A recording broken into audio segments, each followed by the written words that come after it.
Chapter 1.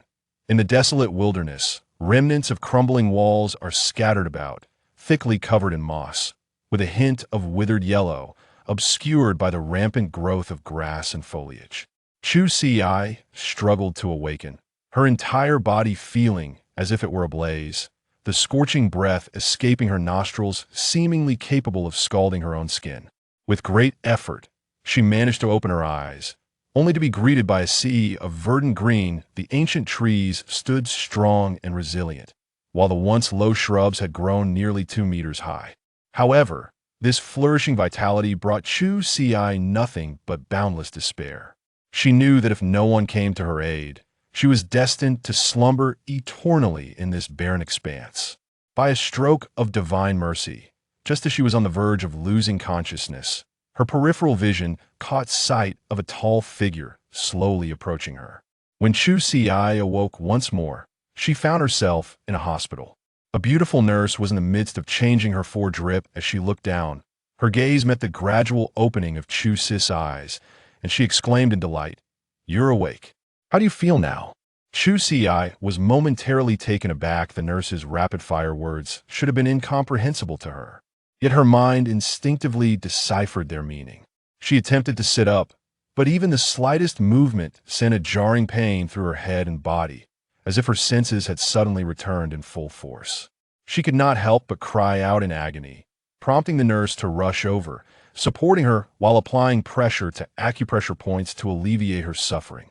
"You've suffered from high-intensity radiation damage. It's not advisable for you to move just yet," she explained. High-intensity radiation damage?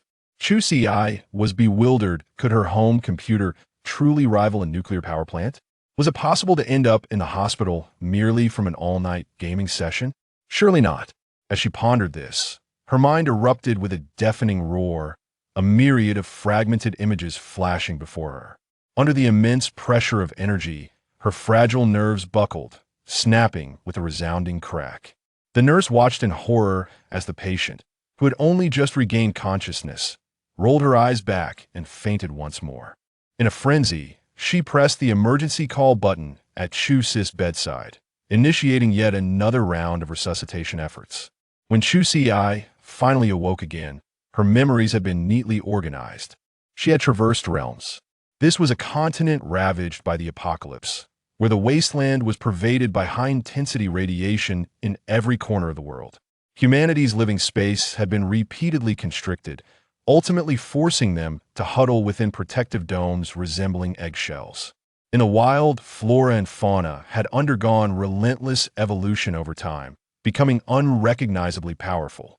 The food chain of the natural world had been entirely rearranged, leaving the humans, long sheltered in safety, as the most vulnerable of beings. As time passed, the energy supporting these protective domes began to dwindle, necessitating a further reduction in their protective boundaries. Thus, those on the fringes of society were expelled from the safety zones. Fortunately, the base exhibited a modicum of compassion, allowing these individuals to live in the vicinity of the safe zone, periodically distributing free water purification agents to them. When large mutated beasts attacked, they would dispatch soldiers for rescue. As time wore on, these people gradually coalesced into a community, most living in makeshift shelters. Consequently, around the safe zone, a shantytown emerged. Chu Ci's original self was one of the inhabitants of this shantytown. Most residents of a shantytown had no steady employment, relying on scavenging for everything from building materials to their daily meals. Dreaming of cultivating land to improve their lives and achieve self-sufficiency? First and foremost, do you have access to clean water? Do you possess soil enhancers? Do you have radiation-proof membranes? These items were relatively easy to acquire with enough effort. Opportunities could arise. The most challenging to obtain were seeds with low mutation rates, which are not something one could stumble upon casually. After all, one must ensure that what they grow is safe for consumption. Furthermore, even if one persevered and managed to cultivate edible grains and vegetables, residing in a shantytown meant that these hard-won provisions could become a double-edged sword. Thus, it was far wiser to continue scavenging.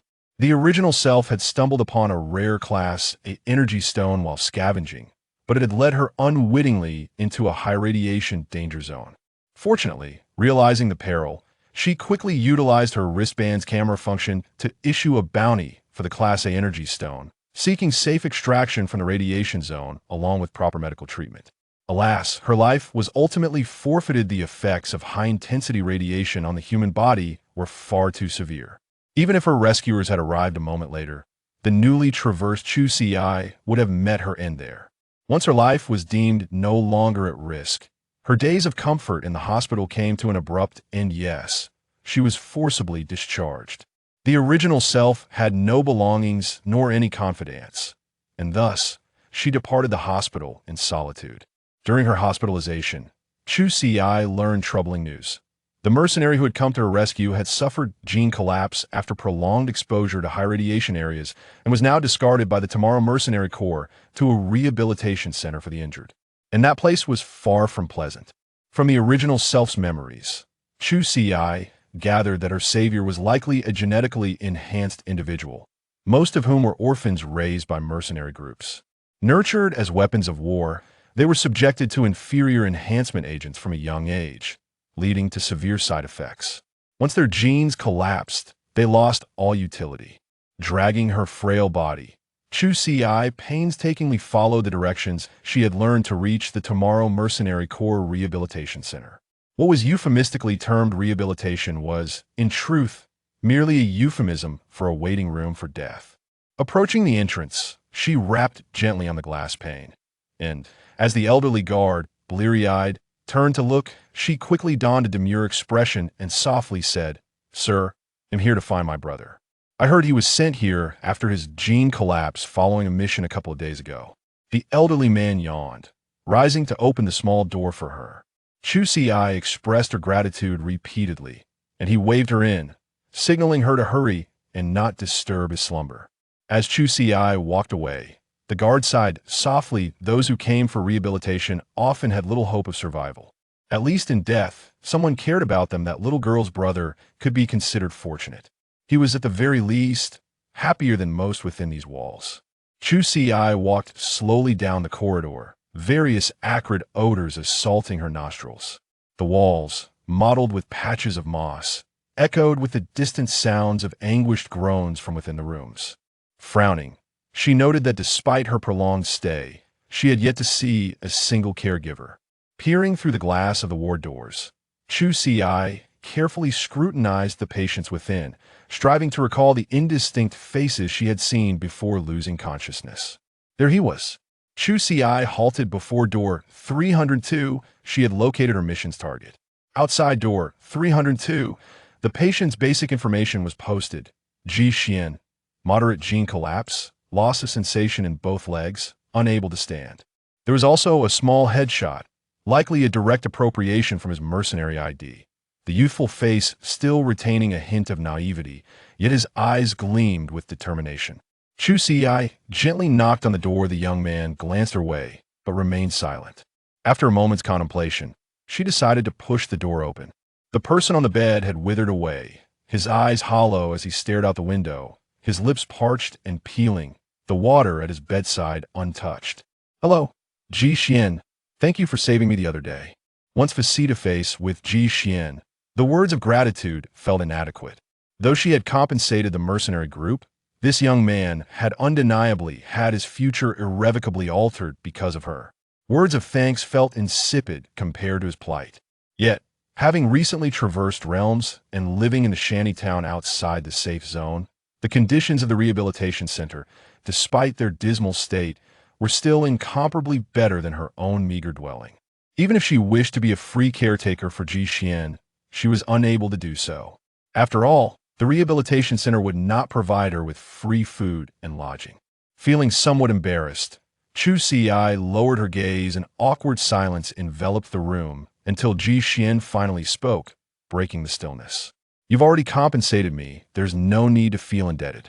A significant portion of the points I possess is thanks to your contributions. Were it not for these points, I wouldn't have survived this long. This is the fate of those of us who are genetically enhanced. We all must face this eventuality. Thank you for visiting me. I'm tired now. You should go back." In a daze, Chu Ci stumbled out.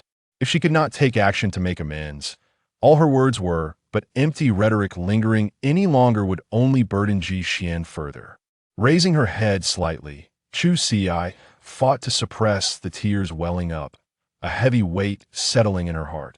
She could only silently console herself, waiting for the day when she would establish roots here and earn enough to buy him a vial of gene-stabilizing serum, allowing him to live like an ordinary person at the very least. As she exited the Disability Accommodation Center, the elderly gatekeeper noticed the redness in the girl's eyes, which lacked the vivacity she had displayed upon her arrival. Alas, it had only been a short while since she entered, yet the old man, having formed a preconceived notion, assumed she was merely a patient within, disheartened by her circumstances, and thus attempted to console her. "Little girl, do not be too sorrowful. Although your brother still possesses some points, his days are numbered. You must show him some understanding." Chu Si's steps came to an abrupt halt. Could it be that Ji Xian's condition was deteriorating? Moreover, they had mentioned the matter of points. Was there a connection between the two?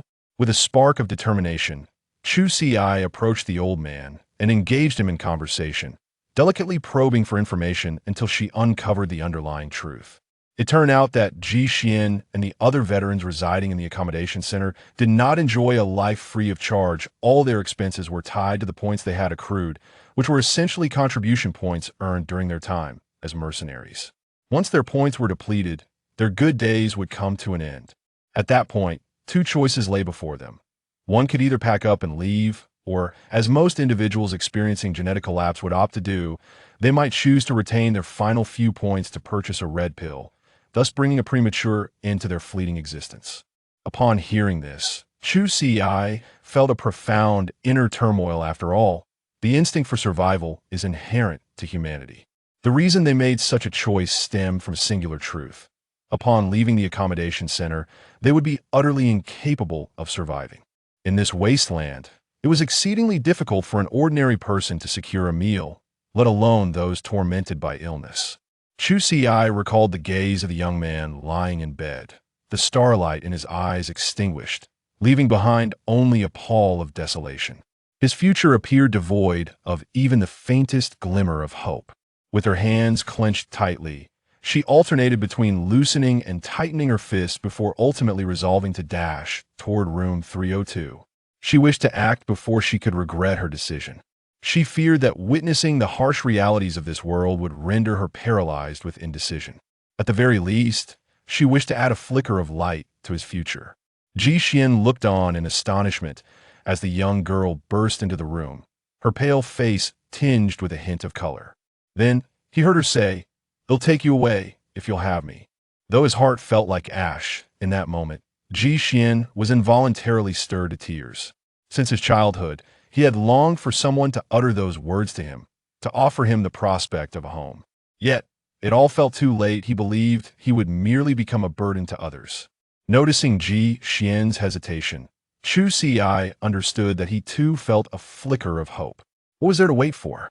Besides, he still had some points remaining. Perhaps he could even exchange them for a wheelchair. Otherwise, once his points were exhausted, could he rely solely on her small frame for mobility? Chu Ci busily began to gather Ji Xian's belongings. Her side was rather sparse, and she was determined not to overlook anything that could be taken. Can your bedding be taken? What about this cup by the bedside? Can this basin be carried? Where's your toothbrush? By the time Ji Xian fully comprehended the situation, Chu Ci had already packed an ample bundle of items, which she had piled at the foot of the bed. She then hurriedly exited, declaring her intent to exchange for a wheelchair on his behalf. After searching the first floor in vain for a place resembling a nurse's station, Chu Ci eventually sought guidance from the gatekeeper, who informed her that the office was located on the third floor.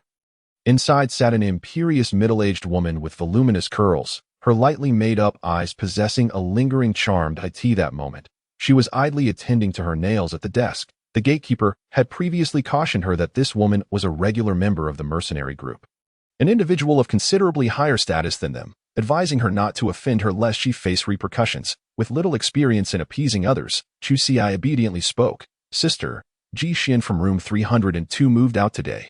How many points does he have left? We would like to exchange them for a wheelchair." The clerk raised her eyebrows in disdain.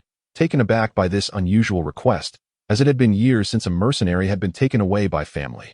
Once she finished grooming her nails, she leisurely extracted a file from her desk and began flipping through it. Room 302 has 28 points remaining. A wheelchair costs 36 points, which is insufficient. Chusi frowned slightly. The wheelchair was imperative, as she couldn't possibly let her frail body suffer in the future. After contemplating, she lowered her request. Sister, could we perhaps exchange for an old or slightly damaged wheelchair? The clerk smirked dismissively, poised to unleash some sharp retorts, when suddenly she recalled that there was indeed a discarded wheelchair in the facility. Selling that to the young girl would mean she could pocket those 28 points for nothing.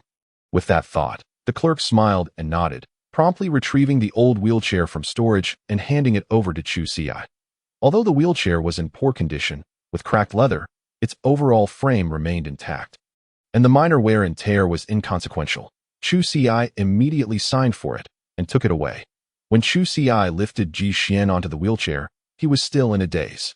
The neatly arranged bedding was quite bulky, so she placed it directly on his lap, feeling no guilt as it wouldn't cause any harm. The remaining bags were hung on the handles of the wheelchair. Everything seemed to be going smoothly until they encountered an obstacle at the exit. The gatekeeper confiscated their belongings, declaring them to be property of the facility and stating that the only thing they could take was the wheelchair with a receipt. Chusi pleaded earnestly, but the gatekeeper was unmoved, and ultimately, she had no choice but to leave the relocation center in defeat. Pushing Ji Xian away with a heavy heart, Ji Xian remained silent. His hands clenched tightly in his sleeves, fearing that she might see him as a burden and send him back to that dreadful place. After turning a corner, the wheelchair came to a halt. Ji Xian gently closed his eyes, and when he opened them again, his expression had hardened significantly. In this era, every individual had to fight tooth and nail to survive. Regardless of her choices, he would harbor no resentment. Unbeknownst to Chusi, Ji Xian's thoughts were far more profound. She rummaged through the back of the wheelchair and pulled out a toothbrush and a towel, proudly displaying them to Ji Xian. Haha, look how clever I am. I noticed there was a pocket on this wheelchair, so I stashed these little items in there. Otherwise, I wouldn't have been able to bring even these out. That old man is truly stingy. Ji Xian gazed at the items in his hands, relief washing over him. Thank goodness. Thank goodness. He looked up at the girl before him, contemplating that perhaps he still had a future. Ji Xian extended his hand towards Chusi, introducing himself. Hello, my name is Ji Xian. Thank you for rescuing me from the relocation center and providing me with a new place to stay. Chusi was momentarily taken aback, as she saw a flicker of hope ignite in his eyes. In that instant, she felt fortunate, grateful that she had stuck to her decision. Meeting his gaze, she beamed. Hello, I am Chusi. Thank you for your life-saving grace. From now on, we are family, and I will gather scrap to support you. A smile broke across Ji Xian's face, the first since their meeting. It was a beautiful sight. That smile seemed to shatter the chains binding him, revitalizing his entire being, dispelling the gloom that had enveloped him. Chusi's good spirits remained intact until they exited the safety zone. Upon surveying the shantytown before her, Chusi felt as if she had stepped into a realm of decay. The narrow pathways were littered with people in dire straits. Some bore festering skin, swarmed by flies, appearing worse off than Ji Xian. The houses were rudimentary, constructed from various materials. Makeshift shelters of wooden planks and branches, tents with oilcloth roofs. Chusi's dwelling was slightly better, with a rooftop made of semi-transparent plastic panels salvaged from her scavenging efforts. It had taken immense effort to transport them back, only to discover that during summer, the heat rendered her home unbearable. However, during winter, it provided a marginally better refuge. One pleasant surprise for Chusi was the presence of a lock on her small abode. Throughout her journey, she had observed many homes secured merely with a rope. Thankfully, she had opted not to carry the key with her, as she feared losing it while scavenging. Instead, she had hidden it in the doorframe when no one was around. Pushing the door open, she noticed a yellowish string on the ground. She reached for it, discovering the key tied to the other end. Upon entering, she found herself in a space of approximately 20 square meters. Do not be mistaken, this was not a living room, for the total area of her home was quite modest. To the far end lay a single bed she had constructed herself, with various scavenged items strewn about, dented iron bowls and faded plastic basins, which were her prized possessions, few in number, yet durable and largely intact. A hand-woven towel, crafted from wild red vine, hung at the head of the bedin the shanty town. Most would possess such skills. Clothing and pants were often homemade, though the craftsmanship left much to be desired, especially when compared to Xian's handiwork. Against the wall were two chipped earthenware jars, one for water and the other for heating food. Beside the jars lay a handful of decaying vegetable leaves, foraged food that was now clearly inedible. Adjacent to the door, a pile of dry twigs and a small amount of hay lay stacked. And not far away was a rudimentary stove encircled by stones. Chu Xi stood at her doorstep, pushing Ji Xian's wheelchair, feeling a bit shy to speak. Had she forgotten to introduce her living situation to him? She wondered if he harbored any negative feelings about the slum. Lacking the courage to observe Ji Xian's expression, she awkwardly remarked, "Though it appears simple, it can still be made comfortable with some tidying up." After uttering those words, she almost wished to cover her mouth. However, Ji Xian's adaptability exceeded her expectations. "This is already quite good. When we are out on missions, we often have to sleep in the wilderness without even a roof over our heads." He had known of Chu Xi's humble origins when he decided to accompany her, and seeing her home, he felt it was relatively better than many others in the slum. At least it was clean and tidy. He wheeled himself inside, and Chu Xi arranged the only small bed, intending to transfer him onto it. Ji Xian's body was still weak. Having spent so long in the wheelchair, he was indeed in need of rest. However, that was the only single bed in the house. If he occupied it, where would Chu Xi sleep at night? Noticing Ji Xian's hesitation, Chu Xi reassured him, "It's all right. I'll spread out some hay on the floor for the night. I can find some materials tomorrow to build a new bed." Hearing her say this, Ji Xian felt he could not refuse. He indeed needed care more than Chu Xi did at that moment. He lay down on the bed and soon fell into a deep slumber from exhaustion. With her hands free, Chu Xi began to prepare a late lunch. Where had the original owners stored the food? As she rifled through her memories, she was astonished to discover that, apart from a few wilted vegetable leaves, her family had no provisions whatsoever. Chu Xi felt as if she had been struck by a thunderbolt. It was at this moment that she truly comprehended the nature of the world she inhabited. For many, destitution and hunger were the norm. Even for Ji Xian, during times when the mercenary group failed to assign him tasks. Going without food was a frequent occurrence. Embarrassed, Chu Xi remarked, "There's nothing to eat at home. You should rest well today. I will forage for wild vegetables tomorrow." Ji Xian nodded drowsily and fell back into a deep slumber. What Chu Xi was unaware of was that Ji Xian, while residing at the shelter, also managed with only one meal a day. In fact, at this moment, those who could afford 3 meals a day were the elite within the safe zones, with little connection to the plight of commoners like them. Chu Xi tidied up the rubbish in the room and refrained from exerting any further energy. Spreading out a makeshift bed, she closed her eyes to rest. Tomorrow, she needed to venture out to scavenge and conserve her strength. The following day, when Chu Xi awoke, Ji Xian was already awake, leaning on the bed and gazing at her. After a moment's surprise, she realized he likely needed to use the restroom. Their makeshift housing had a public toilet, so she quickly helped Ji Xian into his wheelchair, locked the door, and followed the path she remembered, pushing him for about 10 minutes until they reached their destination. Though it was a bit distant, Chu Xi felt satisfied. The stench in the vicinity was indescribable, and only the bravest dared to reside here. After addressing his physiological needs, she prepared to push Ji Xian back home. With no food in their household, she needed to set out early to scavenge. By now, the nearby edible items had likely been nearly depleted, and she needed to cover more ground. However, Ji Xian halted her, saying, "Don't go out today. Take me to the tomorrow mercenary group. I still have a few things stored there." Sensing her hope might be too high, he added, "There isn't much, just a few changes of clothes and 3 nutrient solutions." Hearing there was food available, Chu Xi's eyes lit up. It was not that she lacked foresight. Rather, her family's dire poverty had rendered her desperate. If there were even a morsel of food left at home, she could still maintain her stoic demeanor. But now, she merely wished to withdraw and await relief from others. Alas, her resolve had long since departed. "That's already quite good," she replied hurriedly. "Those nutrient solutions will alleviate our immediate hunger. I'll take you home first after retrieving the items, and then I can go out scavenging. By evening, I should be able to bring back something to eat." Ji Xian sighed inwardly. Food was not so easily procured. If it were, the shanty town would not have so many starving each year. He realized he needed to think carefully about what work he could do to contribute to their household. The tomorrow mercenary group was easily located. One could consider it a major base. Ji Xian did not allow Chu Xi to push him inside. he had already been expelled from the group, making it impossible for him to pass the guards at the entrance. They waited at the mercenary group's gate for about 15 minutes when a squad of well-trained mercenaries approached from a distance. As they passed, Ji Xian suddenly called out a name. Fu Baiwen.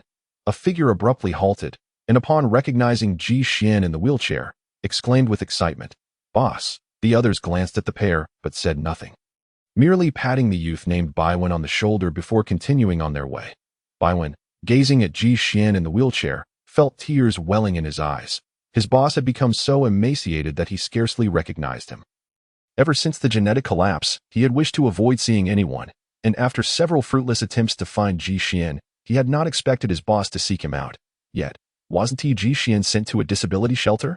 Noticing the girl beside Ji Xian, Baiwen speculated quietly. Had his brother found family? A twinge of envy washed over him.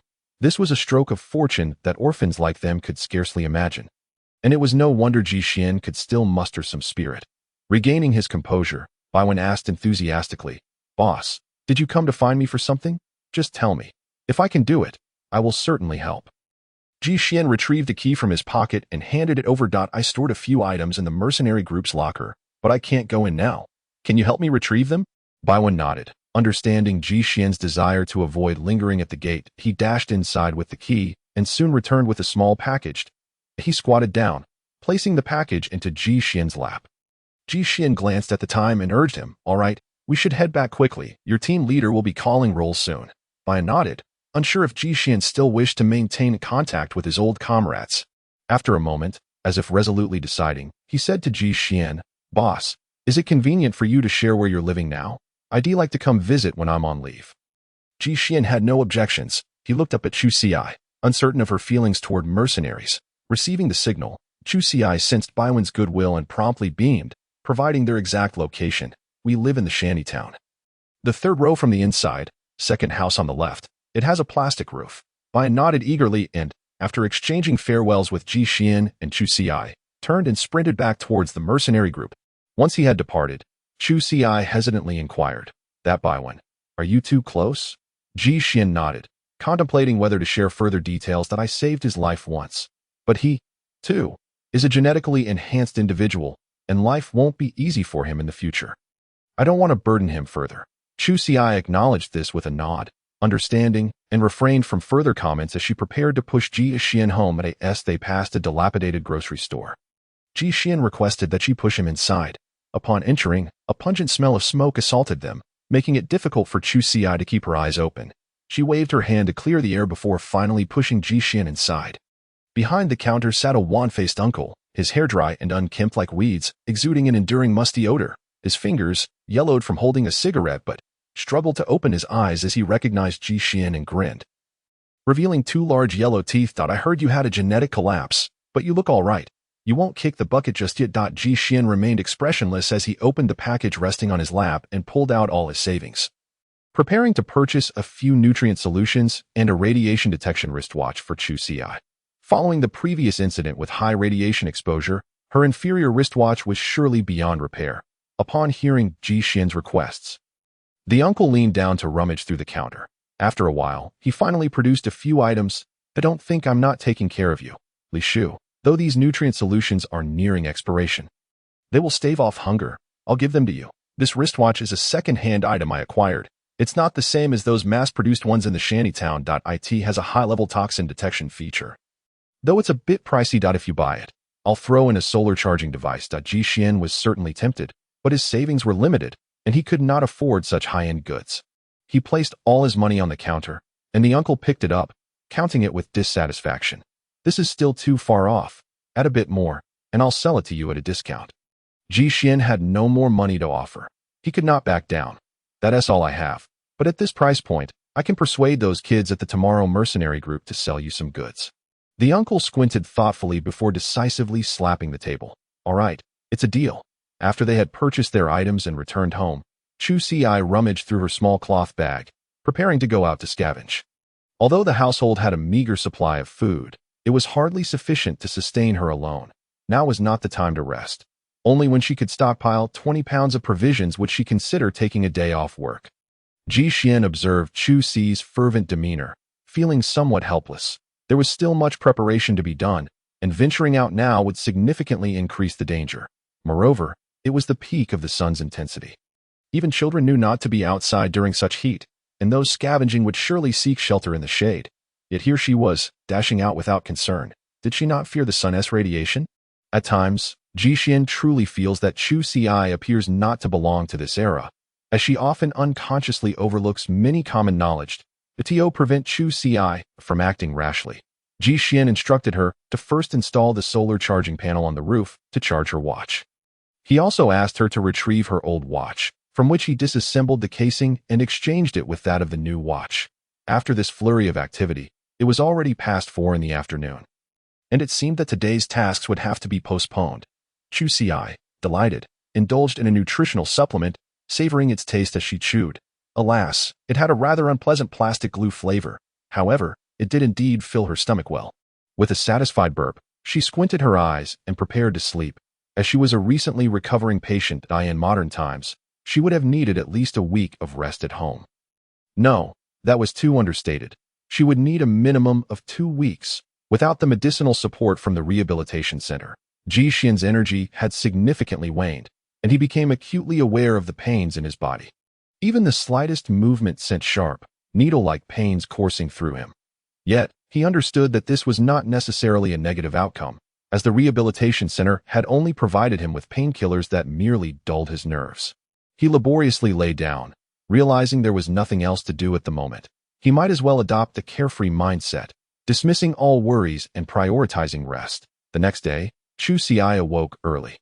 Feeling her way in the dark as she packed a bottle of water and a nutritional supplement into her cloth bag, she secured a dagger at her waist and donned her new watch.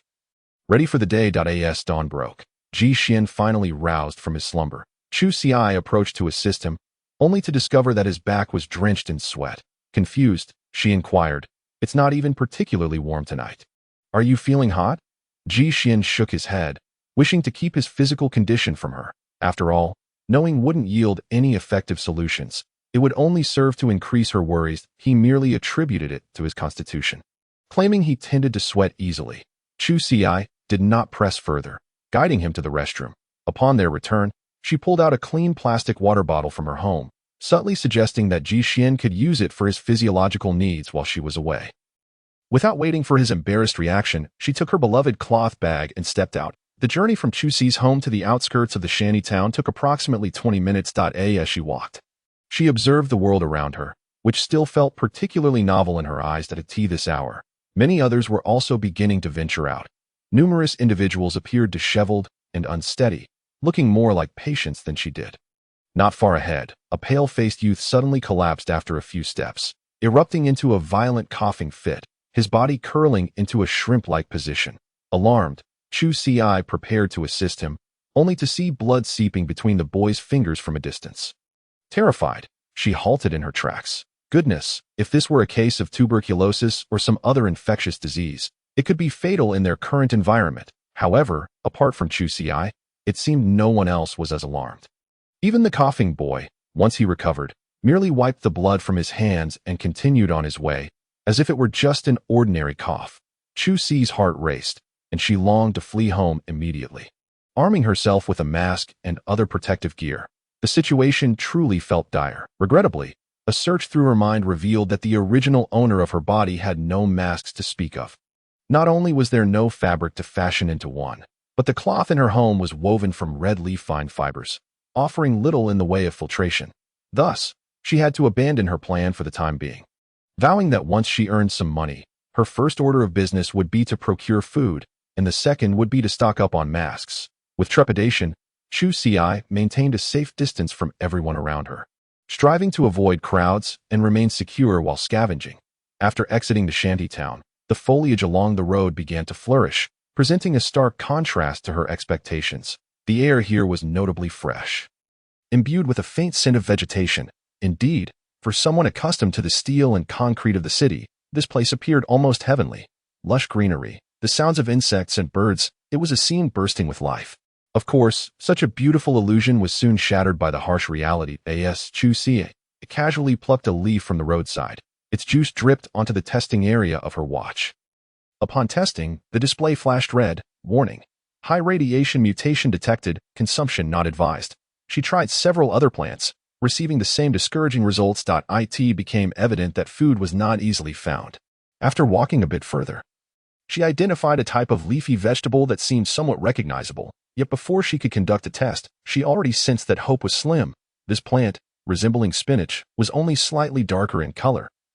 And when she attempted to pluck a leaf, it resisted her efforts. Undeterred, she exerted more force, only to find it stubbornly anchored. Not willing to give up, she reasoned that perhaps it had just grown unusually resilient but was still edible. Drawing her dagger from her side, she made a cut at the base of the leaf. With the watch's assistance, a drop of the viscous liquid was tested, resulting in another alarming red flash. High radiation mutation detected. Contains trace neurotoxic agents, consumption not advised. Chu Xi was taken aback by this revelation. She had not anticipated that the vegetable most similar to her recollections would be toxic. No wonder no one nearby was foraging. She had foolishly hoped to find something salvageable, but it seemed her optimism was misplaced. Indeed, the post-apocalyptic world should not be underestimated. Observing the lush greenery around her, Chu Xi felt her enthusiasm wane. Doused by a chilling reality, should she even feel relieved that this place did not resemble the apocalyptic narratives filled with rampant supernatural abilities and terrifying mutated beasts and plants? In this world, the evolution of flora and fauna merely amplified their inherent characteristics rather than producing entirely non-existent elemental powers. Otherwise, humanity's plight would surely be even more dire. Despite her efforts along the roadside, Chu Xi regrettably found no edible food. This delay had caused her to fall behind the scavenging group. Scavenging required promptness. After all, resources were limited, and those who arrived first had a better chance of discerning valuable finds. Her actions seemed incomprehensible to others, akin to seeing someone searching for vegetables in a city park. No one stopped to ridicule her, as they were all struggling in their own right, too absorbed in their own survival to concern themselves with others' endeavors. As Chu Xi studied the local species, waves of people swiftly passed by her, each with a clear objective. Well aware of which plants had lower radiation levels, they would not squander time on the obviously inedible flora. However, this judgment was rather broad. Without thorough testing, no one could ensure which plants were safe to eat. Some species possessed greater resistance to radiation, naturally making them the preferred choice among scavengers. Nevertheless, without testing, no one could guarantee the edibility of any particular plant. Chu Xi sheathed her dagger and quickened her pace to catch up with the main group, realizing her luck-based approach was far too inefficient. Before she could devise a workable strategy, she could at least leverage the wisdom of the locals.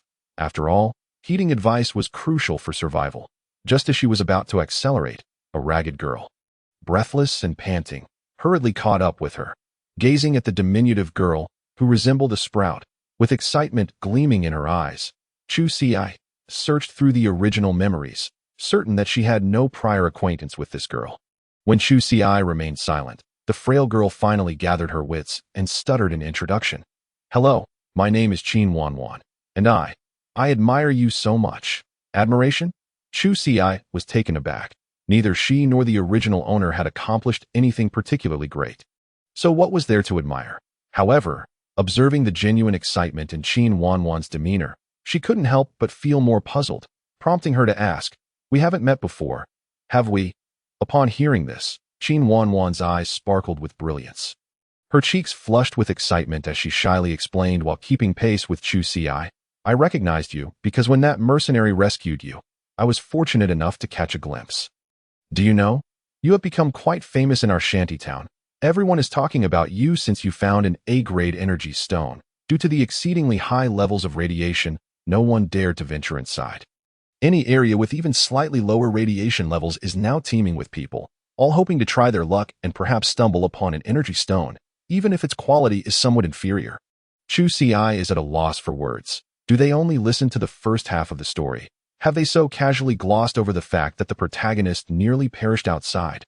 She nodded dismissively, signaling her understanding, and quickened her pace. Her hunger had yet to be sated, making it impossible for her to maintain the allure of an idol. Qin Wanwan, however, remained obedient, sensing Chu Xi's silence and choosing not to speak, merely trailing closely behind her.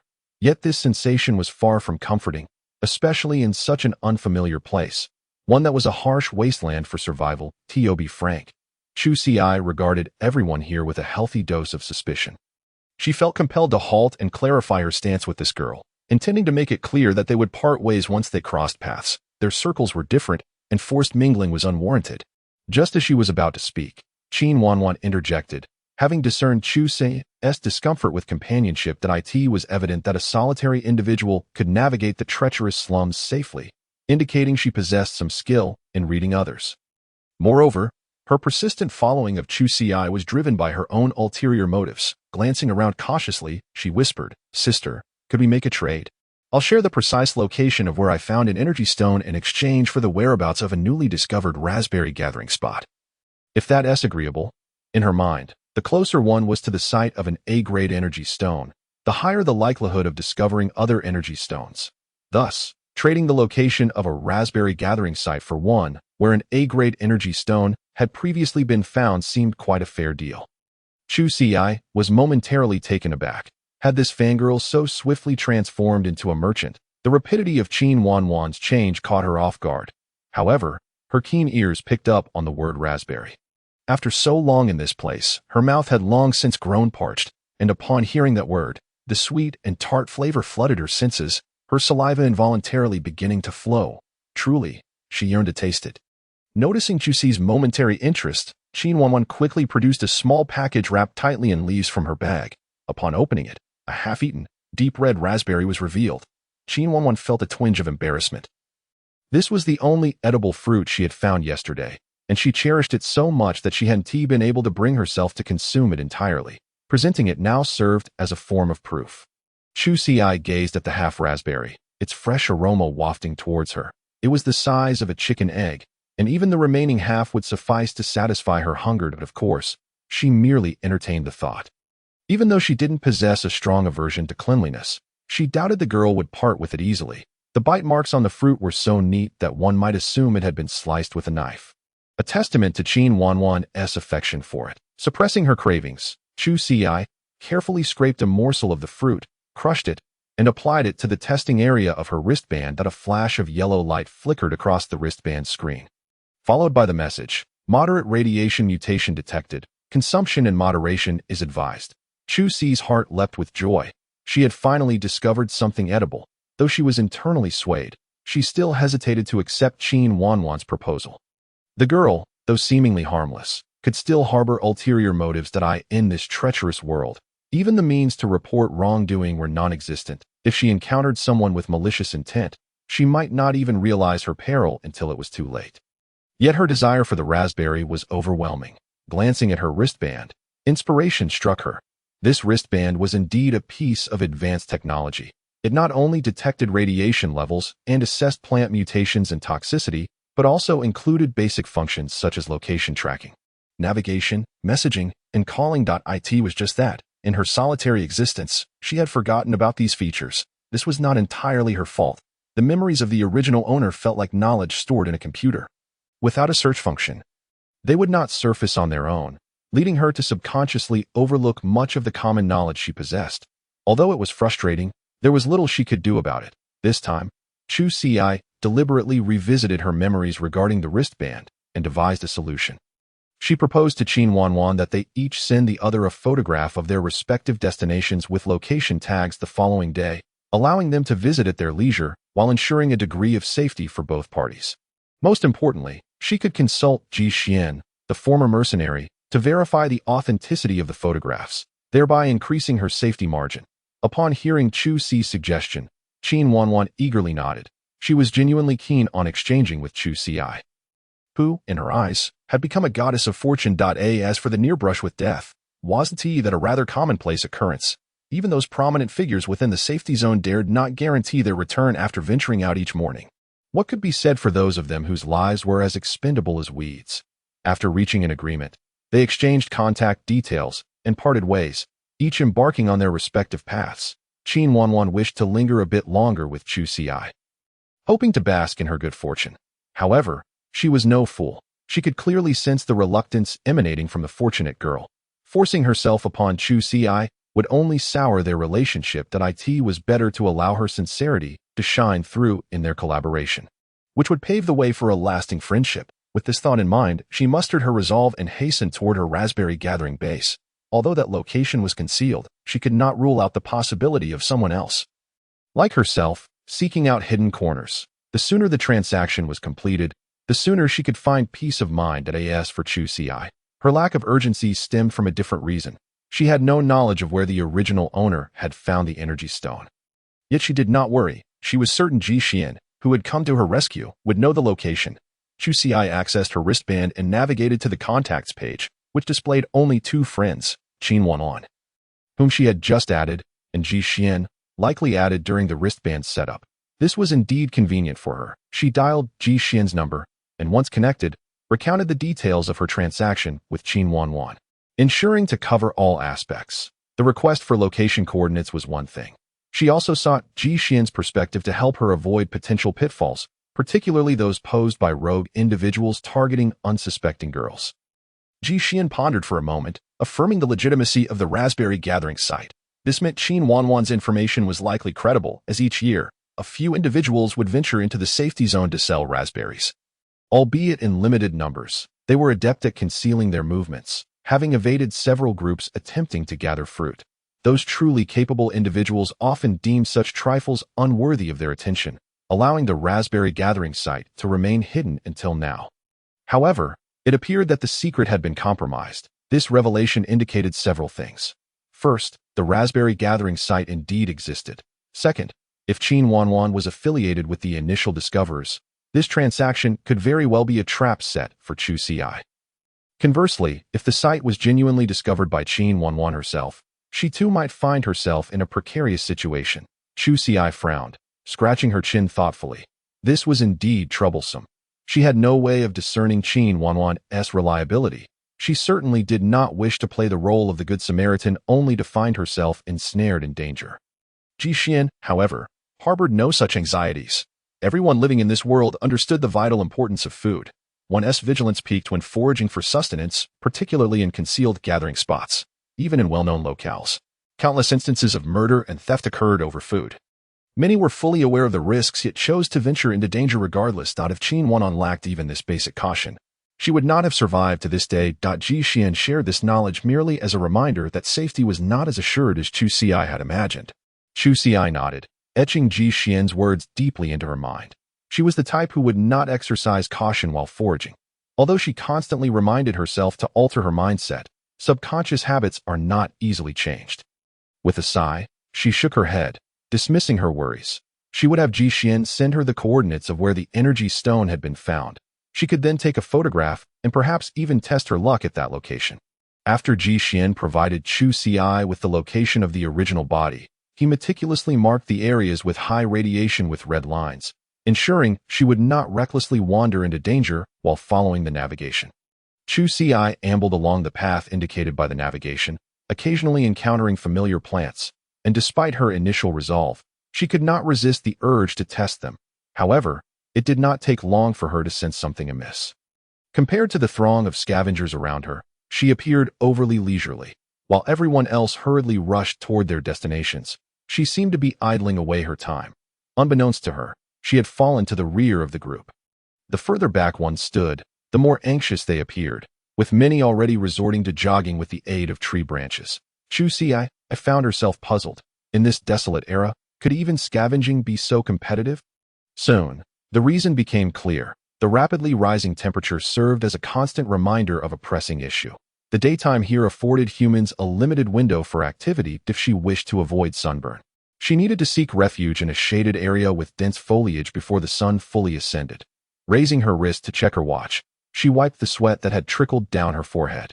Fortunately, the navigation indicated that she would reach the forested area in about 2 miles. Securing her small backpack around her waist to minimize any imbalance while running, she still found the clattering of the bottle within to be a significant hindrance to her efficiency.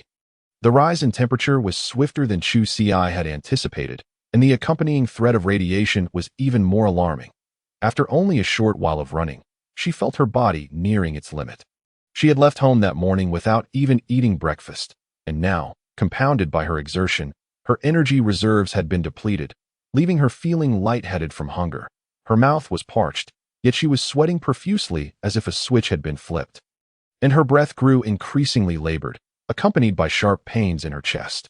Unable to continue, Chu Si halted, gulping down a couple of sips of nutritional liquid. It must be said that while its taste left much to be desired, its efficacy in replenishing energy was remarkable.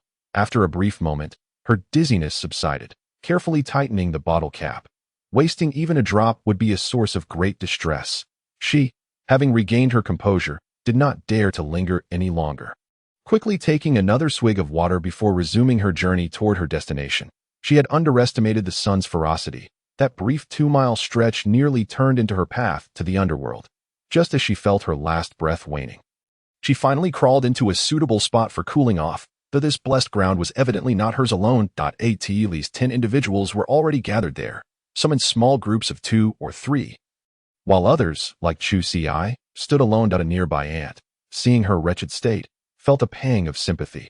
She broke off a large leaf reminiscent of a fan and handed it to Chu Si. This young girl seemed of similar age to her own daughter, and surely it was the reluctance to venture out that had led to such a severe sunburn. Unable to suppress her maternal instincts, she murmured, "Oh, you young folks, you never listened. If only you could have set out a bit earlier this morning. You could have avoided all this trouble." Yet, it was fortunate this time. The exposed skin had only suffered mild sunburn, and the radiation was not severe. With some time spent avoiding the sun and applying cool cloths, she would soon recover. Consider it a lesson learned. The ant, perhaps reminded of her own troublesome daughter, found it hard to stop talking. Chu Si accepted the fan and thanked her, awkwardly responding to the ant's admonitions. A middle-aged uncle from their group, unable to bear the incessant chatter, chuckled and interrupted her. The ant finally realized that the person before her was not her troublesome daughter and sheepishly explained, "My dear, forgive my rambling. I was just a bit riled up by my own daughter earlier and lost track of my thoughts while speaking with you." Chu Si shook her head with a smile. The ant's cessation of her monologue relieved her greatly. The ant continued, "Are you also hoping to try your luck at the place where they found the A-grade energy stone?" Chu Si nodded, surprised at the newfound fame of the location. Is that so? The ant smiled, gesturing toward the others around them. "Many are here, and there are still quite a few ahead. However, that place has likely been thoroughly searched, and the chances of finding an energy stone are slim. Fortunately, we have enough provisions at home, so I thought I might as well take a chance." Chu Si thought to herself that she had finally encountered someone sensible. Although she too intended to seek her fortune, her motivation was primarily due to pressing business, with luck being a secondary concern. As their conversation flowed, the ant found Chu Si to be far more agreeable than her own daughter. She mused that she should introduce them, hoping to curb her daughter's self-satisfaction. The ant even invited her to join their group, but Chu Si politely declined. She was not overly concerned about safety. After all, this was a collective endeavor, and being among others could mitigate some risks. Sadly, Chu Si had her own destination and could not afford to stray from her path. They chatted and rested. Groups gradually departed from the shaded area. Scavenging required one to keep moving. The routes were well known, with each stretch of sunlit pathway leading to a grove where everyone could take a breather. Some groves were even artificially created to provide respite from the harsh sunlight and to indicate areas of low radiation exposure. Before long, the ants' group departed, and Chu Si, not daring to linger, hurriedly drank some water and followed suit, not wishing to experience the same misfortune again. The moment she stepped back into the sunlight, she felt a stinging sensation on her face. She resolved that upon returning home, she must procure a sunshade. Otherwise, she would ultimately suffer severe sunburn. Chu Si trailed behind the ants' group, but soon the navigation alerted her to a turn ahead. The path diverged here, and the number of people noticeably dwindled. There was no point in harboring any false hopes. The traces on the ground indicated that this route had likely been scoured by the larger groups a few days prior, as expected. She reached the red alert zone marked by Ji Xian, yet she found nothing of value. Quickly snapping a photo, she prepared to shift her search for edible wild vegetables elsewhere. Before leaving, she enlarged the photo and marked the specific location. Everything seemed in order. Suddenly, her gaze caught an inconspicuous white light. What could that be? Chu Si zoomed in, and it appeared to be a small energy stone. Her heart raced, and her palms grew clammy with nervousness. Steadying her mind, she confirmed the white point's location and took several more photos, each view making it look increasingly like an energy stone. Chu Si felt a surge of excitement. Could she truly be a lucky charm? Regardless of its grade, even the lowest quality stone could fetch her several bottles of nutritional liquid. However, The stone was clearly situated in a high radiation area. How could she retrieve it, knowing the target's location but unable to access it? It was impossible for her not to feel anxious. How she longed for a remote-controlled drone or even a small remote-controlled car. Of course, Chu Xi would later learn that such high-tech methods were entirely impractical. In high-radiation regions, signals were disrupted, rendering all electronic devices useless. Otherwise, those energy stones exposed on the surface would have long been scavenged by powerful factions, leaving no opportunity for her and her fellow residents of the shantytown to pick up the leftovers. After contemplating various methods, she found them all unfeasible. Initially, she considered using a long branch to hook it out, but the distance was too great, and the terrain was complicated, making direct tools difficult to maneuver. Then, she thought of throwing something sticky to retrieve the energy stone. Yet, aside from her precision in throwing being questionable, even if luck favored her and she managed to hit the target, it was unlikely she could extract the stone. Upon closer inspection of the photo, she realized that a part of the energy stone was likely buried underground. This revelation only increased the difficulty of her endeavor. After pondering for a while, she felt at a loss for solutions. Surely, she could not simply run in and grab it. That was out of the question. The original body had met its demise in that very manner. One must understand that in a high radiation zone, no matter how fast one ran, exposure to radiation was inevitable. There was no room for luck. However, the thought of giving up was intolerable. This could very well be her first substantial fortune in this world. Suddenly, an idea struck her. She could search through the memories of the original body directly. How had she forgotten such a simple solution? In such circumstances, the first approach one should consider is undoubtedly that of the indigenous peoples. Regrettably, the search results left Chu Xi disheartened. No methods were found, yet she was invigorated with a surge of enthusiasm. This fragment of memory from her original self inherently carried a sense of excitement. It is evident that the residents of every shantytown yearn for this endeavor, albeit their means of tackling the current situation are rather crude. Those with timid hearts simply abandon hope, while the brave recklessly dash in to seize the energy stones. Yes, seize, not only from others, but also from the perilous radiation, competing in a contest of sheer audacity. Should they be unfortunate enough not to withstand the radiation's toll, they at least leave some inheritance for their families. Conversely, if they miraculously survive, it would indeed be a tremendous gain, for the chances of encountering energy stones in their lifetimes are exceedingly rare.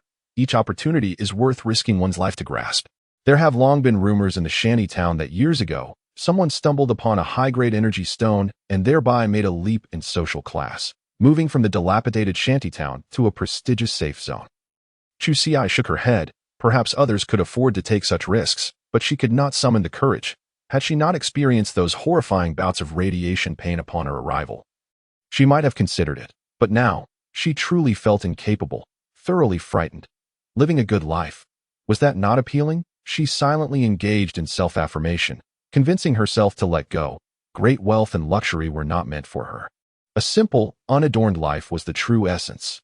Yet, despite her attempts at self-hypnosis, the desire lingered. Suddenly, she caught sight of the watch on her wrist. Indeed, the original self, having lived in a shantytown, might have lacked viable solutions due to a limited perspective. However, Ji Xian was different. As a former member of the Tomorrow Mercenary Corps, his vision and experience far surpassed those of the original self. Perhaps he would possess a solution. With this thought, Chu Xi promptly dialed Ji Xian's contact, sending him the photos along with a brief account of the current situation and the encountered issues. Staring at the images in his watch, Ji Xian remained silent for a considerable time.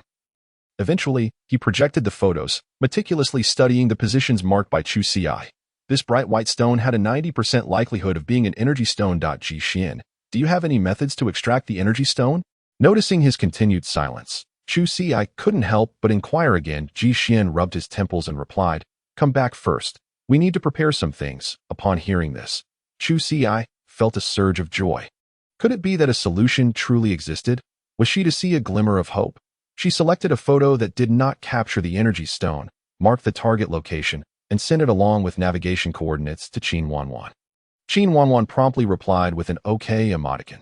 After about half an hour, she sent the photos and navigation for the raspberry grove. It seemed the grove was further away than she had anticipated.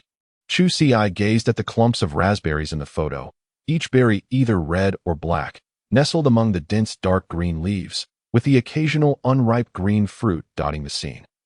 The rich aroma of fruit seemed to waft from the image itself. With a rumbling stomach, she reluctantly retrieved the half-consumed nutrient liquid from her bag, sighing as she drank. After finishing the nutrient liquid, she closed the raspberry projection, not wanting to dampen her spirits while foraging for wild vegetables. Chu Ci had mentally prepared herself, knowing that finding wild vegetables would not be easy. However, she had not anticipated how arduous the task would be in this wasteland era. The few nutrient liquids on hand merely served as temporary sustenance. Relying on scavenging for food was the only viable path. Otherwise, she and Ji Xian would be left with only starvation as their fate. By the end of the day, Chu Ci's initial vigor had been entirely depleted. After a day of searching, the food she had gathered barely matched her consumption. Looking at the pitiful handful of grass leaves in her hand, she felt tears well up in her eyes. These 4 grass leaves were the fruits of her labor from rummaging through dogtail grass all afternoon. Indeed, what she had found were not edible greens, but rather leaves that looked unpalatable at first glance. Yet there was no choice. Only these 4 leaves had radiation levels that barely met the standard. Fortunately, the grass leaves were large, each the size of a palm and half a meter long. She could take them home to serve as tea leaves. Around 4 o'clock in the afternoon, while still busily searching for ingredients, Chu Ci received a text from Ji Xian, which simply read, "Time to come back." She looked at the rows of delicate ferns before her, each yielding a bit of juice for testing Dai tea this hour. The day's heat had finally abated, and she had discovered a patch that might very well contain vegetables. For a moment, she hesitated to leave. Yet another high-risk plant, she sighed in resignation. Never mind, she marked the location on her navigation for future testing. After her dismal experiences that morning, she resolved to heed Ji Xian's advice. Indeed, upon reaching the main road, she noticed everyone heading in the direction of the base, each person carrying a handful of vegetable leaves, while some had collected various other items, such as distinctive colorful striped plastic sheets. And 2 individuals were hoisting a cumbersome, rusted black part, which likely was a valuable find, drawing envious glances from passers-by, with several acquaintances rushing over to assist in guarding their hauled out of course. There were also a few unfortunate souls whose yields paled in comparison to Chu Ci's. They returned to the shanty town empty-handed. From a distance, Chu Ci spotted the handsome Ji Xian waiting for her at the entrance, seated in a wheelchair, reflecting on the 4 grass leaves in her bag. She felt a flush of embarrassment. She felt somewhat guilty for disappointing his eager expectations. Perhaps it was for the best that the scent of fresh grass might aid in sleep, and it was indeed better to confront reality sooner rather than later. Chu Ci laid the grass leaves on the ground, feeling a twinge of awkwardness. Unexpectedly, Ji Xian deemed her findings quite satisfactory. After all, the radiation levels of these grass leaves were genuinely low when one's life was at stake. The taste of food could be deemed a secondary concern. Chu Ci wished to showcase the culinary culture of their Great China through these grass leaves, illustrating the remarkable ability to transform the mundane into the extraordinary. However, she lacked culinary skills. At best, she could merely cook rice, lacking the expertise of a chef. Had she known she would traverse to this day, she would have ensured her mastery of new Oriental-esque culinary techniques. Alas, hindsight is always 20/20, especially when one lacks the financial means. Consequently, the task of cooking ultimately fell to Ji Xian, who, unbeknownst to her, was equally inept in the kitchen, barely reaching a level of edibility. Ji Xian instructed Chu Ci to set up the cooking equipment, connecting the energy converter to the solar charging panel, filling half a pot with water. Once the water boiled, he tore open a packet of nutrient agent and added it to the pot. Then chopped the grass leaves, extracting the central hard stems, and sprinkled the finely chopped leaves into the pot. As the soup bubbled, a rich aroma of grass wafted from the pot. Chu Ci ladled some into a bowl and slurped a small sip. To be honest, it was not particularly good.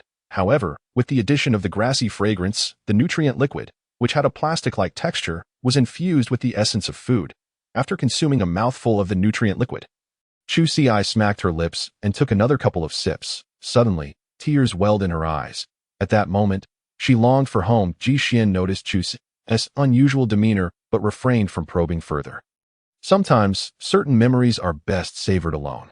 Indeed, it wasn't long before Chu Ci's face brightened once more, her laughter carefree. Ji Xian felt a slight relaxation in his heart. At least his current life seemed to regain a sense of purpose. Did it not? After dinner, Chu Ci, became spirited, brewing another pot of tea from the green leaves, resolving not to bring plain water the following day. Though the water had been treated, the earthy aroma was still overwhelmingly potent. For those accustomed to it, perhaps the taste would be undetectable. However, for Chu Ci, who was used to drinking from large containers, the water was unpalatable. Once Chu Ci had finally completed her tasks, she remembered to ask Ji Xian how to enter the radiation zone to gather stones. Ji Xian retrieved an image from his watch, enlarging it before projecting it for her to see. The image featured a cute little mouse wearing a vest and carrying a basket. While adorable, she wondered how this related to her inquiry. Surely, he did not intend to send in a mouse army. Please, she recognized she had crossed into another world. Yet after gaining knowledge, she was no longer the naive illiterate. She understood that the animals in this world had become stronger due to radiation mutations. However, correspondingly, their minds have become increasingly simplistic, relying more on instinct to carry out tasks, especially in situations of provocation. They completely disregard human commands. Otherwise, why would humans endure such hardships? If they raised more mutated animals, they could easily expand their territory. The answer, of course, is negative. Mutated creatures, due to the effects of radiation, possess extremely volatile temperaments. And instances of them injuring others are not uncommon. Their owners often become the first sacrifices. Thus, the trend of raising mutated beasts has faded away, seeing Chu Ci's confusion regarding the deeper meaning. Ji Xian pointed to the tool mouse and explained, "This is a specially cultivated mouse designed by powerful factions for energy stone extraction in high radiation areas or complex terrains." Chu Ci immediately fell silent, pondering whether she could refrain from showing off like a general wielding a broadsword in front of Guan Yu. Why does she never seem to think ahead? She then forced a smile, attempting to salvage her dignity, saying, "My apologies, brother, for the embarrassment. It's just that I've never encountered such a peculiar creature before." Ji Xian was not surprised. This creature was primarily used by some prominent families and powerful factions. And it was needless to say that Chu Ci, having grown up in a shanty town, was unfamiliar with it. Even most people from the safe zones were largely unaware.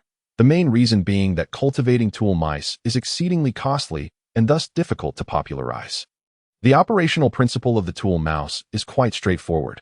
Once the tool mouse locates an energy stone, after extracting it, a simple iron wire netted cage will spring forth from the front of the tether attached to the tool mouse. Subsequently, one can simply drag out both the tool mouse and the energy stone. The troublesome aspect lies in the cultivation of the tool mouse. Their diet is significantly more expensive than the nutritional solutions we consume daily. Containing trace amounts of low-grade energy stone powder and a small quantity of radioactive material, the presence of energy stone powder greatly elevates their rearing costs, and due to frequent exposure to radioactive materials, their mortality rate is exceedingly high. The investment required to successfully cultivate a tool mouse capable of withstanding high radiation is undoubtedly substantial. Therefore, the rarity of tool mice is self-evident. Even the Tomorrow Mercenary Corps, where Ji Xian previously resided, only managed to rear 3 reserve mice. Chu Ci understood, yet simultaneously felt perplexed. It was evident that even if this tool mouse could indeed assist her, such advanced creatures were beyond their reach. Ji Xian shifted slightly, struggling to move, the piercing pain from his injuries gnawing at his nerves, leaving him with no energy to continue debating with Chu Ci. As he muttered, "Let's visit Uncle Li tomorrow. He should have some connections." Then, he turned away, feigning sleep. Chu Ci tilted her head, pondering for a while before recalling that Uncle Li must refer to the owner of the grocery store, the one with the prominent yellow teeth. She had hoped to engage in further conversation, but upon seeing his dismissive posture, she obediently sealed her lips. Glancing at her watch, she noted the time. 18:57. Did the people in this world not indulge in any form of nightlife? With no one to converse with, Chu Ci lay on her makeshift bed, tossing and turning, unable to find sleep. Her skin began to throb subtly. She could not tell if it was sunburn from the day or radiation damage. The more it ached, the more irritated she became, and the more irritated she felt, the less sleep she could manage, creating a vicious cycle. Finally, she rolled off the ground and decided against sleeping, turning on the light. She was no longer concerned about the minor electricity consumption thanks to her solar charging panel. With time on her hands, she thought it an opportune moment to craft a mask for safe scavenging. It was a shared responsibility. If conditions permitted, she also wished to fashion a sunshade for herself. Lacking suitable materials for mask making, she settled on the towel Ji Xian had brought, Its dimensions would suffice for crafting 6 masks. However, she wondered if Ji Xian would be willing to part with it, considering it was one of his few cherished items. Recalling the sight of the boy coughing up blood during the day, Chu Ci gritted her teeth, resolving to be a little shameless. But what could she offer in exchange? Her gaze wandered about the empty room before settling on a pile of red vine leaves in the corner. The clothes she wore, both top and bottom, were woven from the fibers of the red vine leaves by her original self. Perhaps she could create a hand-woven piece to trade with him, something adorned with patterns that would surely appear sophisticated. Though she had undergone a transformative change, her weaving skills remained intact, preserved from her original self and bolstered by her experience as a crafty artisan in the modern world. With determination, Chu Ci followed the memories of her original self. Rummaging beneath Ji Xian's bed for a small plastic box containing needles and threads, along with a finely sharpened blade, she retrieved the blade, the key instrument for slicing the red vine fibers. Each red vine was as thick as her wrist, and the ones at home had already undergone preliminary processing, now in a semi-dry, pliable state, perfect for crafting. Using the blade, she carefully sliced the outer skin of a section of vine, effortlessly separating it along the direction of the vine. In just about 10 minutes, she had processed all the red vines. The next step was crucial. The freshly peeled red vine fibers resembled round wooden cores and could not be utilized directly. Next, she employed her skills with precision, splitting each core in half, then into quarters, and so on, repeating this process until each fiber was reduced to the thickness of rope. By the time she finished, it was already midnight, and she had only managed to process 3 vines, her hands trembling from the continuous effort. That moment, she truly understood why handcrafted items in the modern world were so expensive. Unfortunately, in this era, everything was costly except for human life. With a resigned sigh, Chu Ci acknowledged that life must go on. She organized the processed red vine fibers, knowing they would require further beating with a wooden stick before being suitable for use. There were still many steps to complete, and she certainly would not finish today. Stretching, feeling utterly drained, she finally allowed herself to rest peacefully. After extinguishing the light, she crawled back onto her bed, and before long, she was snoring softly. Today had truly exhausted her. Once she fell deeply asleep, Ji Xian, who had been lying in bed, opened his eyes. Why now? Cold sweat had soaked his forehead. This night had undoubtedly been another arduous one for him. The next morning, Chu Ci was awakened by the alarm on her watch. Through the translucent plastic ceiling, she could faintly see the stars twinkling in the sky, indicating that this morning was indeed devoid of embellishment. Stretching, she rubbed her sleepy eyes, laboriously separating herself from the makeshift bed.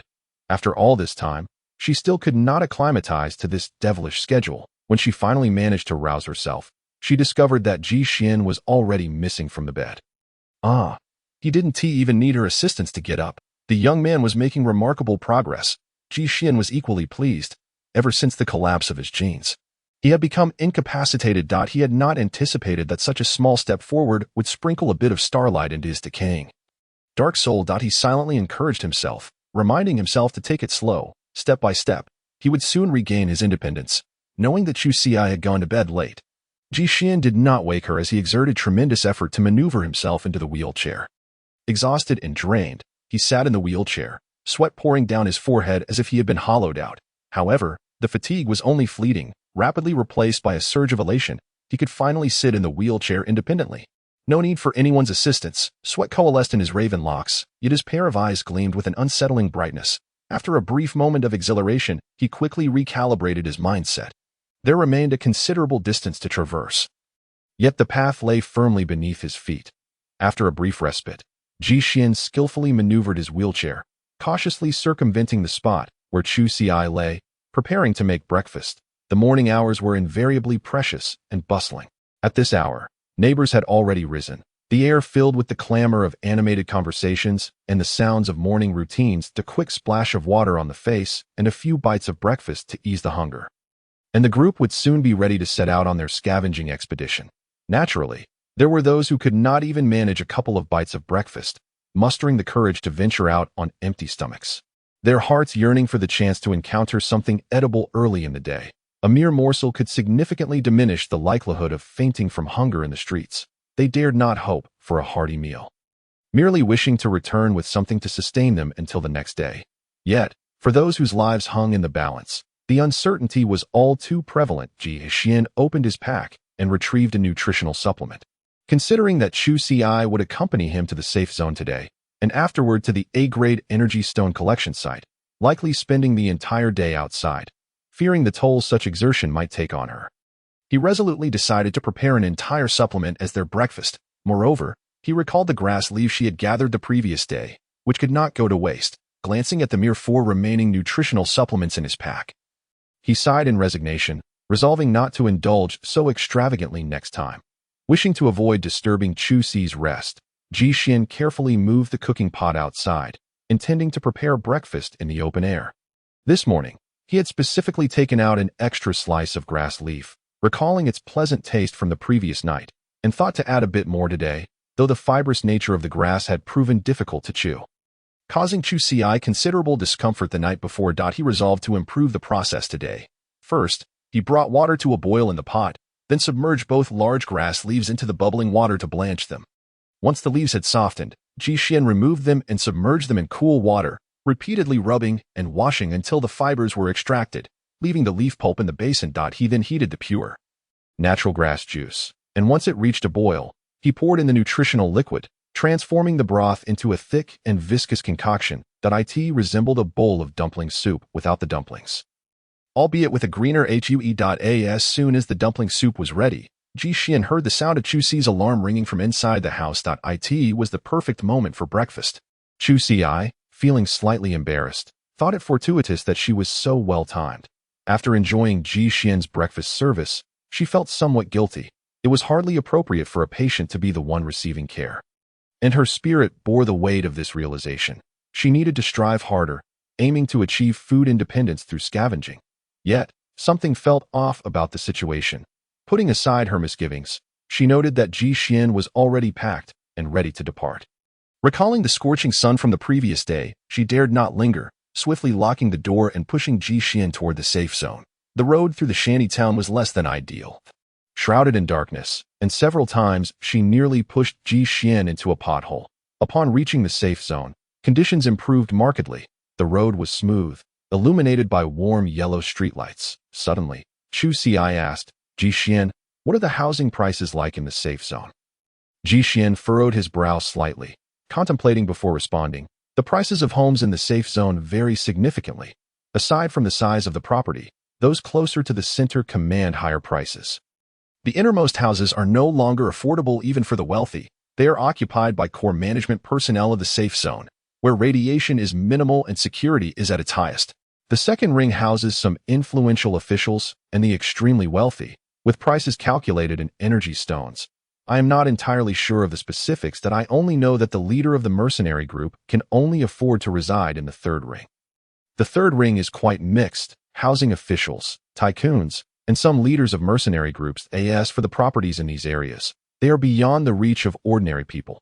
Chu Si nodded, realizing that she was not so lofty in her aspirations. It would suffice to discuss the heights that the common folk of their shanty town might realistically attain. Hearing her words, Ji Xian's lips twitched imperceptibly, understanding her intended message. However, was her perspective not also a form of lofty ambition? If so, they would have to begin from the very bottom. The houses closest to the safe zone's walls, particularly on the top floors, indeed had prices far more reasonable than those in other civilian districts. With diligent effort over 5 to 6 years, or perhaps 7 to 8, or even 10 years, it might be possible to afford one.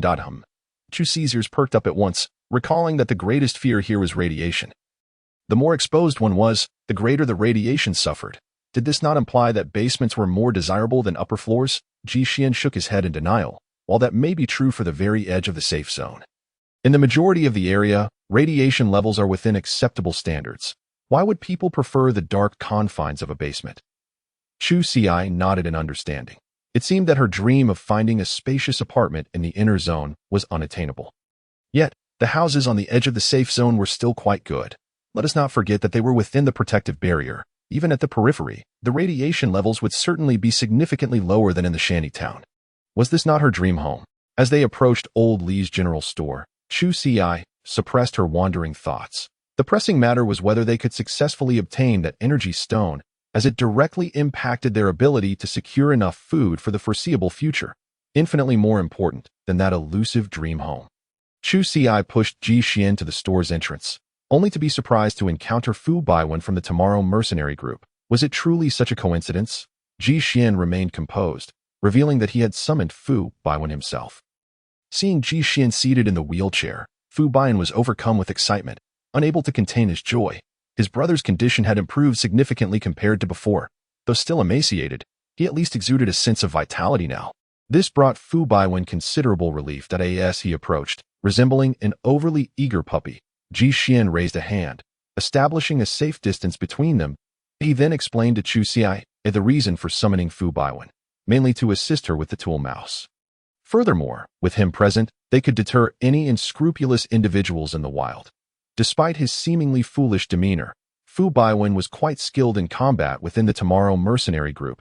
Fu Baiwen hastily waved his hands in modesty, saying, "Oh, that's merely child's play. The boss is the true warrior of our Tomorrow mercenary group." After saying this, he regretted his words, realizing he had inadvertently brought up a sensitive subject.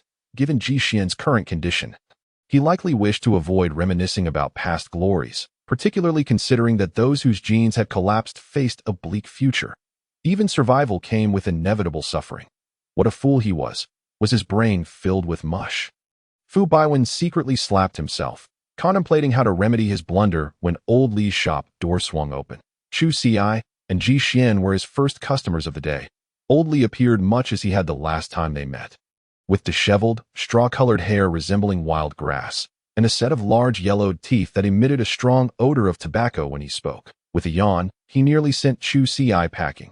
She discreetly took a step back, distancing herself from the biochemical weapons attack ranged. Ji Xian and Fu Baiwen, however, seemed to adapt well to in a society such as theirs. The ability to smoke was, in itself, a symbol of wealth.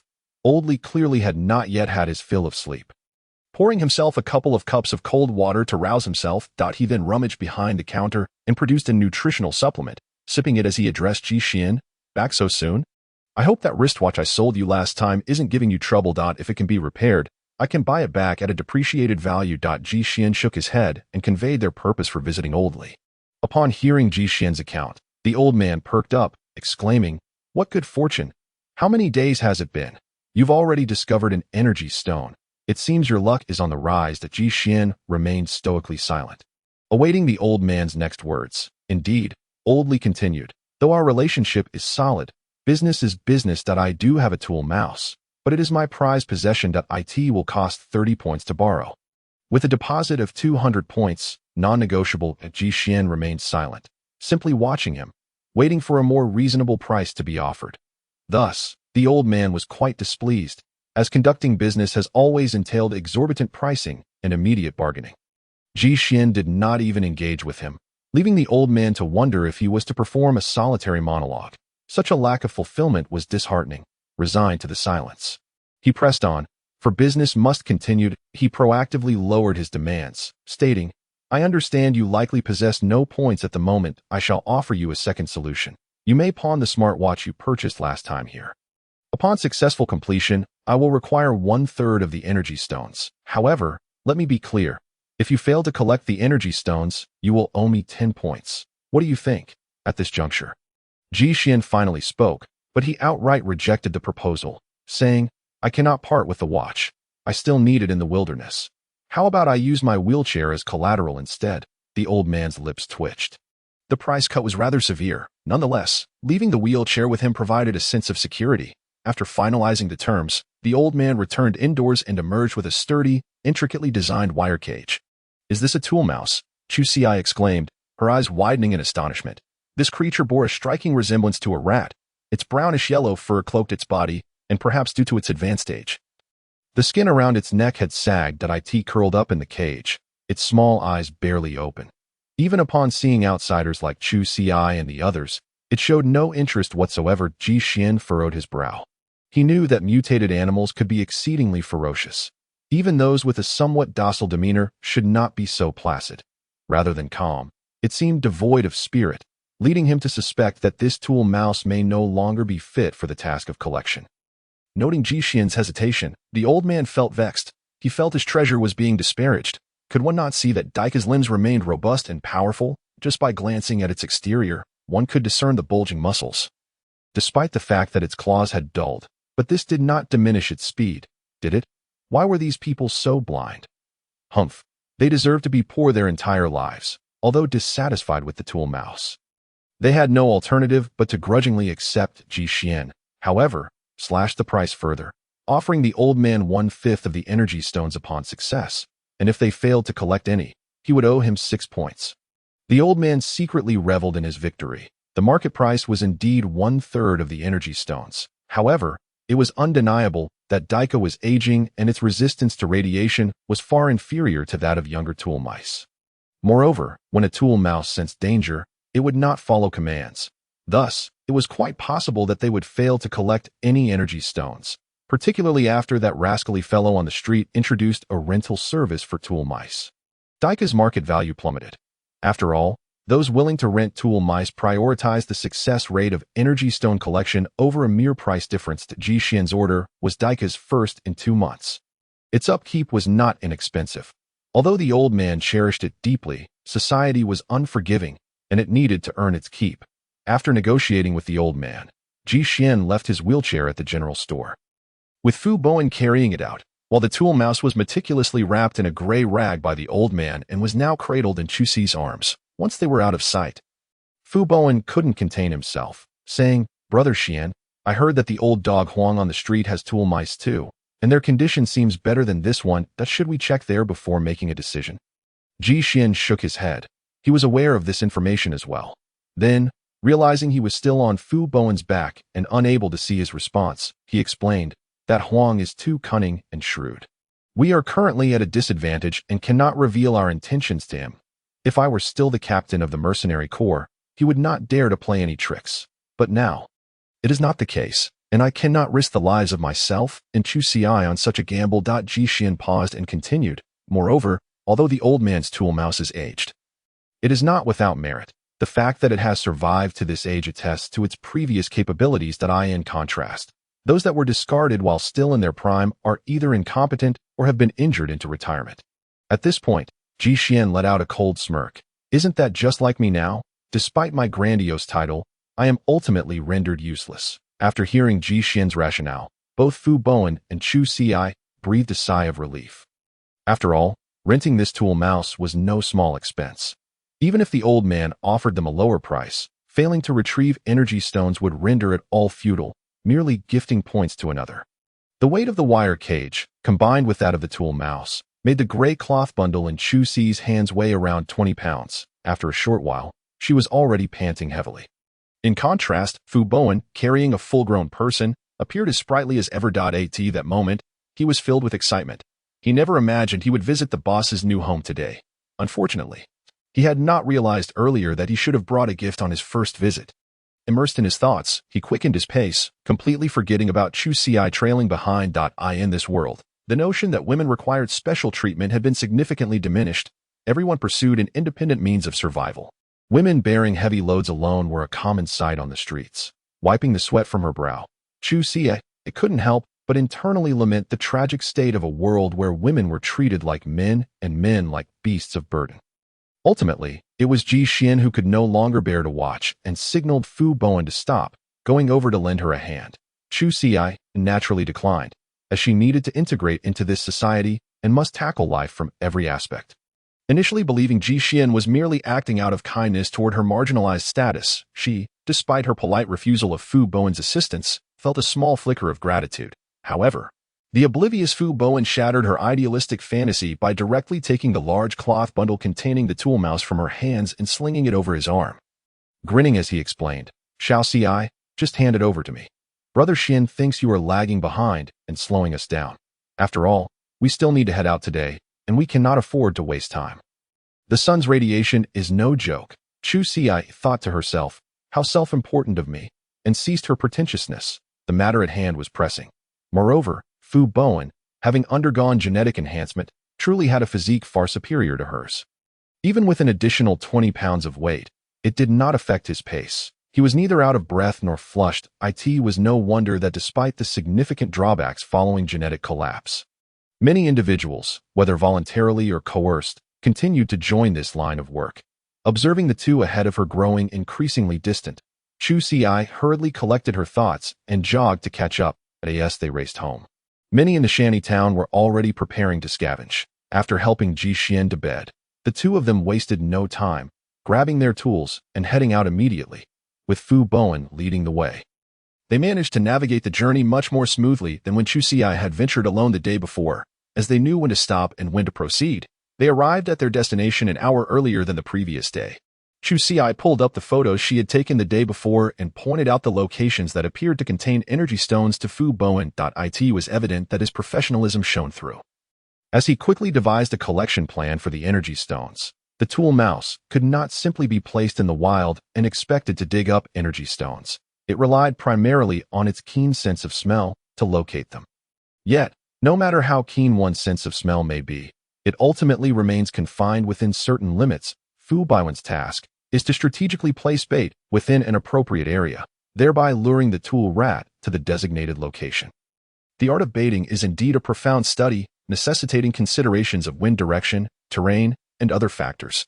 Had Chu Xi been allowed to handle the operation directly, the mission would have undoubtedly faltered today, resulting in a regrettable waste of precious bait. Once all preparations were complete, Baiwen unwrapped the gray package, donned specialized gloves, and reached into the iron cage to extract the sizable rat. Upon opening the bottom of the cage, a small mechanism box came into view. With a couple of casual taps, two metallic clasps extended from the box.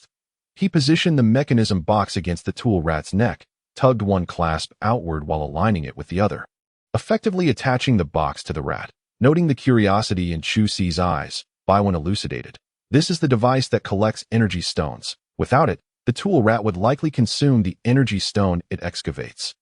Chu Xi nodded, still somewhat bewildered, yet she remained unperturbed. In a short while, she would witness the entire collection process of the tool rat firsthand.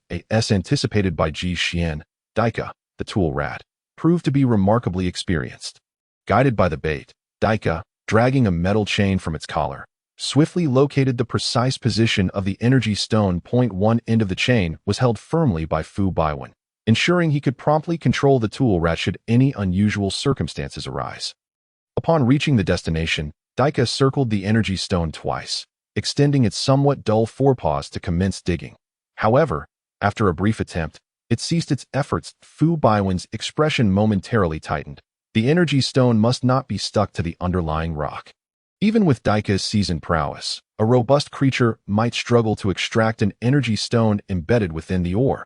This scenario was precisely what everyone dreaded.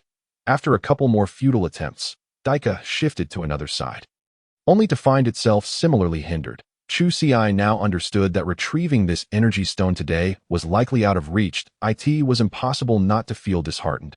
If the mission failed, not only would they leave empty-handed, but they would also owe only 6 universal points for the base. She suspected that Ji Xian had no such assets, considering their current hardships. If he had them, he would have long since used them to support his family. Fu Baiwen's heart sank in tandem. After hearing Xianji's words, he had already abandoned the thought of borrowing a tool rat from Huang Laogo. This meant that if Daika failed to procure the energy stone, it would likely remain beyond their grasp. The tool rat, however, was oblivious to the anxious emotions of the two individuals outside the high radiation zone. At that moment, it was wholly engrossed in its task, digging in various directions with great enthusiasm. Eventually, Chu Xi and Baiwen beheld the full form of the energy stone, a white stone, roughly the size of a fist, with a somewhat translucent texture and a surface that glistened with a gentle sheen, reminiscent of exquisite mutton fat jade. Truly, this was the renowned energy stone. A mere glance was enough to captivate one's attention. Both Chu Xi and Fu Baiwen, the latter who had encountered energy stones numerous times, were equally entranced. He exclaimed with delight, judging by its quality, this must be at least an E-grade energy stone. Chu Xi, your luck is remarkable. However, the expression of surprise soon morphed into one of resignation and distress, for they noticed a small section at the bottom of the energy stone still connected to the underlying base stone. Seeing this, Chu Xi felt a glimmer of hope. Since the tool rat could consume the energy stone, why not let it devour the one beneath? Losing a small portion was far preferable to forfeiting the entire stone. Yet, Fu Baiwen shook his head. The primary reason for the strict prohibition against tool rats consuming energy stones was their insatiable greed.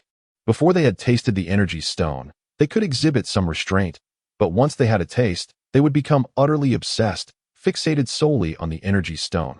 The energy contained within these stones was far too potent for such low-tier mutated beasts to handle, resulting in certain death. Upon hearing this, Chu Xiai was momentarily stunned. Indeed, matters were not so easily resolved, and Bian was undoubtedly aware of this. Was it truly the case that they must surrender now? They were so close. Just as both felt a wave of despair, Daika exhibited new behavior. It circled the energy stone, attempting to pull the chain around its neck closer to the stone, then swaggered back with empty paws. This action ignited excitement in Chu Xiai, while Fu Baiwen, more direct in his jubilation, scooped up Daika and planted a hearty kiss on it. It was worth noting that tool rats were quite dim-witted. They lacked adaptability. Daika's ability to conceive such a method marked it as an exceptional specimen among its kind. Baiwen felt immense gratitude for Ji Xian's earlier decision. Chu Xiai, however, stiffened at the sight. Although she held high hopes for Daika, kissing a mutated rat was perhaps a step too far. Fu Baiwen, unperturbed by such considerations, removed the chain from Daika's neck and returned it to the cage. He then began to work with the chain, using it like a saw, pulling it back and forth with fervor. Fortunately, he had chosen a high-quality chain for this endeavor, otherwise, it might not have held up to the task. Fortunately, the process proceeded smoothly, and after a little over 10 minutes, Fu Baiwen felt a release of tension in his hands. From a distance, he saw the energy stone had completely disengaged from the base stone and rolled a short distance away. Chu Xiai couldn't help but jump in excitement, exclaiming, "Thank heavens for this fortune."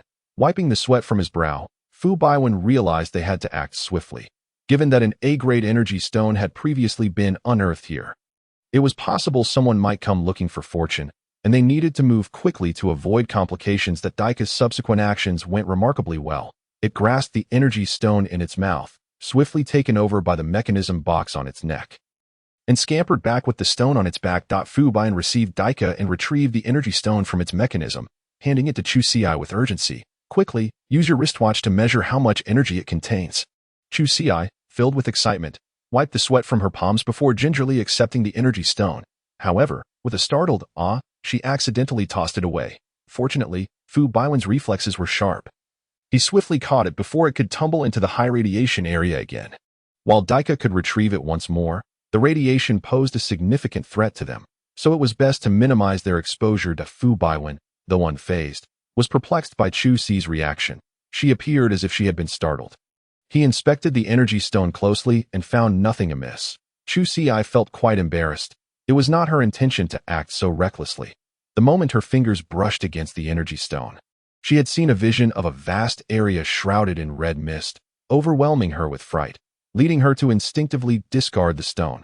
Noticing Fu Baiwen's nonchalant demeanor with the energy stone, she steadied her nerves, wondering if her reaction was a remnant of previous radiation exposure. Fu Baiwen remained noncommittal, acknowledging that in these times, any ailment could arise.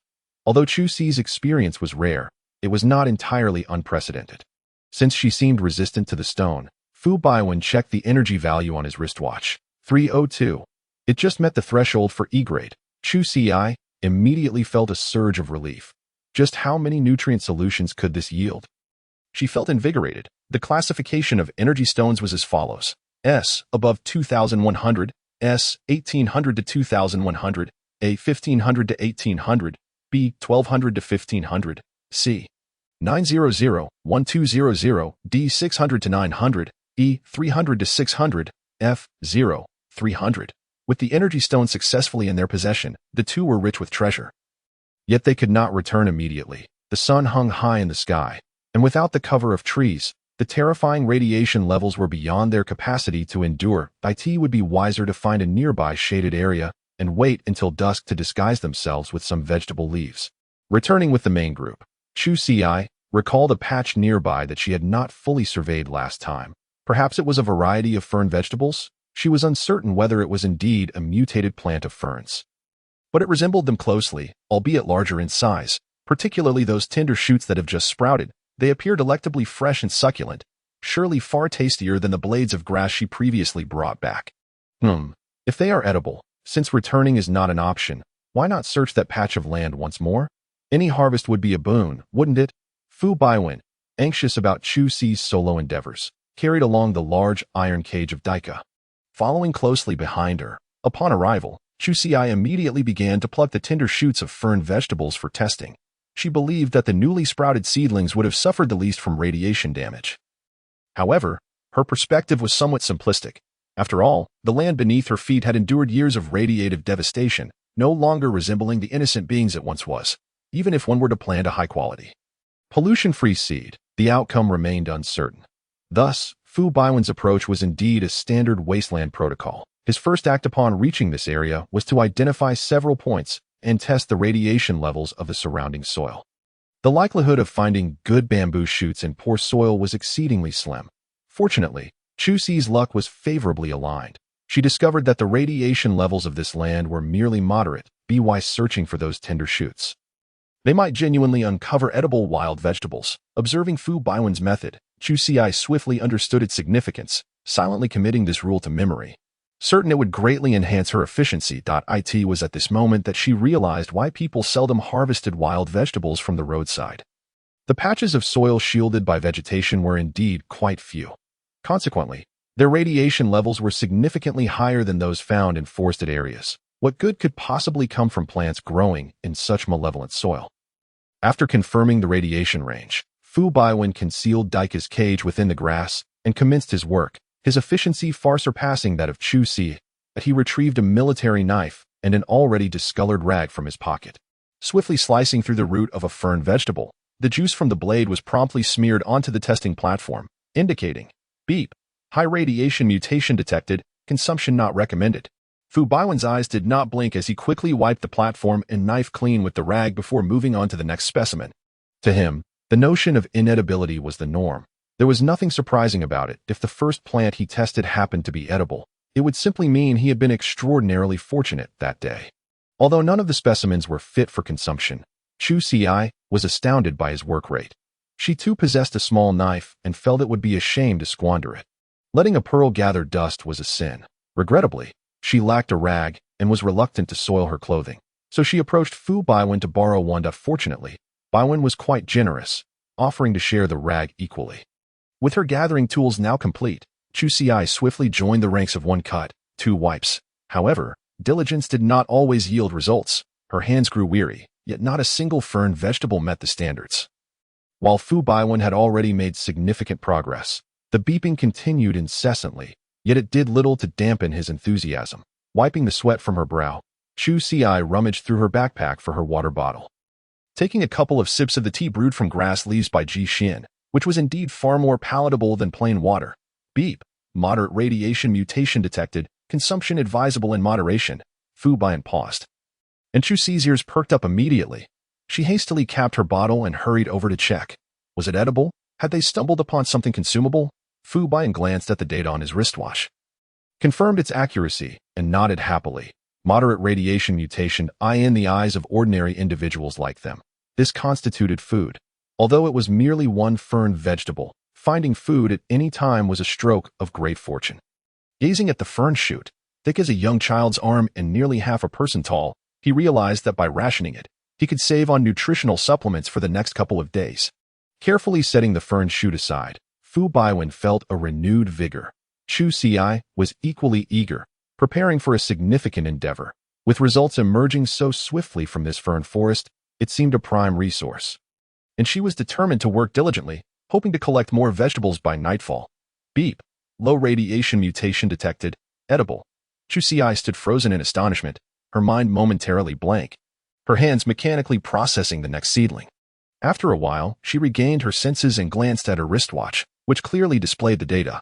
Indeed, it was a low radiation mutation. Chu Si promptly turned to locate the tender shoot she had just processed. Although it was not as large as the one Fu Baiwen had discovered, measuring only half an arm's length, it was plump and endearingly appealing. Chu Si couldn't help but let out a silly giggle. This was the first truly wild vegetable she had found since crossing into this world. Fu Baiwen, evidently hearing the wristwatch's alert, gave her a thumbs up from a distance. Overjoyed, Chu Si couldn't bear to leave the fern shoot lying around carelessly. She folded it and tucked it into her cloth pouch. After all, it was light. She could easily carry 10 more. Unfortunately, as twilight approached, the two of them had thoroughly scoured the fern patch and found no additional edible specimens. However, there was no cause for lamentation, as they had successfully harvested energy stones along with wild vegetables, marking this expedition as remarkably fruitful. With time running short, they needed to hurry back to the shantytown. For the nights outdoors were fraught with danger. This was the domain of mutated beasts. Before departing, Fu Baiwen specifically instructed Chu Xi to conceal the location from which she had harvested the fern vegetables. Such rare low-radiation mutated plants, upon sprouting again, might still fall within the edible range. Ferns tended to sprout quickly that in 5 or 6 days, new shoots would emerge, and since these ferns were mutated plants from the wasteland, they grew particularly fast. Even if their roots continued to absorb radioactive substances from the soil, the accumulation time was relatively short, meaning the probability of producing edible plants remained high for the location he had identified. It required no special marking, as it was unnecessary. Reflecting on this, he felt a twinge of envy towards Chu Xi's fortune. In such a brief span of time, she had discovered 2 energy stones and even found this low-radiation mutated wild vegetable, which he perceived as extraordinary luck. If Chu Xi were to learn of Fu Baiwen's thoughts, she would undoubtedly offer an additional explanation. Yes, she was fortunate, which was why she had found herself in this perilous era where even a steamed bun was considered a blessing. Immediately experiencing high levels of radiation damage upon her arrival at that time, it truly felt like living was worse than dying. Thankfully, she had been immobilized. Otherwise, she feared she might have uncontrollably yanked out her own oxygen tube. Never mind, such reflections were merely tearful reminiscences. Perhaps to true wasteland dwellers, these matters were all quite commonplace. After all, they viewed life and death with indifference, each day being a question of whether they would see another.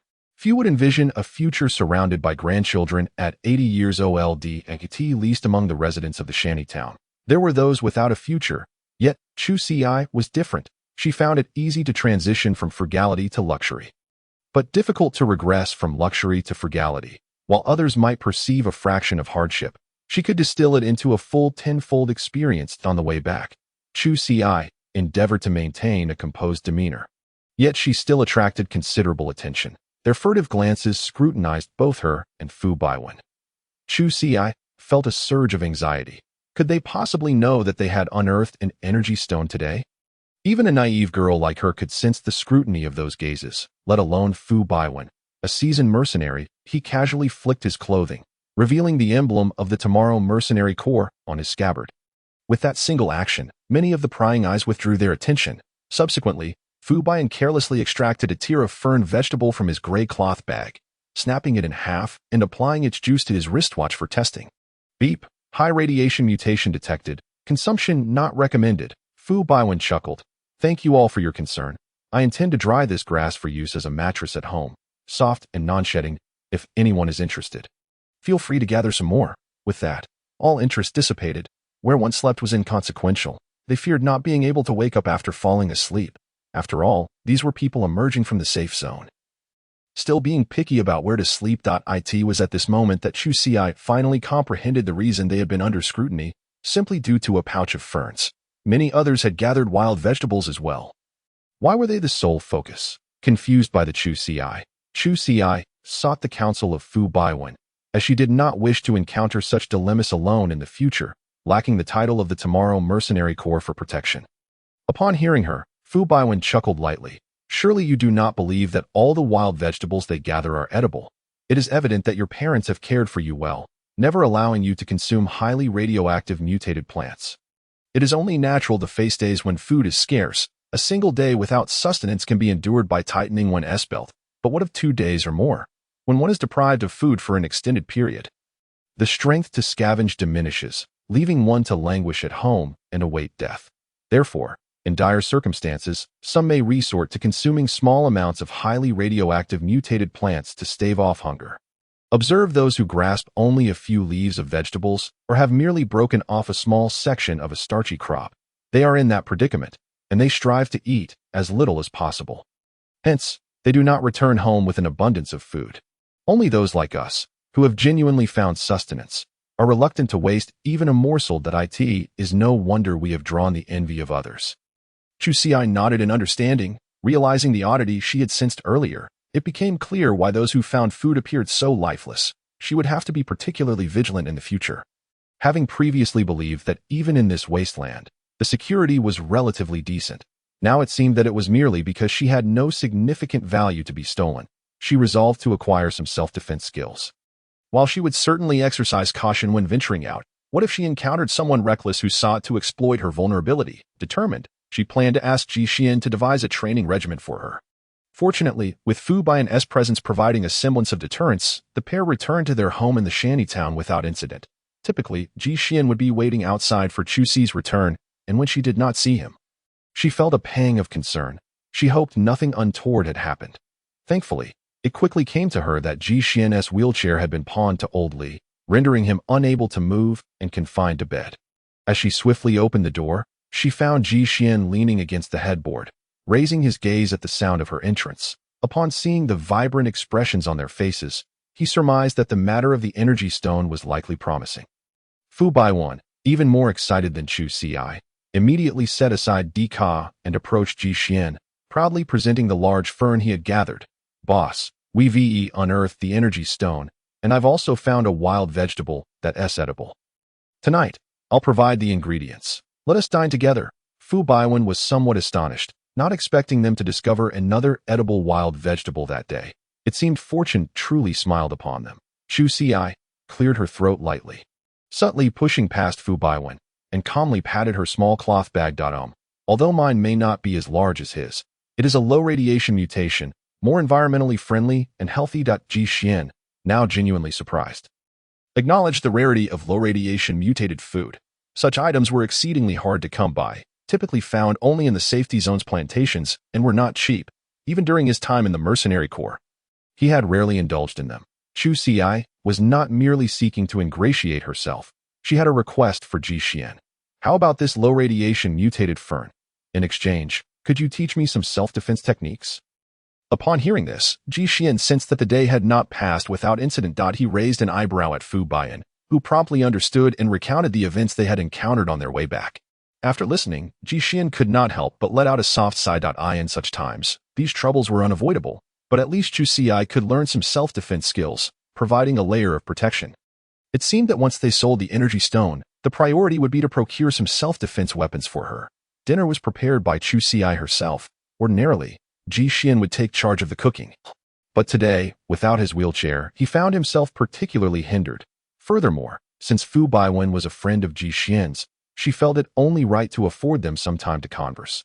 Although her culinary skills were modest, she figured that in this world, the concept of gourmet food might be non-existent.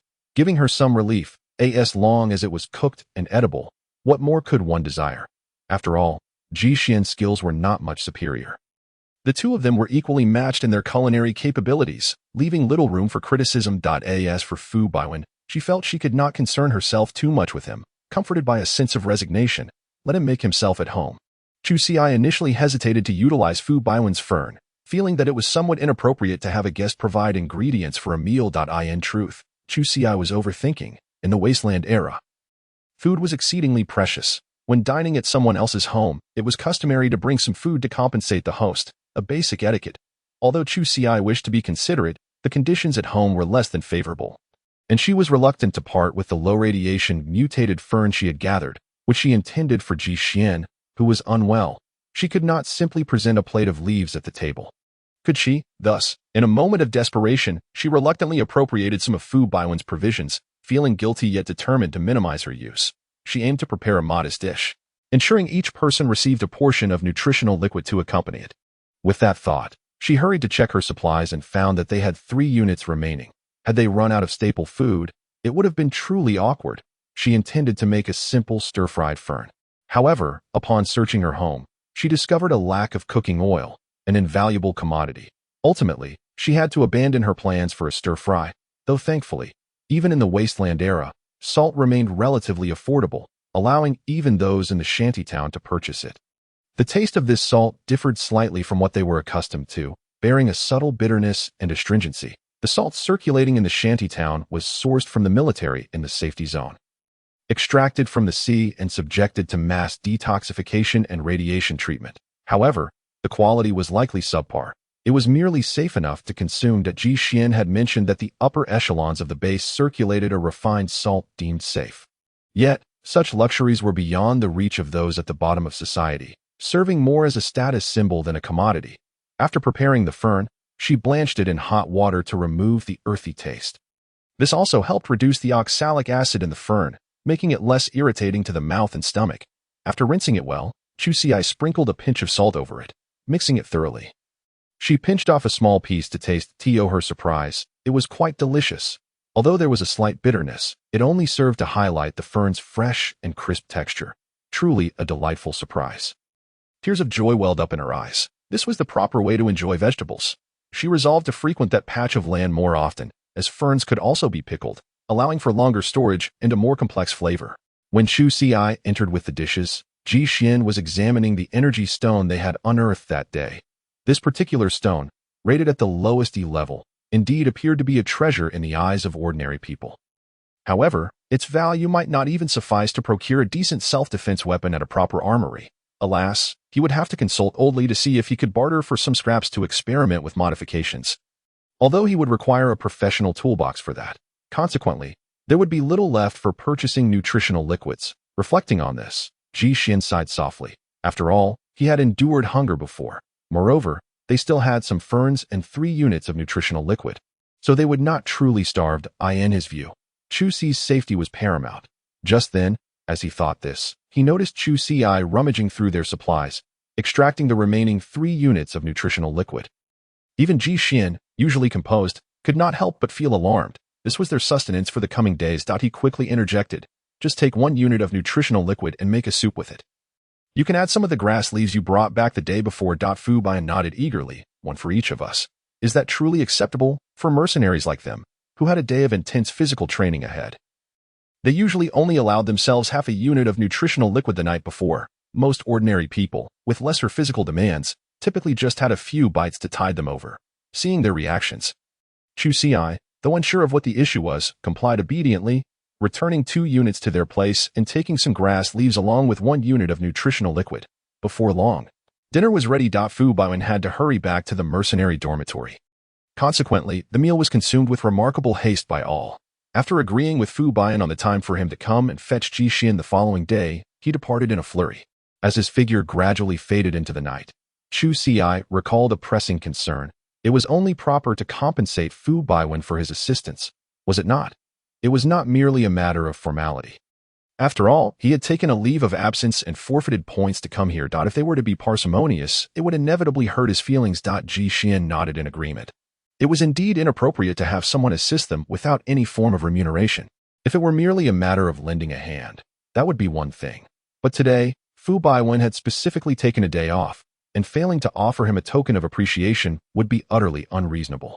However, when it came to material goods, Fu Baoan insisted on refusing any form of payment. The hardships of the shanty town were well known to all, and thus he would certainly not accept any commission. It seemed that they could only take a cue from Chu Xi's needs, perhaps crafting a tailored training regimen for him instead. The next day, shortly after 4 o'clock, Fu Baoan had already arrived at Chu Xi's place, as he had a task to attend to that day. Thus, he had come a tad earlier. After carrying Ji Xian to Lao Li's place, he would have to return directly to his unit. Ji Xian shared with him the decision made the previous night, eager to gauge Fu Baoan's own thoughts. Fu Baoan, naturally, was more than willing. Despite his stringent requirements for training, Ji Xian truly yielded remarkable results. They had grown accustomed to living on the edge of danger, and enduring hardships at home was far preferable to risking their lives outside. Not to mention, a fatal incident could lead to injuries that would leave them irreparably damaged. Therefore, the necessity of such training was invaluable, worth its weight in gold. Throughout their journey, Fu Baoan's spirits were exceptionally high, even with Ji Xian on his back and a heavy iron cage slung over his shoulder. He moved with a sense of exhilarating speed. Chu Xi trailed behind him, noting how her physical condition felt significantly improved compared to before. Had she, the time traveler, finally begun to adapt to the rhythm of the wasteland era? She felt markedly stronger than the day prior, and this filled her with exhilaration. It suggested that with diligent training, she might eventually acquire the ability to fend for herself. In such chaotic times, lacking a measure of strength made even the simplest task of scavenging feel daunting. Upon their arrival, the door of the general store opened surprisingly early, indicating that Lao Li was indeed waiting for them. Seeing them arrive at such an hour, he surmised that their endeavor had likely succeeded. He hurriedly ushered them into the shop, taking the large iron cage containing Daika from them and promptly retreating to the inner room, where he also retrieved Ji Xian's wheelchair. "Captain Ji, come, Quickly bring me the energy stones you've unearthed for me to admire. After Fu Baiwen had settled Ji Xian comfortably, Ji Xian produced an E-grade energy stone from his pocket and handed it to Lao Li. Having just tested the energy stone's grade, Lao Li then remarked that the gratitude fee for Daika had yet to be dispensed. He would scrape off a gram of powder from the energy stone as a token of thanks. This left Lao Li utterly astonished. While some individuals might prepare a gratitude red envelope for the tool mouse upon discovering energy stones, it was usually just a customary gesture meant to bring good fortune and foster a closer relationship. Such gestures often involved simple offerings of pet food, and providing energy stone powder was considered the highest form of gratitude. Daika, due to its advanced age, had not received a gratitude red envelope in several years. Of course, Ji Xian was not particularly generous. He had only made this decision after understanding the specifics of the mining process. One could say that Daika was worth this price. It was indeed a superb partner. Without it, they would have returned empty-handed. Lao Li's eyes brimmed with tears of gratitude. Finally, someone recognized Daika's worth beyond its low rental cost. Lao Li had never regarded Ji Xian with such favor before. He felt that although the lad was frail, his insight was commendable, and his decisiveness and resolve were impressive. A friend worth having. After a moment of reflection, Lao Li rummaged through his counter and eventually produced a small golden key. He hurried back to the room, and after a brief interval, emerged holding a small plastic box that still emitted a chill. Upon seeing the markings on it, Ji Xian's pupils constricted, and Fu Baiwen exclaimed, "A body purification agent." Only Chu Xi wore a puzzled expression. Lao Li chuckled. "What do you think? Quite generous, isn't it? This is the only one I have in the store, which I acquired by coincidence not long ago. This item can only be found on the black market, and even then, its authenticity isn't guaranteed. Today, since you've treated my old friend well, I've decided to offer you my friendship. That E-grade energy stone is yours. And this body purification agent is yours as well." Ji Xian's lips quivered, veins standing out on his hands, yet he hesitated to respond. Even Fu Baiwen could not contain himself, quickly interjecting, "Lao Li, you're a stand-up guy. We accept this deal." However, Lao Li furrowed his brow as he looked at Ji Xian. "You must understand the value of this potion. Do you not trust me?" Ji Xian sighed softly, then shook his head. "It's not that. I genuinely appreciate your generosity, Lao Li, but for this energy stone, I would prefer to exchange it for a suitable weapon for Chu Xi." Lao Li glanced at Chu Xi standing beside him and nodded. "Understanding. Fine. Regardless, this item will sell easily. If she's not interested, I won't force the issue." With that, Lao Li turned to place the box back in the safe, but Chu Xi rushed forward, grasping his wrist. Even she, despite her naivety, could tell from everyone's reactions how crucial this item was to Ji Xian. Her weapon could be purchased later. At the very least, she had a sharp dagger for protection.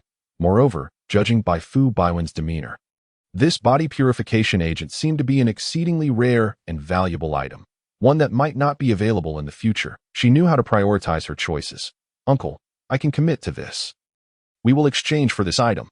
Lao Li looked up at Ji Xian, who was also casting a complex glance at Chu Xi, and chose not to speak, silently waiting for them to reach a decision. Ji Xian took a deep breath, ultimately struggling against the greed in his heart that he spoke laboriously. "You must consider carefully.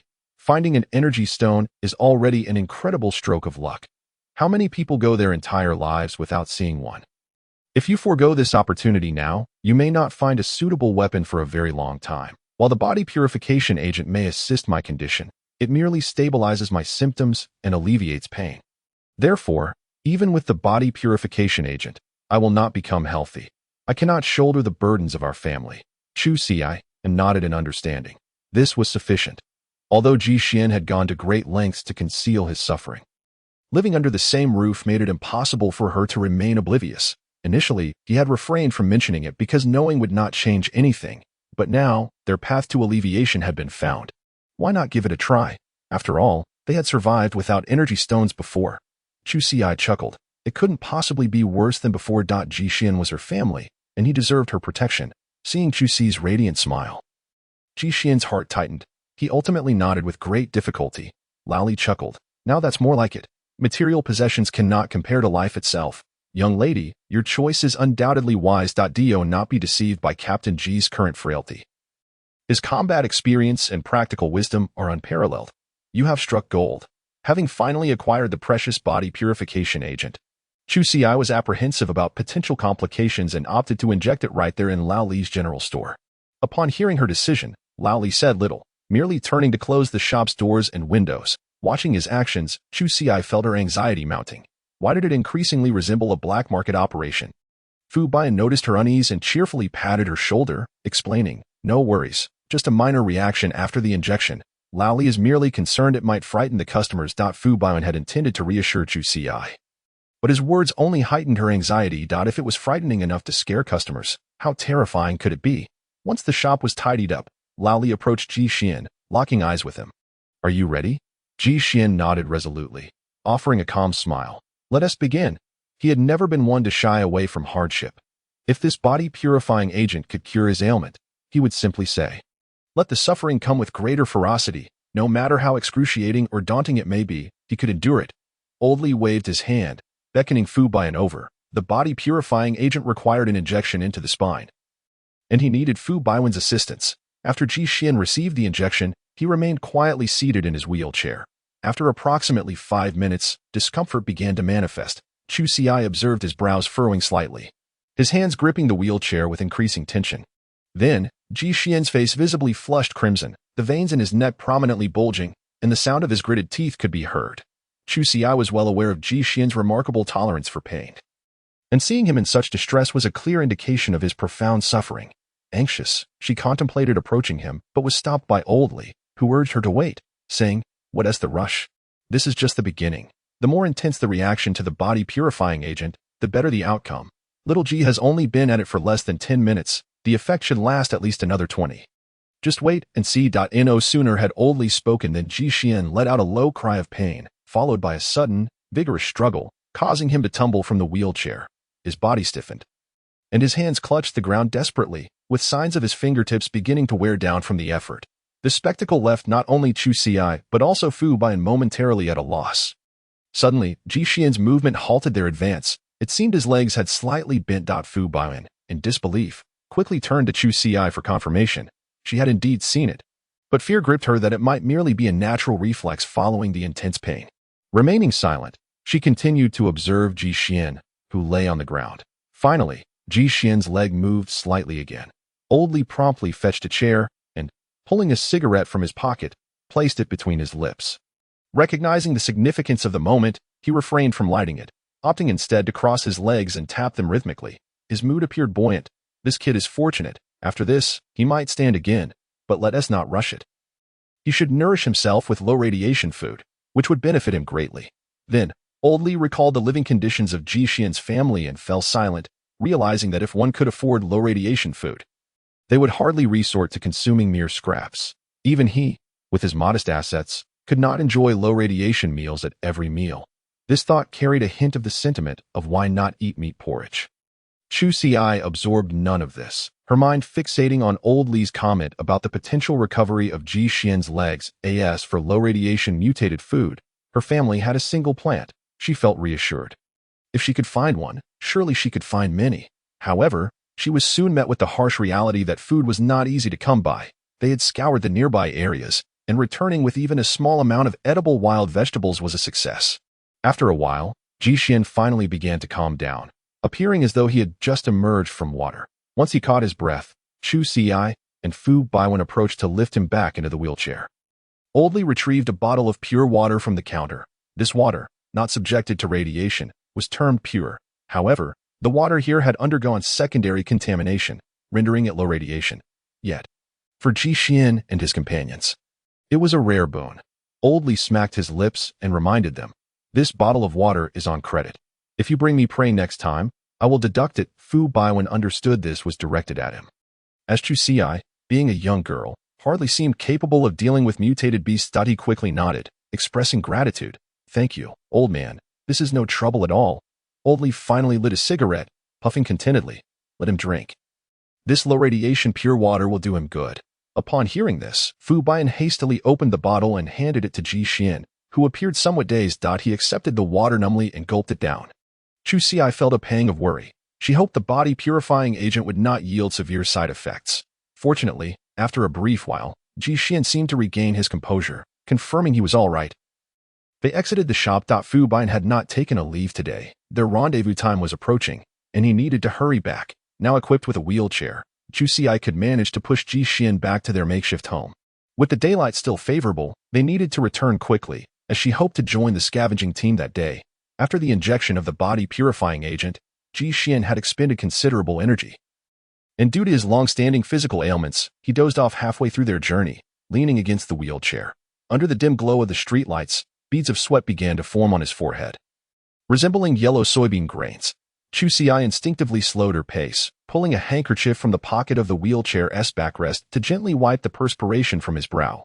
Seated in the wheelchair, Ji Xian's brow furrowed, indicating an unsettled sleep. It seemed his body remained in considerable discomfort. Upon arriving home, Chu Xiai carefully transferred him to the bed, knowing that with Ji Xian's usual alertness, he would awaken at the slightest touch. Today, he had only opened his eyes briefly in a dazed state during her movements before succumbing back into slumber, rendering him utterly still. In such a state, Chu Xiai felt uneasy leaving him alone at home. Fortunately, after a while, Ji Xian finally awakened on his own, and he appeared much improved, his complexion noticeably more vibrant than before.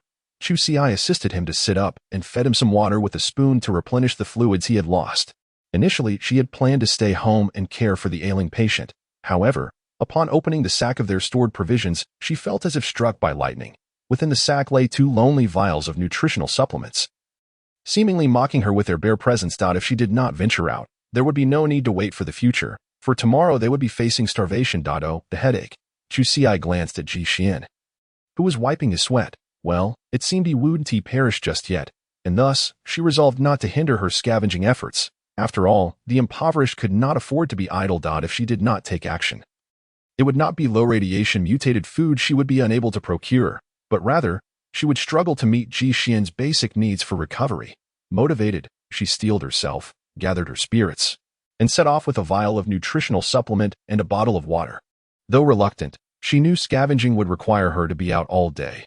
Hence, the nutritional supplement was essential, should she encounter a bout of low blood sugar in the wilderness.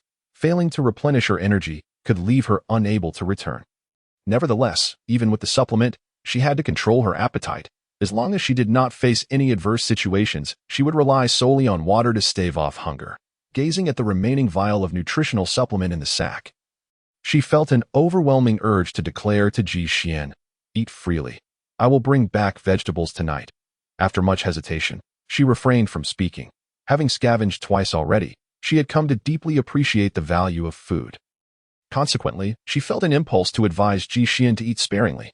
Ultimately, she held her tongue, remembering that Ji Xian had saved her life. It was best to remain considerate. However, she was aware that today, due to the circumstances surrounding Ji Xian, she had already lost some time and needed to depart immediately. Otherwise, she might find herself once again subjected to the harsh rays of high-radiation sunlight. Her previously sunburned skin still not fully healed. Another bout would necessitate medical intervention, and given their current situation, they could ill afford such expenses. After careful consideration, she decided to explore the raspberry gathering spot previously shared by Qin Wanwan.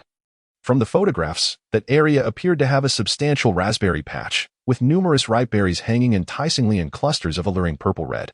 Although uncertain if she would find any to eat, the sight alone was uplifting. And after all, those were genuine fruits that could be sold.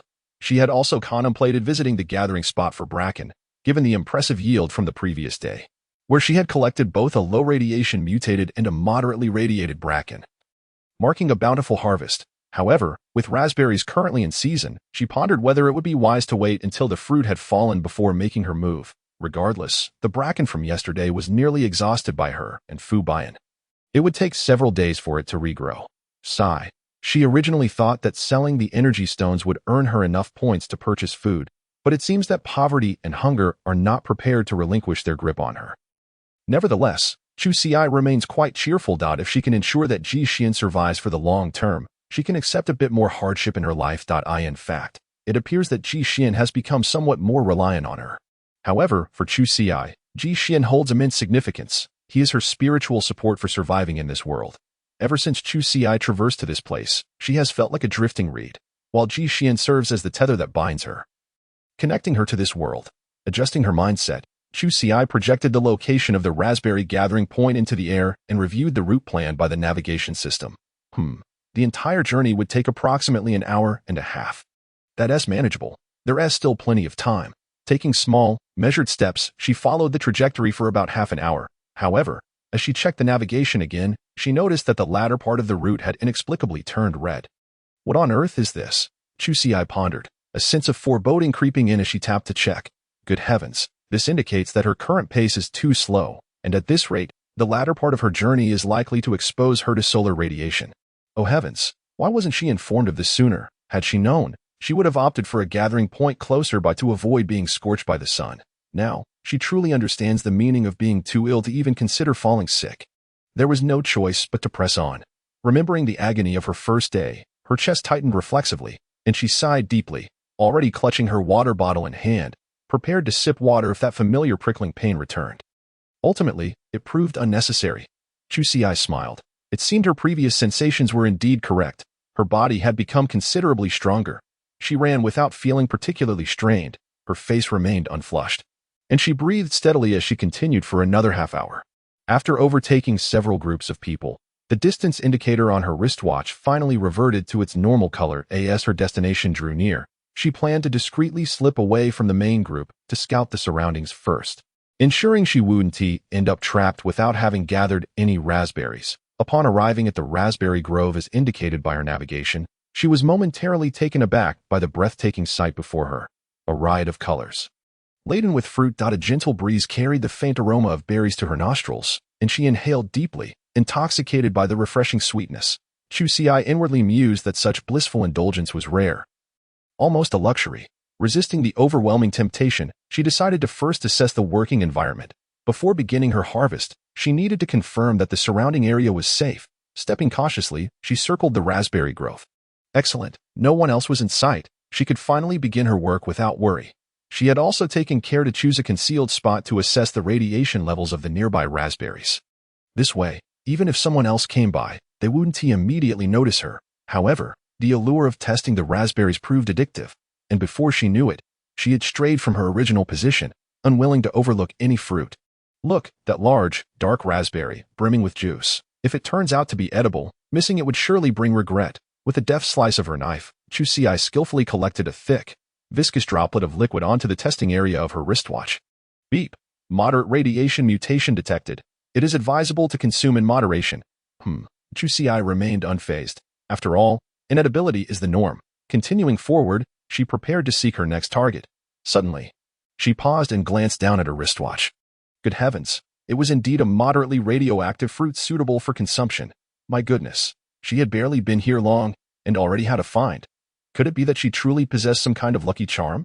Quickly turning, she stowed the recently tested fruit into the cloth bag slung over her shoulder, ensuring she hadn't made a mistake. Testing it once more, she confirmed it was indeed the edible variety. Chusi felt a surge of delight. Though it was just one fruit, it was a mutated specimen, the size of an apple. She patted her little bag with care, secretly naming the raspberry she had just harvested Zhaogua. Symbolizing her hope for it to bring forth many siblings. One day, she envisioned, her bag would be filled with a joyful family reunion. Before her daydream could continue, an unexpected turn of events jolted her back to reality. She crouched down stealthily, using the thick raspberry bushes to conceal her presence. Through the gaps in the branches, she spotted 4 large men approaching. The group proceeded cautiously, frequently glancing around to ensure they weren't being followed. Chusi's heart raced. Could it be that she had unwittingly stumbled into danger on her very first visit? These men did not appear to be friendly. Their faces bore a menacing glint, suggesting they were not the sort one would wish to encounter.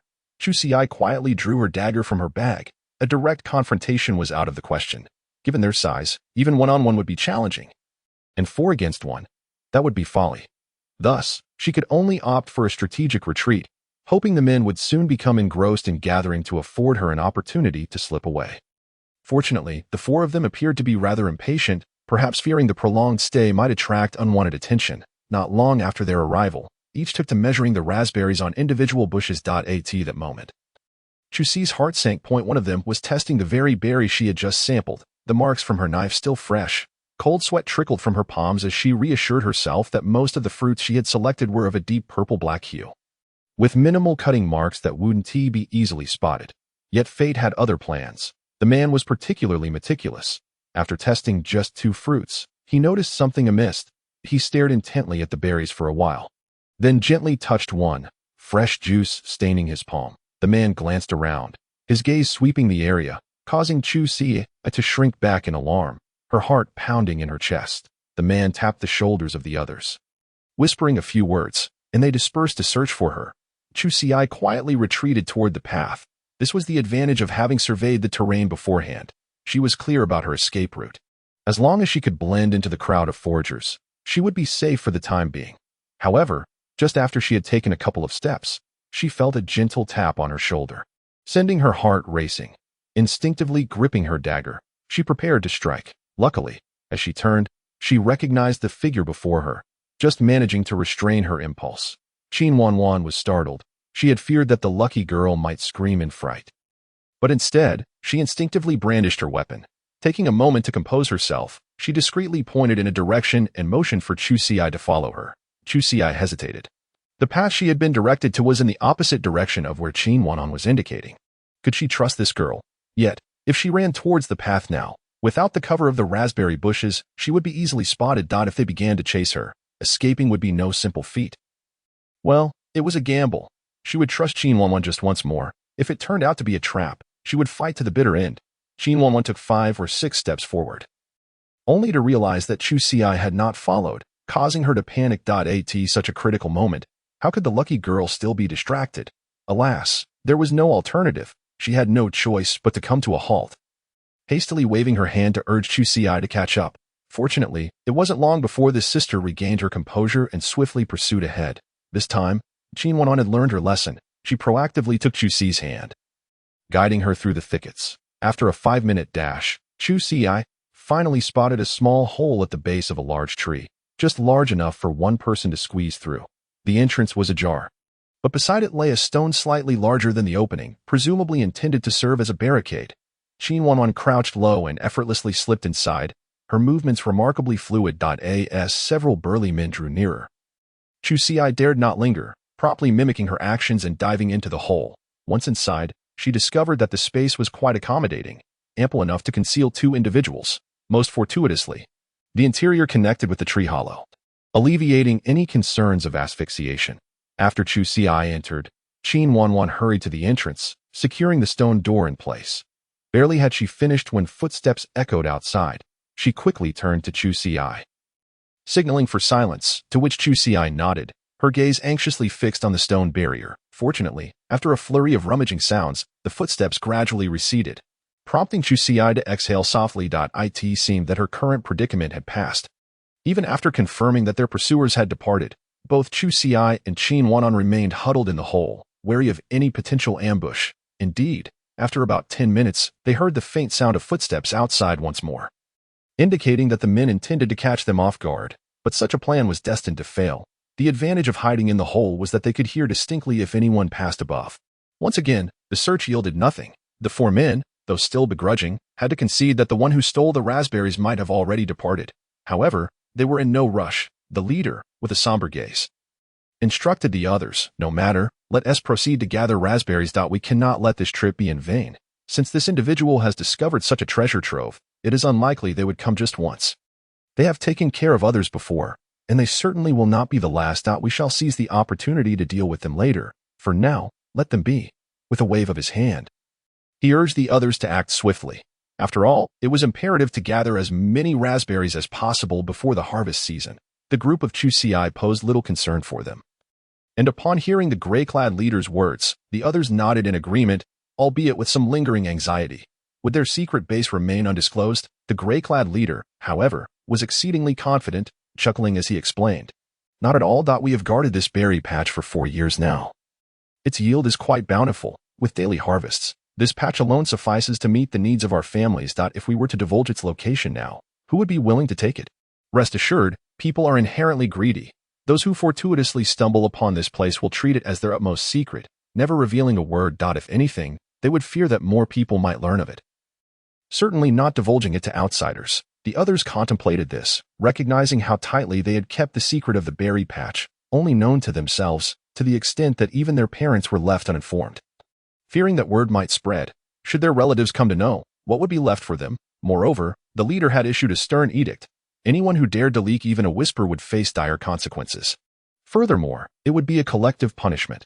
Whoever knew would be in peril, for such threats were not mere idle fears. They had witnessed the leader's ruthless handling of disobedient subordinates, a cruelty that instilled terror. In conclusion, they could only acknowledge, there are always greater powers beyond us, and it was no wonder they could not ascend to leadership, for they were too soft-hearted. The four men ceased their chatter and promptly returned to their tasks. Having already squandered enough time, they needed to head to other gathering spots. These individuals moved with utmost caution. To prevent raising suspicion, they always departed early from the raspberry patch, ensuring they reached other collection sites before nightfall. Scavenging for discarded leaves as a cover. Meanwhile, in the hole, Qin Wanwan was meticulously timing their departure. Since discovering that the area was claimed, she had discreetly observed the group for several days, thus becoming well acquainted with their movements. For safety's sake, she had even excavated the hole. However, just days after completing it, Chu Ci had inadvertently drawn attention, which in turn heightened their vigilance. These men were not benign characters. They were likely already devising ways to eliminate them swiftly. It would be perilous if they continued scavenging, as they could easily find themselves in dire straits. It seemed this freshly dug hole would soon become unusable. She had indeed been careless, upon realizing the potential danger. She should have informed Miss Koi immediately. Alas, her obsession with digging had led to this predicament, and now all her hard work seemed in vain. Reflecting on this, Qin Wanwan pulled Chu Ci closer and quietly relayed the habitual scavenging patterns of the four men. However, given the unusual circumstances today, Qin Wanwan predicted they might return midway. Thus, she advised them to wait until the second inspection was complete before making their exit, to avoid being caught in a trap. Chu Ci frowned slightly. While Qin Wanwan's plan appeared sound, there was a significant flaw. For instance, who could predict precisely when these men would return? The wasteland was fraught with danger, teeming with various bizarre mutated beasts. Without proper protective gear, survival outdoors was exceedingly difficult. If these men happened to lie in wait at the junctions until the very last moment before returning to their base, they would either be intercepted or sacrificed to the mutated beast lurking outside, a grim fate indeed. It would be wiser to turn the tables. They could flee down another path while the men feigned retreat, perhaps allowing for a sliver of hope. Qin Wanwan pondered for a moment, although Chu Ci's suggestion was risky.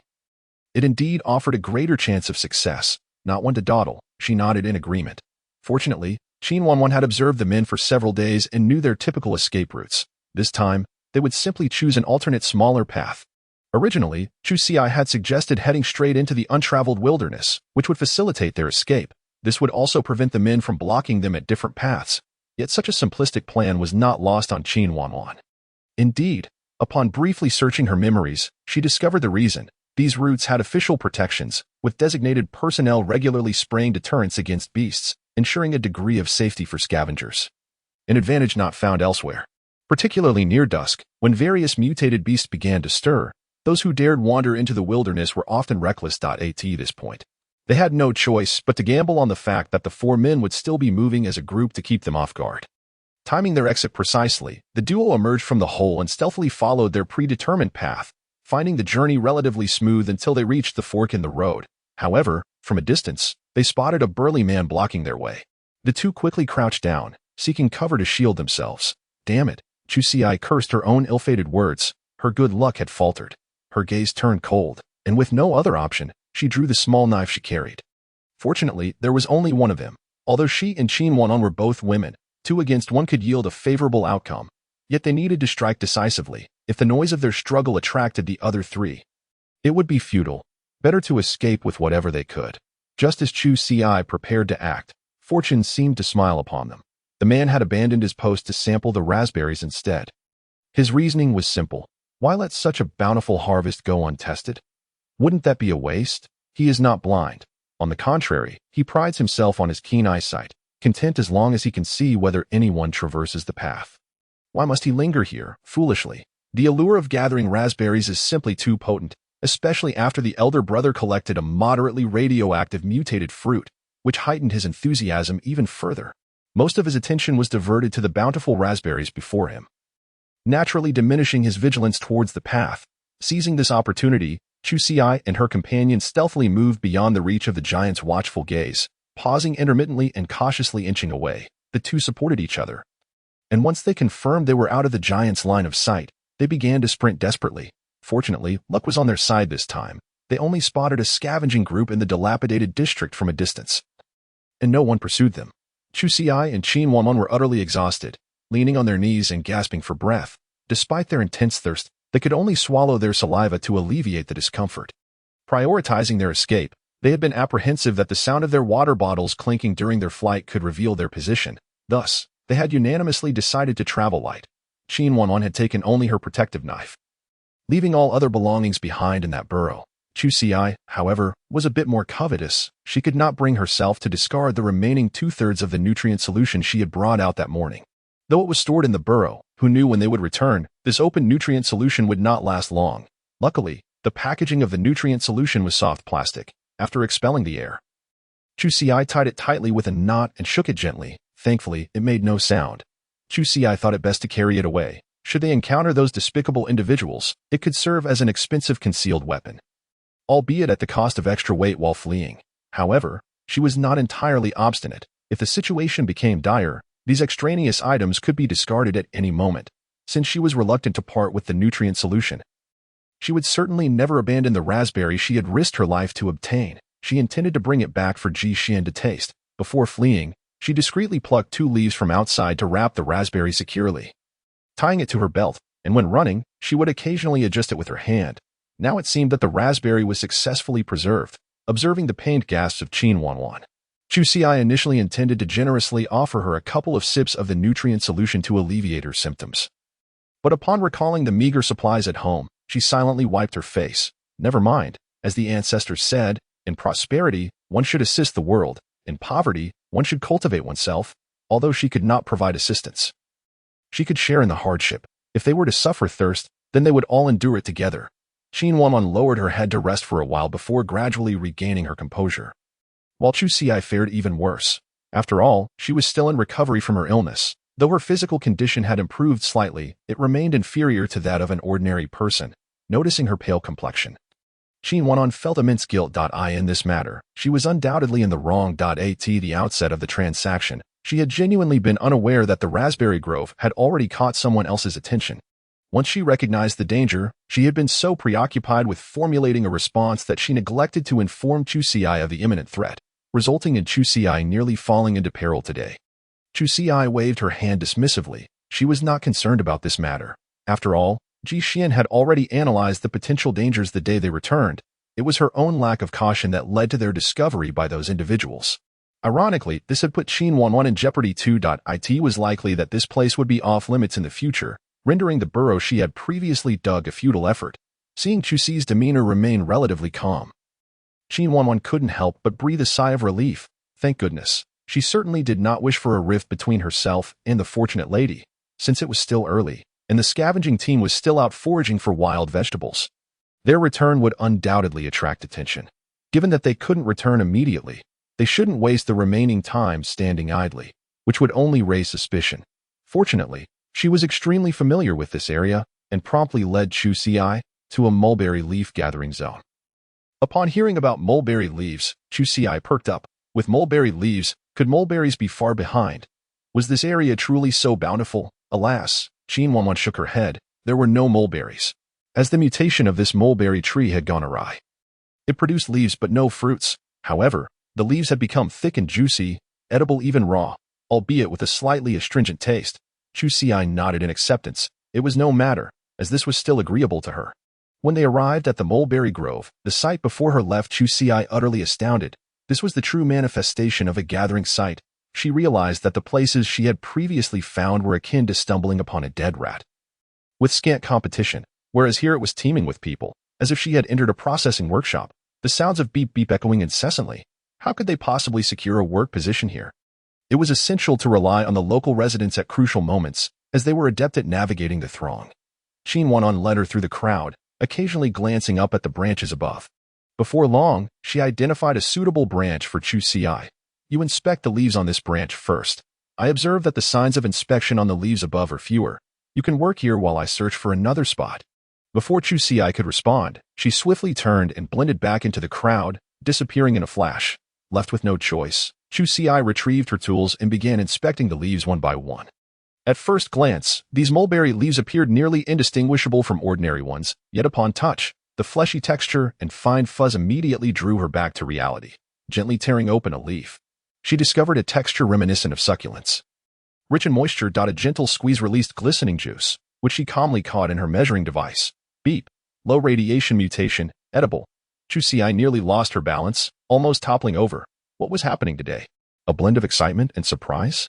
A connection between hell and heaven. She quickly scanned her surroundings. Fortunately, the crowd was dense and noisy, drowned out by the buzzing beep sounds, rendering everything else inaudible. Noticing no one was paying attention, she discreetly folded the leaf and tucked it into her clothing. The cloth bag had been left behind in the burrow, so she would have to craft another upon returning. Had she known this was a precious low-radiation mutated plant, she would never have torn such a large piece off. It felt like a waste of a good thing. Regardless, she was immensely pleased. This added another item to Jixian's diet during his recovery. Could it be that their family's fortunes were finally changing? After about half an hour, the scavenging teams began returning, and a beaming Qinwan approached her. Today has been remarkably lucky. I just found a piece of moderately radioactive mutated mulberry leaf. We can boil some leaf soup tonight. Chu Xi, how about your haul? Chu Xi modestly nodded.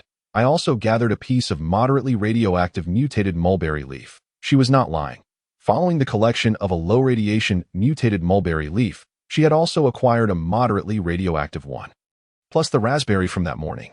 Her day's yield amounted to 3 items, quite a bountiful harvest indeed. One might ask, who else could compare? Chu Xi herself felt that her luck today was extraordinary. Qin Wanwan's mouth dropped open in surprise. While in the burrow, she had indeed witnessed Chu Xi collecting a raspberry, and now, in less than half an hour, she had gathered a moderately radioactive mutated mulberry leaf. Truly, was she the lucky lady? A sincere envy enveloped her on their way back. They unexpectedly encountered a quartet of burly men from the raspberry grove, perhaps due to their failure to apprehend the 2 individuals.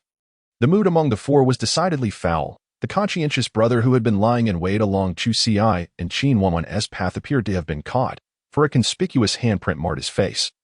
And he kept his head bowed, trailing behind their leader in a state of apprehension. The man in front, still brimming with rage, took a couple of steps forward before turning back to deliver a kick to him. Judging by the circumstances, they surmised that the person had indeed been let go by this well-meaning brother. Chu Xi exchanged a glance with Qin Wanwan. Neither dared to make a move, diligently imitating the behavior of other passersby. Casting fearful glances before hastily retreating to a safe distance, this group was clearly not to be trifled with. Getting too close could lead to bloodshed. The men, with their grim expressions, prowled around the nearby pedestrians. But fortunately, the 2 girls' mimicry was convincing enough to prevent suspicion, allowing them to pass through the perilous area unscathed. Afterward, Chu Xi noticed that Qin Wanwan had her hands pressed against her chest, her lips moving silently as if reciting something. Leaning in closer, Chu Xi finally discerned the incantation. Heaven bless, misfortune be gone. Heaven bless, misfortune be gone. Chu Xi thought to herself, is this even effective? Oh well. Sincerity begets miracles, and joined in. Heaven bless, misfortune be gone. Criminals, may they reap what they sow. Heaven bless, misfortune be gone. Criminals, may they reap what they sow, whether by the power of their prayers or sheer luck. The remainder of their journey unfolded remarkably smoothly, and Chu Xi even arrived home approximately 15 minutes earlier than usual. As she stepped through the door, Jixian was just rising from his bed, preparing to make dinner. Upon glancing up, he immediately noticed something amiss. Where is your cloth bag? Chu Xi let out a nervous laugh, unwilling to divulge the day's dangers to Jixian. However, evading the matter entirely was not feasible. So she briefly recounted the day's events, glossing over the perilous parts. I went raspberry picking today and, by sheer coincidence, stumbled upon the original owners of the place. Given my petite stature, I was no match for those burly men, which frightened me so much that I didn't even dare to grab my bag and just fled. But I didn't return empty-handed. Look at this. With a sense of pride, she produced the raspberry from her waist, unwrapping the leaves to reveal its enticing deep purple hue, the sweet fragrance wafting through the air. Today, we are fortunate. I can finally taste the fruit, she exclaimed with delight. Jixian neither confirmed nor denied her story. He merely nodded slightly and gestured towards the cloth bag resting against the door. First, check our supplies, and then we can decide whether to indulge. Chu Xi's smile faltered instantly, the morning's tragic scene still vivid in her mind. And she found herself lacking the courage to open the bag. It seems this raspberry will have to be traded for points instead. I need to exchange it for some nutrient solution. After all, survival takes precedence over indulgence. Her shoulders slumped, Her entire demeanor deflated like a punctured balloon. Ji Xian offered a faint smile, then narrowed his eyes dangerously, his gaze turning cold. Since you had time to retrieve a dagger from your bag, how could you not have time to carry your bag while escaping? The only explanation is that you must have been in a perilous situation, forcing you to prioritize self-defense over trivial belongings. Given their apparent fondness for the raspberry grove, he mused, they could guard it as they pleased. Observing Chu Ci, still drooling over the berry, he sighed softly and wheeled himself outside to prepare dinner. He planned to make a cold dish from the ferns she had gathered the day before, accompanied by a soup made from half a nutrient solution. Ji Xian rummaged through the grain bag. He retrieved the last nutrient agent, and just as he was about to tear it open, it vanished from his grasp, in a flurry. Chu Ci snatched it back, exclaiming, "Why can't you manage your supplies better? This one is still unopened. It can last another 3 to 5 days, while the one I have, once opened, will only last until tomorrow morning at best. Wait, I've been gone all day, and you haven't eaten anything? Even the fern we dug up yesterday is just lying here, waiting for tonight's meal. This one do. Ji Xian is in a crucial phase of recovery. If he doesn't get enough energy, he missed this rare opportunity. To Chu Ci, this matter was of utmost seriousness. After all, body purification agents were scarce, and who knew when they would come across another? Just as she opened her mouth to scold him, she caught sight of Ji Xian's clear eyes and suddenly lost her words. Instead, she shifted her focus. I also gathered 2 mulberry leaves today, one with moderate radiation mutation and one with low radiation mutation. I'll add the former to our porridge for us to share, and the latter can be your breakfast tomorrow, all right? Ji Xian nodded noncommittally, fully aware of Chu Ci's intentions. Yet, he also recognized that she was currently the backbone of their household. Ji Xian understood the difficulties Chu Ci faced while scavenging outside. For the stability of their family, he had to reserve some of her rations. Such was the norm for many families. Food was always prioritized for the household's laborers. Resembling a rather one-sided trade-off, after sharing a hearty dinner, they indulged in a satisfying sleep. Chu Ci, feeling carefree, considered the day's events a thing of the past. She would simply avoid that group in the future. This minor episode was hardly enough to keep her weary eyelids at bay. The following morning, she was roused by Ji Xian, rubbing her eyes groggily, utterly exhausted. Glancing at her watch, she was shocked to discover it was only 3:30. Instantly, her mood soured. What was Ji Xian planning? Calmly, Ji Xian tapped his wheelchair. From now on, you'll be waking up at 3:30 every day. Your special training starts today. Hurry up. No dawdling. We still need to visit Old Lee's general store. Chu Ci rubbed her face, recalling her prior request for Ji Xian to conduct special training for her. How could she have forgotten? This laziness could not be indulged. Once she honed her skills, she would face those ruffians without fear of old grievances or new grudges. Feeling invigorated, she sprang up from the ground. All right, Instructor Ji, I'm ready. Ji Xian nodded in satisfaction. He took Chu Ci's watch and tapped a few buttons. Projecting a series of training videos, they featured Ji Xian in his prime, instructing his subordinates while clad in the Tomorrow Mercenary Corps uniform, likely recorded during his tenure as captain. Then Ji Xian spoke. Due to my current physical limitations, I cannot provide hands-on training. This is a training video for new members of the Tomorrow Mercenary Corps. I will plan your daily study schedule, and you must follow the requirements outlined in the video. I will check your progress each evening, and any shortcomings will require additional practice. Chu Ci nodded in agreement, fully endorsing Ji Xian's serious and rigorous teaching approach. To truly excel, one must train diligently. After all, the enemies outside had no qualms about displaying their ruthlessness. Furthermore, in her current malnourished state, she hardly elicited any protective instincts from others. The first day of training was grueling. Even a simple horse stance left Chu Ci feeling like she was on the brink of collapse. She finally understood the meaning of being on edge, her face pale, cold sweat trickling down, her head spinning, and her arms trembling. This was far more exhausting than running 10 miles. Ji Xian sat in his wheelchair, observing Chu Ci as she waddled along the wall like a duck, his brow furrowing in concern. He glanced at his watch. Only 15 minutes had passed. Her stamina is woefully inadequate. We must intensify the training regimen. After the session, Chu Ci wobbled around the room, her legs shaking. Meanwhile, Ji Xian prepared breakfast, reminding her not to forget to stretch her muscles. Otherwise, in her current state, she would only grow increasingly fatigued from training. Chu Ci nodded obediently, taking each of the instructor's commands to heart. Ji Xian silently sighed, glancing up with a hint of helplessness. As for Chu Ci's situation, how could he even begin to describe it? Her attitude was commendable, yet her qualifications were severely lacking. Resembling nothing more than an inexperienced fledgling, it seemed that for the past week, there would be no other pursuits but to intensify her physical training, namely, the kind that pushes one to the limits, as long as one does not succumb to exhaustion. Little did Chusi know of the grim fate that awaited her. At that moment, she was entranced by the mulberry leaves in Ji Xian's hand. Her thoughts wandering far beyond Dada, back when she was at home, her earthly home. Her mother had once prepared steamed mulberry leaves for her. Fresh mulberry leaves, lightly coated in flour, steamed over high heat for about 20 minutes. Then allowed to cool slightly before being dipped in garlic paste. Such a delightful dish. Alas, here there was no flour, no garlic, no seasonings, and certainly no mother.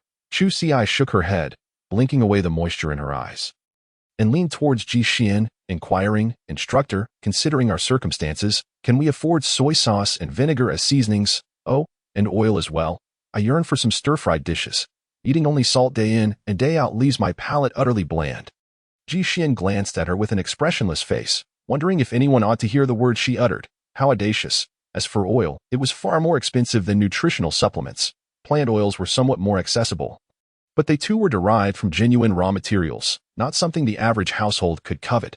Animal fats were even more exclusive, extracted from the oils of mutated creatures, primarily reserved for the upper echelons of society. Of course, if one possessed the capability to hunt a sleek, mutated beast independently, procuring some oil for oneself might be feasible. However, upon reflecting on Chusi's current combat capabilities, he couldn't help but smirk slightly. It was best to abandon such dreams. After all, there exists a notion called daydreaming, and indulging in it excessively bears no fruit. Nonetheless, there might be a way to procure soy sauce and vinegar.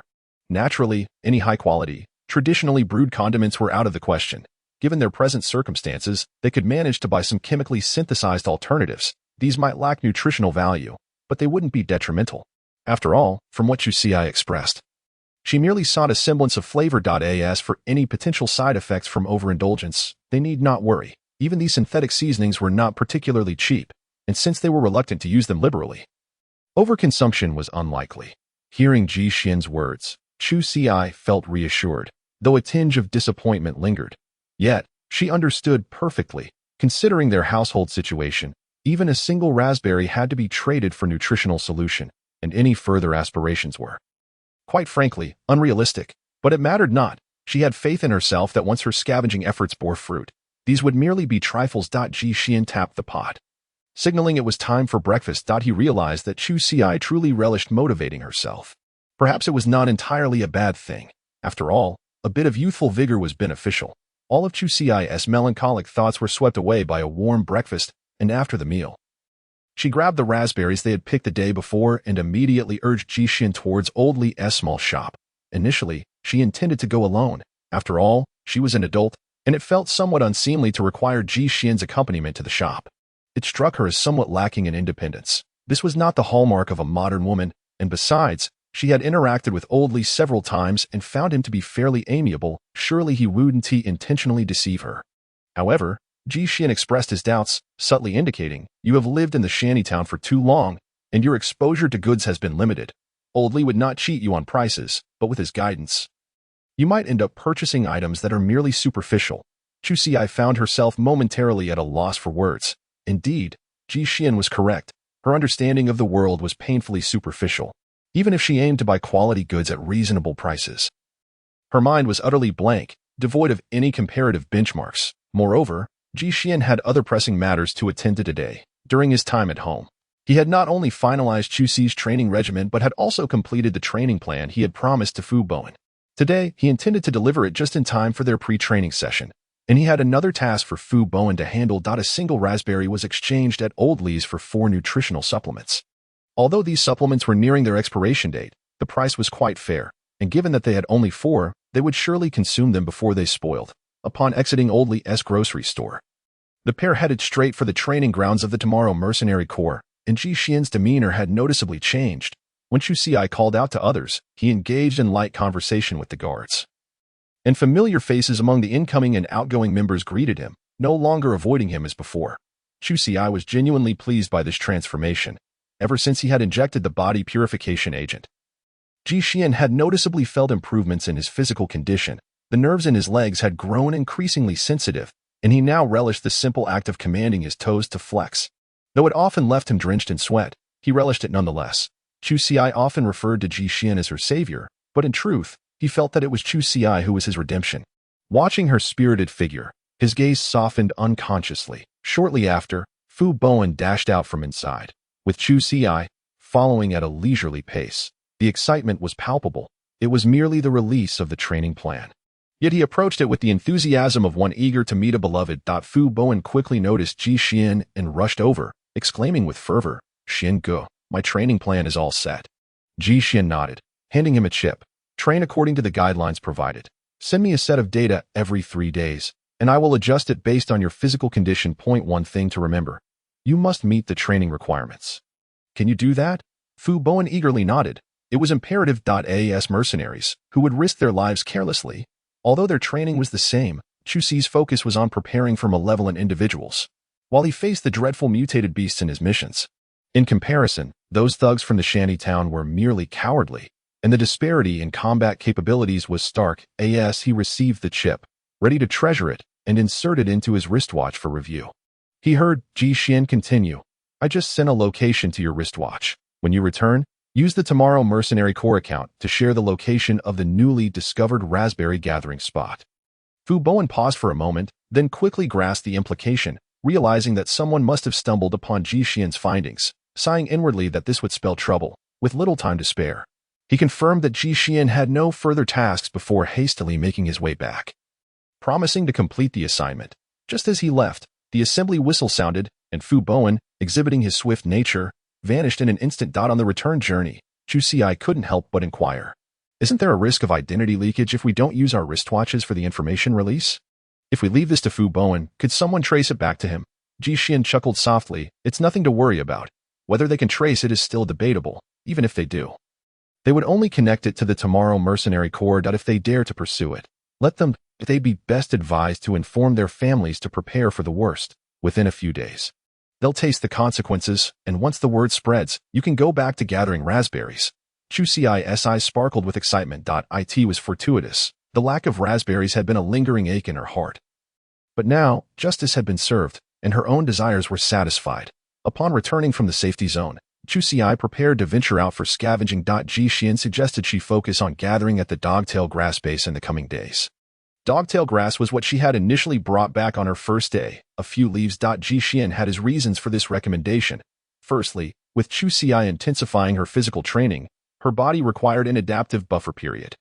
Secondly, dogtail grass was not particularly favored by ordinary scavengers. Given the same radiation risk and effort expended, most would prefer to seek out juicier, more succulent vegetables. Thus, the competition for gathering dogtail grass would be significantly less intense. And even if she managed to collect some, it would attract little attention. However, Chu Xi felt somewhat dissatisfied. She preferred the lush, tender leaves of the mulberry tree over the dogtail grass leaves.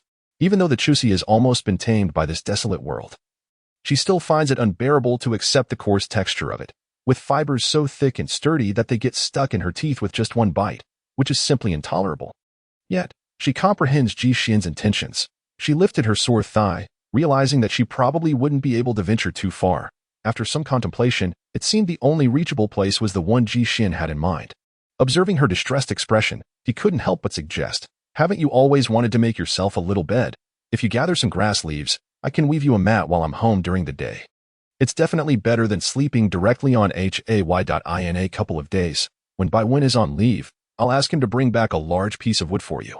That way, we'll have the main frame for the bed." Upon hearing that she could finally bid farewell to sleeping on the ground, Chu Xi's mood brightened. She was more than willing to collect materials for the mattress. As for weaving it, she would manage that on her own, having learned a sophisticated weaving technique during her time in the modern world while crafting fabric arts. Now, it was the perfect opportunity to create herself a thick mattress. Once properly handled, a grass mat could last over 3 years and remain sturdy without being uncomfortable. With her thoughts settled, Chu Xi wasted no time and prepared to gather her belongings, only to find her small cloth bag missing after searching high and low. Smacking her forehead, she remembered that she had forgotten to make a new one, having left the previous one in a hole dug by Qin Wanwan. Just right, after collecting the dogtail grass, she would weave herself a backpack with shoulder straps. Although she had received 4 nutrient solutions today, Chu Xi was reluctant to consume more. only taking the remnants from yesterday. She figured that since the day's workload wasn't too strenuous, she might as well conserve her resources.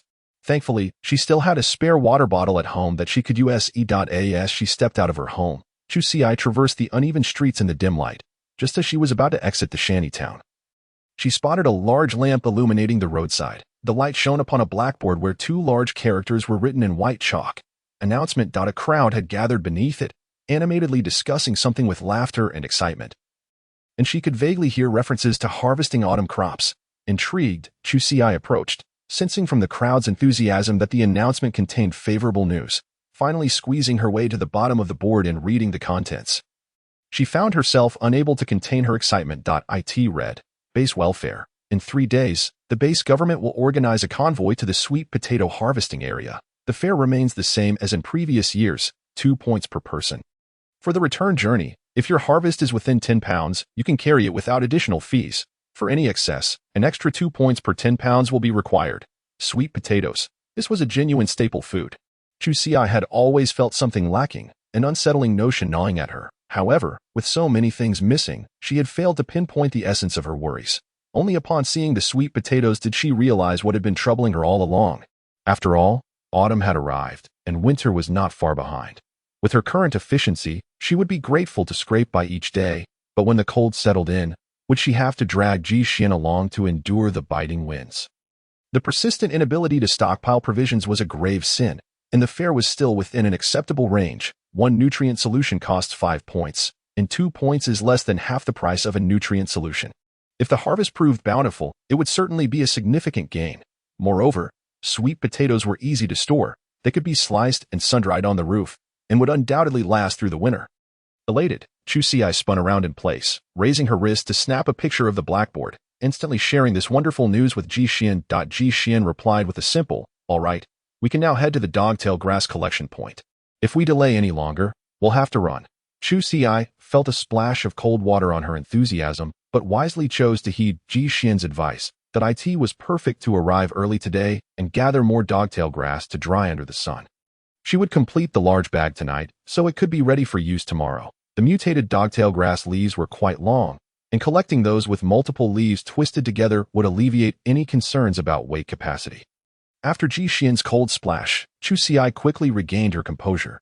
Turning around, she noticed that the crowd had thinned considerably, indicating that those with self-discipline were indeed not in the minority. She hurriedly pushed through the throng and made her way to her scavenging destination. The first thing Chusi did was to cut a patch of dogtail grass and spread it out under the sun to dry. Then, she sought a shaded area to test whether any of the grass leaves were edible. Although she turned her nose up at the dry grass leaves, she reasoned that something was better than nothing. However, after a morning of testing, she shockingly found not a single edible leaf, wondering if perhaps her luck had been exhausted the previous day. By noon, she sat on the ground, munching on her lunch while gazing at the dogtail grass swaying in the wind. Each elegant arc of movement seemed to convey a message of disdain. Chusi reflected deeply on her own arrogance. She was indeed being foolish. In this place, anything edible was a treasure. How could she afford to be picky? The water bottle in her hand remained untouched. And feeling remorseful, she poured half of it onto the dogtail grass, murmuring, "A cup of clear water as a token of apology. Please don't hold it against me. I promise to learn from this lesson and strive to be a better person." Just as she finished pouring the water, she glanced up and noticed a cluster of dogtail grass seeds in the thicket ahead. The academic name for these seemed to be a chain. It appeared that millet had evolved from dogtail grass, which meant that grass seeds were also food. Ignoring the scorching sun above, Chusi dashed over, using her knife to swiftly collect a bunch of achenes, and then hurried back. Along the way, she took note of how few dogtail grass plants bore fruit, with only a handful hidden beneath tall leaves, showing a stark contrast to the native species of the modern world. It was unclear whether this scarcity was due to mutation or if they had surpassed their maturation period. But she diligently cut down each plant she found and brought them to a shaded spot. The achenes, compared to their towering plants, were not particularly large, yet they were about the length of her arm.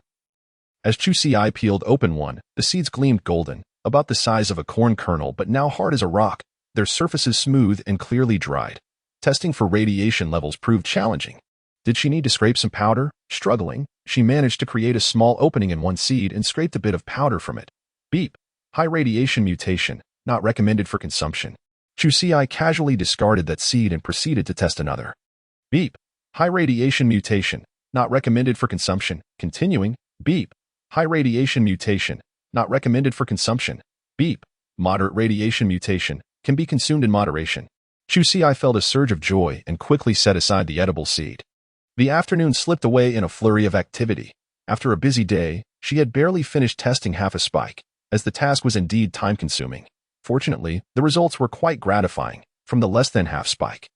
She had extracted 16 edible seeds, one of which was a low radiation mutation. Noticing that the time was drawing near, Chu Xi tucked the achenes into a pile of leaves and started the journey home. Ji Xian, who usually had nothing to do at home, would now have a meticulous task to occupy him. On her way back, Chu Xi hurried home. Carrying a large bundle of grass leaves, she rushed along. The curious glances from passers-by were fleeting, their interest quickly waning. If she had indeed found edible grains, it would have been impossible to gather so many. Most likely, she was simply drying grass at home, with perhaps a few leaves mixed in. Some had fallen to the ground due to loose bundling, but she paid them no mind, further confirming their suspicions. Who would waste their energy on such a trivial pursuit? However, some sharp-minded individuals might wonder if this was a clever packaging technique.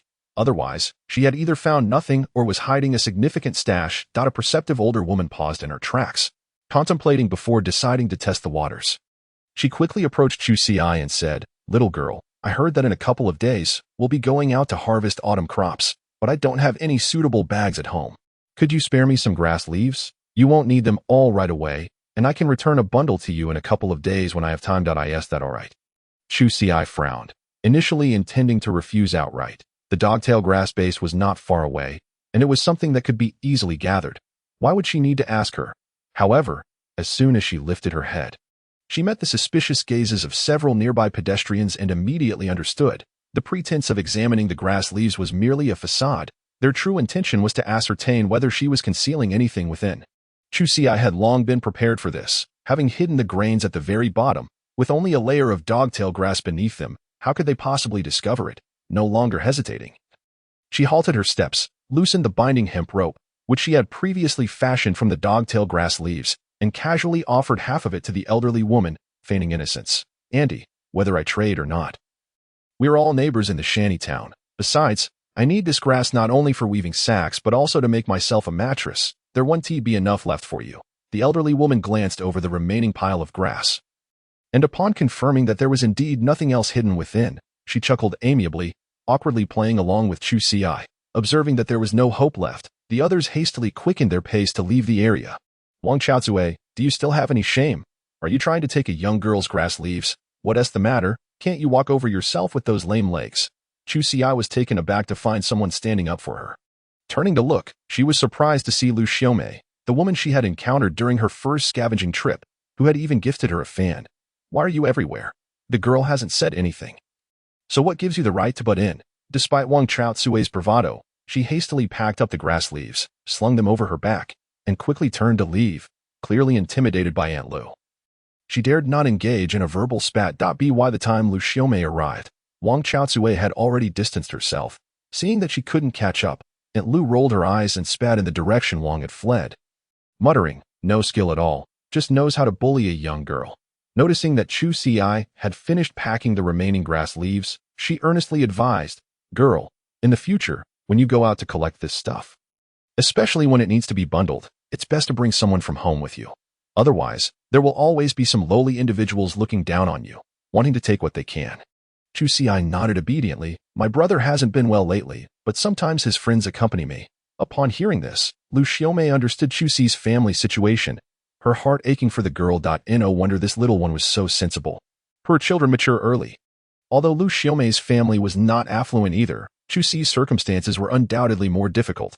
Thinking of her own unfortunate daughter only deepened her compassion for Chu Xi. Of course, such compassion had its limits. For instance, sharing the food she had found today with Chu Xi was out of the question, as her own family could barely make ends meet. However, they could certainly add each other as friends. So the next time she went out to gather grass leaves, they could agree to return together, ensuring that someone like Wang Chaozue wouldn't dare to come looking for trouble again. Chu Xi was genuinely pleased to have made such a friend.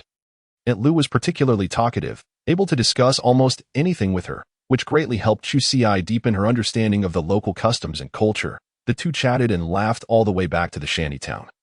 with Aunt Lu S house a few rows ahead and Chu Cis in the middle. Even though Aunt Lu was still eager to converse, they had to part ways. Chu Ci reflected on the encounter. Aunt Lu's verbal prowess had been relentless since they first started talking. She had every reason to suspect that Wang Chaozui's fear of Lu Ant stemmed from her inability to match her endurance in a battle of wits.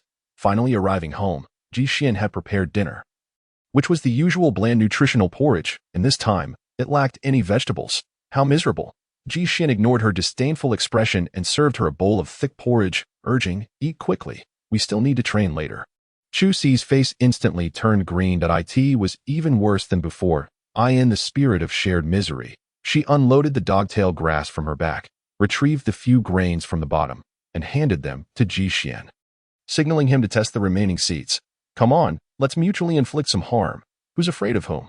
Under Ji Xian's clear gaze, Chu Ci admitted, albeit reluctantly, that she was indeed somewhat intimidated by him. To mask her unease, she made a point to show him the 16 seeds she had already tested and confirmed as edible, proving that she hadn't been slacking off outside. Ji Xian curiously picked up one of the seeds, pinching it between his fingers. This seed is remarkably hard." Observing the previously broken surface, with fine powder still clinging to it, it was evident that the starch content was quite high. Chu Ci quickly downed the porridge, relieved that its temperature was just right. Otherwise, she would have burned her tongue. There was no time to waste. She still needed to reserve time for weaving bags. After dinner, Chu Ci immediately entered training mode, pushing herself to the limit, though her performance remained disappointingly abysmal. While she was laboring away, Ji Xian wheeled over to the toolbox, rummaging through it, and soon emerged with a small file. She was surprised to discover such an object in the house. Ji Xian then took a seed, without bothering to peel it, and scraped it across the file. The friction against the testing platform of the wristwatch emitted a beeping sound. Beep. High radiation mutation detected. Consumption not recommended. Chu Ci thought to herself, to be fair, his efficiency surpasses mine by a significant margin.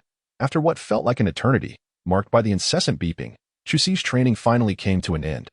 Yet, it was over. She had to walk around the room for about 5 minutes to regain her strength, and then stretch her muscles. When she finally picked up the grass leaves to begin weaving, she realized that even lifting her arms was a struggle, let alone weaving bags. Why hadn't she completed her tasks before training? Comparing the two, she truly felt as if her brain had been eaten by a dog. Beep. Moderate radiation mutation detected. Consumption may be advisable.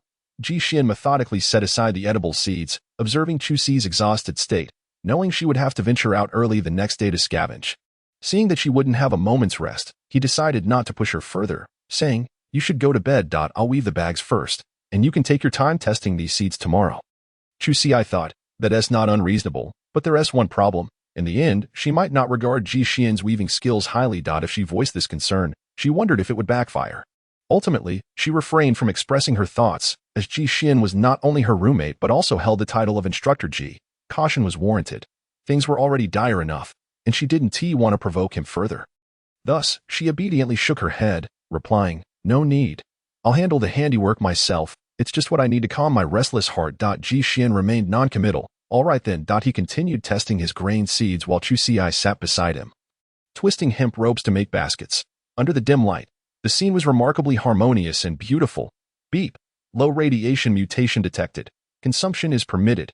Chu Ci's eyes brightened as a thought struck her. These grains were seeds. Unlike the ferns and mulberry leaves she had previously collected, these could be planted. Fueled by this realization, Chu Ci rushed over, but her legs faltered, causing her to collapse. Ji Xian, holding the low radiation seed, observed her sprawled in front of him and casually remarked, "No need to be so formal." Chu Ci gritted her teeth and looked up. It was the first time she noticed that Ji Xian could be quite insufferable at times. Nevertheless, she couldn't afford to quarrel with him now. That would be bullying a patient, wouldn't it? Ignoring her discomfort, she hurriedly got up, grabbed the seed, and peeled back its outer shell for inspection. Thankfully, Ji Xian's scraping hadn't damaged the seed's embryo. However, it did have some superficial injuries. She was uncertain if planting it would lead to deterioration. Regardless, she resolved to give it a try. Tomorrow, she would dig up some soil from the area where low-radiation ferns were growing to test if it was low-radiation soil.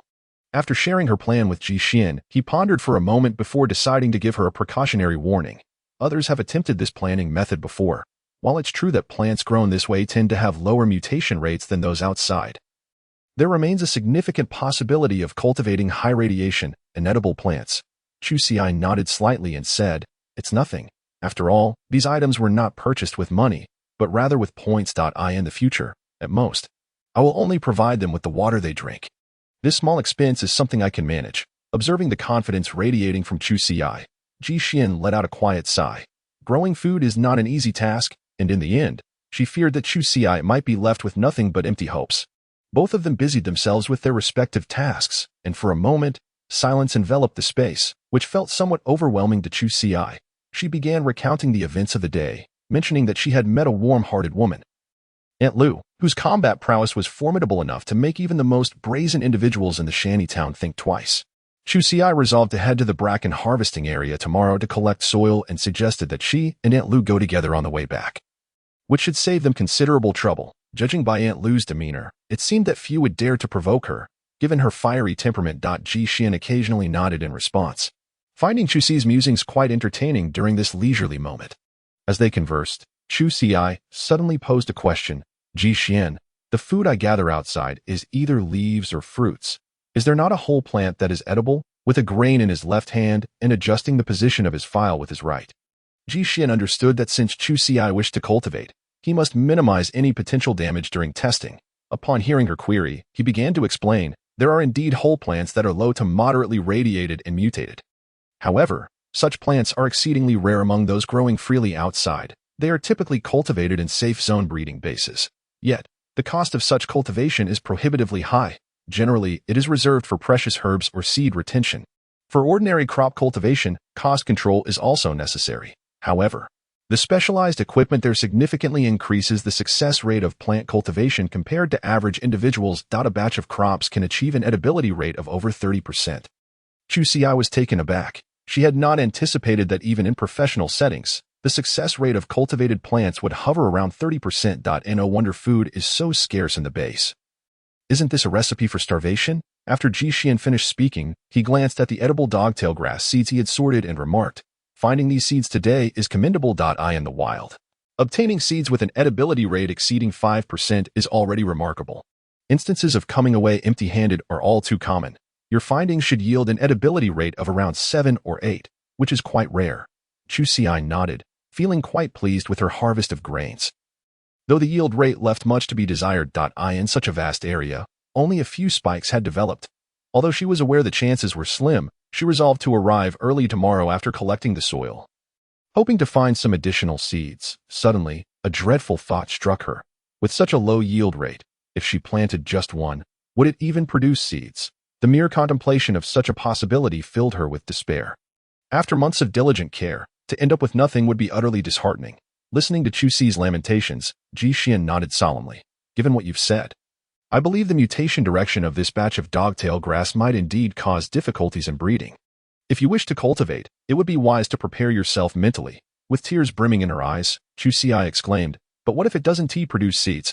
I have finally seen a glimmer of hope. And now it feels like it's being snatched away before I even begin. No, this simply cannot be allowed. If a single dogtail grass plant was uncertain to yield seeds, she would plant several. If low radiation mutations were insufficient, she would resort to those with moderate radiation instead.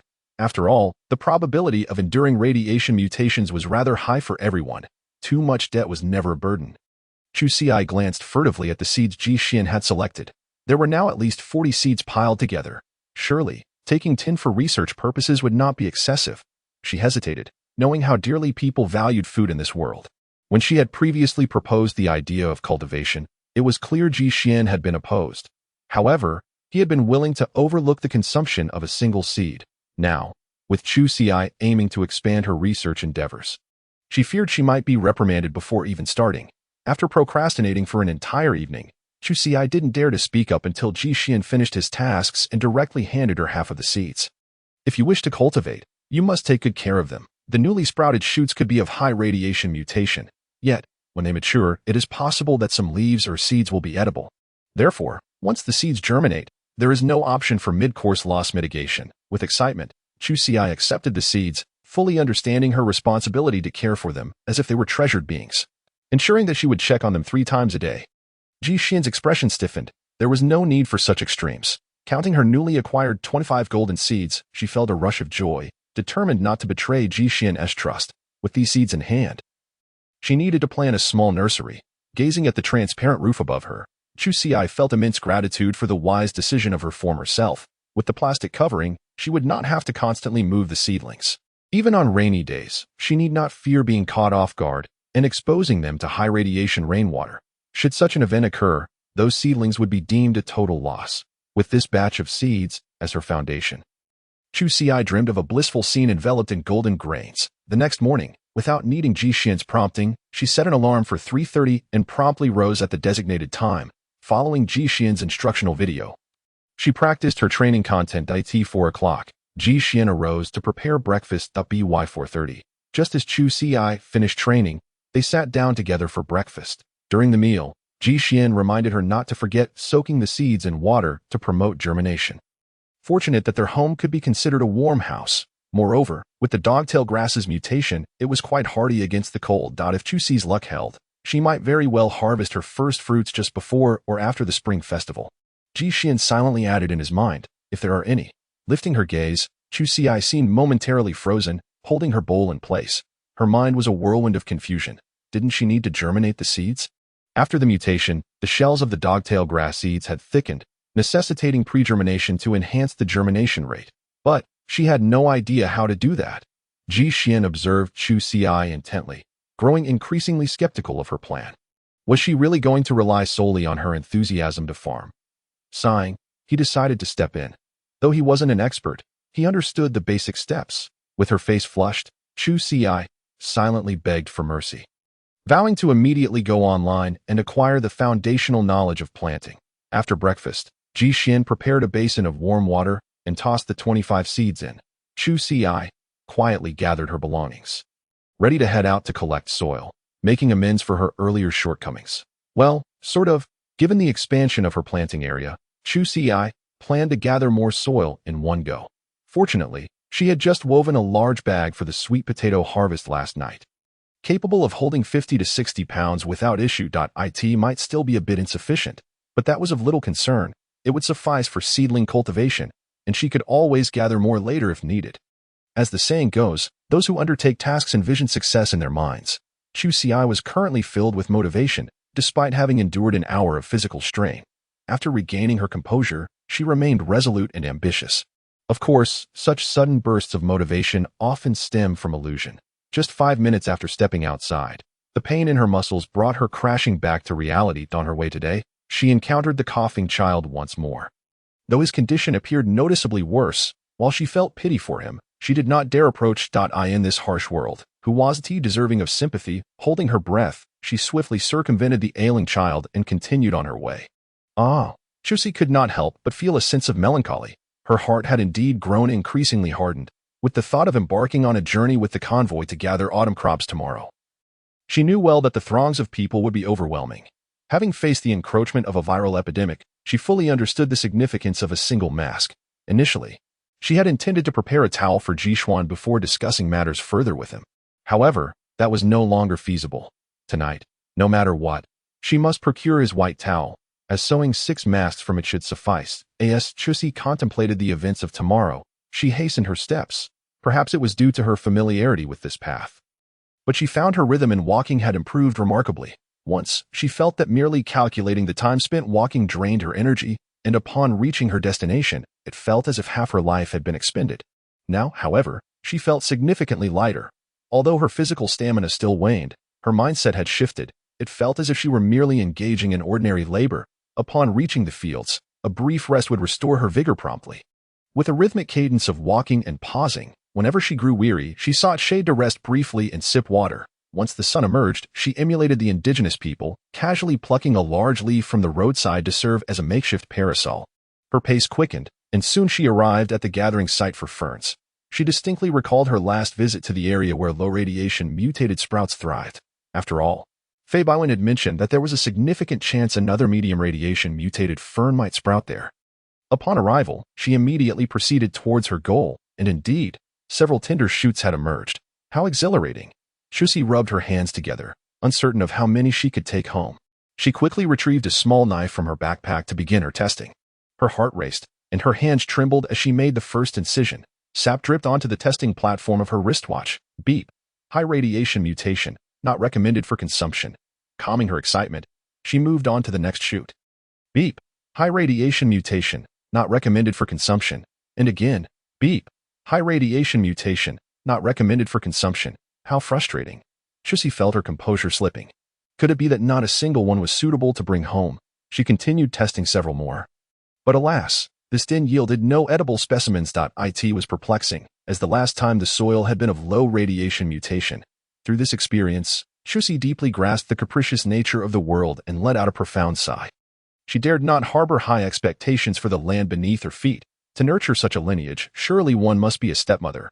Yet, unexpectedly, beep, medium radiation mutation, recommended for limited consumption. Astonishingly, it was medium radiation, still viable, though perhaps they could forego consuming the soil. To her surprise, several areas of soil tested as medium radiation in the ferns above. She also discovered 2 precious pearls of the East China Sea. Although they too were medium radiation mutated plants, she felt immensely satisfied. Their length, width, and thickness surpassed her previous harvest considerably. Each was of a height reaching her waist, perfect for pickling into a savory dish, a delightful accompaniment to her porridge. However, the quantity of medium radiation soil she acquired far exceeded her initial expectations. Doubt crept in. According to Jishuan, suitable planting soil was quite rare. Had she misunderstood? Was it only low-radiation soil that could be utilized for cultivation? Gazing at the mounds of soil, she pondered sending a message to Jishuan. Lest she exhaust herself only to find her efforts in vain. What a regret that would be. Regrettably, her wristwatch lacked a search interface, and she could find no means to resolve it herself. She recalled Jishuan's conversation with Fei Baiwen. Surely, there must be a forum online. Upon returning home tonight, she would inquire about his login portal. Jishuan responded swiftly, confirming that medium radiation soil could indeed meet cultivation requirements. Honestly, as he gazed at the pile of soil Chusi had photographed, he too fell into contemplation. Was it possible that suitable planting soil was now readily available in bulk? After a moment, Jishuan added a note for Chusi to test additional areas along her route home, speculating if the environment might have improved unbeknownst to them. The mere thought ignited excitement within him, despite his usual calm demeanor. If ordinary people could cultivate crops, the living conditions for everyone would undoubtedly transform dramatically. Of course, reality proved Jishuan's thoughts to be overly optimistic. On her return journey, whether at the dogtail grass base or along the common roadside, she selected several spots for testing, lugging a large bag back and forth. Ultimately, all the soil proved to be of high radiation. It was then that both of them awakened from their daydreams. Nevertheless, it was still a remarkable achievement. At least Chusi had gathered a considerable amount of medium radiation soil, sufficient for planting this batch of dogtail grass. Meanwhile, Jishuan, engaged in testing the grains at home, glanced at his watch, noting the time that he retrieved the seeds soaked in water, spreading them on a warm, damp towel, ensuring to maintain a moist environment. Once satisfied that all was in order, he resumed testing the grains from his wheelchair, now with around 30 edible seeds at hand. Observing the grain ears, Jishuan found himself increasingly inclined to agree with Chusi's approach. The yield of this crop was impressively promising. Why not take a chance? Should they succeed in cultivation, they could secure a stable income. The very least, they wouldn't have to worry about where their next meal would come from. The visit to the dogtail grass base had not been in vain. Not only did Chusi test the soil, but she also stumbled upon a grain ear, which she weighed in her hand, at least 5 pounds. She wondered how much of it would ultimately prove edible. Reviewing her day's bounty, she marveled at the large bag of medium radiation soil, 2 robust ferns, and a grain ear with around 7% edibility of dogtail grass seeds. Perhaps her limited experience had skewed her perspective, but at this moment, Chusi felt like a veritable tycoon. Who could rival her haul? Among the scavengers traversing the roads, who else could boast such an impressive collection? However, having learned from yesterday's lesson, she wisely messaged Aunt Lu in advance, informing her that she had gathered quite a bit of soil for heating. As a young girl, she feared encountering unsavory characters on her journey and wished to invite her along. Aunt Lu quickly replied with a succinct affirmation. Okay. Seeing everything settled, Chusi promptly arranged a meeting place nearby the dogtail grass base, where Aunt Lu would conveniently pass by on her return. Both parties were thoroughly satisfied. After sending the message, Lu Xiaomei sighed inwardly. She genuinely liked this girl, hardworking, sensible, and reasonably attractive. Her family just happened to have a son of appropriate age if he could marry such a daughter-in-law. It would be quite agreeable. Yet, alas, Chusi's family bore too heavy a burden. Her in-laws would never consent. Time had nearly run its course, and Aunt Lu gathered the wild vegetables she had collected that day. Exchanging brief pleasantries with a few companions before departing early, clutching 3 thick and tender dogtail grass leaves, she felt immense satisfaction. This would certainly yield a delightful dish. Recently, her luck had been poor. Often overshadowed by her sisters-in-law, who openly and subtly mocked her for being a drain on resources. This time, she would return home ready to confront them. The mulberry leaf-gathering site was still quite distant from their agreed meeting point. And Lu Xiaomei had informed Chusi of her estimated travel time. Thus, Chusi did not rush to depart. With time on her hands, she busied herself testing the radiation levels of each dogtail grass leaf. Though not particularly palatable, boiling it produced a pleasant herbal aroma and could provide a modicum of energy.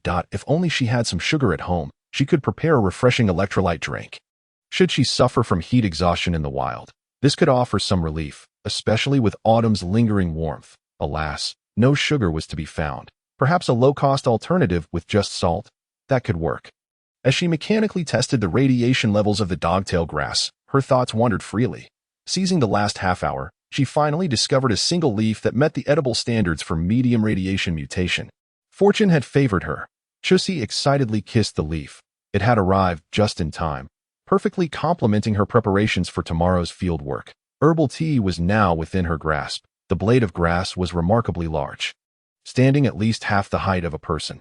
After a moment's contemplation, Chusi decided to slice it in half with a small knife, keeping one portion for herself while offering the other as remuneration to Aunt Lu for her role as a bodyguard. Otherwise, if such a situation were to arise again, she would feel embarrassed to continually trouble the woman, wouldn't she? As for the joy that would light up Aunt Lu's face upon their meeting, it went without saying. She had not anticipated such a reward. Though the grass had a less than pleasant texture, any offering was better than none. The men in her household had voracious appetites, so it could merely serve as an extra meal for these beasts. And they would certainly be pleased. Of course, Aunt Lu had initially hesitated to accept. After all, it was not easy for a young girl to scavenge, and her family merely sought a means to send their daughter to a safe zone for some work. No one wished for their children to tread this arduous path. Having experienced it herself, she understood the hardships and instability all too well. Yet, Chusi was resolute, leaving Aunt Lu with no choice but to reluctantly accept, thinking that perhaps she could lend a hand along the way. After all, how could a young girl possibly carry that hefty bag of soil by herself? She completely overlooked the fact that Chusi had carried it all the way here on her own. Observing Aunt Lu's increasingly distorted expression, Chusi couldn't help but smirk. Had her sincerity been even slightly more genuine, she might have believed it. However, she was unfazed. In her eyes, reciprocity was the most reliable principle. To be candid, besides her sole confidant, Ji Xian, she did not harbor any expectations of support from anyone else in this world. This way, at least, when the next opportunity arose, she could still seek Aunt Lu's assistance. Without the exchange of benefits, why would anyone continue to give without reason? Although it seemed merely a matter of convenience, it was undeniable that Chusi had borrowed some of Lu Xiaomei's influence. And in turn, Lu Xiaomei had shared some of the associated risks. As they journeyed onward, Chusi felt quite certain that the half-blade of grass had not been a wasted effort. Though a few curious gazes were cast her way, they instinctively recoiled upon noticing Aunt Lu nearby. Even so, Lu Xiaomei's sharp tongue had not spared them, and her words carried considerable weight. Today, Aunt Lu was in particularly high spirits, not only due to the unexpected income from Chusi, but also because tomorrow would mark the beginning of the autumn harvest. The prospect of a bountiful yield always brought joy, especially since the entire Lu family would be participating. Apart from the 4 members of her immediate family, there were also 5 from her elder brother's family, 3 from her younger brothers, and 2 from her in-laws, totaling a grand assembly of 15 individuals. This was quite a rarity in the shantytown. Despite occasional squabbles, when faced with challenges, the family stood united, fiercely protective of one another. This was precisely why most residents of the shantytown were reluctant to provoke Aunt Lu. Her sharp tongue was one thing, but they feared inciting the hornet's nest that was the Lu family. Speaking of this family, Lu Xiaomei felt an immense sense of pride. The larger the family, the greater the sense of security and tangible benefits, such as the autumn harvest. Each person could only claim a small plot of land, and once that was exhausted, they would have to forage for wild food nearby. Everyone understood the rationale behind this arrangement, as not everyone could secure a spot on the transport. It was only fair to leave some hope for others. Yet, understanding aside, who wouldn't want a larger share? Each trip incurred additional transportation costs, and whether one could secure a place the following day was uncertain. This was where having a large family proved advantageous. The youngest child in the third family was merely 6 years old. What could he possibly contribute?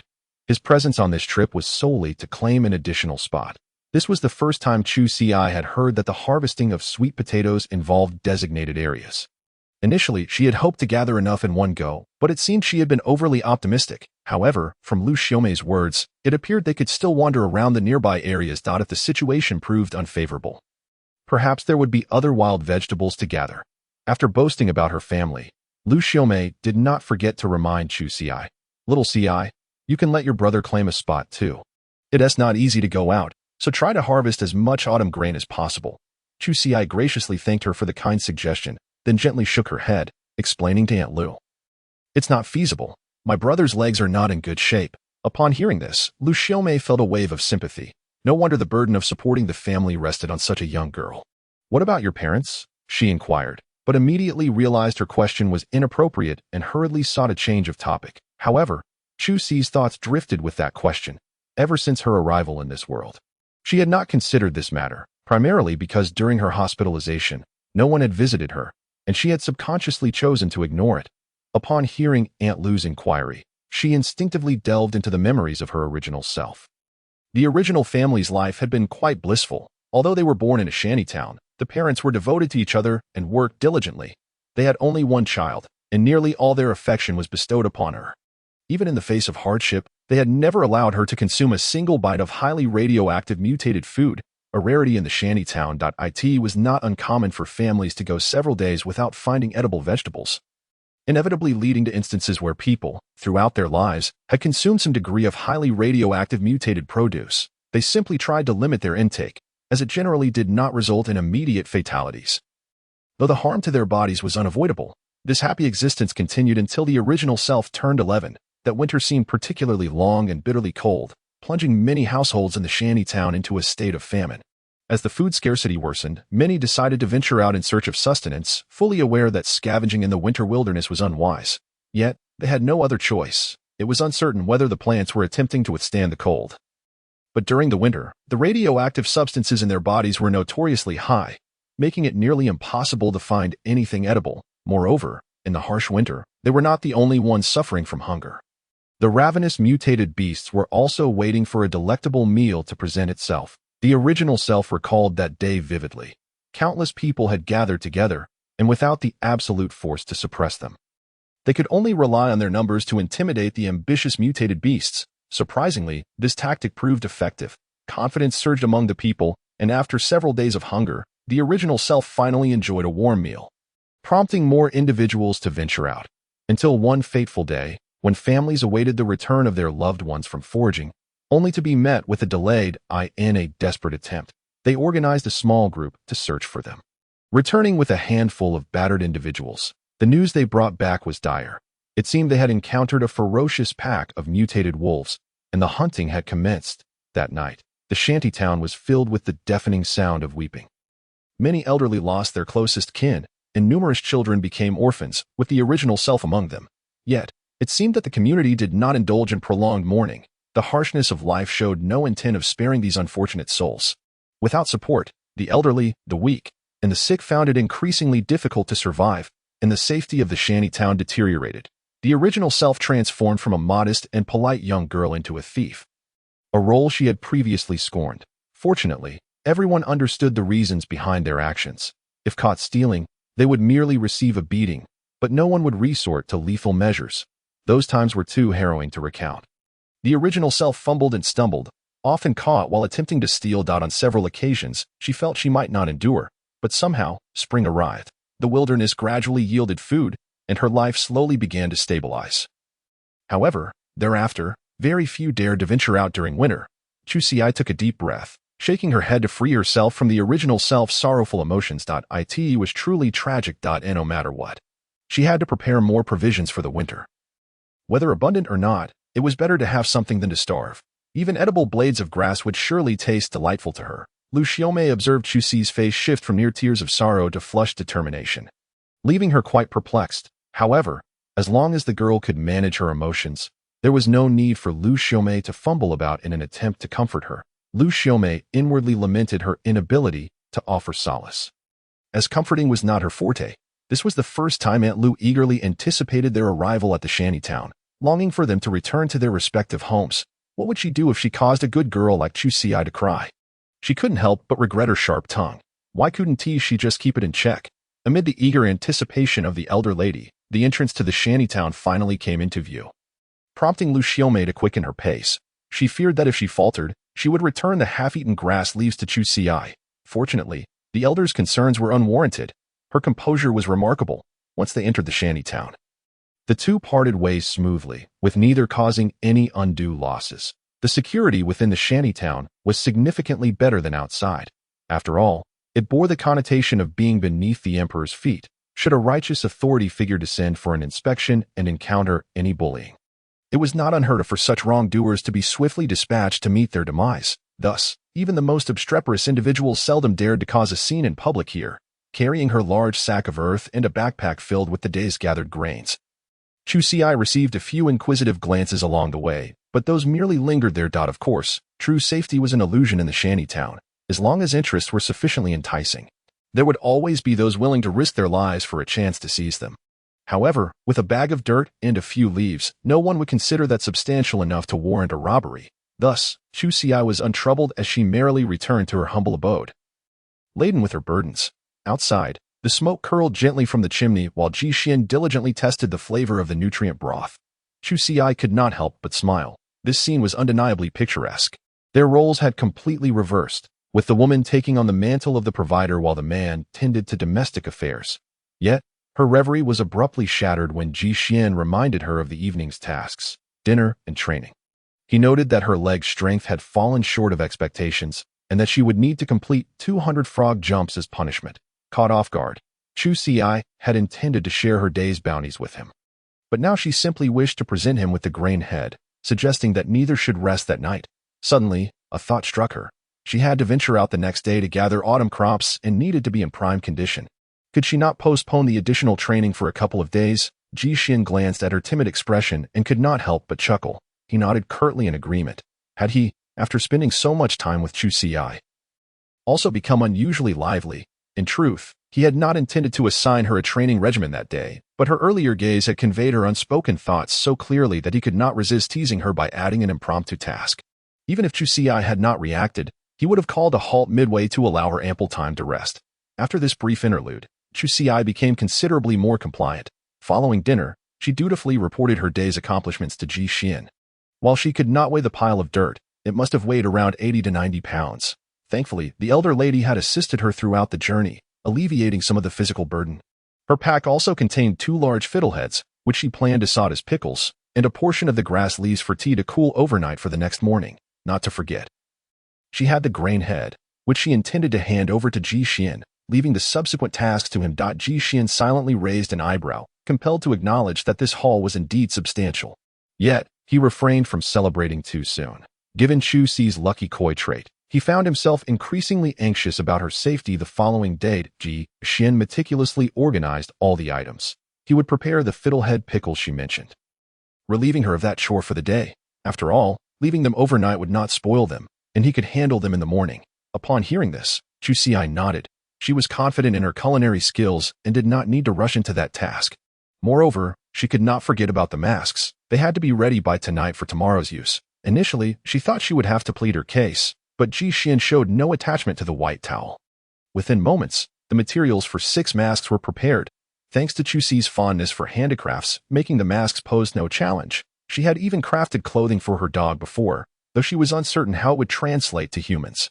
While her own winter garments were readily available, Ji Xian's attire would need to be fashioned from scratch. No matter, practice would suffice, and if necessary, adjustments could be made later. As she deftly sewed.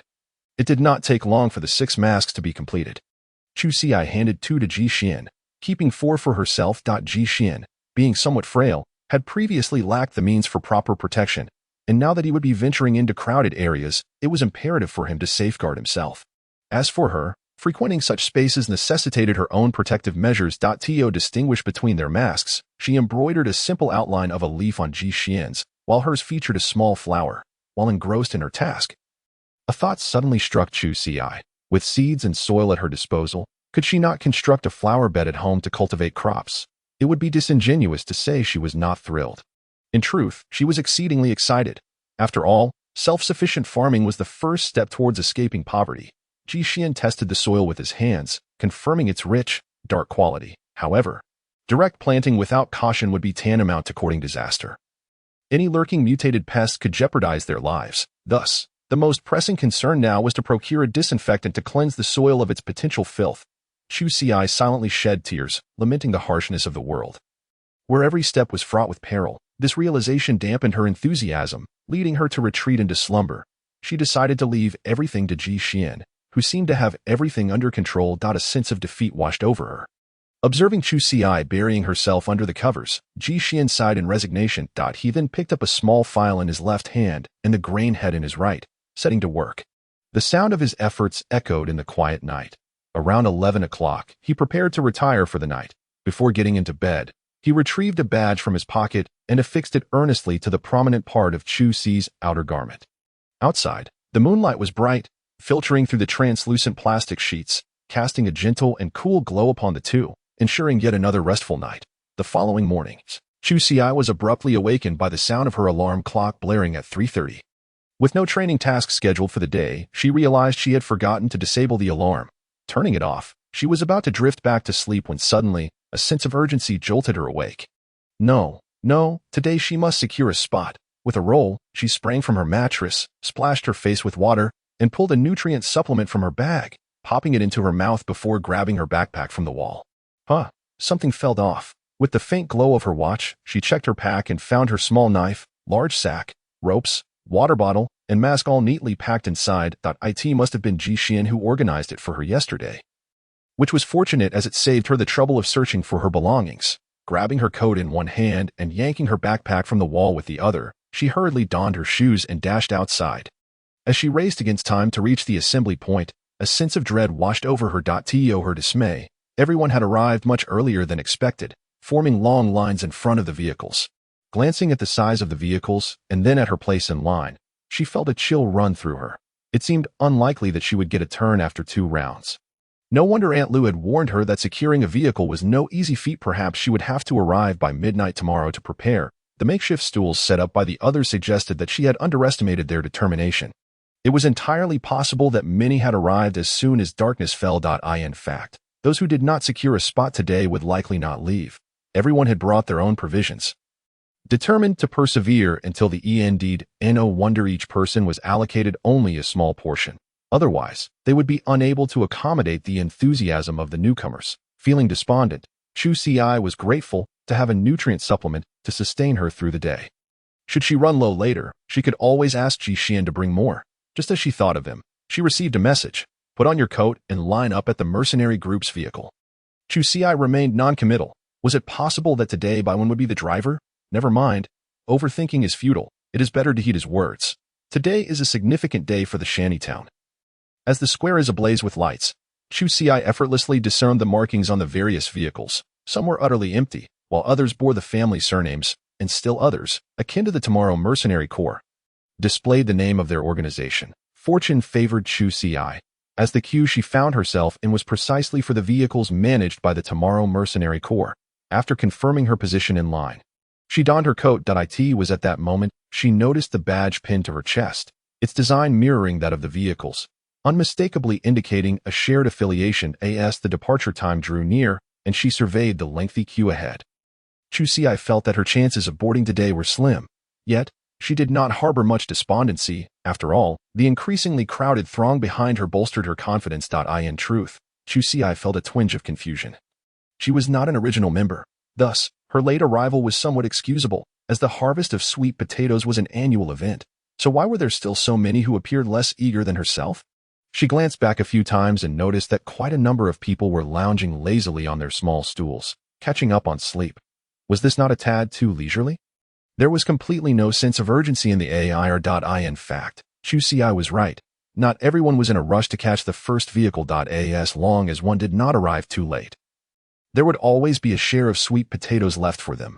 After all, the harvesting was organized by zones. Even if one arrived early, they could only harvest from a small section. Of course, the situation would differ if one could line up the next day. Since both early and late arrivals could still gather sweet potatoes, what was the rush? Moreover, there was a crucial point. The sweet potato harvesting area was situated in a rather secluded wilderness. Although it was regularly cleared by personnel, the safety there was certainly not comparable to that of the nearby harvesting zones. During the initial days of harvesting, there were frequent reports of mutated beasts injuring people. It might be wiser to wait a couple of days until the guards had dealt with the mutated beasts, ensuring greater safety for their expedition. Of course, arriving early was not without its advantages. At the very least, one could choose the area they wished to harvest. If luck was on their side and they unearthed an edible sweet potato, they would consider themselves fortunate. If they managed to find more than one, it would be a considerable windfall. However, one should not assume that every area would yield staples with moderate to low radiation mutations. Such notions were mere fantasies.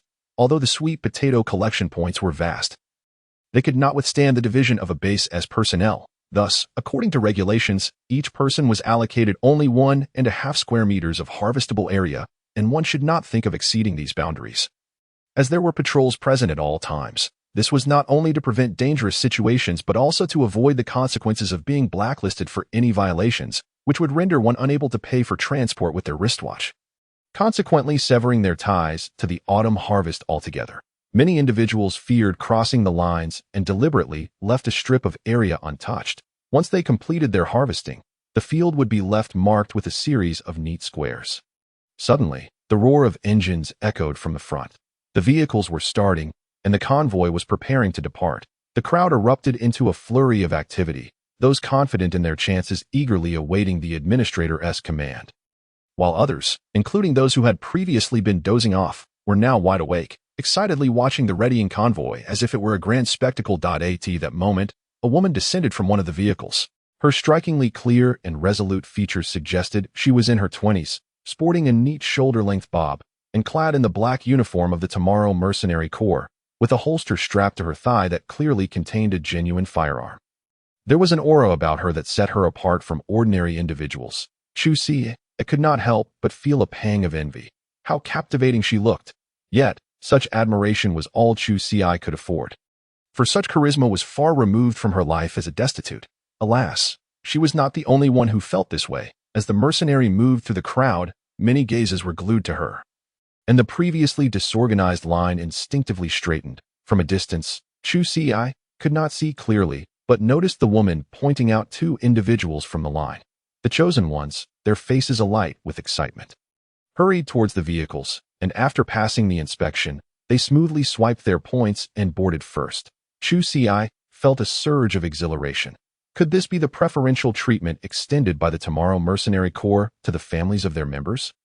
She adjusted her collar to ensure it did not obscure the badge on her chest. Indeed, after the woman selected for individuals, she soon approached Chu Si, extending her finger to beckon her forward. "Get on the vehicle." Chu Si immediately nodded, scampering towards the vehicle at the front of the line with her backpack bouncing on her back. She heard footsteps behind her. Turning to look, she was surprised to see that the mercenary had returned, and she wondered if perhaps each vehicle was only designated to accommodate 5 individuals. When Chu Si had been queuing, she had noticed a little girl about 10 positions behind her, who was also wearing a similar badge. The two walked at a brisk pace, and before long, Chu Si reached the front. The tall mercenary at the entrance first scanned Chu Si's badge with a square black device. Once the green light flashed, she swiped away 2 of Chu Si's points, and only then was her entry officially completed. Upon boarding the truck, the first thing that caught her eye was a row of makeshift seats. The 4 individuals who had boarded before her were sitting quite far apart from one another. It seemed that even among the families of mercenaries, relationships were not particularly warm. Not long after Chu Si sat down, a timid little girl leaned over to her. She was truly a little girl, likely around 10 years old. In stark contrast to the other well-dressed 3, it was evident that this little one hailed from the shanty town. "Sister, my name is Wan. May I sit beside you?" Chu Si nodded, sensing that the little girl had finally found some camaraderie. The 3 others regarded her with disdain, as if she were something filthy. The girl had no desire to approach them. Wan was merely poor, not foolish. who would willingly seek out their contemptuous gazes. This sister was different. She wore tattered clothing similar to her own, and thus, she likely would not look down upon her. Chu Xiai indeed lacked the standing to disdain others, as she herself was still waiting for salvation from the filth of her own existence. Moreover, she had a few questions for the little girl. Chu Xiai softened her expression, hoping not to frighten her, for Wan appeared even more fragile, resembling a little chick, her face gaunt save for her too large, watery eyes. Chu Xiai discreetly glanced at the others. Their attire was neat, their appearances clean, and their skin far more delicate than hers, indicating they were from the safety zone, exuding an air of superiority that clashed with her own. Noticing Chu Xiai observing them, Wan whispered a warning, "Sister, don't stare too long. They are upper class from the safety zone. If you look too long, they might get upset." Chu Xiai inwardly scoffed. What small-mindedness from those men. However, was this autumn harvest not intended solely for the residents of the shantytown? Even individuals from the safety zone would come to compete with them. Wan nodded, seemingly perplexed by Chu Xiai's thoughts. The autumn harvest is a significant matter for everyone. Unless they have work commitments, most from the safety zone will come. Moreover, the areas allocated to them are often better than those given to us from the shantytown. Of course, the families of mercenaries were different. Conversely, those like them, who had fallen to the shantytown due to the deaths of mercenaries, received more assistance from the members of the mercenary corps. Chu Xiai nodded, acknowledging that this was merely human nature. The little girl cheerfully recounted, "Last year when I came, a mercenary brother allocated me a nearly 2-square-meter corner spot. I managed to dig up 2 sweet potatoes that big. They lasted my mother and me for quite a while." As she spoke, Wan gestured with her hands to indicate the size, her eyes sparkling with joy. She seemed genuinely delighted. It was unclear whether she would receive such favorable treatment again this year. The girl did not mention her father, likely because he was one of the mercenary members who had already perished. Chu Xiai did not wish to rub salt into anyone's wounds. So she shifted the topic. "Is this a benefit provided by the Tomorrow Mercenary Corps?" Wan shook her head. "No. I heard my mother say that this is a customary rule among mercenaries. Because mercenary missions are perilous and death is a common occurrence, this rule was established to ensure that colleagues could still care for the vulnerable families left behind after their demise." Reflecting on Ji Xian's genetic collapse issue, Chu Xiai nodded. Such occurrences were certainly not uncommon in mercenary corps, and it was natural for them to develop emotional resonance. Isn't the gathering of autumn crops an activity organized by the base's official channels? Won't there be any issues with everyone so brazenly sneaking in personal goods? Wan shook her head, reassuringly stating that it was not a concern. A beautiful lady had previously explained this to her, mentioning that the uncles and aunts voluntarily came to carry out their tasks without any compensation. They could only rely on the meager points they collected to subsidize their travel expenses. Therefore, as long as they did not go too far, the base would not intervene. Didn't Aunt Yuhan only select 5 people to come up? This vehicle could accommodate 50, so sneaking in 5 personal goods was hardly an issue, just a mere drizzle. Listening to Wan's description, Chusi couldn't help but chuckle. This little girl was truly amusing. Noticing Chusi's consistently positive demeanor, Wan gathered her courage and finally expressed her ulterior motive for approaching Chusi. "Sister, Aunt Yuhan is taking care of me, and I can bring back 20 pounds of goods for free. I know I won't use all that weight. Sister, if you dig up more than 10 pounds of sweet potatoes, I can bring them back for you. For the extra 10 pounds, I only require 1 point. What do you think?" Before Chusi could respond, the other 3 burst into laughter. "Well, little girl, are you stunned? Did you really think she was that innocent and kind? She simply wants to expand her clientele." Hearing this, Wan's face flushed crimson, and she dared not look up at Chusi, her eyes brimming with unshed tears, yet stubbornly held back. Wan felt aggrieved and wanted to cry, but she clenched her fist to suppress it. Her mother had always said that working hard to earn money was nothing to be ashamed of. They were short on food and clothing, and her mother was ill. She had to be strong and save more for the winter. Besides, she wasn't deceiving sister at all. Her offer was half the market price. Gathering her courage, Wan lifted her head, a smile on her face that teetered on the edge of tears. Chusi appreciated her self-reliance and wholeheartedly agreed. "All right, if I can dig up over 10 pounds of sweet potatoes, I will definitely come to you for collaboration." Upon hearing Chusi's response, Wan immediately felt elated. Aside from her points, what she might need more was a companion by her side. After this incident, Chusi distinctly noticed that the little girl appeared much more cheerful and confident than before. Before long, others began to board the vehicle, and the two of them engaged in a continuous stream of whispered conversation. Wanwan's spirit noticeably lifted. It was evident that good cheer was something that could not be suppressed. Their chatter was drowned out by the surrounding clamor, and Chusi felt a sense of satisfaction, believing she was contributing, however modestly, to the little girl's path of growth. Such opportunities were rare, and Chusi reveled in the experience. When they arrived at their destination, she felt a twinge of reluctance, thinking, isn't this somewhat reminiscent of Aunt Lil? Suddenly snapping back to reality, Chusi realized she was still mired in the muck. She had no right to drift off in daydreams. Just before disembarking, Wanwan unexpectedly grasped Chusi's hand, her entire demeanor shifting dramatically, her expression turning grave. She rummaged through her small bag and pulled out a finely crafted black outfit, slipping it on without hesitation. Chusi recognized the garment more and more. Was this not the uniform of the Tomorrow Mercenary Corps? Once she donned the outfit, Wanwan cupped Chusi's face and planted a kiss on her cheek, exclaiming, "Sister, thank you for helping me complete the captain's bizarre task." He insisted I play the role of a delicate little girl. Who knows what he plans to do next? I won't help you carry anything back. But I have another way to express my gratitude.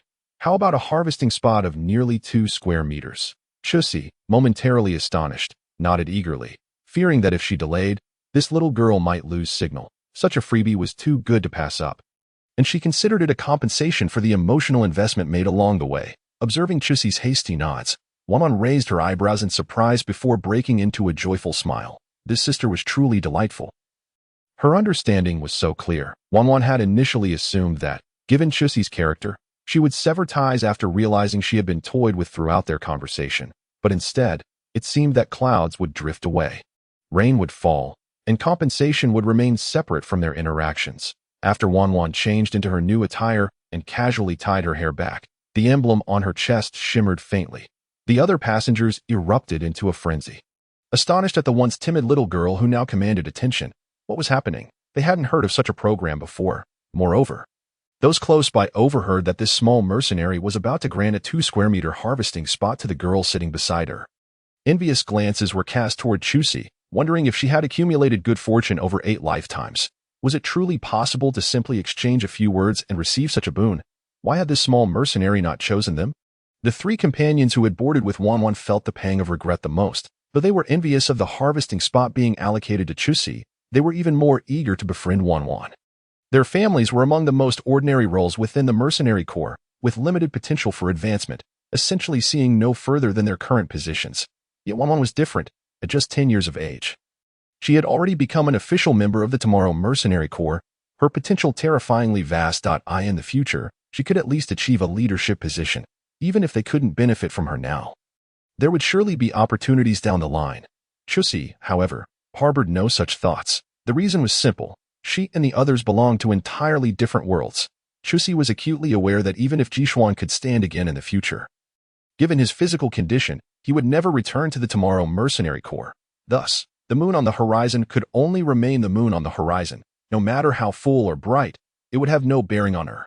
Despite appearing to be close now, the trust had long since eroded. Chusi was merely indulging Wanwan's desire for performance, motivated by the 2 square meter harvesting area. The 3 companions continued to lament their missed opportunity, realizing how easily they could have navigated the situation considering Wanwan's naive demeanor. After all, she seemed quite straightforward, embodying the innocence of a child. A few kind words could have secured that harvesting area with ease. As the convoy approached the sweet potato harvesting site, vehicles began to stop one after another, and the crowd surged out. The sweet potato field was divided by a red rope suspended about a foot off the ground, creating 1 square meter sections, with several administrators distributing spots. If one was unsatisfied, they could request a swap, as this was a privilege reserved for those who arrived early. However, such benefits were limited. First, one could not change locations multiple times. Second, there were restrictions on where one could choose to go, as the protective perimeter of the guards was fixed and could not be expanded for the whims of 1 or 2 individuals. Each selected spot would have a small red flag inserted by the administrators as a marker. Wanwan guided Chusi directly to a corner of the sweet potato field, where 2 sections totaling less than 1 square meter were pieced together. Wanwan triumphantly pulled a black flag bearing the Tomorrow Mercenary Corps emblem from her pocket and planted it in the ground. "Sister, this is your spot. How do you feel about it? Are you happy?" Chusi's smile was somewhat stiff. She felt as if Wanwan was playing a trick on her. Although the area was slightly larger, the soil was significantly poorer. In contrast, The sweet potato leaves in other areas were lush and vibrant, clearly well-nourished. Here, however, the leaves were not only thin and weak, but some were even yellowing. What could one expect to harvest from such conditions? Chusi took a deep breath, realizing that this bargain would not come easily. Had her indifference been too apparent? Reflecting on this, she concluded that she had misjudged the situation, thinking she could easily deceive the little girl. Yet, considering Wanwan's age of 10 and her experiences in such a tumultuous environment, it was unreasonable to expect her to be naive. Wanwan stood beside her with a beaming smile, resembling a child waiting for praise. Chusi silently resolved not to treat her as a mere child any longer, unconsciously shifting her tone to that of an adult. May I request to change my spot? This was a privilege for those who arrived early, and Chusi intended to take advantage of it. Wanwan shook her head. No, big sister. This is a spot I specifically saved for you. How could you squander my heartfelt gesture? This is a place others would beg to have. Sister, be good and check it out quickly. Wanwan has duty tasks to attend to. I'll come back to see you later. In the realm of the Chusi, she sensed impending misfortune. This wild vine might very well be a harbinger of calamity. After some contemplation, Chusi concluded that she could not afford to provoke such a person. It was best to acquiesce, lest she only embolden their antics. She secretly hoped that this individual would refrain from troubling her in the future. Reflecting on her recent streak of good fortune, Chusi wondered if it was destined to manifest as a consequence of this vexing presence. It was no wonder that Ji Shin referred to her as a black koi. Sigh. Henceforth, she would have to avoid the wild vine as much as possible. She was counting on these sweet potatoes to see her through the winter. If each time she came, the wild vine assigned her a desolate patch of land, it would not be her loss that mattered, but rather the inability to harvest her autumn crops, a far graver concern. Chusi silently reassured herself that if she failed to collect sweet potatoes today, she would venture nearby to see if she could scavenge any edible wild greens. After all, she could not afford to make this trip in vain. The round trip alone cost her 4 points, nearly equivalent to the price of a nutritional supplement. Others had already begun their labor, some digging in the soil while others were plucking leaves. Chusi raised her gaze, and amidst the verdant expanse, all she could see were figures bent over their tasks, and she too needed to expedite her efforts. Chusi immersed herself in her work, and as anticipated, the yield here was indeed dismal. She had already tested half the area for sweet potatoes, only to find herself empty-handed. Suddenly, a gasp of astonishment echoed from afar. Chusi looked up to see a man, about 50 meters away, delicately extracting a sweet potato the size of a watermelon from the earth. Was this a stroke of good fortune? That specimen must weigh at least 10 jin. Jealousy washed over her, genuine envy, though it was futile to dwell on it. A few individuals in the group cast greedy glances his way. But alas, their desires would remain unfulfilled. Harvesting autumn crops was one of the few relatively safe gathering activities. The armed guards were not there for mere decoration. Who would dare to commit robbery? Before taking action, one might as well dig their own grave to avoid being left to rot in the wilderness. Moreover, once they returned to the shanty town, few would dare to act. Thus, these little koi fish emerged, unable to contain themselves, prompting Chusi to detect an edible sweet potato. Even 5 jin would bring her joy. Of course, it was best to remain discreet. After all, what if someone followed her home with nefarious intentions? Chusi felt no such worries at present. Her financial situation was dire, her deficit a glaring truth. Suddenly, the air was filled with panicked voices of argument. From a distance, Chusi could not hear clearly, but raised her head to observe the commotion. Amidst the arduous task of digging, a rare spectacle unfolded. People showcased their skills, their hands never ceasing. Her eyes locked onto the scene, where it appeared a woman was embroiled in a dispute with a member of the guard, who attempted to seize her wristwatch. The woman fought back fiercely, rolling on the ground to prevent others from approaching, her hair a wild tangle. Chusi mused, a grand display of obstinacy. Here, grand referred to the adult variety. Yet the woman's antics were swiftly quelled by the guard, who seemed impervious to the small-scale chaos unfolding. The pair, with watches in hand, returned to the vehicle from whence they came. Chusi watched them depart, her heart heavy with sympathy. It seemed the woman had crossed a line, and now faced dire consequences. Chusi lowered her gaze, returning to her own tasks. Perhaps it was best to avoid such spectacles in the future, as they invariably evoked a sense of melancholy. Suddenly, a head approached her side, and without needing to look, Chusi knew it was the wild vine. She inwardly grumbled about the frequency of these interruptions. Could the wild vine not grant her a moment's peace? The wild vine, playing with the sweet potato leaves, boldly sat at the edge of Chusi's plot. Miss, that person was digging beyond the designated area. This is quite serious. If discovered, the punishment will be severe, she continued, That woman just now. She will no longer have the opportunity to gather autumn crops. Not only will she be barred from sweet potatoes, but she will also be unable to purchase tickets for the upcoming potato harvest. Such a tragic fate, dear sister. Though we share a good relationship, if you were to be caught because of this, I would not show favoritism. Chusi could hardly contain her frustration. What had the wild vine just said? Was there to be a potato harvest as well? Yet, in her previous review of her memories, she had not encountered any mention of this. Could it be a new addition for this year? No, she must return and investigate further. After her moment of excitement, she noticed the wild vine stubbornly awaiting her response. She discreetly pursed her lips. Although she considered taking a risk, the wild vine's incessant visits left her little opportunity for mischief. The wild vine peeked at the backpack Chusi had slung behind her.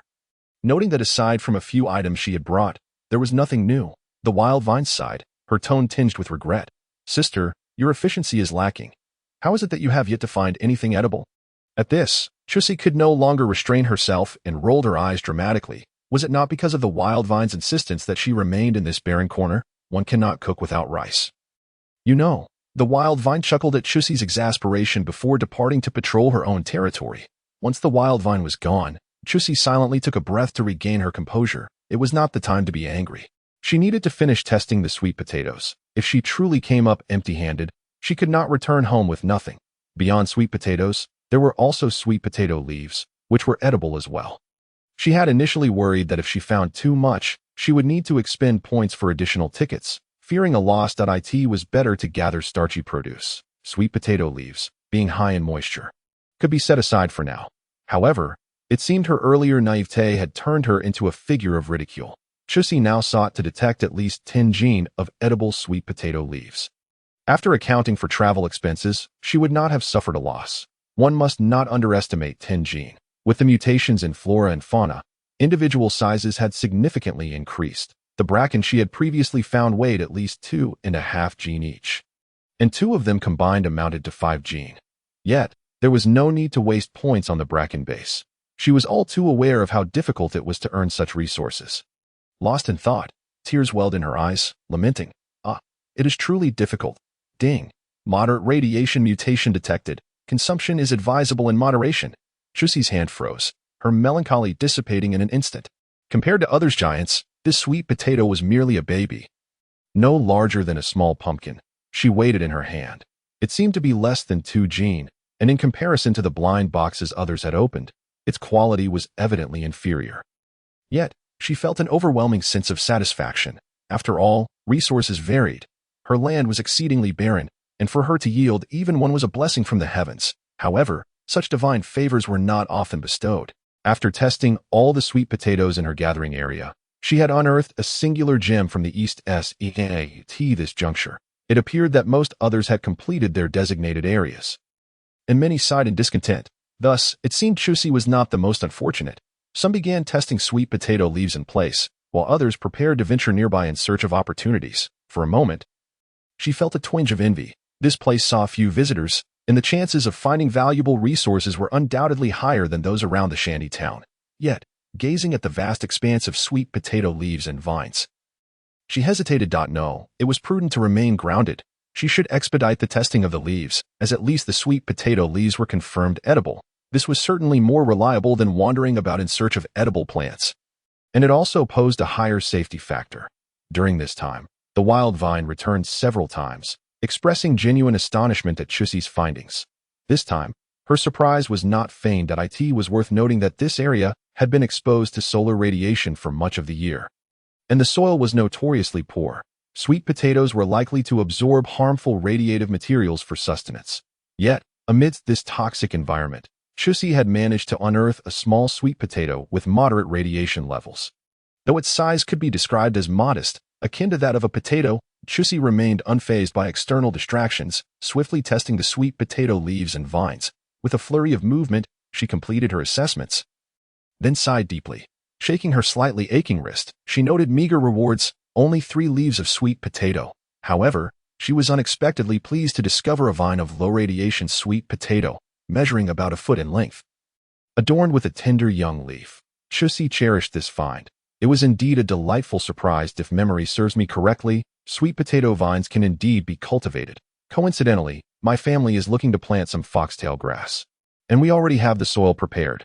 Let us give it a try. She glanced around and noticed a cluster of wild grass nearby, which she cut and then loosely arranged around the sweet potato vine. Providing a makeshift protective barrier against compression.as, she confirmed that she had thoroughly scoured the sweet potato field. Chu Ci packed her backpack, preparing to take a stroll nearby to see if she could uncover any additional treasures. Chu Ci surveyed her surroundings, pondering which direction to take.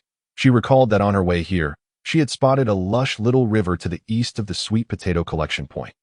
It would be wonderful if she could find a wild duck egg. Ever since arriving here, she hadn't had a chance to indulge in meat. It was no wonder her constitution hadn't improved. However, she was not the only one who had noticed that river. Groups of people, having finished their work, were heading in that direction, creating quite a competitive atmosphere. Just as Chu Ci hesitated, Yuan approached her, saying, "Sister, are you planning to scavenge nearby? Come this way. This was the area I cleared, and there's a surprise waiting for you." Chu Ci thought to herself, should she rush to the river now? She couldn't help but mock. Is she really getting carried away? A surprise? Really? What a nuisance this little brat is. Can't she spare me from her antics? Chu Ci felt her blood pressure rising, the anger bubbling just beneath the surface. Of course, she ultimately refrained from expressing her frustration. The sight of the gun holster subtly protruding from Yuan's waist brought her back to her senses. It was a joke to think she could contend with anyone. She reminded herself internally that it was not a big deal and that she could endure it, just as she was about to head that way. A chilling scream echoed from a distance, reminiscent of a pig being slaughtered. The sound emanated from the direction of the little river Chu Ci had intended to visit. Yuan shrugged with a smirk. It seems they've encountered a mutated beast. Chu Ci halted, turning to see two members of the guard hastily departing towards the river. Moments later, 2 gunshots rang out, followed by a sharp squeak from a beast. Chu Ci wondered aloud. Mutated rat? Yuan shook her head. No, sister, it's a mutated rabbit. But those two really can't shoot. It's just a big rabbit, and it took them 2 shots to take it down. TSK. If it were in our team, the captain could take care of it without even firing a shot. Indeed, shortly after, the 2 returned, their faces beaming. One of the girls was carrying a mutated rabbit, about the size of a small lamb. Yuan's eyes sparkled with excitement. They brought it back. Chumingjie and Wu Jun must have had some luck. It seems this rabbit's meat is edible. How enviable. Chu Ci replied, I'm green with envy. However, the scene that unfolded next jolted her back to reality. A middle-aged man with a bloodied face stumbled in, clutching one side of his cheek, staggering and trailing blood that flowed uncontrollably. Chu Ci was taken aback. Although she had been here for over a month, she had mostly faced the hardship of finding food, even when encountering a few scoundrels. She had managed to escape unscathed. This was her first direct encounter with the peril of mutated beasts, while those around her seemed far more composed. After a cursory glance, they quickly returned to their tasks. As attacks from mutated beasts were not an unusual occurrence. During the autumn harvest, such attacks on humans were a yearly inevitability. After all, the sweet potato collection point was quite distant from the base, and there were no personnel available to regularly eliminate threats. They only sent a team for a temporary reconnaissance before the sweet potatoes matured, which was already more than enough. It was impossible to clear every danger. Thus, every year, a few unfortunate souls would fall prey to mutated beasts. Noticing Chu Ci's stunned demeanor, Yuan was intrigued. What's the matter? Is the elder sister really such a delicate flower? Although she usually didn't care for those pesky vines, Chu Ci was different. She was quite agreeable in other respects. If necessary, they could always make adjustments later. However, Yuan understood that it was best to offer comfort at this moment. She gently linked her arm with Chu Ci's, speaking in a soothing tone. Sister, don't be afraid. The area you're heading to is managed by me, and I assure you, not even a mutated rat will be present. Such incidents will not occur at that moment. Chu Ci had already regained her composure. She was no naive little girl, having been transported to a wasteland. What was a bit of blood that she could not accept? Yet, her mood certainly left much to be desired. She had no desire to deal with this little brat any longer. With a frosty expression, she withdrew her arm from Yuan's embrace and demanded, "Which way?" "Lead the way."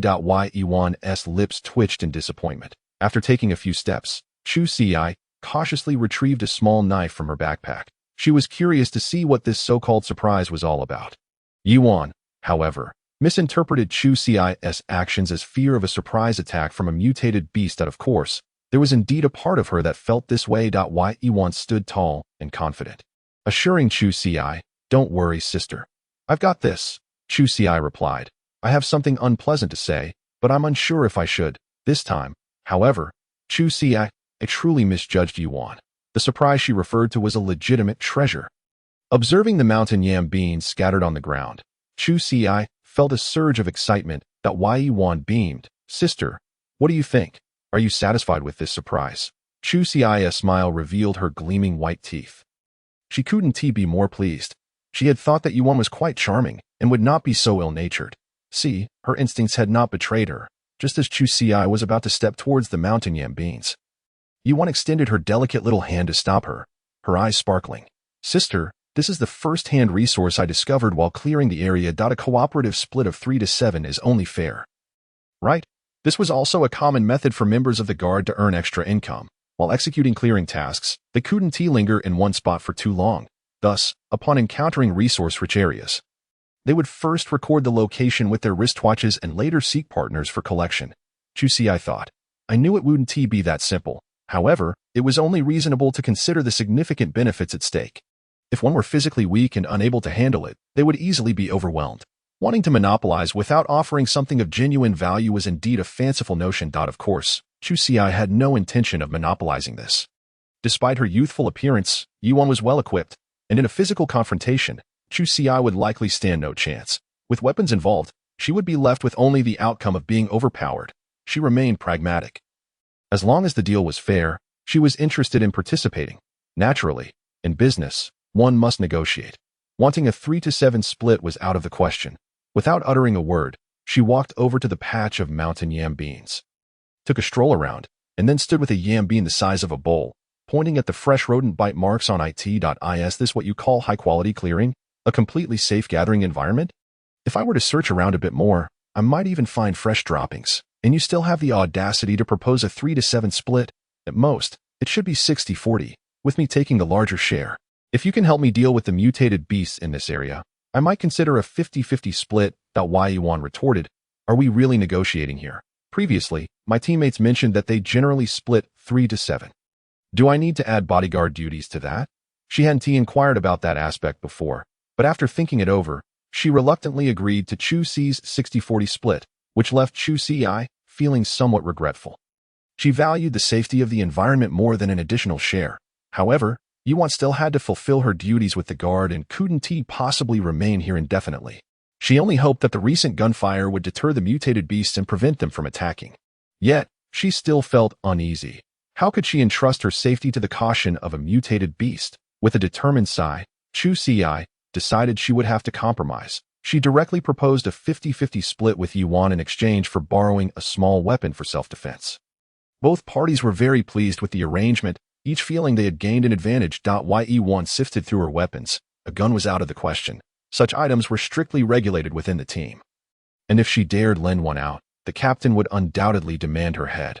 However, though she couldn't provide a gun, she did have some small gadgets she had crafted herself that she could lend to Chu Ci. After some contemplation, Yuan removed a concealed weapon bracelet from her left wrist. It was a device she had made herself, not subject to team regulations, and it contained tranquilizer darts, even if the young lady's aim is somewhat lacking. As long as she can hit the mutated beast, it will induce a tranquilizing effect. My goodness, her thoughtfulness is simply overwhelming. In light of this, Chu Ci felt an immense satisfaction. This hidden weapon box is incredibly user-friendly.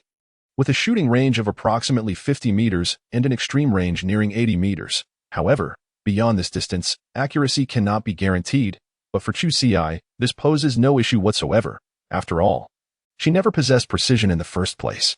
This hidden weapon box is exceptional in many respects, yet it has one drawback. There are only 6 tranquilizer darts remaining. She mused that she must use them sparingly, as long as she does not encounter a horde of mutated animals.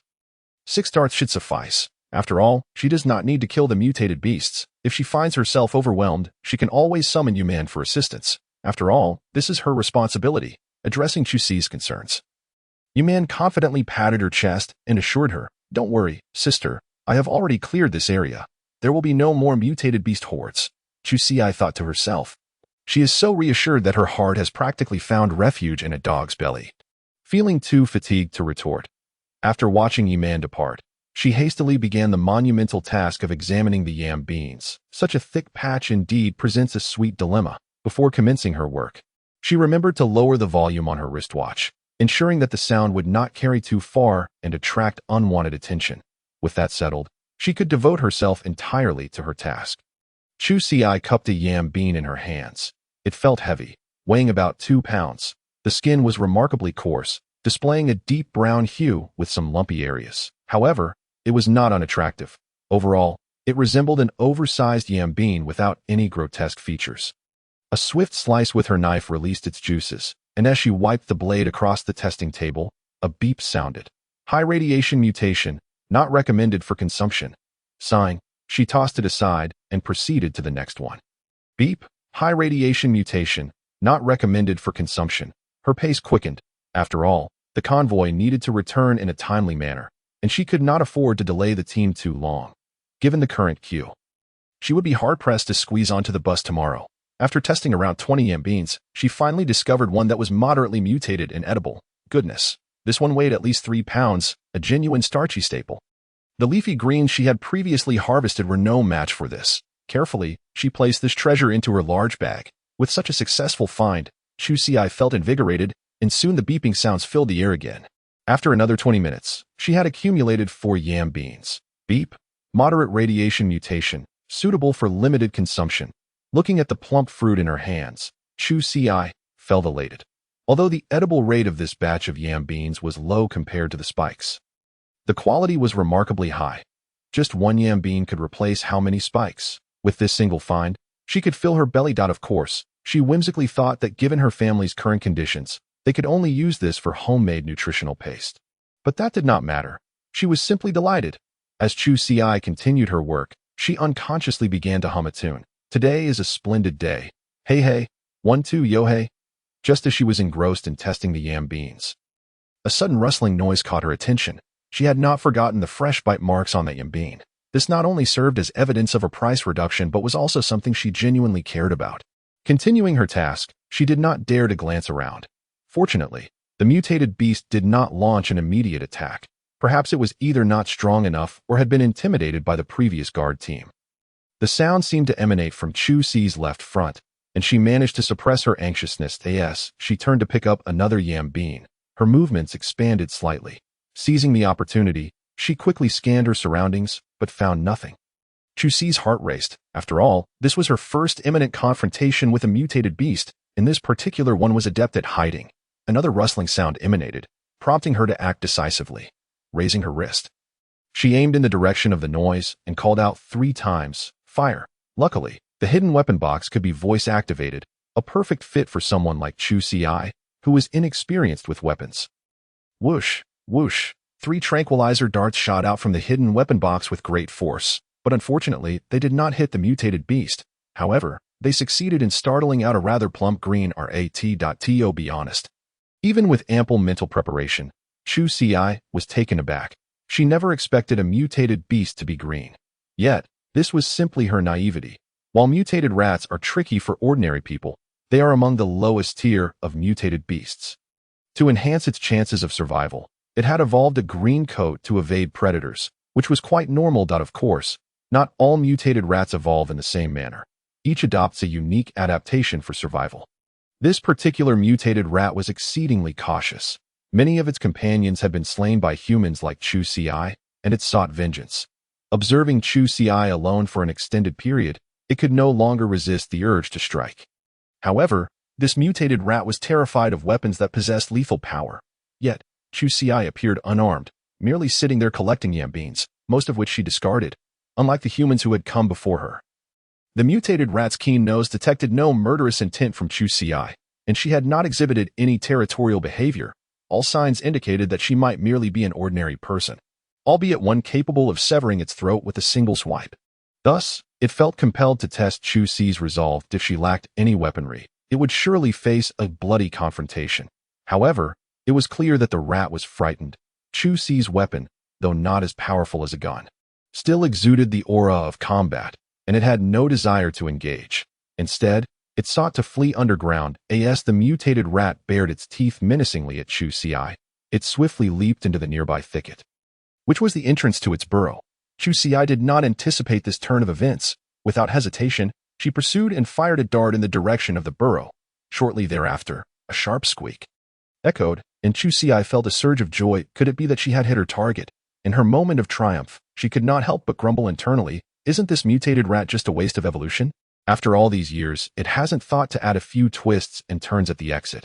Contemplating, she used a stone to block the entrance, preventing the recently encountered mutated rat from escaping and thwarting any potential reinforcements from emerging. This way, even if they attempted to dig a new exit, she would be able to hear some commotion. Chu Xiai returned to her original position, eager to continue testing the yam beans. Yet, the image of the two guard team members carrying a mutated beast lingered in her mind. She was too tempted by the prospect of meat, even if it was just a green-furred rat. Alas, the trials of life have led me to depravity. In the wild, indiscriminately digging into the nests of such social animals is exceedingly dangerous. One might inadvertently disturb a hornet's nest, finding themselves unable to escape. Despite the fact that mutated rats reside at the lower end of the food chain in nature, their combat prowess surpasses that of humans. In truth, their quest for flesh relies primarily on humans, aside from occasionally capturing a few weaker little insects. Having pondered extensively, Chu Xiai ultimately resolved to excavate the rat's burrow. Firstly, Yiman and her team had just cleared this area a couple of days ago, leaving a possibility of 1 or 2 remaining rats. If a nest was left behind, it would no longer be a matter of poor vision. Additionally, mutated rats typically prefer to operate in groups. However, since Chu Xiai had already crossed paths with one, she had been sitting for about 4 to 5 minutes without a sound from the burrow. Therefore, she decided to take a gamble. Furthermore, within the field mouse burrow, there were not only field mice but also their winter supplies, a most enticing resource. In the past, she would have never considered consuming anything unearthed from a rat's burrow, but at this point, she was beyond such qualms. She did not want to let any rat escape. Of course, if it became unbearable, she could always ask Ji Xian to find a way to disinfect it. Ultimately, her greatest fear was not finding food. Otherwise, nothing else mattered. The only problem was that she lacked the tools to dig. Previously, she had relied on sticks, hands, and a small knife to unearth sweet potatoes. However, sweet potatoes typically grow at a shallow depth beneath the surface.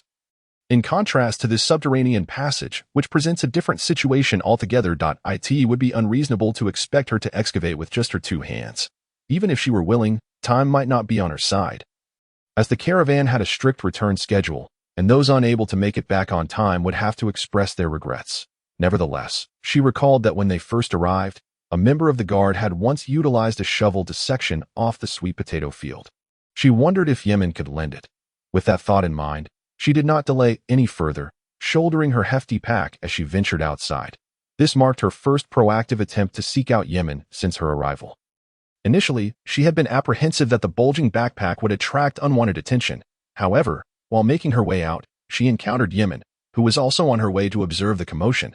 For the first time, Chu Xiai found her presence not bothersome. After mentioning the need to borrow a shovel, Yemen readily agreed.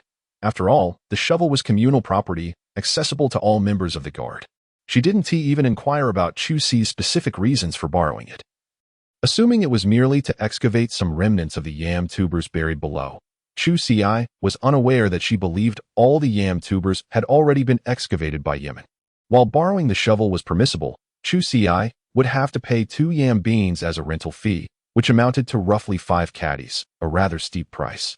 She had just consulted with Sister Yuan, who informed her that the standard distribution ratio was a 30-70 split, with no obligation to ensure the safety of the partner. After all, the resources were in their hands, and there were plenty of individuals eager to collaborate. Was she being taken advantage of by the older sister? This time, the tables had turned.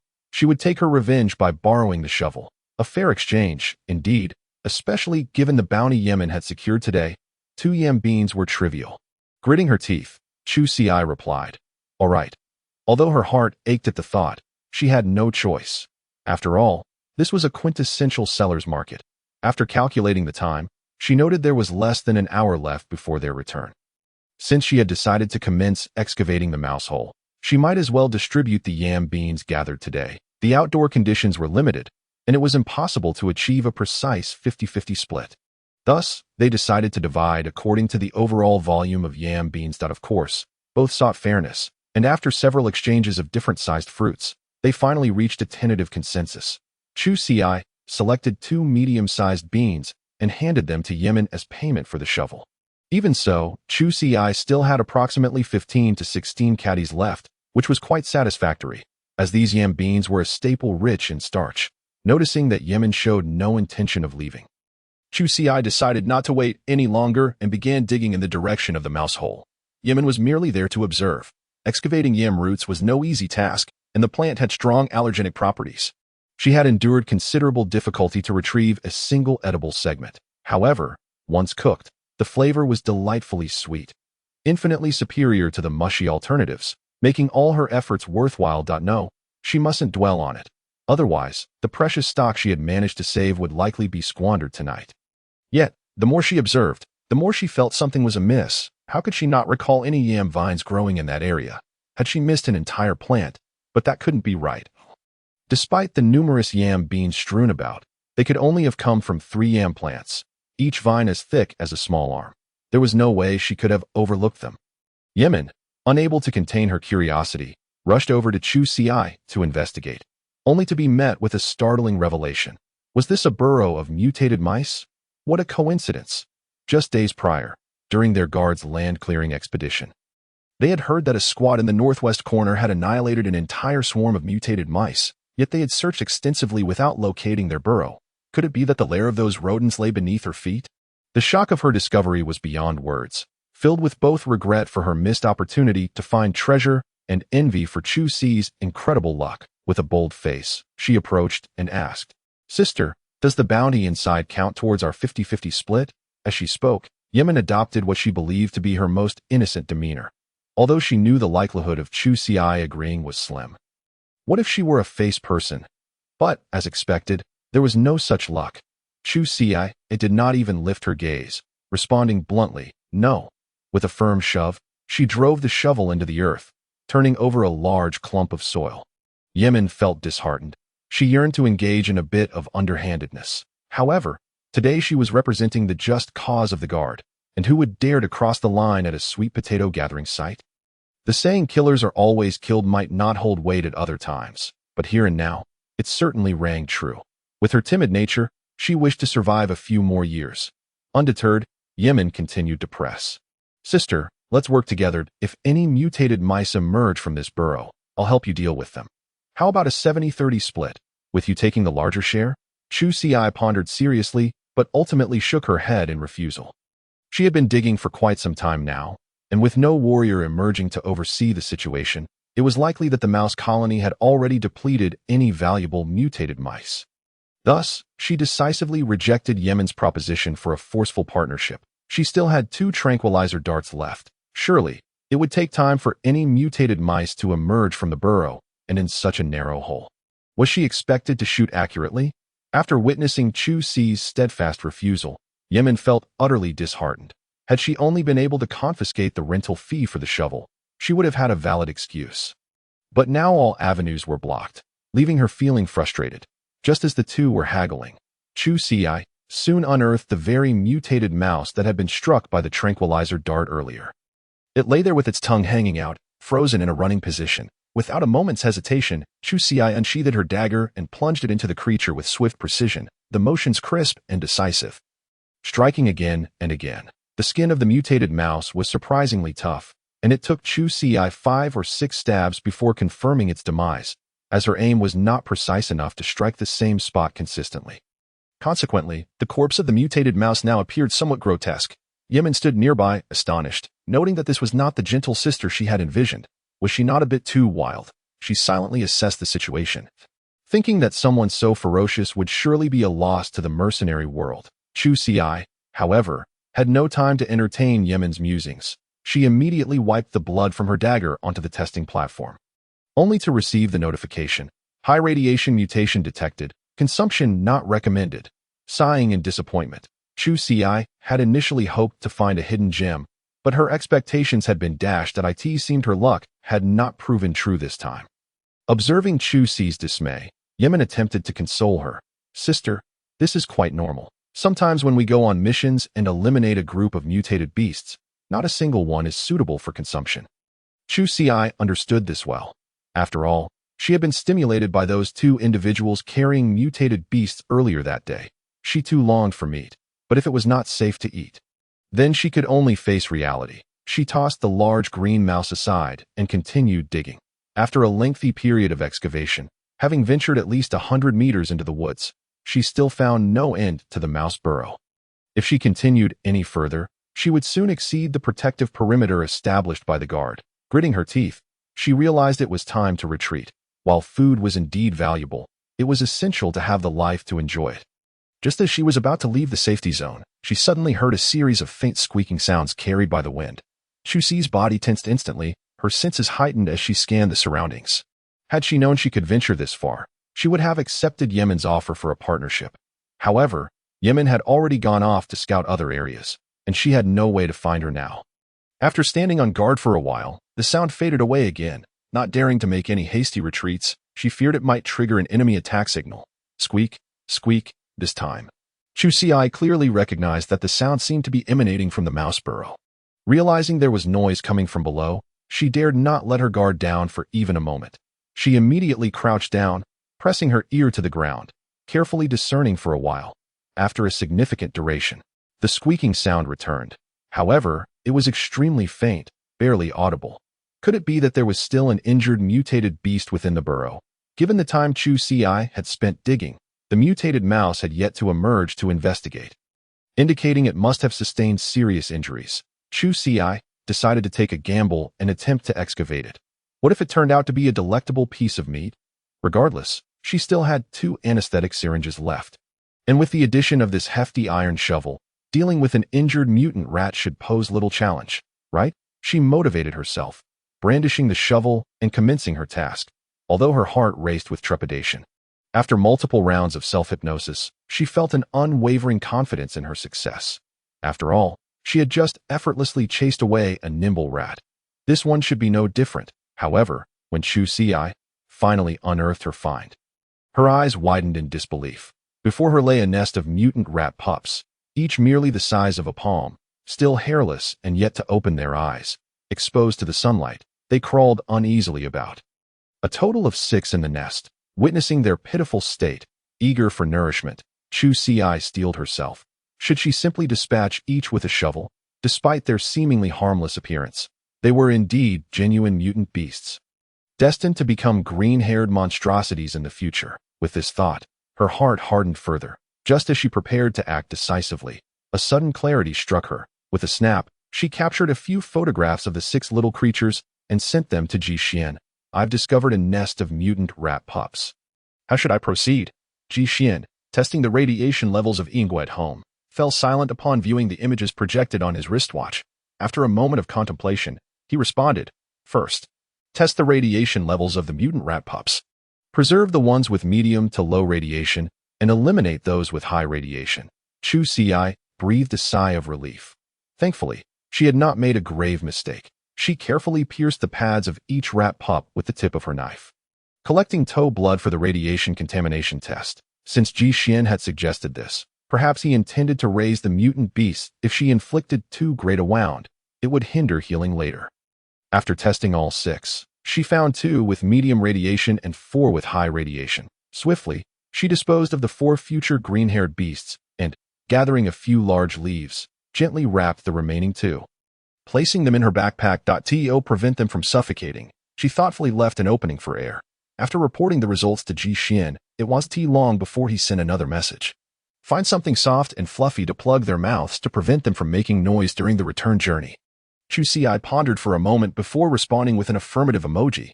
Yet, she found herself at a loss. The area was thick with trees and weeds, devoid of anything soft and fluffy. Reluctantly, she took matters into her own hands, slicing off a small strip of fabric from her clothing. Thankfully, the 2 little creatures were small, and it wouldn't take much to muffle them. After attending to the 2 little ones, she intended to continue digging. But the assembly whistle had already sounded and an hour had passed without her realizing it. Reluctantly, Chu Xi ceased her efforts, feeling a profound sense of dissatisfaction. Having found the nursery, how far could the granary be? Alas, tomorrow might not offer another chance. Would she really have to let it slip away to someone else? She clutched her chest, feeling a pang of regret. The piercing whistle echoed in her ears as she composed herself and hurried to the gathering point, hoping the location would still be available upon her return. Once outside, her first task was to return the shovel and the box of concealed weapons to Yi-Man. Subsequently, she queued with the convoy, her backpack slung over her shoulders and a large burlap sack in her hand. Though the sack was only a quarter full, her haul was already quite impressive among the group.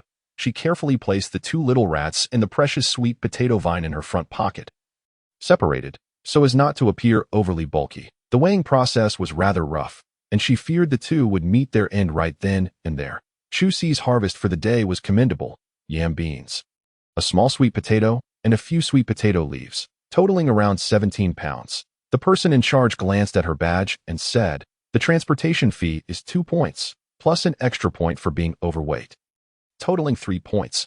Chu Si obediently presented her wristwatch, and after a series of beeps, she successfully boarded the return vehicle. This time, she settled into the last row, striving to minimize her presence. Once the team was assembled, Yi-Man returned to her seat, carrying some yam beans she had been allocated. On the way there, she had ventured to the back of the vehicle to execute the captain's peculiar task.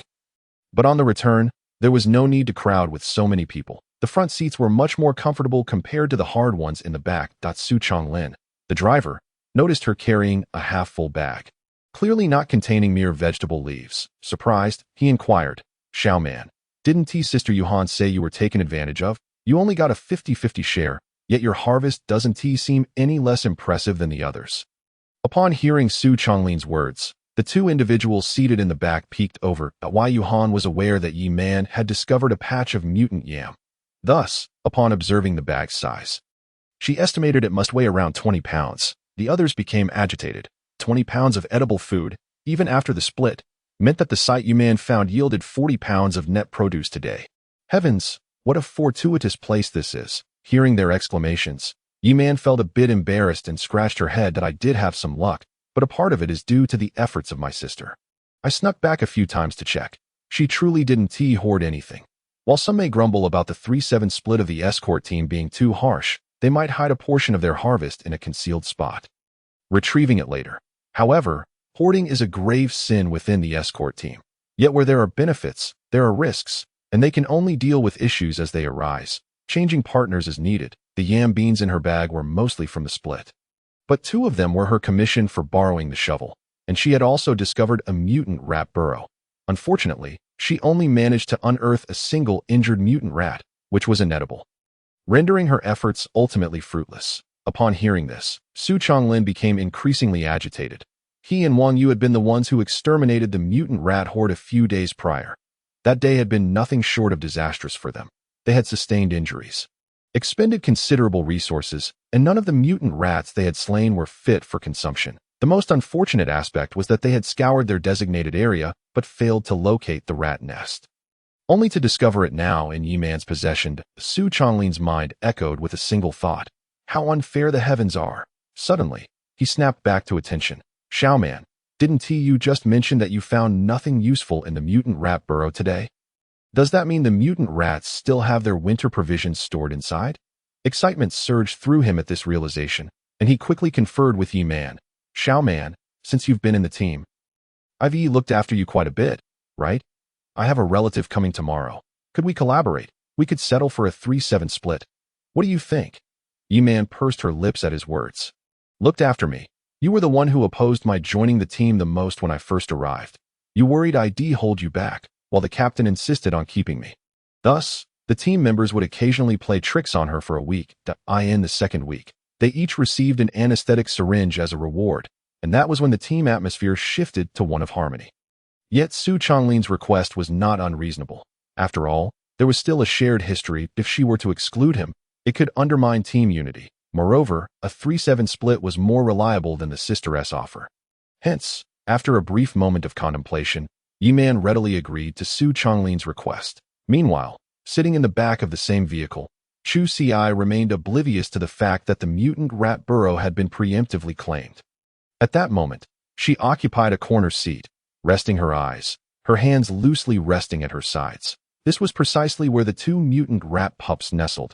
likely reassured by the warmth of their surroundings, remaining quiet save for the occasional faint sound of humph. Fortunately, the vehicle's interior was quite noisy, and their subtle sounds went unnoticed. Initially, Chu Si had felt quite anxious upon boarding, because she felt she had gathered 17 pounds of food. She could already be considered a local tycoon. In these times, there are certainly no shortage of those aspiring to bring down the wealthy, and when Chu Si first entered the scene, she indeed attracted a few unfriendly glances. However, soon after, a few larger tycoons appeared, swiftly diverting the attention from Chu Si. Some of them had unearthed 2 sizable edible sweet potatoes, and judging by the way they carried their bags, it must have weighed at least 30 pounds. Others had bags filled with indiscernible contents, but they appeared quite full and heavy. Yet, what made Chu Si the most envious was a middle-aged man holding a mutated chicken that weighed over 40 pounds. Just imagine the amount of meat that could yield. The bones could be simmered for soup. If only Chu Si could have a chicken now, she would ensure every bit was utilized without waste. Alas, one cannot dwell on if only. Such thoughts only bring tears. As soon as this big brother boarded the vehicle, he instantly became the center of attention. Yet, he showed no fear. The sharp axe hanging from his waist was his source of confidence. The crowd dared only to steal a glance, with none bold enough to approach him. The man made no pretenses, taking a seat right at the entrance, allowing everyone on the vehicle to drool over the sight of his mutated chicken. Chu Si secretly scoffed, thinking how arrogant and inhumane he was. When the vehicle finally set off, she glanced around and noticed 3 vacant seats. One belonged to a wild vine, while the other 2 individuals seemed to have missed their ride for reasons unknown, likely facing dire consequences. The vehicle swayed as it carried its passengers, some wearing expressions of undisguised joy, evidently pleased with their haul, particularly those who had unearthed edible sweet potatoes, albeit in varying sizes. It was clear that this trip was a guaranteed profit. Others, however, wore long faces, clutching bags that were disappointingly flat, containing little more than a few leaves, rendering their efforts seemingly futile. Chu Si had boarded relatively early, and she was well aware of everyone's harvest. Upon estimating, she realized that those who had found sweet potatoes constituted at most a third of the group, and many had only managed to dig up 5 or 6 pounds at best. Thus, it appeared that the autumn harvest was not as glorious as she had initially imagined. Thankfully, thanks to the wild vine, she had gathered some mutated yam beans. Otherwise, she would have gone home with nothing but a small sweet potato and a handful of leaves. Yet, if this continues, will she have to prepare for a winter of merely drinking air? This thought caused her brows to furrow in worry. The burdens of providing for a family on the return journey. The atmosphere was markedly different, with everyone's eyes gleaming, devoid of any trace of drowsiness. While outright theft was strictly prohibited during the harvest, there would always be those with ulterior motives. If one could not seize openly, why not take advantage of the moment and pilfer a little on the sly? As for being caught later, that was hardly a concern. Who could tell whether one had initially gathered only a meager amount?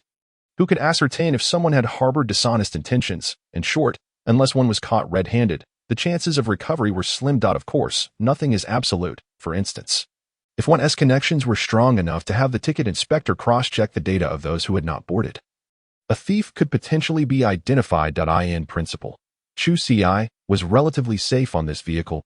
As a family member of the Tomorrow Mercenary Corps, she belonged to a privileged circle in the eyes of the residents of the shantytown. However, nothing is guaranteed, and Chu Si wished to avoid unnecessary trouble, so she kept a close watch on her belongings. As the vehicle bumped along, she observed a few individuals with poor harvests eyeing their neighbors. Unfortunately, stealing from others was akin to committing murder in their eyes.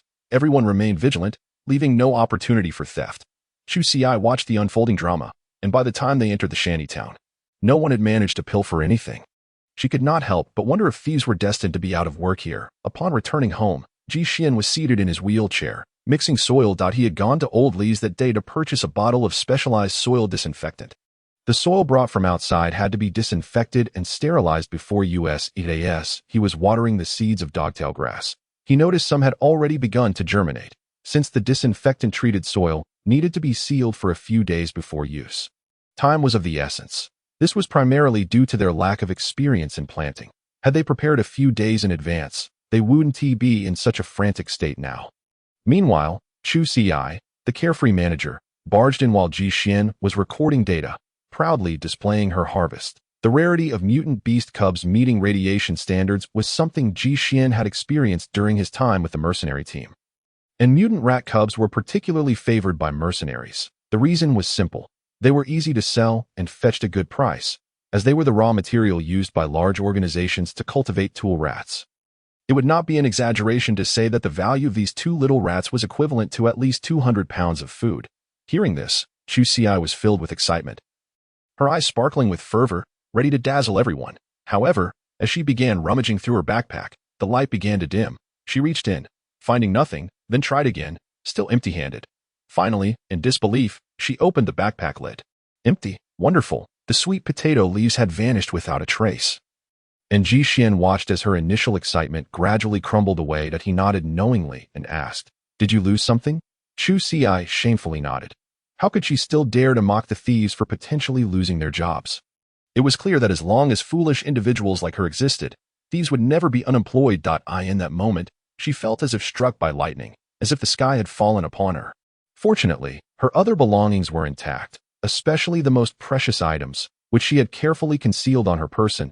If the rat cubs and sweet potato vines were to be lost, she would surely regret it deeply. The yam beans and sweet potatoes had been stored in a large bag, and due to her elevated spirits at the time, she had checked on them frequently, likely denying the thief any opportunity to strike. Even so, the thought of losing them made her heart ache. Had it not been for her good fortune today, under normal circumstances, after a day of hard scavenging, her haul might have amounted to nothing more than a few leaves. With no substantial returns, Chu Xiai rubbed her face and reflected deeply on her actions. During the journey, she had maintained vigilance, minimizing the chances of losing anything. However, once they disembarked, the streets were teeming with those returning from the harvest, including many residents from the safe zone who had come to observe, with some even setting up stalls to sell their harvests. The streets were bustling with activity, and everyone was preoccupied with heading home. Chu Xiai, too excited to contain herself, was eager to boast about her haul to Ji Xian.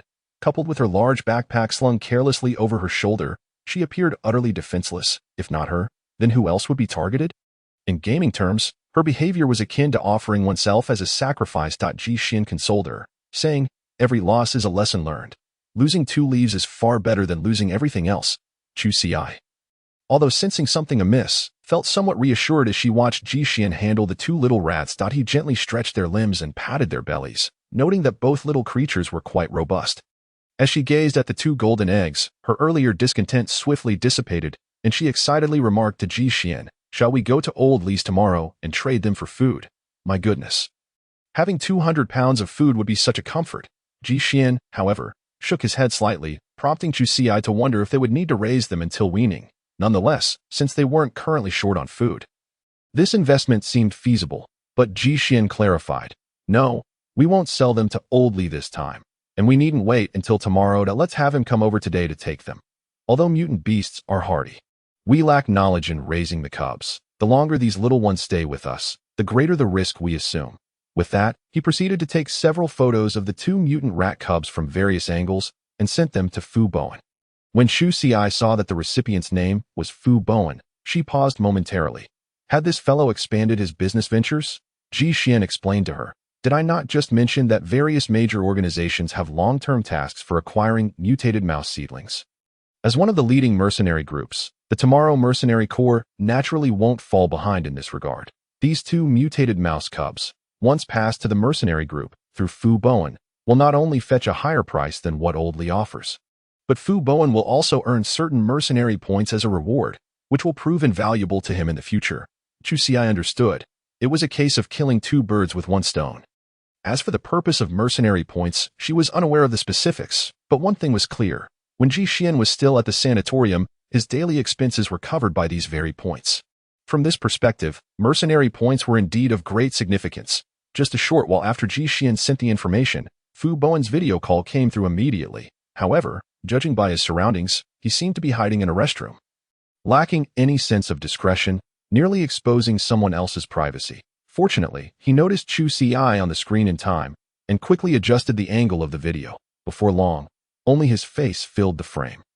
Fu Bowen, unable to contain his excitement, exclaimed, "Boss, is this for real? You're not pulling my leg, are you?" Ji Xian refrained from wasting words, and directly panned the camera over the two little mice. Their tiny limbs were adorably flailing about, and Fu Bowen instinctively tried to shield the screen, but Ji Xian only captured the moment briefly without letting anyone else see. Otherwise, if some shameless individual attempted to curry favor with the boss and snatch this task away, what would they do? Opportunities to earn points without taking on tasks were indeed rare, and he had to seize this chance. Fu Bowen glanced around, then lowered his voice to Ji Xian, saying, "Boss, I'll finish my training in half an hour, and I'll be at your place immediately." No sooner had he said this than a thunderous roar erupted from the other end of the video. "Fu Bowen, how dare you slack off in the restroom? Are you itching for a punishment? Have you completed your laps?" Then there was a loud bang, as if the door had been kicked open. Fu Bowen jumped in fright, and the screen abruptly went dark. Chu Xi stared in astonishment for a moment before hesitantly asking Ji Xian, "Is the training in the mercenary group really this rigorous?" It seemed that even restroom breaks were a luxury, and judging by Fu Bowen's reaction, he had likely endured considerable torment. Hearing Chu Xi's inquiry, Ji Xian felt a mix of emotions. That voice undoubtedly belonged to the devilish coach, Lei Ming, whose strictness and the extreme training regimen he enforced were notorious within the mercenary group. His temperament was rather extreme, but his command of tactical operations was exceptionally robust. Whether Fu Bowen was fortunate or unfortunate to be under his guidance was uncertain. Lei Ming held exceedingly high expectations for his team members, and those who remained in his squad were generally exceptional talents in various respects. Logically, this should be a good thing, at least affirming Fu Bowen's combat prowess. The higher one's abilities, the better the chances of ensuring safety in the face of danger. Right? However, this fellow had a rather troubling penchant for taking on high-difficulty tasks. On the bright side, the more challenging the task, the greater the corresponding rewards. In this regard, Fu Bowen's future appeared promising. Of course, all of this hinged on his survival. Chu Xi noticed Ji Xian's silence and assumed she had touched a nerve. Ever since Ji Xian injected the body purification agent, although he had regained the possibility of standing, he could never return to his peak state. Chu Xi silently regretted her recent arrogance and hastily shifted the topic. "Once we exchange the points, shall we head directly to Old Lee's for food? After all, food prices are bound to rise in winter. It would be wise to stock up on storable provisions now." As she spoke, she suddenly remembered the sweet potato vine she had forgotten. It needed to be planted quickly. What a precious treasure! If her negligence led to its demise, she would surely be heartbroken, without regard for Ji Xian's feelings. She realized that her nursery hadn't been established yet, and she needed to find a suitable container. However, before she could get to work, Ji Xian stopped her. "The soil just mixed with disinfectant needs to be covered for 2 days before use." He took the sweet potato vine from her and placed it alongside the seed of the yonghua under a damp cloth, carefully laying the leaves outside. That's fine. This way, we can observe whether it can sprout new roots." Chu Xi nodded absently. It seemed this guy had recently been brushing up on his agricultural knowledge. She quickly handed over her wristwatch. "Hurry, I've been unable to locate the query port. Send me a copy of any basic materials you have." She wanted to avoid appearing utterly clueless about farming. Ji Xian replied, "What are you talking about? You think you can find farming knowledge on the wristwatch? That's only accessible to people in the plantations." He only knew about these things because one of his mercenaries had a family member working in a plantation, and their dormitory was right next to his. He often saw them growing some easy-to-cultivate vegetables at home, and Ji Xian had even lent a hand. Thus, he was aware of some basic farming knowledge. But there was no electronic material he could send her. However, if they encountered any insurmountable pest issues in the future, he could inquire specifically about that. So there was no need to worry too much about technical difficulties. Chu Xi hadn't anticipated that agricultural knowledge would be so tightly restricted. It wasn't that it was deliberately locked away, but rather that outsiders generally had no use for it. Moreover, servers required energy support to operate and couldn't be wasted recklessly. Hence, such specialized knowledge was typically stored on a few designated servers. Chu Xi's path to self-improvement was thus thwarted. Was it destined for Ji Xian to manage the internal affairs while she handled the external ones? Fu Bowen did not arrive as promised immediately after his training ended. An hour passed, and not only had he not shown up, but he hadn't even sent a message. That didn't seem like him. Recalling the scene when he had hung up the video call, Chu Xi understood. He was likely still struggling under the devilish coach's regime. Indeed, her intuition was correct. Fu Bowen had not been given extra training tasks. But slacking off during training was a grave offense in Lei Ming's eyes. If he caught Fu Bowen in the act, he would surely strip him of a layer of skin. Fu Bowen gritted his teeth and hurried to complete his tasks. Desperate to finish and reach Ji Xian and Chu Xi. Through his relentless efforts, he finally surpassed his previous record under Lei Ming. Lei Ming stroked his chin. Very well. It appears this kid didn't exert his full strength before. The details of Fu Bowen's subsequent miserable life can be set aside for now. Today, his training tasks finally concluded. As he stepped out of the training ground, he immediately sent Ji Xian a voice message, initially intending to say he would arrive in 15 minutes. Yet, as he lifted his leg, he nearly tripped over himself. After a moment's hesitation, he wisely adjusted the time to half an hour. When he finally arrived at Chu Xi's home, he felt utterly drained, as if his entire body had turned to noodles. Upon opening the door, Chu Xi was taken aback by Fu Bowen's appearance. Previously, he had presented himself as a robust, powerful figure. But now he looked like a half-dead man, as if he had only made it here by sheer willpower. In that instant, Chu Xi felt an immense respect for the unseen Captain Lei Ming, an awe that kept her at a distance. What a terrifying person he must be to have reduced a once stalwart warrior to this state. Seeing Fu Bowen on the verge of collapsing, she hurriedly helped him inside, sitting together with Ji Xian, creating a scene reminiscent of two struggling brothers. Upon noticing the bewildered, wriggling mutated mouse cubs on the table, his eyes finally regained focus. "These are worth 4 mercenary points," he exclaimed. "That's equivalent to what I would earn from a sea-level task. Completely risk-free and without any losses, it's like finding money on the ground." Fu Bowen gazed at the little mice with a foolish grin. After taking a few sips of water, he noticed Ji Xian's stern expression and finally returned to his senses. This figure was not to be trifled with. Despite no longer being the team leader, some habits were hard to break. For instance, his hands, now concealed beneath the table, had already begun to bulge with veins.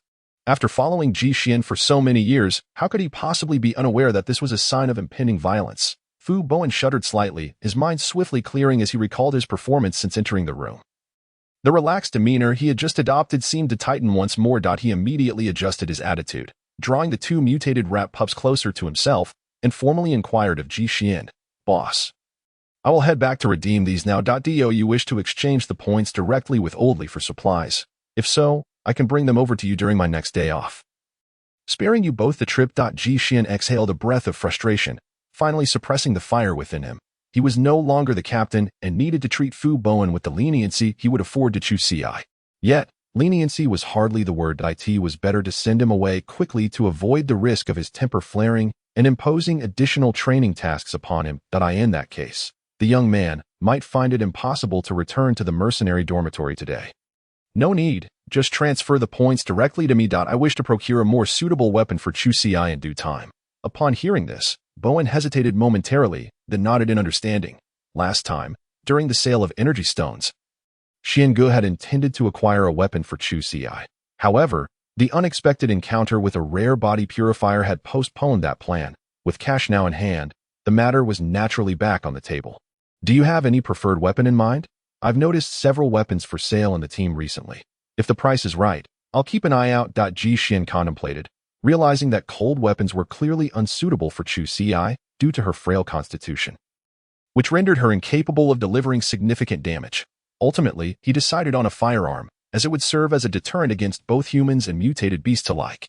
Chu Xi suddenly recalled the concealed weapon box lent to her by Yi Wan, which she found quite user-friendly. Moreover, it could be activated by voice command, making it exceedingly convenient in critical situations. Ji Xian, however, did not immediately acquiesce. For such mechanized concealed weapons possessed numerous drawbacks. Most lacked the lethality necessary to penetrate the defenses of mutated beasts, which meant that while they might suffice against ill-intentioned individuals, facing a mutated beast would likely leave one with no choice but to flee. Chu Xi tilted her head. "But today, I just used this device to take down an adult mutated rat.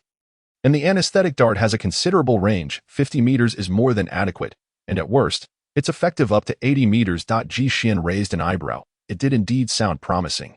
Additionally, acquiring the device would prove far less expensive than purchasing ammunition, as they could obtain anesthetics from within the mercenary group, one bottle lasting quite a while. As for the anesthetic darts, having Oldley assist in procuring them would not be overly costly.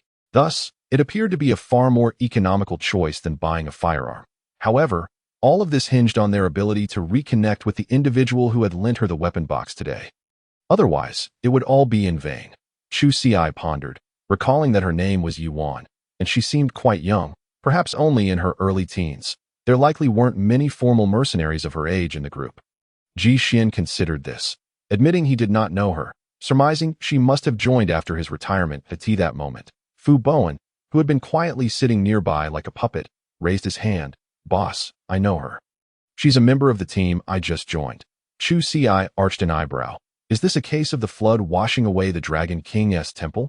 Yet, observing Fu Bowen's hesitant demeanor, it was clear there was more to the story. Ji Xian rapped the table. Elaborate. Fu Bowen nodded eagerly. Lei Ming's team was known for its eccentric members, and he was referred to as the perverse demon king captain. As for Yuan, this little one was directly under Lei Ming, her peculiarities increasing with age. Returning to the main topic, Yuan was indeed a weapon manufacturer, but her creations were not well received within the mercenary group. Using her weapons against mid to high-tier mutated beasts often required employing 3 or more different types. First, one would use an anesthetic dart to slow the beast's movements. Next, a penetrating round to breach its hide. Finally, a blast round to penetrate its insides. The efficacy of such a convoluted method was uncertain, whereas a powerful firearm could achieve the same result directly. Why waste precious time? The rapidly changing dynamics of the battlefield necessitated more efficient weapons. Who would opt for her creations when better options existed? Consequently, while Yuan's work had merit, it was ultimately quite awkward. Chu Xi nodded in agreement. It was indeed awkward, but she had no intention of venturing into the wilderness, as she would likely never encounter mid to high-tier mutated beasts. Thus, she posed the question that concerned her most. How many points does Yuan's concealed weapon box cost? Fu Bowen had not examined it closely. As that information was displayed in the trading hall, he only recalled it should not be expensive, certainly much cheaper than other firearms. He just couldn't remember the specifics and would need to check back later. Ji Xian had also considered this point. Thus, he supported Chu Xi's decision to purchase the concealed weapon box, as they could create anesthetics from raw materials rather than buying finished products, saving them considerable points. Given their current situation, any points saved for food would be most beneficial. Bearing the heavy burden, Fu Bowen decided not to linger at Chu Xi's home any longer. After resting for a while, he had regained his composure and felt it was time to return and submit the task. The mutated rat pups in Chu Xi's possession were akin to hot potatoes. They were just as pressing for him. What if something went awry on the way back? He dared not delay for a moment, and upon arriving at the mercenary group, the first thing he did was rush to the task hall to transfer the 2 rat pups, exchanging them for 200 base points and 4 mercenary points. The second matter was to expedite his visit to the nearby trading hall. Fu Bowen began searching on the adjacent screen, and after pulling up a series of results for Yuan, he located the anesthetic dart concealed weapon box and clicked to view the details. Name: anesthetic dart concealed weapon box. Function: capable of holding 20 anesthetic darts at once, with a range of 50 m, 70 m, offering precise shooting. The outer casing is crafted from pure steel, resistant to corrosion and impact, with high-grade waterproof materials added to the shell, and a liquid-proof design at the shooting aperture to prevent seepage. Initial configuration includes 100 darts, with the option to purchase additional supplies via direct communication. Price: 125 points. Manufacturer: Yuan. Watch identification code: 24,88623. Fu Bowen aimed the camera of his watch at the screen's display, snapped a photo, and sent it to Ji Xian, awaiting his decision. He also sent a screenshot of the submission record from the small rat task. Knowing he could not simply keep the 4 mercenary points, the prevailing exchange rate was 10 base points for 1 mercenary point, and such points were invaluable within the mercenary group, from purchasing special weapons to seizing opportunities. One needed mercenary points for virtually everything, not to mention future retirement considerations. Thus, without hesitation, he transferred 240 points to Ji Xian, who sent him a command to purchase, transferring back 135 points, of which 125 were allocated for the anesthetic dart concealed weapon box, while 10 points served as Fu Bowen's reward for his efforts. This expenditure was essential to ensure Fu Bowen proved reliable and a long-term collaborator. He would certainly be of assistance in future endeavors, such as regularly procuring anesthetic liquids. Initially, Fu Bowen hesitated to accept, believing that acquiring mercenary points was already advantageous for him. However, Ji Xian provided no opportunity for refusal. A cold glare from him made it clear. In truth, Fu Bowen was quite strapped for cash, and while earning a bit more was welcome, he often spent even more.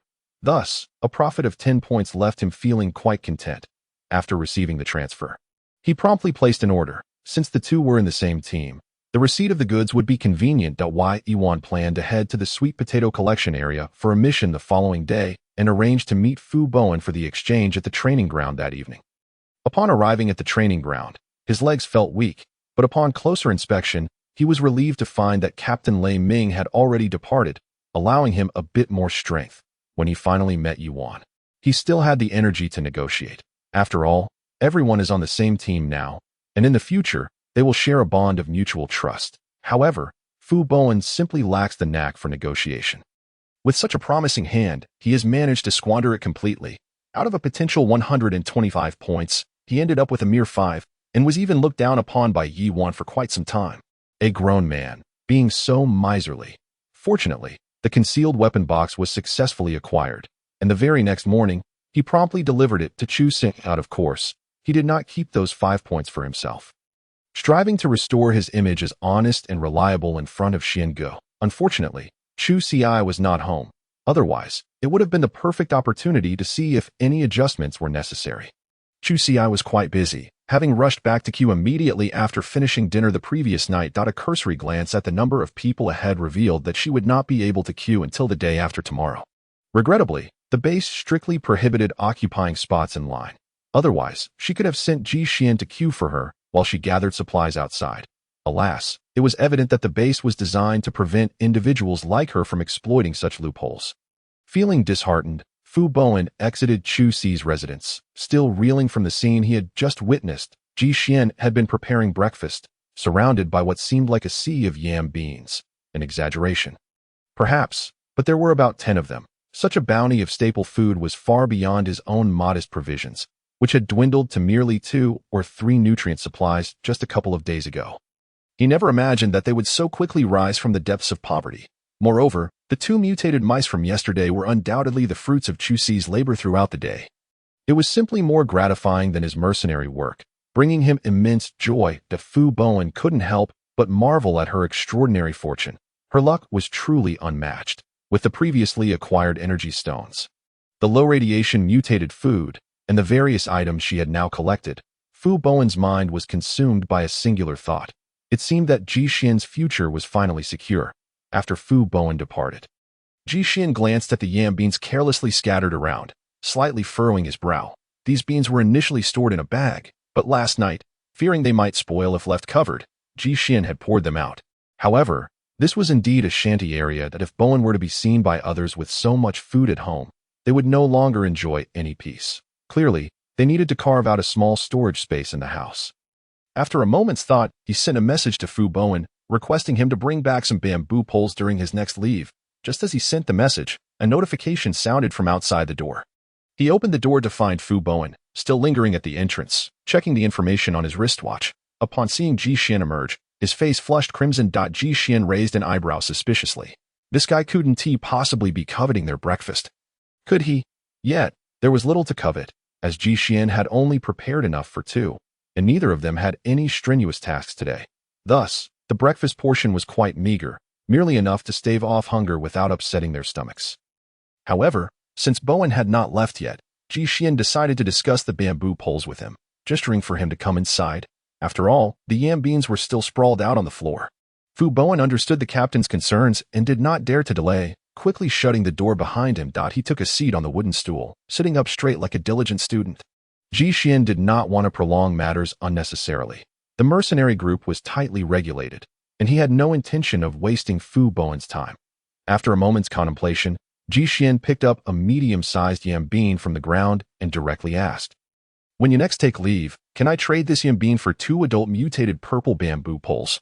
One might think that 2 poles would be scant, but these were adult mutated purple bamboos, each towering over 100 meters and as thick as a water barrel. Once split open, the bamboo segments would be ample for Ji Xian to create partitions. In fact, he also intended to use the leftover bamboo for constructing a small bed for Chu Xi. If there were any materials left over, he could build a few flower stands for future planting. Fu Bowen nodded vigorously. Although this task was a bit troublesome, the reward was indeed substantial, and most importantly, He had the day off today. Since the captain had matters to attend to, all team members without tasks were granted leave. Fu Bowen was one of them, and it seemed that the Yam Bean was determined to return home with him today. He felt elated, grateful that he had come early. Otherwise, this opportunity might have been postponed until next time. Without further ado, he stood up to leave, but Ji Xian, surprised by the fortuitous timing, called him back. After checking the temperature of the pot to ensure it was not too hot, Ji Xian poured a portion of breakfast into a container and handed it to Fu Bowen, without giving him a chance to misunderstand. Ji Xian spoke, "Take this breakfast to Chu Ci. She'll be in the queue area of the tomorrow mercenary group, that you'll be passing by there anyway. Also, please deliver this concealed weapon box to her. If it doesn't fit, you can bring it back to the group for adjustments." Saying this, Ji Xian placed the concealed weapon box back into Fu Bowen's hands. Fu Bowen felt a surge of words unsaid within him. He obediently accepted the items and hurried off toward the small square that if Chu Ci were there, she would surely silently utter, "Those who are affectionate are often vexed by the unfeeling I in this harsh world." Even a bowl of congee had become a precious commodity. To be frank, Ji Xian was quite hesitant to leave home for too long. Their household was now somewhat low on supplies, and in this shanty area, many families struggled to make ends meet. He could not gamble his own rations against the character of others when they were hungry and desperate, not to mention others. He felt he himself was not immune to temptation. One could only blame the state of the world. Upon arriving at the small square, Fu Bowen navigated through the bustling crowd and entered the queue area for the tomorrow mercenary group, which was teeming with people. Fortunately, the line moved relatively smoothly, and he quickly found the end of the queue, making his way forward.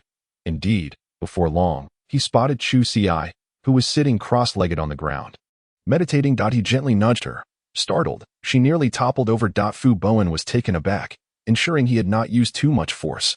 Chu Ci, groggy, opened her eyes and instinctively wiped her mouth, realizing she must have dozed off rather than merely resting her eyes. She initially thought it was Ji Xian bringing her food, but to her surprise, it was Fu Bowen. What was going on? Fu Bowen glanced around and, shielding himself from others' sight, waved the concealed weapon box and breakfast in front of Chu Ci. Upon seeing the concealed weapon box, Chu Ci's eyes sparkled with excitement. She hadn't anticipated Fu Bowen would be so efficient in resolving matters, and she silently gave him a thumbs up. Fu Bowen felt a bit bashful at her praise. Wasn't this what was expected? He was anxious not to disappoint the captain, and he had already tested the accuracy and range of the concealed weapon box in the training hall. It was perfect. Now it was time for her to try it out for comfort. If it was not the right size, Yuan could make some adjustments. Chu Ci eagerly took the box, which had 3 settings. She tried it on the lowest setting, which fit her perfectly. As she rotated her wrist, she found it comfortable with no need for adjustments. Seizing the moment while Chu Ci was testing the concealed weapon box, Fu Bowen glanced at the queue ahead, calculating that since Chu Ci was here, she might just catch him when he returned to work tomorrow. He felt compelled to express his gratitude for the mice. After all, she had salvaged them. Just saying thank you felt inadequate, and now it seemed fortuitous. If they crossed paths, he would ensure she received a prime gathering spot. However, noticing Chu Ci's lack of excitement, he pondered her tone and expression, recalling the frustrating experience of the 2 square meter space. Observing Fu Bowen's enthusiastic demeanor, Chu Ci felt the urge to caution him. Her petite face lit up with a charming smile as she sweetly addressed him. Fugu, if it's one of those spots near the edges with poor soil but a large area, that's fine. I'm not greedy. Just following the normal procedures will do." Truly, she had grown weary of being let down. Even if her luck improved, there would inevitably come a day when she returned empty-handed. Just thinking about it brought her to tears. Fu Bowen scratched his head, perplexed as to why Chu Ci held such thoughts. The delineation of sweet potato cultivation areas is meticulously managed by the personnel at the base, who impose stringent requirements across various facets, rendering it nearly impossible to gain entry through the means of gifts. The designated collection zones are, therefore, relatively equitable as articulated in the Chusi. With an expansion in area, one can expect to encounter significant disadvantages in other respects. Those privy to the intricacies dread the possibility of their families inadvertently stumbling upon such areas. This is a matter of gratitude, not vengeance, and thus cannot be so detrimental. Indeed, Yuan is no paragon of virtue. Her intentions have been dubious from the outset. You might wonder if her lack of commitment during the subsequent performance was truly necessary to undermine her. This little girl harbors quite the grudge, yet fortunately, the emergence of the Yam Bean incident offers a reprieve. Had it not been for that, Animosity would have been cemented between the two. Consequently, Chu Xi resolves to maintain a certain distance from her in the future. For Yuan's temperament is far too unpredictable. Noticing that Chu Xi remains largely unaffected, Fu Baiwen feels compelled to reveal his trump card. Of course, this is a rather questionable maneuver. He cautiously surveys the surroundings, ensuring no one is paying attention before whispering to Chu Xi, "Rest assured, I will ensure you do not suffer any losses. Let me quietly inform you that I have already stealthily tested the soil radiation levels in most of the area I oversee using a wristwatch. 2 moderately radiated gold zones have been identified there. When the time comes, I will allocate a section to you, significantly increasing the likelihood of crop yield, even if fortune does not favor us and we fail to unearth edible sweet potatoes.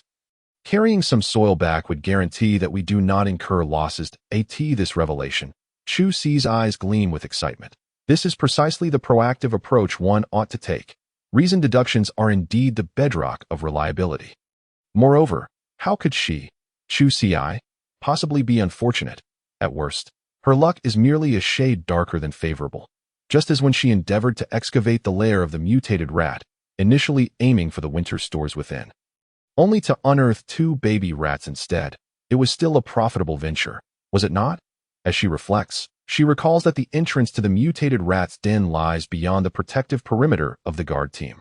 She had been deliberating whether to continue her excavation, but now, with Fu Baiwen, a reliable and formidable ally, by her side, it seems destiny is urging her forward. Perhaps the heavens themselves do not wish for her to abandon that rat hole.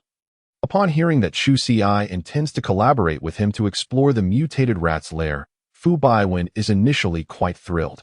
After all, such favorable circumstances are rare, even in his mercenary experiences. However, the more he listens, the more he senses something amiss. He interrupts Chu Xi's narrative, inquiring, "Do others know about this mutated rat's lair?" Chu Xi nods, recalling that she had borrowed a shovel from Yuan at the time. "By the way, I will need your assistance with the shovel as well." To her surprise, Fu Baiwen waves his hand dismissively, stating that a shovel may no longer be necessary. That mutated rat's lair won't wait for us until tomorrow. It will undoubtedly be flattened today. Chu Xi is taken aback, for that was her discovery. Wasn't Yuan's yam bean akin to her private property? If she were to gather it, wouldn't the spoils need to be shared equally? Was it merely because Yuan is a member of the guard team while she herself is just an ordinary resident of the shantytown? Fu Baiwen shakes his head, asserting, "How could you think that way? The reason Yuan's yam beans have lasted this long is that she discovered them solely on her own. If others happened to find them later and harvest them before you arrive, Yuan would have no recourse. At most, everyone would discreetly test and gather there. Unless you cultivate something in your own home, there is no ownership in such matters. Whoever discovers it can harvest it." And the same applies to the mutated rat burrow. Chu Xi contemplates, realizing the truth in his words. Just as with the raspberry grove, they too had ventured there as latecomers to gather. There is no justification for her exclusivity. Yet she cannot shake the feeling that a fortune has slipped through her fingers. Fortunately, she is not overly concerned. After a quick breakfast, her connection to that rat hole appears to be at an end. Seeing that there are no further matters to address, Fu Baiwen glances at his watch, knowing he must depart soon. The growth area of the purple bamboo is not particularly close to the base, and even with brisk strides, it will take him nearly an hour and a half. In his haste, he has forgotten to bring even a bottle of water. Thus, he must act swiftly. Internally, Fu Baiwen laments that he has long heard of a solar-powered transportation device being developed at the base. Yet despite the passage of time, it seems to frequently explode. He wonders when it will be available for ordinary citizens like himself. This not only wastes time, but also drains physical energy unnecessarily. Reflecting on this, he concludes that accompanying the mercenary team on missions is preferable. Not only do they receive commissions, but they can also gather vegetables and grains along the way. Most importantly, they travel by vehicle, which likely conserves more energy than scavenging. However, the level of danger is certainly not on the same scale. That Fu Baiwen then recalls his former comrades in the sanatorium. What had initially been a sense of pride quickly dissipated. For it seems there is no retirement for mercenaries. Many would rather perish in the line of duty than endure the life of those in the sanatorium. In hindsight, Xianji's fate is tragic. A single mission led to genetic collapse, obliterating a promising future. Yet, he is also fortunate, as he is in a better state than many of them. Xian Gu's current condition is what most would consider a desirable retirement. There is still hope for life, and the future holds promise. After breakfast, Chu Si idly fiddles with her water bottle, observing the lengthy queue, and she cannot help but sigh internally. Alas, an entire day of waiting lies ahead. Before long, the convoy sets off, and Chu Si moves forward with the crowd, but today's progress can go no further. As the sun climbs higher, everyone instinctively adjusts their positions to seek shade. Grateful for the rows of pre-erected awnings that provide refuge from the sun. Once settled, each person unfolds their small stools. This shall be their encampment for the day. Chu Si, feeling restless, laments the prospect of spending an entire day in this monotony. Nighttime would be easier, as sleep could help pass the time, but what of the day? Must she simply stare blankly into space? Then she notices that it seems she is the only one idle. Her neighbors are busily rummaging through their bags to engage in various tasks. Some are braiding twine, others are sewing, and some are tinkering with electronic components. The array of activities spans numerous trades. Though not everyone is diligently occupied, some individuals appear utterly unproductive, their eyes darting around, likely in search of a target to exploit. Such individuals are instinctively kept at a distance by the others. And it is rare to find someone as idle as Chu Si. Even a 4- or 5-year-old child is seen assisting their mother with winding thread. Chu Si cannot help but cover her face in disbelief at the prevailing culture of queuing. Had she known, she would have brought a sack full of tasks to occupy her time. Truth be told, there is an overwhelming amount of work awaiting her at home.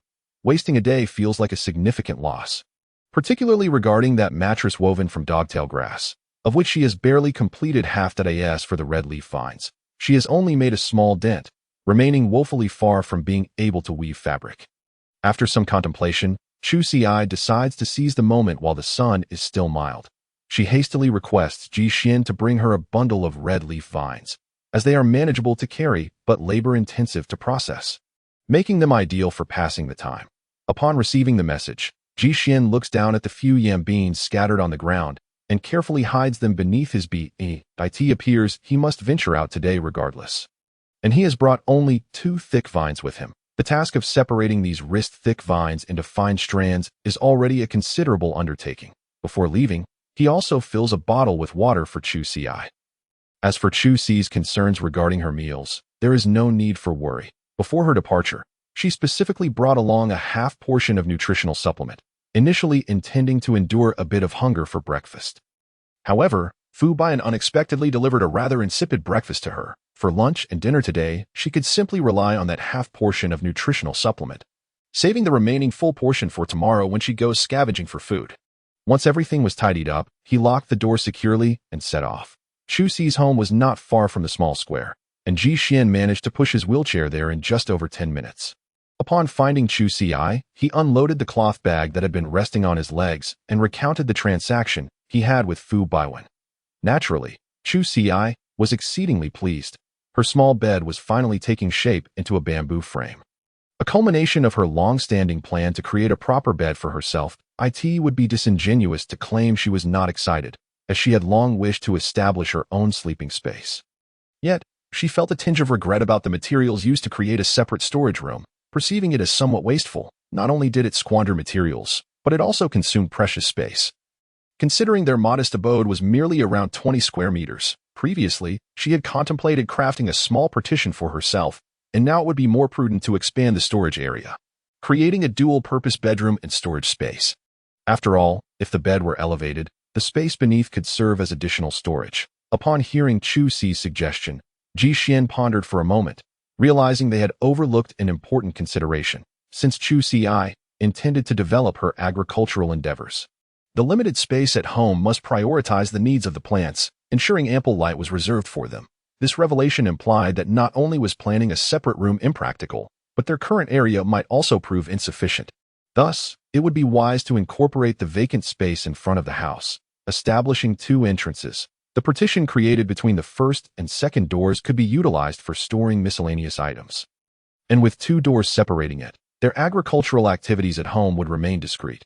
Upon hearing Ji Xian's new proposal, Chu Si wholeheartedly agreed, recognizing the potential to expand their living area, a most advantageous arrangement. Many households had their kitchens situated outdoors, with pots and pans stored inside, retrieved for cooking when needed. Some more discerning families even enclosed the vacant space in front of their homes. Hence, their approach would not seem out of place. Chu Ci also contemplated discreetly expanding the area further, envisioning an additional small door between the two entrances, thereby creating a storeroom adjacent to the living room. If they wished to prevent others from entering the inner chamber, they could entertain guests in the small living room. The thought brought her immense joy, and Ji Xian nodded in agreement, acknowledging the feasibility of the idea. However, this would necessitate a greater quantity of purple bamboo than they had initially anticipated. Once the exterior was completed, the remaining materials would likely suffice only for ABEDAS for constructing a separate room for Chu Ci. The materials would certainly fall short, seizing the rare opportunity for renovation. Chu Ci was eager to negotiate further, recalling her previous agreement with Fu Baiwen for 2 pieces of purple bamboo. Could they possibly offer a bit more compensation to acquire an additional piece? Ji Xian shook his head, explaining that 2 pieces were already the maximum, and any more would be unmanageable for Fu Baiwen to transport. With a sigh, Chu Ci resigned herself to the situation. Realizing there was little that could be done but to postpone the plans, hoping to revisit them when time permitted, suddenly, her gaze fell upon the red leaf vine nearby. Of course, since she was at home, all she needed was a means to obscure her view. A curtain made from the red leaf vine would suffice. This option was not only practical, but also flexible. She could draw it when needed and retract it when not in use, ensuring it did not encroach upon the growth space of her other plants. Truly perfect. After a brief discussion, the decision was made, and Ji Xian wasted no time. Fu Baiwen would retrieve the purple bamboo today. He needed to return home to tidy up the items at the entrance and designate the construction area. Surely, it would not be appropriate for Chu Ci, a frail woman, to undertake such labor alongside his ailing self. Thus, it was likely Fu Baiwen would have to work overtime tonight. Once Ji Xian departed, Chu Ci busied herself with the red leaf vine, appearing calm on the surface, yet her mind was already racing with excitement at the prospect of beginning the renovation. Regrettably, she was obliged to remain patient in line and could not actively participate, feeling somewhat frustrated, akin to missing out on a fortune. However, there was little choice. These were the rules of the base, and she still hoped to rely on others to scavenge sweet potatoes. She had no alternative but to behave like a model citizen. Using a small knife, Chu Ci meticulously sliced through the cross-section of the red leaf vine. Fortunately, the fibers were distinctly separated. After making an incision, she could easily pull apart the sections. She had considered employing some techniques to enhance her cutting efficiency, but the results had been less than satisfactory. To improve her chances, she selected a fresh red leaf vine and struck one end with a wooden stick. Believing this would loosen the fibers. If successful, she could simply pound the entire vine and then rinse it in water to remove any residual debris. However, the fibers turned out to be exceptionally fragile, disintegrating into a mushy mass upon impact. She had exercised great caution, carefully testing her strength while striking. Yet, those fibers could not withstand even the gentlest blows. They were as brittle as glass. As for letting the red leaf vine sit for a while, as she was doing now, it remained resilient and sturdy. The robustness was not limited to the fibers. Other sections also became spongy, tightening under pressure. Attempting to extract the fibers using a pounding technique was nothing short of a daydream. In the end, her modifications yielded minimal improvements, and she could only manage to make several more cuts across the vine, hoping to reduce the effort required in future endeavors. Thus, she was left to labor at the most fundamental tasks. However, this work had its advantages. It could be accomplished entirely through mechanical motion, requiring no mental engagement. Even when weaving a mattress, she occasionally feared misaligning the threads. But here, there was no such concern. Nevertheless, this task had its downsides as well. It was far too monotonous, and despite having just eaten breakfast, she felt an overwhelming urge to nap. Unable to resist, Chu Ci stifled a yawn. This would not do. When Ji Xian returned tomorrow to collect items, it would be quite embarrassing for him to find her, a fully grown adult, unable to finish even 2 red leaf vines in a day. She could not afford to lose face. Thus, she resolved to find some amusement in her surroundings, keeping her eyes peeled and ears alert, welcoming any trivial gossip. Unfortunately, after watching many modern dramas, the mundane squabbles between neighbors and in-laws held little interest for her. Suddenly, an enticing aroma wafted into her nostrils, and Chu Ci licked her lips. Meat. The tantalizing scent of meat. My goodness, who was so audacious as to flaunt their wealth in a poor neighborhood? Were they not afraid of society teaching them a lesson? Many others noticed the fragrance as well, raising their heads and scanning the area, their expressions reminiscent of ravenous wolves, causing the scene to spiral into chaos. Finally, Chu Ci spotted the culprit behind the enticing aroma. It was a mobile stall, with a large pot steaming away atop a small cart, the delicious scent emanating from it. A small banner hung overhead, emblazoned with bold black letters. Mutated rabbit meat, 2 points for a large bowl of broth, pure broth. Meat chunks for 3 points each, sweet potatoes for 1 point each. To prevent any potential unrest, the corners of the banner feature the emblem of the Tomorrow Mercenary Corps, conveniently showcasing the mutated rabbit. Chu Ci surmised that this was likely the venture of the 2 guards who had captured the mutated rabbit yesterday. Clearly, she was not the only one making this connection, as numerous others had witnessed the haul those 2 had collected. While queuing in a public space, one had to assess whether it was wise to cause a disturbance. Initially, those who had been eager to try their luck quickly composed themselves. Chu Ci rummaged through her remaining points. After selling the mouse pups and purchasing a hidden weapon box, she still had 110 points left, which she and Ji Xian could split, affording them both enough to buy a bowl of broth or a piece of meat. While the prices were not cheap, they fell within her acceptable range. The vendor slowly pushed his cart forward, and at last, someone could no longer resist purchasing a piece of meat, albeit a mere skewer. For 3 points, perhaps realizing that business was not as booming as anticipated, the vendor began to offer a small spoonful of broth with each purchase of meat or sweet potatoes.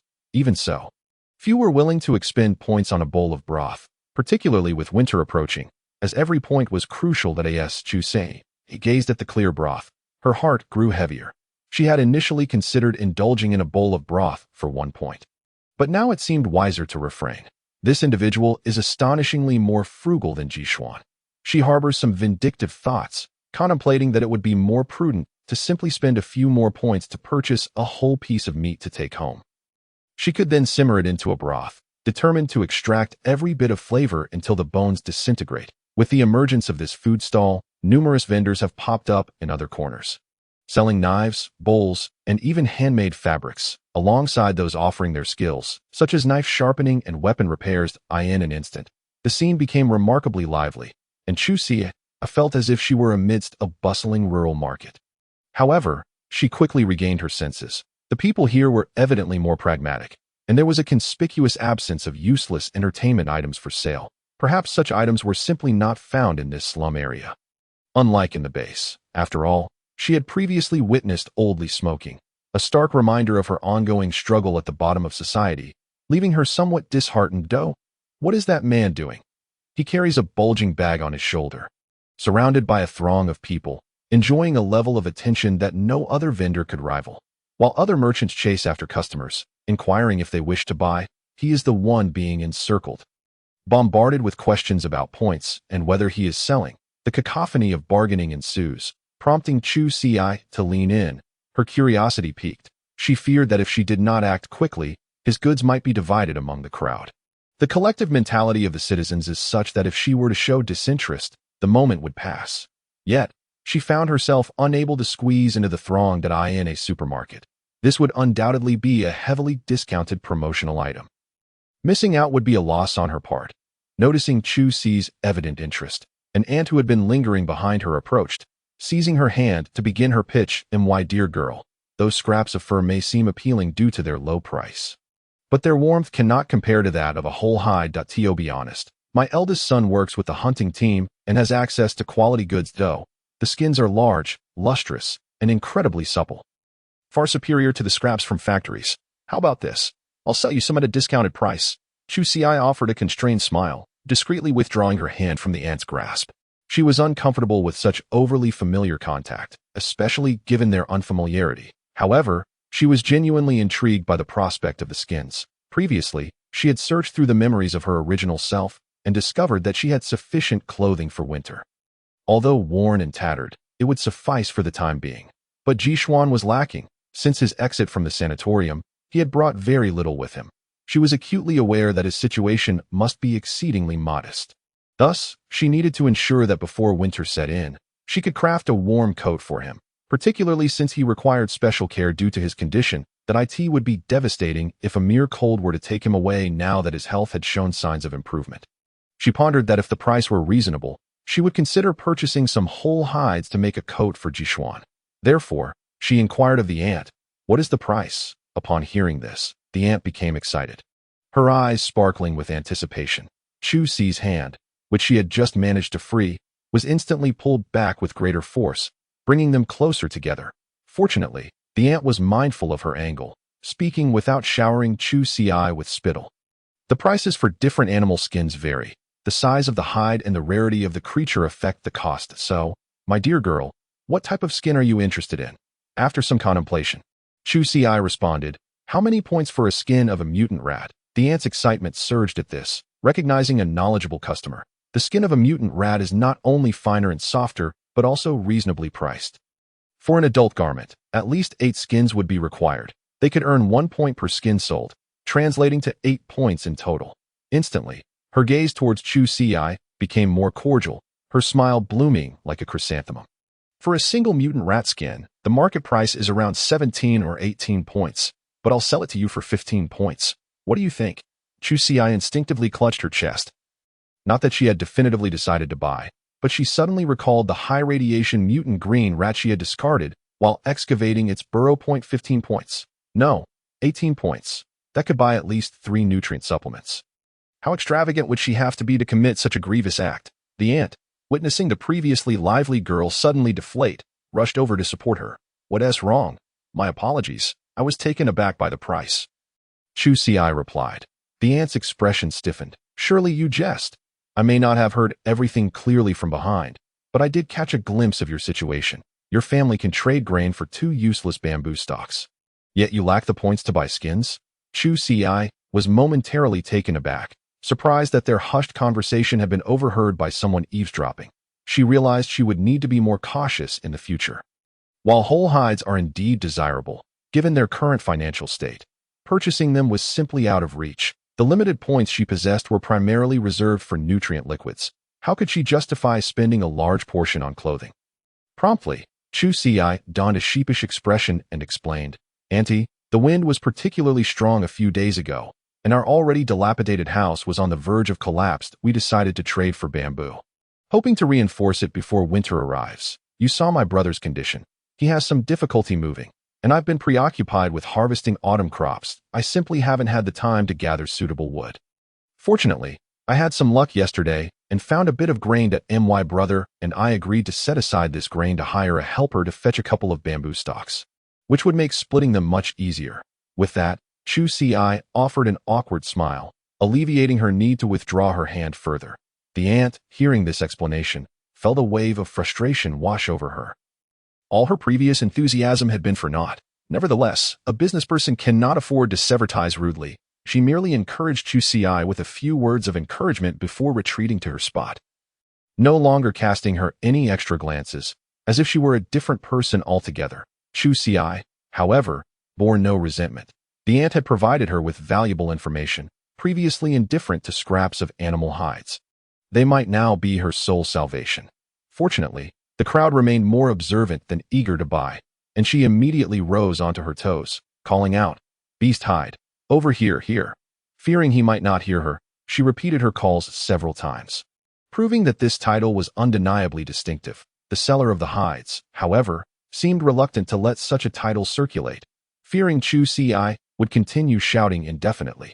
After concluding his current transaction, he approached her, stating, "I am Wang. No need for formalities." Chu Si quickly understood. "Brother Wang, may I see your scraps of animal hides?" Wang Dong wasted no time, promptly opening the cloth bag slung over his shoulder, reaching inside to reveal the assorted hides. The smaller pieces were as thick as a finger, while the larger ones measured half the size of a palm. Their colors a vibrant array of grays, blacks, reds, and greens. The length of the fur varied, and to her astonishment, there were even some snake skins mixed in. Chu Si's lip twitched at the sight. Indeed, whole hides were far more appealing. As Wang Dong rummaged through the materials, he remarked, "No sorting. 3 points for 2 pounds. These hides are already tanned, requiring no special treatment at home." Good heavens! Without comparison, one realizes the value. 3 points for £2 is an unbelievably tempting offer that it is no wonder so many people surrounded him. All her previous reservations vanished into thin air. As for the smaller scraps, they posed no concern. At worst, she could sew them together more densely, ensuring each piece stayed in place. If necessary, she could purchase additional scraps and layer them for optimal warmth. Thus, she boldly declared, "Brother, I'll take £20. Wang Dong was taken aback. Did this deal truly just materialize? Moreover, Chu Xi could be considered a significant customer. Most individuals in the slum lived in dire straits. Even when purchasing these scraps, they typically bought only £3 to £5 to cover their fronts and backs. Very few would make such a grand purchase, and Chu Xi even haggled over the price. Wang Dong was momentarily overjoyed, not the type to exploit honest customers. Since Chu Xi did not haggle, he waved his hand generously and directly provided her with 20.5 pounds of leather, thus saving everyone the trouble of negotiating. Those who insisted on buying just £3 while demanding a point reduction were truly the bane of his existence. Chu Xi examined the scraps of leather, flipping them over a few times, and found the overall quality to be quite satisfactory. Approximately 90% of the leather was still furred, while the remainder consisted of smooth, snake-like material. Fortunately, each piece was roughly the size of a palm, allowing her to craft gloves and socks without any waste. Wang Dong, grinning, remarked to Chu Xi, "So, what do you think? I haven't cheated you, have I? At least 80 of this batch is good material that can be utilized, which is quite rare. Even the less manageable scraps can be twisted into sturdy ropes, can't they?" Chu Xi nodded in agreement and promptly paid 30 points, having originally planned to purchase only £10. However, the price of the scraps was indeed reasonable, and she also wished to craft a small blanket for Ji Xian. After all, patients require special care, and given the condition of his legs, he would surely struggle against the winter chill. Yet, she had ended up spending an additional 15 points, which was somewhat disheartening. That it was inevitable to feel a twinge of regret. In fact, everyone nearby who had heard about her lavish spending was astonished. After Wang Dong departed, even the ant behind her couldn't help but comment, "You young lady, if you're willing to spend 30 points on such rags, you might as well buy 2 mutated rat skins from me. Just think, you could cover your front and back. Wouldn't that be better than these scraps that let the wind through?" Chu Xi feigned a smile, having no time to entertain her. With 20.5 pounds of leather in hand, she intended to meticulously sew them onto fabric, ensuring that with 2 layers of cloth, not even a gust of wind could penetrate. Wasn't that more reliable than 2 rat skins? Seeing that Chu Xi was unresponsive, the ant realized the likelihood of her persuading her to return the scraps and purchase her goods was slim, so she shrugged and resumed her own tasks. After all, what was there to boast about over the price of 2 skins? Truth be told, Chu Xi felt quite proud inside. She was so engaged that she even neglected to attend to the matter of the red leaf vines, frequently rummaging through the bag of scraps, eager to spread them out and examine them. Unfortunately, the current environment was not conducive. Many people were showing a keen interest in her bag of scraps. During the day, it was manageable as she could keep an eye on them. But at night, it would surely become troublesome. Could she really stay awake indefinitely? The moment she looked away, it was likely she would have to bid farewell to her precious find. After all, this was worth 30 points, equivalent to 6 nutrient agents. Who wouldn't be tempted by that? Thus, she decided to relish the moment while she could. When Fu Bowen returned in the evening, she planned to have him bring them back with him. Chu Xi snapped a photo, sharing the exhilarating news with Ji Xian. Upon seeing the image, Ji Xian paused momentarily, then felt a warmth in his heart. Back at the mercenary group, everyone wore uniforms throughout the year. He had entirely forgotten to prepare winter clothing. Although he was unaware of how Chu Xi intended to fashion a coat from the scraps, his expectations were modest. He merely hoped it would take shape. Besides, Chu Xi's skills in this regard were undoubtedly superior to his own. Perhaps he could even look forward to a vibrant, multicolored coat. Nevertheless, as winter approached, everyone would be huddling at home, so long as he stayed warm. What more could he desire? After a while, Chu Xi finally calmed her excited heart, placing the bag in a prominent spot before returning to her red leaf vines, starting the process of cutting and processing them. Life must go on. She had no choice but to acquire the leather from outside, and there was no way she would purchase finished fabric. Thus, she needed to hasten her pace to avoid delaying the creation of the leather garments. It seemed that for the foreseeable future, she would inevitably need to work overtime. Fortunately, inspired by the leather, she felt invigorated and had no inclination to doze off. She became so engrossed in her work that she forgot to have lunch. By 3 in the afternoon, she had completed her tasks. Noticing the time was still early, she decided to begin weaving. Alas, the limitations of her workspace hindered her efforts. She simply couldn't spread out her materials. This matter had to be set aside, and Chu Ci couldn't help but sigh in frustration. It was rare for someone with her fleeting enthusiasm to maintain such dedication for this long. And it seemed heaven was not pleased, compelling her to take a break. Well, just as well, she had finished processing the red leaf vines, carefully bundling them with vines, planning to give them to Fu Bowen when he arrived. Though not particularly valuable, she had indeed put in considerable effort. If someone were to take them away tonight, she would surely be distraught. Chu Ci rummaged through her bag for half a nutrient agent, savoring it slowly while casually inspecting the scraps of leather as she awaited Fu Bowen's return. Around 4 o'clock, the scavenging teams typically returned, and during this time, she could enjoy the lively chatter of others, making the wait quite pleasant. Suddenly, she noticed a dust storm approaching from a distance, and the bustling crowd fell silent as the storm drew nearer. She finally spotted the man, Fu Bowen, striding ahead of the dust storm. He supported a large bamboo pole, approximately 70 centimeters in diameter. Was this what Ji Xian referred to as the thickness of a water bucket? It was almost as if he were carrying a rice barrel. Fu Bowen was straining under the weight of one end of the bamboo, trudging forward with effort, the other end of the pole entangled with another bamboo shoot, and he was thus pulling along 2 bamboo stalks. Wherever he went, the crowd parted automatically, and amidst the swirling dust, it felt as though an army was in pursuit. Chu Ci chuckled to herself. It must be said, Fu Bowen certainly exuded an air of dominance. However, this whimsical thought dissipated as Fu Bowen approached. After all, no emperor would appear as a mere laborer. At this moment, he was drenched in sweat, his clothes thoroughly soaked. Sweat dripped from his hair, making him look as if he had just emerged from the water, clearly having exerted considerable effort. Yet, considering the size of the 2 bamboo poles, it was understandable if it had been Chu Ci, she would likely struggle to move even one. Thus, she felt hesitant to ask him to bear any additional burden. Contemplating whether to have Ji Xian come by later, they could manage to take it home themselves. However, Fu Bowen came over on his own, and without a word, he picked up the pile of items from the ground. Tossing them over his shoulder and walking away that he lacked the energy to greet Chu Ci, the items must have been what Ji Xian had messaged him about. Chu Ci watched Fu Bowen leave, momentarily dazed, before silently giving him a thumbs up in her heart. What a good young man. He seemed utterly exhausted. Such sincerity was commendable. Around 8 in the evening, the large lights in the square illuminated the area. The team that had gone out to gather autumn harvests had not yet returned, which was unusual considering they would typically have been back by now. The crowd began to murmur, growing increasingly restless, as many had family members out scavenging and had come to check on the situation. Soon, a few individuals emerged with loudspeakers to maintain order. To everyone's surprise, they delivered explosive news. A mutated fire ant swarm had been encountered at the sweet potato collection point. As a result, this year's sweet potato gathering had been cancelled. The second piece of news was slightly better. Although some had been bitten by fire ants, no serious injuries had been reported.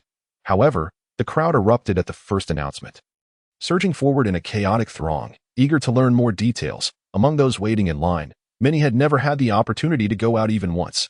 How could they simply accept that they would miss this chance to gather autumn harvests? After all, there were only a few opportunities each year to collect food, and they cherished each one dearly. Would they really let this slip away?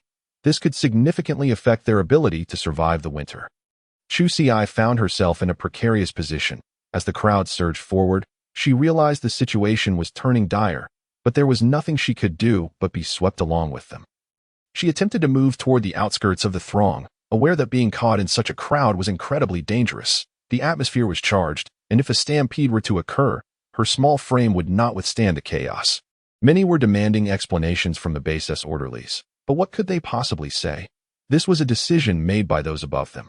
They were merely messengers. One particularly irritable orderly retorted, "If you have the ability, why don't you go yourself? Can't you understand what we're saying? We clearly explained that a large swarm of fire ants has taken over the sweet potato collection point, and we need to conduct pest control to minimize casualties. This is the most cost-effective solution.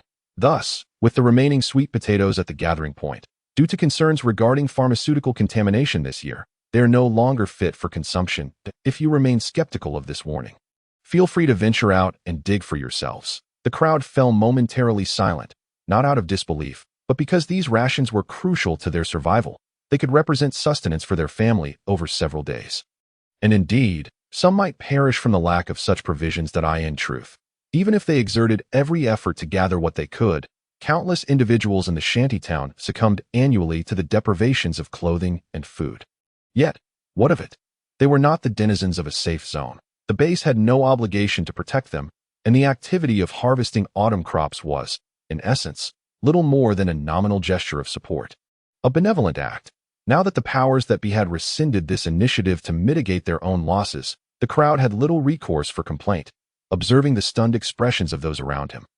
A melancholic atmosphere began to permeate the air. The orderly sighed, unwilling to incite further ire, and gently reassured them. In a while, there will still be opportunities to harvest potatoes and peanuts. This year's yield seems promising.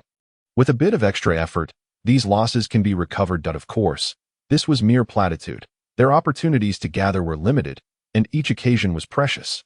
But what else could they do?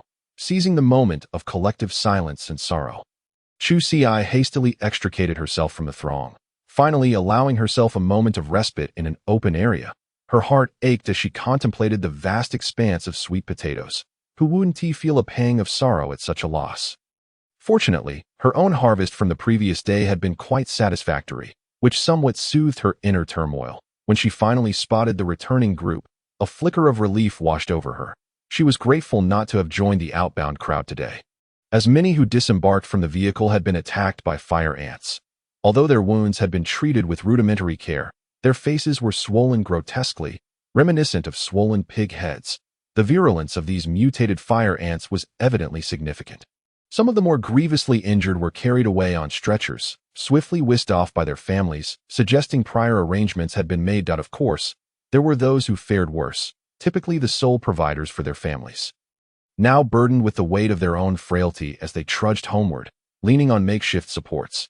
Chu Si lowered her gaze and noticed the strap of her backpack across her chest.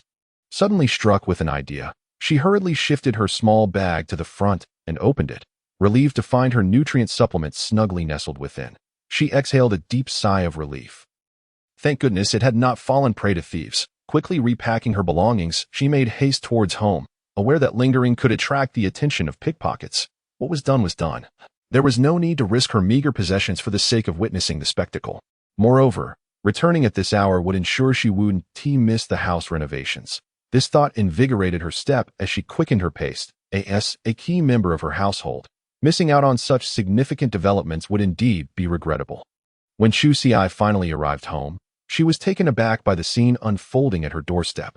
Had she not been certain of her residence's location, she might have struggled to recognize her own modest dwelling amid the towering stacks of bamboo segments, each reaching a height of approximately 2 meters. Her entrance was now obscured by an array of bamboo, varying in thickness, with even the discarded smaller branches measuring the girth of a finger and spanning a meter in length. A crowd had gathered, drawn by the spectacle. Such large purple bamboo was not unusual in the wild, where one could easily find handfuls. It was not uncommon to see specimens with diameters of 4 to 5 meters. What was remarkable, however, was the sheer strength required to transport them back to the base. Many opted for purple bamboo as a building material due to its lightweight properties compared to timber. Along with its natural resistance to decay and moisture, crafting furniture or erecting walls became exceedingly convenient. A simple application of radiation-blocking spray, followed by a reinforcing agent, would suffice, provided there were no significant breaches to attend to thereafter. Yet, most could only manage to haul bamboo segments around 15 centimeters in diameter. Unlike Fu Baiwen, who had seemingly shattered records with his extraordinary strength, some even inquired about hiring Fu Baiwen for his labor. However, upon learning that payment would need to be made in starchy food, many quickly withdrew, realizing their households could not afford such luxuries. These two youngsters seemed to lack practical sense. For the sake of fortifying a house, one could simply scavenge a few pieces of wood rather than squander 2 pounds of grain on labor.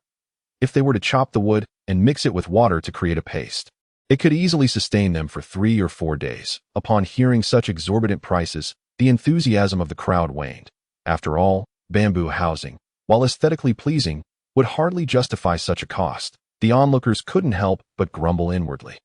What good was superficial beauty without provisions to ease their worries? Clearly, the absence of a responsible adult in the household was detrimental. The youth, with a bit of grain, squandered it immediately. Were they to wait through winter on nothing but the frigid wind? Chu Si pushed through the crowd to reach the inner circle, where initially disgruntled onlookers transformed their expressions upon realizing she was a fellow homeowner. One of them, beaming, approached her. "Little sister, I live in the 5th house to the left of yours.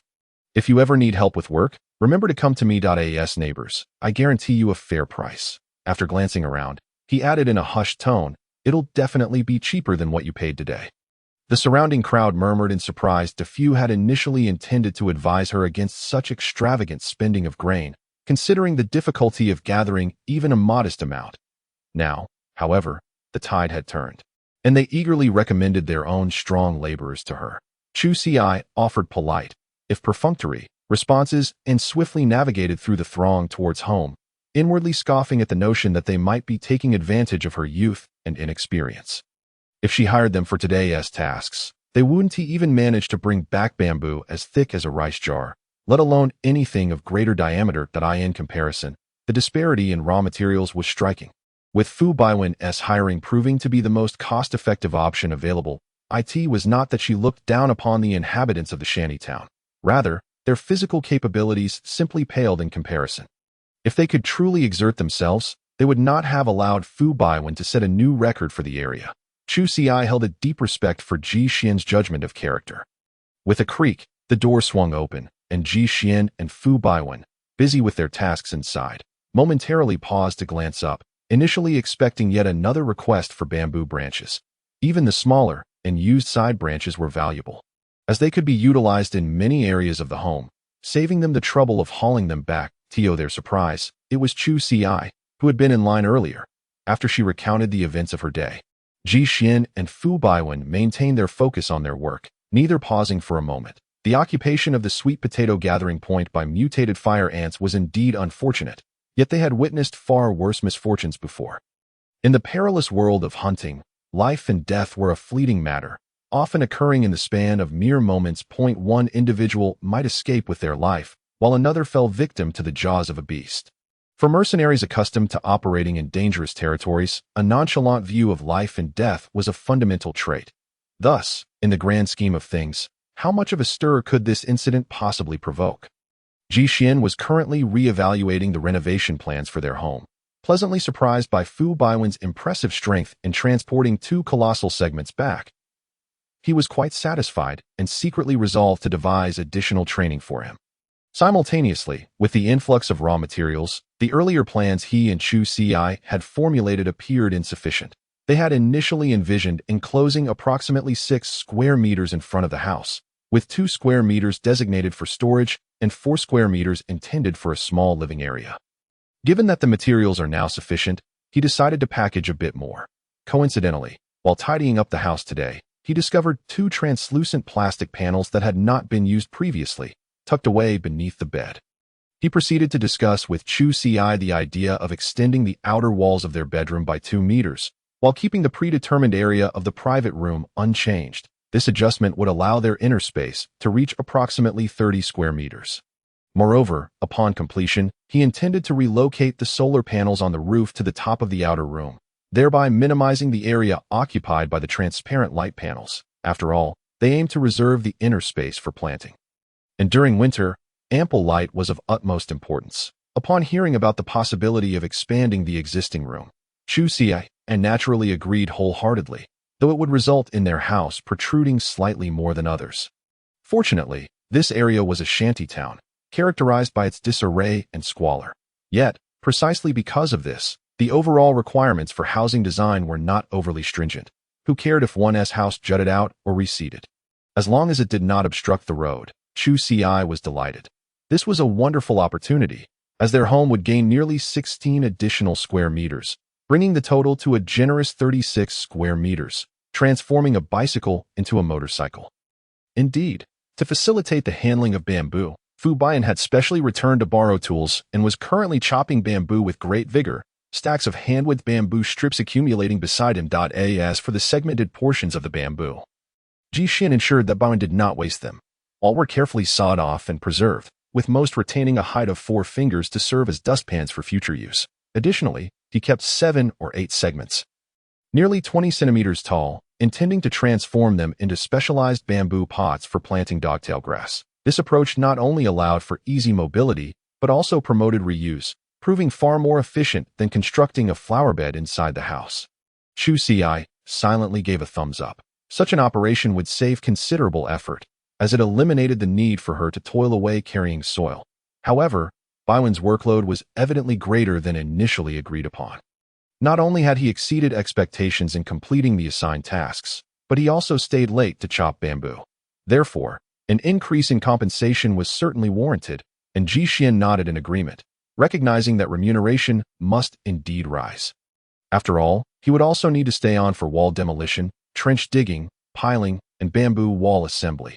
Chu Si could not help but marvel at their good fortune in having Fu Baiwan as an auxiliary. Even if she had wished to take on the task herself, Jishin would likely have been hesitant, concerned about the quality. After all, this was their residence. Frequent breakdowns would not be sustainable, and mere repairs were insufficient. Of course, relying solely on Jishin would not suffice, as he had now stepped back from the front line and was limited in physical capacity, relegated to minor tasks. Presently, he sat in a wheelchair, deftly handling a small file in his right hand, while grasping a freshly chopped bamboo strip in his left, smoothing out the rough edges and stacking them for future use. Enthusiastic, Chu Si wanted to assist, but the limited space at home rendered her more of an obstruction than a help, hindering Baiwen's efficiency. Ultimately, she retreated outdoors to organize the clutter and prepare some water for everyone. The ground outside had already been marked with horizontal lines by Jishin, indicating where the bamboo strips would soon be buried. Once the work was completed, Chu Si went inside to deliver water, but soon found herself ushered out again at a loss for what to do.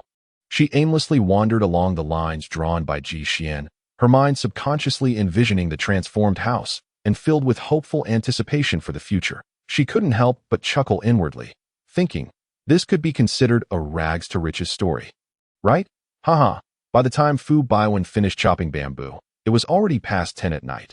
Chopping bamboo was straightforward, requiring only brute strength to swing the axe. However, sawing through the bamboo joints was a meticulous task that demanded patience. They had nearly 100 joints to tackle.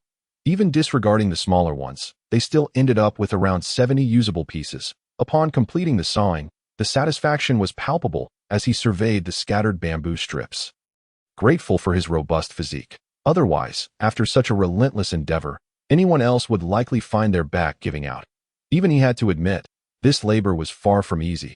Despite his immense strength, he was now panting heavily, necessitating a short break. Though fatigued, he felt a sense of joy. Initially, he and Xiangu had agreed to bring back 2 thick purple bamboos, yet he felt no shame in accepting the generous payment. The provisions he received were non-negotiable, but he understood the importance of maintaining quality and efficiency in his work. Even if it meant exhausting himself, he was determined to execute the task flawlessly. Moreover, given that he was working for his leader, he felt compelled to exceed expectations. Thankfully, his efforts bore fruit, and Jishin was indeed very pleased. This young man truly knew the ropes. With the 2 large bamboos, they could alleviate many of their pressing needs, not only expanding the area of their room, but also crafting some furniture for the home. Despite the labor involved in sawing the joints, they held significant potential. The largest pieces could be fashioned into a round table, and those of bucket width could serve as stools, requiring only a simple smoothing of the edges. The tops and sides needed no further treatment. In addition, they could construct buckets and wooden barrels for storing provisions. Truly, the possibilities were endless. After taking a moment to rest, Fu Baiwan guzzled down half a jar of water, just as he was about to head out to dig trenches. His watch beeped twice. Jishin glanced up and, noticing his distressed expression, inquired, "Are you set to embark on a mission tomorrow?" Fu Baiwan nodded glumly. He had intended to work overtime today to finish the house repairs. After all, with so much material taking up space at home and being unsafe outside, it was better to utilize it immediately. However, with the news of the mission, he understood that his plans had been dashed. As a mercenary, he was bound by certain unbreakable rules. For instance, before departing for a mission, he must maintain optimal mental clarity, a fundamental quality for a mercenary. The outdoors could be perilous, and should he fail to rest adequately, resulting in sluggish reactions, it could jeopardize the operation. Such irresponsibility not only endangered his life, but also showed a blatant disregard for the lives of others. The teammate like that would inevitably be ostracized. Those who were oblivious would find themselves expelled from the ranks after just a couple of mishaps. Ji Xian, having a mercenary background himself, understood these principles well. It appeared that today's work would have to come to a halt. Ji Xian promptly settled Fu Baiwen's wages with provisions, considering them all comrades, and decided to include the supplies for the house renovations as well. This way, whenever Fu Baiwen had time, he could simply come over to lend a hand. In addition to the yam bean they had initially agreed upon, Ji Xian also offered him a sweet potato chunk the size of half a hand and 5 grains of seed. While the seeds may seem small, Ji Xian had tested them and found that grinding 3 could yield a thick paste sufficient for 2 hearty meals for himself and Chu Ci. Overwhelmed with excitement, Fu Baiwen gazed at the provisions, his gratitude overflowing. He wanted to express that such generosity was unnecessary, but he found himself unable to voice it. How could he possibly turn down food that was rightfully his? Therefore, he resolved to work diligently for Xian Gu in the future, ensuring that the bamboo walls were sturdy and beautifully constructed. After a moment's thought, Ji Xian, recalling the situation Chu Ci had described upon her return, directly asked Fu Baiwen, "Is it a task to eliminate the mutated fire ants?" Baiwen nodded. They were headed to the sweet potato gathering area to exterminate the fire ants. The problematic area was indeed under their mercenary group's jurisdiction for the following day, and several team members had sustained injuries today, which allowed them to prioritize this mission. Ji Xian, reminded of Chu Ci's flying needle weapon, decided to order 5 live mutated fire ants from Fu Baiwen. Considering the possibility of testing their venom, which was a biological toxin from the mutated beasts, this toxin typically proved more effective than the synthetically produced alternatives. However, it was important to note that the biological toxin from the mutated fire ants would lose potency once separated from the organism. Without appropriate preservation methods, the duration for which the toxicity can be retained is exceedingly brief, lasting at most a mere 10 hours before it becomes ineffective. It is evident that their household lacks such capabilities. Consequently, if they wish to obtain fire ant venom over the long term, their only viable option is to rear them themselves. Fortunately, the combat prowess of the mutated fire ants is rather weak. As long as they are not bitten, there is no cause for concern. On ordinary days, confining them within specialized iron cages alleviates any worries of escape through burrowing, and their maintenance is remarkably simple. These creatures are omnivorous, and since they do not consume the flesh of their mutated counterparts, there is no need to fret over potential radiation contamination of the meat during her scavenging excursions. Chu Ci merely needs to bring back a handful of grass for them, making them exceedingly easy to care for. Moreover, if the plants fed to them possess high radiation levels, there exists a chance to stimulate further mutations, thereby enhancing their toxicity. Of course, this endeavor also hinges on luck. Although mutated animals exhibit a far greater resilience to radiation than humans, there are still limits. If one relentlessly pursues mutation by overfeeding with highly radiated food, it is quite plausible to incur significant losses, potentially leading to the demise of the very ants being raised. Upon hearing Ji Xian's words, Fu Baiwen nodded immediately. Capturing a few isolated fire ants is relatively straightforward. Moreover, during their mission, they would undoubtedly don protective gear, rendering it nearly impossible for the mutated fire ants to bite him, making this task quite convenient. Additionally, Brother Xian generously offered him a price of 10 grains of ingwa for this endeavor.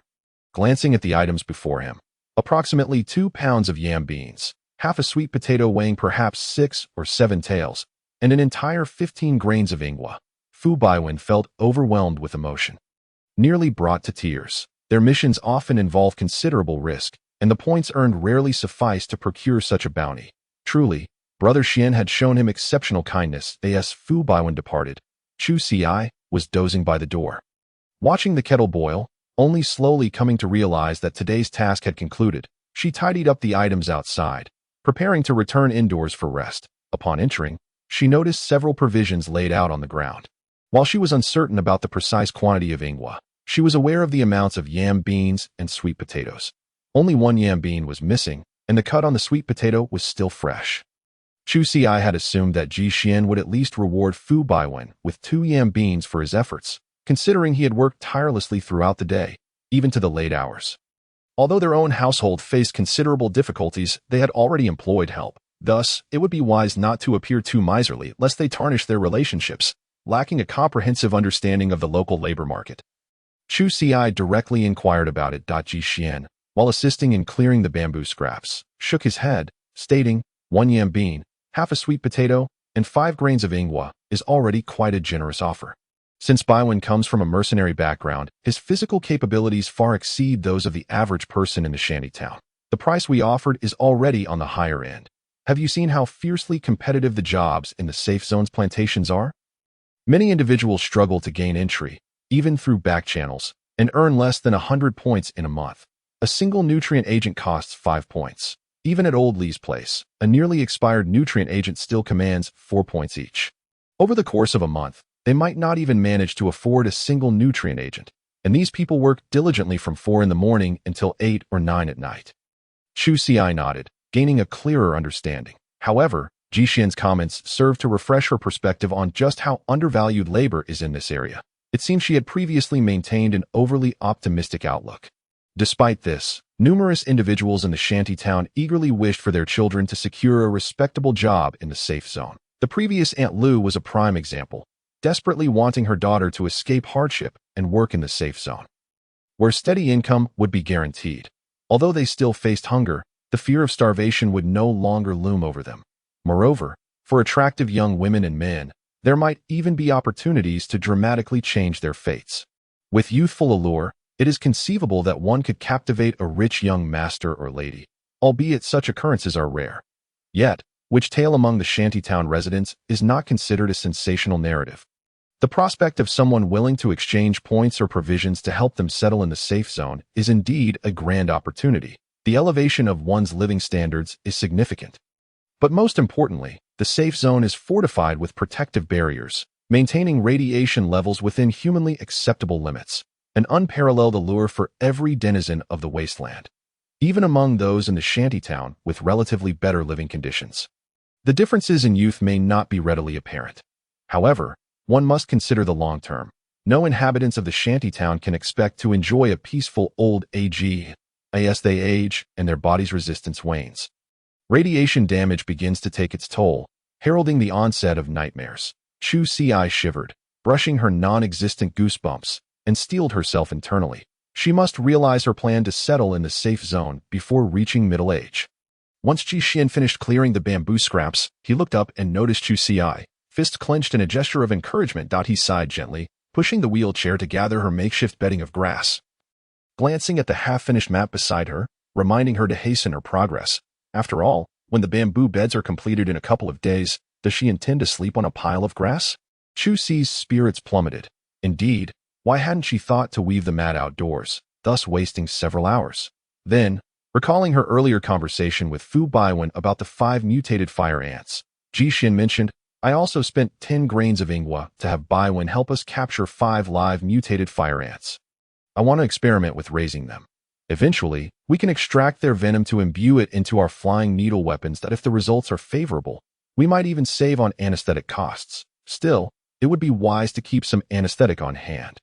Having 2 types of toxins could provide greater leverage against opponents. Upon hearing this, Chu Xi felt invigorated.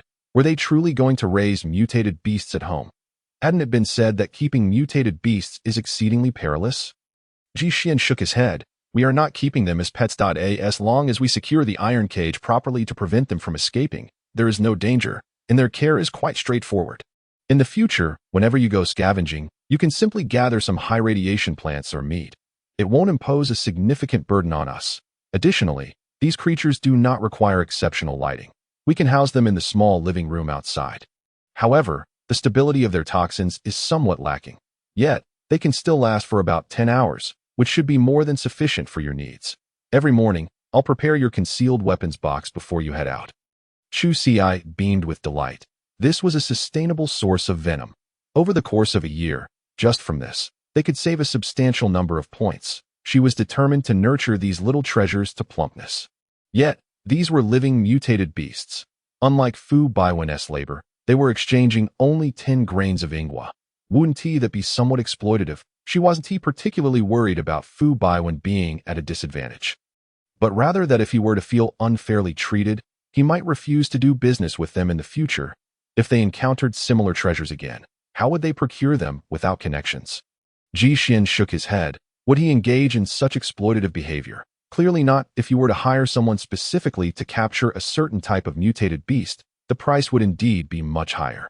However, this situation is different. We are coincidentally at a juncture where the base is seeking to eradicate the fire ant population. Capturing a few fire ants is well within Baiwen's capabilities. The nature of this task is fundamentally distinct. In fact, he merely needs to post a message in the group, and many would eagerly seize the opportunity to undertake this task. Essentially a no-cost endeavor that would only take about 10 minutes. Anyone who declines would be foolish. Upon hearing this, Chu Xi felt reassured and reminded Ji Xian to capitalize on such opportunities next time, ensuring they maximize their gains. And don't forget to look for any loopholes, she added. Then, reconsidering her words, she scratched her head. Perhaps that was not particularly sage advice. It would be better to wash up and sleep instead. Her mind had already begun to enter a state of slumber, rendering further discussions unfit. Thus, she dashed over to grab her small blanket, and with a tumble, she nestled herself onto the straw pile. Quickly succumbing to slumber, Ji Xian, rendered speechless, tidied up the remaining tasks at hand. There were still some grains he had yet to process, and noting that it was not yet 10 o'clock, he decided to complete them. Under the dim light, Ji Xian sat in his wheelchair, meticulously using a file to examine the grains. Observing the nearby Chu Xi, who was blissfully snoring, he couldn't help but ponder that with the cessation of autumn harvest tomorrow, the matter of intensifying Chu Xi's training could no longer be postponed. Otherwise, an extended hiatus would lead to lethargy. As the ancients said, diligence can compensate for deficiencies. Given Chu Xi's physical foundation, she needed to exert double the effort. At 3:30 in the morning, Ji Xian roused Chu Xi from her sweet slumber, instructing her to rise promptly for training and to recall where they had left off. She was to continue from that point, and since the autumn harvest was halted, their routine must revert to its normal state. Regular training could not be neglected, especially now that her weapon had been chosen. Henceforth, an additional precision shooting practice would be required every evening. Chu Xi nodded, though Ji Xian's words barely registered in her mind. Although she had sat up, still clutching her blanket in a daze, her brain was only just beginning to process what she had heard. The good days had returned. However, in order to avoid being bullied outside, she resigned herself to rising. Better to sweat behind than to bleed in front. Being a pragmatic person, as soon as Chu Xi finally got into gear, Ji Xian had already prepared himself and took his meal bowl to make breakfast. This morning, he planned to prepare a porridge of grains. After considering that the sweet potatoes had already been cut the previous day, he decided to add a few more slices. Once the sweet potatoes were soft, he turned off the heat and set aside a small bowl of the slices to be taken by Chu Xi when she went out later, along with the porridge at noon. The sweet potato slices would suffice to stave off hunger. When the time finally arrived, Chu Xi steadied herself, trembling as she approached the bamboo low table. However, upon reaching it, she sadly discovered she was unable to squat down. It was precisely this squatting position that she detested the most, yet she knew practice was imperative. Ji Xian insisted it was a strict requirement. Squatting had numerous benefits and was the most suitable exercise for improving her physical condition at this stage. Fortunately, a bamboo stool was now available at home. Leaning against Ji Xian's chair back, she managed to sit down successfully. After finishing their meal, not only did her stomach feel better, but the warmth enveloped her entire body, significantly alleviating her earlier fatigue. Chu Xi felt a burp rising but, remembering her status as a lady, stifled it. Ji Xian inquired, "Where do you wish to gather today?" After a moment's thought, Chu Xi resolved to first check the dogtail grass area. The last time she had returned with a large bundle of grass leaves, only to have half of it stolen along the way, leaving her with insufficient stock for weaving mats. Today, she needed to replenish her supply. Additionally, she intended to see if there were any unharvested grains left, which she found to be the most delightful food she had ever tasted, reminiscent of a sweet potato flavored. Of course, this was a beautiful misunderstanding. And by noon, Chu Xi would uncover the source of the confusion. Ji Xian nodded and casually added, "When you return, please find me 2 suitable branches for making a cane." Chu Xi immediately straightened. excitement lacing her voice as she asked, "You can walk?" Ji Xian's ever-impassive expression bore a hint of shyness. "No, just practice more." Chu Xi beamed. "Practice more is good. Practice more is good." Ji Xian was not a man of baseless words. Now that he had made this request, it seemed highly probable. Chu Xi was genuinely thrilled for him. She had to ensure this matter was executed flawlessly. Ji Xian had long prepared a small bag for her. After breakfast, Chu Xi set off with great enthusiasm, humming an off-key tune, emboldened and spirited. However, as she ventured onto the main road, she unexpectedly encountered Qin Wanwan, who, seeing Chu Xi, rushed over with excitement. "Oh, Miss Koi, I was worried you would leave before me, and I wouldn't get to see you." Chu Xi coughed lightly. "Just call me Chu Xi. Miss Koi is too much of a blush-inducing label. What are you doing here waiting for me?" Usually, everyone scavenged independently, without pairing up. Qin Wanwan nodded eagerly. "Sister Chu, do you know? The raspberry gathering spot has been taken down." "Really?" Chu Xi exclaimed in excitement, not expecting such good news so early in the day, though she thought the description seemed somewhat exaggerated. Qin Wanwan waved her hand dismissively. "Don't mind the details. What matters is the essence of the matter, right? It seems they unwittingly crossed the wrong powerful figures and ended up alerting the mercenary group. Those people are no joke. They are strong and well-equipped." The day after the news broke, it was said that the mercenary group, accompanied by their families, had swept through the raspberry gathering point. Initially, only a few mercenaries' families had been seen collecting berries. As she spoke, Qin Wanwan glanced around to ensure no one was listening before continuing in a hushed tone. "They wanted to apply the same tactics on us, and the outcome was evidently disastrous for them." Upon hearing mercenary group, Chu Xi realized that Ji Xian had set this in motion, and her heart swelled with excitement. Indeed, such strategies could be employed. Those individuals would surely regret their actions if they understood the underlying circumstances. Alas, hindsight is always 20/20, and the consequences were theirs alone to bear. Qin Wanwan had specifically waited here to personally share this exhilarating news with Chu Xi. The malignant tumor of raspberry gathering had been excised. And today, she had come to invite Chu Xi back to revisit the site. Chu Xi, feeling the formality of the invitation, thought that since she could always harvest the dogtail grass leaves later, which required no testing and could be gathered quickly, she decided to accompany Qin Wanwan. Upon their arrival, she soon realized that everyone seemed to have keen ears. Such a recent event had likely spread throughout half the makeshift community. Perhaps due to the novelty of the situation, there were indeed many people present.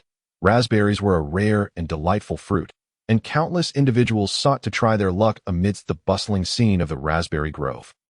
Both Chu Xi and Qin Wanwan were momentarily taken aback by the unexpected crowd they had not anticipated. Even more astonishingly, they spotted the injured original owners of the gathering spot, frantically inspecting the fruits, giving the impression of a desperate harvest. Scanning the area, it became clear that all the prime locations had been claimed by others. Here, claiming a spot did not mean occupying a vast area, but rather a small space directly in front of them. Despite this, Chu Xi and Qin Wanwan struggled to find a suitable spot, and after half a day of effort, they only managed to secure a participation prize. Chu Xi detected for palm-sized raspberry leaves, all moderately radiated mutations, while Qin Wanwan found two. Nevertheless, they were content, and no worries. As long as this place is open to the public, we will have plenty of opportunities in the future. After gathering a few raspberry leaves, the two observed the bustling crowd and surmised that it would be a while before they could seize another opportunity. Qin Wanwan suggested they retrieve the items she had previously left in the pit she had dug. Chu Xi agreed. Since they were already there, it made no sense not to take them. Although she had only left a backpack and a water bottle, none of them came from affluent backgrounds. And among the scavengers of the makeshift community, wasting items was illogical. Moreover, weaving a bag took at least 3 days, and the plastic water bottle had been purchased with points. Although it wasn't expensive, 2 empty bottles could be bought for 1 point. Every point counted. Thus, without hesitation, she readily agreed to Qin Wanwan's proposal. The pit was located in a slightly eastern area behind the raspberry grove. Finding a sturdy tree, Qin Wanwan deftly moved the stones from under the tree and crawled inside, with Chu Xi following closely behind. Suddenly, they heard Qin Wanwan scream from within the pit, causing Chu Xi to halt. Then, Qin Wanwan's head quickly popped out of the hole, urgently calling to Chu Xi. "Run, there's a mutated mantis inside." Startled, Chu Xi rushed over to pull her out of the pit, grateful for the recent strength training that had enhanced her abilities. Otherwise, she would truly have to exert considerable effort to pull Qin Wanwan out of the cave. At this moment, one of Qin Wanwan's arms was already drenched in blood. A deep gash resembling a cut from a sharp weapon marred her flesh, exposing raw meat in a gruesome display. Subsequently, Chu Ci prepared to block the stone door, but upon glancing at the cave entrance, she realized it was too late. A green, triangular head had already emerged from within. Good heavens, the compound eyes, each the size of a fist, were clearly visible from 3 or 4 meters away, revealing a honeycomb structure within.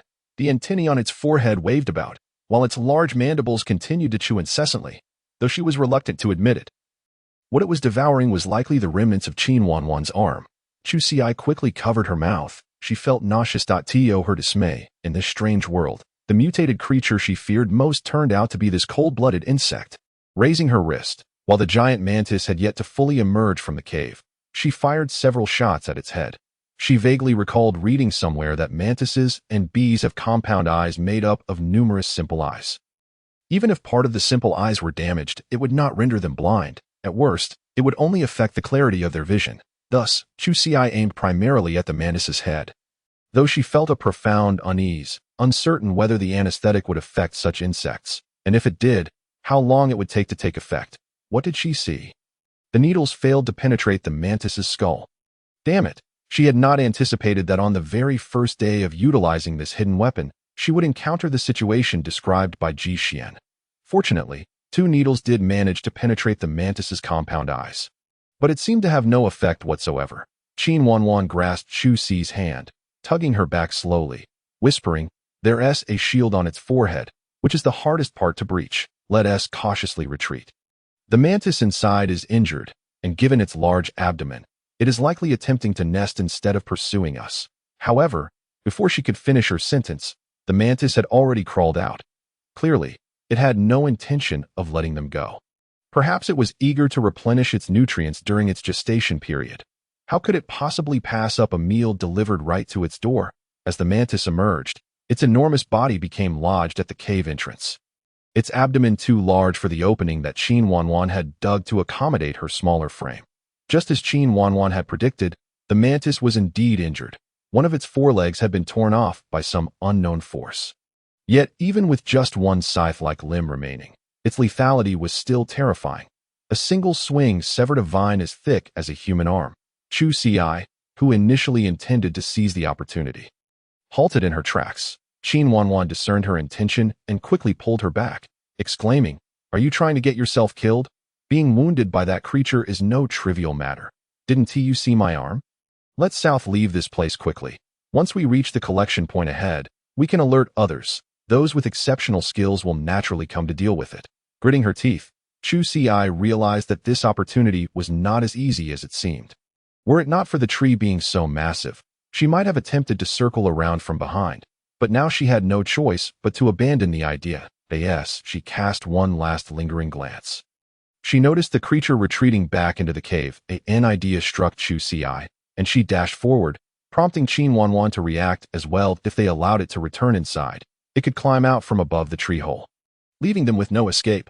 Fortunately, the creature's intelligence appeared limited. Tossing a few stones would easily attract its ire. Despite the time that had passed, the giant mantis showed no signs of sluggishness, indicating that the anesthetic had indeed failed to take effect. Chu Ci's mind was devoid of other thoughts to express her frustration, and a series of expletives escaped her lips. What to do? Suddenly, her gaze fell upon a severed vine on the ground. She rushed over, testing its flexibility. Perfect, it could serve as a temporary rope. She then found a flat stone nearby and securely tied it with the vine. Meanwhile, Qin Wanwan was still valiantly striking the mantis's head with a stone. It was evidently furious, swinging its long scythe-like leg in her direction. Chu Ci stealthily maneuvered to its rear flank. At this angle, its compound eyes were fully capable of observing her. However, it was consumed by rage.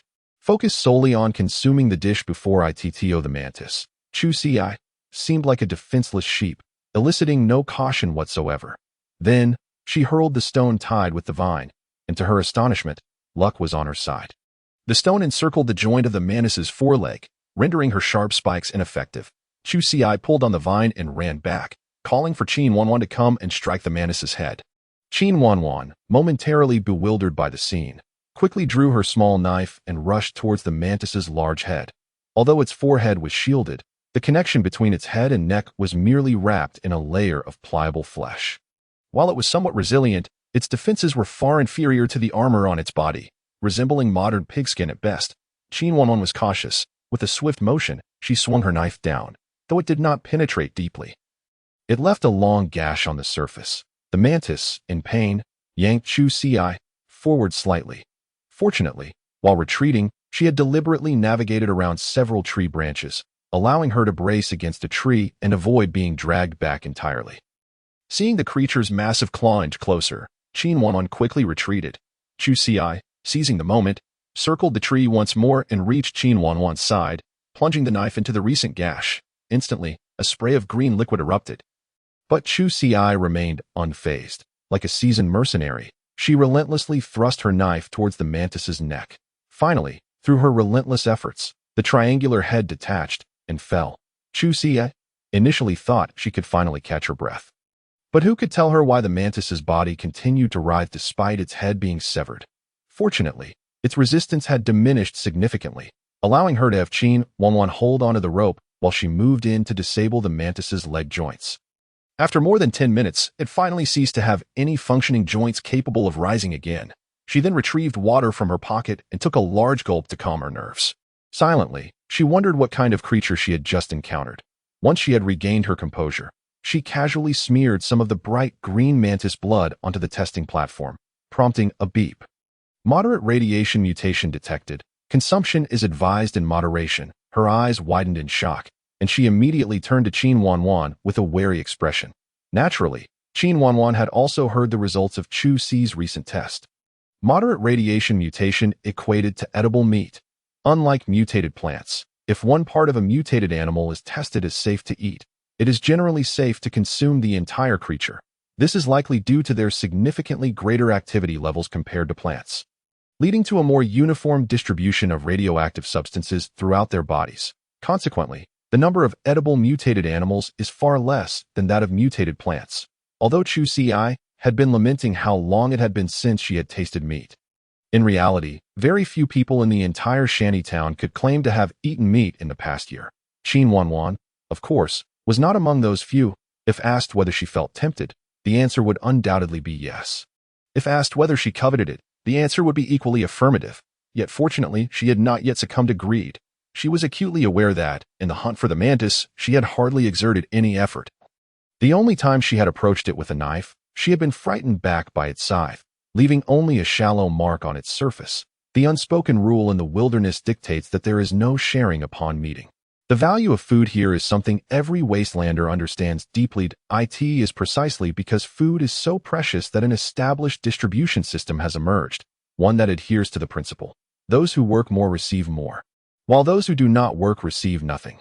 Thus, upon seeing the look in Chu Ci's eyes, Qin Wanwan immediately waved her hands to clarify her position, saying, "This is yours, all yours." She feared that if she delayed her declaration, conflict might ensue.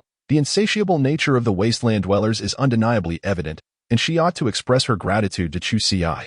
Qin Wanwan was acutely aware that she had just sustained injuries, her body still bearing the scent of blood. The moment this mantis emerged, its first target for predation would undoubtedly be herself, a member of a vulnerable demographic. The way Chu Ci glanced at Qin Wanwan evoked a sense of bullying akin to that of tormenting a child. Ultimately, she decided to stow the mantis's carcass back into the burrow and collected the other components, sequentially tossing them into the hole. After completing her task, she took care to conceal the traces of the nearby struggle, meandering for a while to ensure everything was in order before once again urging Qin Wanwan to delve into the depths of the burrow. Subsequently, she repositioned the stone barrier at the entrance to block it. While Qin Wanwan quietly huddled in a corner, she understood that Chu Ci would not allow her to leave until she had successfully transported the prey away. In truth, had she been in Chu Ci's position, she would have acted similarly. After all, who could predict whether one might venture out only to return with accomplices for a surprise ambush? Once inside the burrow, Chu Ci finally beheld the full form of the mantis. It was astonishingly large, perhaps the size of a young calf. Its swollen abdomen stretched the folds of its exoskeleton, hinting at the multitude of eggs contained within. Chu Xi dared not hope that all the eggs would be edible. They were distinct entities, and if even 1/10 of them proved consumable, she would be immensely grateful. However, she vowed not to waste any part of this mantis, as she had a few little ones awaiting their new home. The food exceeding radiation levels would serve as a gift for their initial meeting, and those protein-rich mantis eggs were treasures rarely found. Of course, even if discovered, they would hardly be accessible to a handful of worker ants. Previously, she had viewed the formidable mantis with disdain, but now she felt an overwhelming urge to embrace it and plant a kiss upon it. Compared to other mammals, the mantis bore relatively little flesh. But that was only in relative terms. This particular mantis was massive. Aside from the offspring within its abdomen, each of its long, muscular thighs was encased in taut muscle. After some contemplation, Chu Xi brandished a small knife and severed a section from one of its hind limbs. The length comparable to an arm, though not the foremost segment, it was still a diameter of 4 fingers, and the cross-section revealed an overflow of white flesh. Suppressing her pang of sorrow, Chu Xi directly handed it to Qin Wanwan, stating, "This is your reward for today's effort." Qin Wanwan immediately waved her hands, expressing that merely not being a bother was commendable enough. Chu Xi firmly pressed the mantis leg into her hands. Aware that the earlier action had indeed borne some fruit, she did not wish to leave any lingering risks from today's events. After all, she was not the kind to resort to murder over a mere mantis. This course of action was the most prudent. Fearing further contention, Chu Xi specifically explained, "Take it, no need for words, lest we attract unwanted attention." Upon hearing this, Qin Wanwan immediately fell silent. And after Chu Xi departed, she was left with a sense of profound gratitude, tears of appreciation streaming down her cheeks as she gazed at the pearly mantis flesh. Shifting her gaze from Qin Wanwan, Chu Xi glanced at her watch to check the time. It was 3:20 in the afternoon. Scavengers typically began returning home around 4 o'clock, and no later than 4:30. There was no way she could carry such a large mantis by herself. And even if she could, she did not dare to do so. As the saying goes, in this treacherous era, testing people's hearts with food is the gravest folly. Indeed, it was a lesson learned time and again. One would discover that humans are fundamentally devoid of conscience when the stakes are sufficiently high. This mantis was undoubtedly an entity capable of inciting moral deviation, and without hesitation, she promptly sent her findings to Ji Xian. Professional matters should be entrusted to professionals. Upon receiving the message, Ji Xian was at home tending to the soil, having nearly completed the disinfection. Most of the dogtail grass seeds he had sown had germinated, ready for transplanting. When he saw the photograph of Chu Xi alongside the enormous mantis, his hand nearly fumbled the seeds he was holding, though he managed to stabilize them just in time.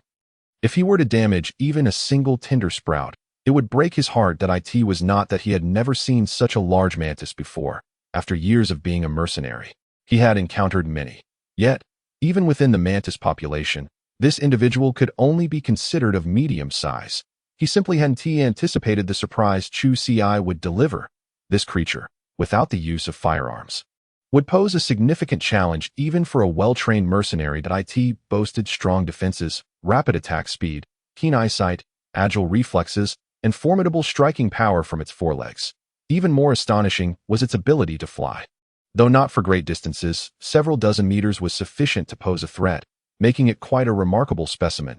He truly could not fathom how Chu Xi had managed to slay a mutated mantis. However, the crux of the matter was clearly not there. The priority was to successfully transport this mantis back. He swiftly replied to Chu Xi, advising her to remain concealed, prioritize her safety in the event of danger, and to send her location for extraction. Chu Xi immediately responded with an OK gesture and then transmitted her coordinates to Ji Xian, in a corner. Qin Wanwan clutched the section of mantis leg, occasionally displaying an expression of infatuation. Chu Xi turned her attention to the scattered components around them and, opting for practicality, bound them all together with vines. There was little else to be done for the moment, so she settled down to admire her spoils of the day. The remaining time could be spent in tranquil anticipation. Around 3:30, Ji Xian sent another message, stating that, in addition to their old acquaintance Fu Bowen, he would be bringing along 2 members of the mercenary group. One was named Zheng Xiqing, and the other Tian Hao, both reliable individuals from Ji Xian's previous squad. They were expected to arrive at Chu Xi's location around 4:10. After a while, Ji Xian sent another message, reminding her to separate from them on the way back and to act independently, to avoid drawing unnecessary attention and potential entanglements in the future. Chu Si wholeheartedly agreed that in truth, she had already contemplated this plan, but felt that by not revealing herself, she was transferring all risks onto Fu Bowen and his team. Such an approach felt somewhat dishonorable. Now, however, with everyone on the same page, she felt justified in her prudent evasion. Half an hour passed in the blink of an eye, and around 4 o'clock, Chu Si and Qin Wanwan heard faint footsteps from outside. Neither dared to make a sound. Chu Si raised her wristwatch to check the time. It was nearly the appointed hour. However, neither she nor Qin Wanwan were professionals, and the lightness of the footsteps outside made it impossible for them to ascertain how many individuals had arrived. Thus, they did not dare to shift the stone to take a peek. What if it were not the right people? Regardless of their ability to fight, such an uncertainty added unnecessary variables, especially since a large group was foraging for raspberries just next door. A single scream could draw them all over, and this massive menace would likely be stripped bare. Consequently, they both exercised utmost caution, fearing the collapse of their efforts right before dawn. Chu Si silently berated her own foolishness and hurriedly requested Ji Xian to forward Fu Bowen's contact information to her. If she had his number now, she could simply inquire directly and avoid the anxiety. Before she could even ask, Ji Xian's message arrived first, indicating that Bowen and the others had arrived but had not spotted them. He urged her to go and assist. Upon reading this, Chu Si understood the identities of the newcomers outside. She gestured an okay to Qin Wanwan and slowly began to create a gap in the stone barrier. Just this slight movement immediately attracted the attention of the three outside. The large stone was swiftly moved aside, and as Chu Si looked up, she was met with a completely unfamiliar face. Causing her heart to skip a beat, don't know. Could it be a case of mistaken identity? Fortunately, her gaze quickly fell upon Fu Bowen in the distance, allowing her heart to settle back into place. The young man reached out to pull Chu Si from the burrow, followed by Qin Wanwan. At that moment, she still tightly clutched the piece of spoils assigned to her, and upon noticing the Tomorrow mercenary group insignia on the clothing of those around her, she was taken aback. She had not anticipated that the lucky lady had connections within a mercenary group. Previously, she had worried that Chu Si's findings would not make it back. Now, it seemed her concerns were unfounded. After ascertaining the situation with Chu Si, Fu Bowen climbed into the hole with one of the others, while the remaining individual ascended a tree to lower a rope for hoisting the prey up later. Upon entering the burrow, Fu Bowen and Tian Hao were genuinely astonished, not only by the size of the mantis, but also by the entire scene before them. What astonished them even more was the sheer brutality of the demise that had befallen this unfortunate individual. His entire body bore the marks of a gruesome fate. Aside from his abdomen and a segment of his spine, there was scarcely an intact area left. Several of his legs had been severed, and his head lay discarded nearby. Fu Bowen silently gave a thumbs up to Chu Si, acknowledging her prowess. Indeed, she was a remarkable woman. The level of her audacity was nothing short of astonishing. He vividly recalled their first encounter, when Chu Si's fragile physique had left a deep impression on him, but now that impression had only intensified. He immediately felt invigorated. Surely, his brother Xian was formidable. It was said that Chu Si had already commenced her physical training, and the results were evidently impressive. As a man, he could not allow himself to lag behind her, without delving into distant matters. The recent bounties Chu Si had gathered since her abilities had been enhanced were enough to incite envy within him. A seasoned mercenary. Of course, one could argue that it was not so much her strength but rather her good fortune. After all, not everyone encountered a mutated beast trapped in a pit. One must admit. It was a beautiful misunderstanding. Chu Si and Qin Wanwan stood guard outside, observing the three individuals busily transporting their quarry from below. To their surprise, Fu Bowen and his companions had arrived by vehicle. Although it was merely a three-wheeled contraption, a solar-powered electric tricycle, its size exceeded that of a conventional model. The cargo bed was akin to that of a tractor, topped with a row of solar panels, while the internal wiring was shielded with metal sheeting.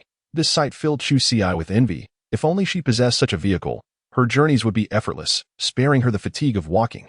Scavenging was already exhausting enough, and to expend significant energy traversing distances was an unnecessary burden. Unable to contain her excitement, she nudged Qin Wanwan beside her and eagerly inquired, "Do you know how many points it takes to purchase a tricycle like that?" Qin Wanwan also wore an expression of envy, yet her rationality remained intact. She understood the financial implications of such a purchase. While the vehicle was indeed impressive, being dual fuel with both gasoline and solar energy capabilities. The cargo bed could be modified for added length. In the wilderness, many passenger vehicles were adapted from such tricycles for ease of transporting supplies. However, the price was equally striking, and annual maintenance costs alone could amount to 200 or 300 points. In the event of a breakdown in the wild, hiring a rescue vehicle would incur substantial charges calculated by distance traveled. Naturally, even for short distances, there would be a base fare, though Chin Wanwan was uncertain of the exact amount. After all, she had never owned a vehicle, but surely it would start at 20 points. Such vehicles were rarely privately owned, even by the wealthy inhabitants of the shantytown. They were typically purchased by hunting teams for missions or by certain local gang leaders who operated a business transporting passengers in the wilderness. As Chu Si pondered, she recalled that daily exercise was beneficial. The more one trained, the better one became.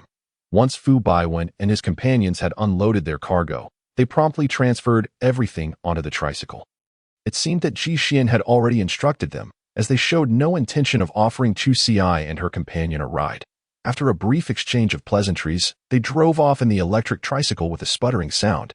Chu Si and her companion decided not to linger, with Chin Wanwan using a small knife to sever a segment of the mantis leg before stowing it in her backpack to prevent any juices from leaking out. She carefully wrapped the mantis leg in a broadleaf. Once they had everything prepared, the two wasted no time and took a detour to the main road, following the larger group of scavengers toward the shantytown.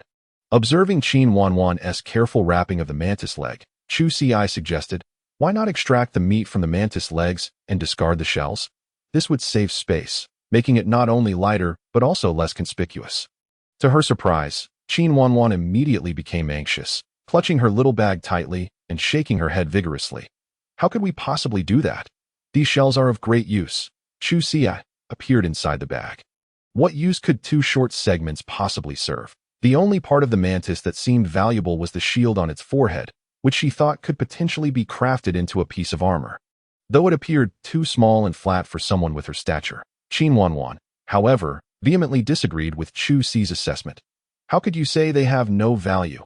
With these two segments of mantis shell, I could at least forge 4 daggers. A steel dagger is worth 28 points on the market, although these shell daggers may not match the hardness or toughness of the steel ones. They are fully capable of fulfilling everyday functions. Shell daggers are quite common, but they are generally half the price of iron ones. Even if they only fetch 13 or 14 points, 10 points would certainly be attainable. That's equivalent to 2 nutrient solutions. I would be insane to discard these shells. The 4th day of the month is approaching, which is the day of the night market. If I work on them over the next few days, I can take them to the market and test my luck. Even if I can't sell them, I can still bring them home to use for kitchen tasks. Why waste such resources? Chu Si mused. They can also be fashioned into knives. As she contemplated the size of the mantis, her smile widened. Good heavens, just think of how many knives I could create from those materials. The thought filled her with delight.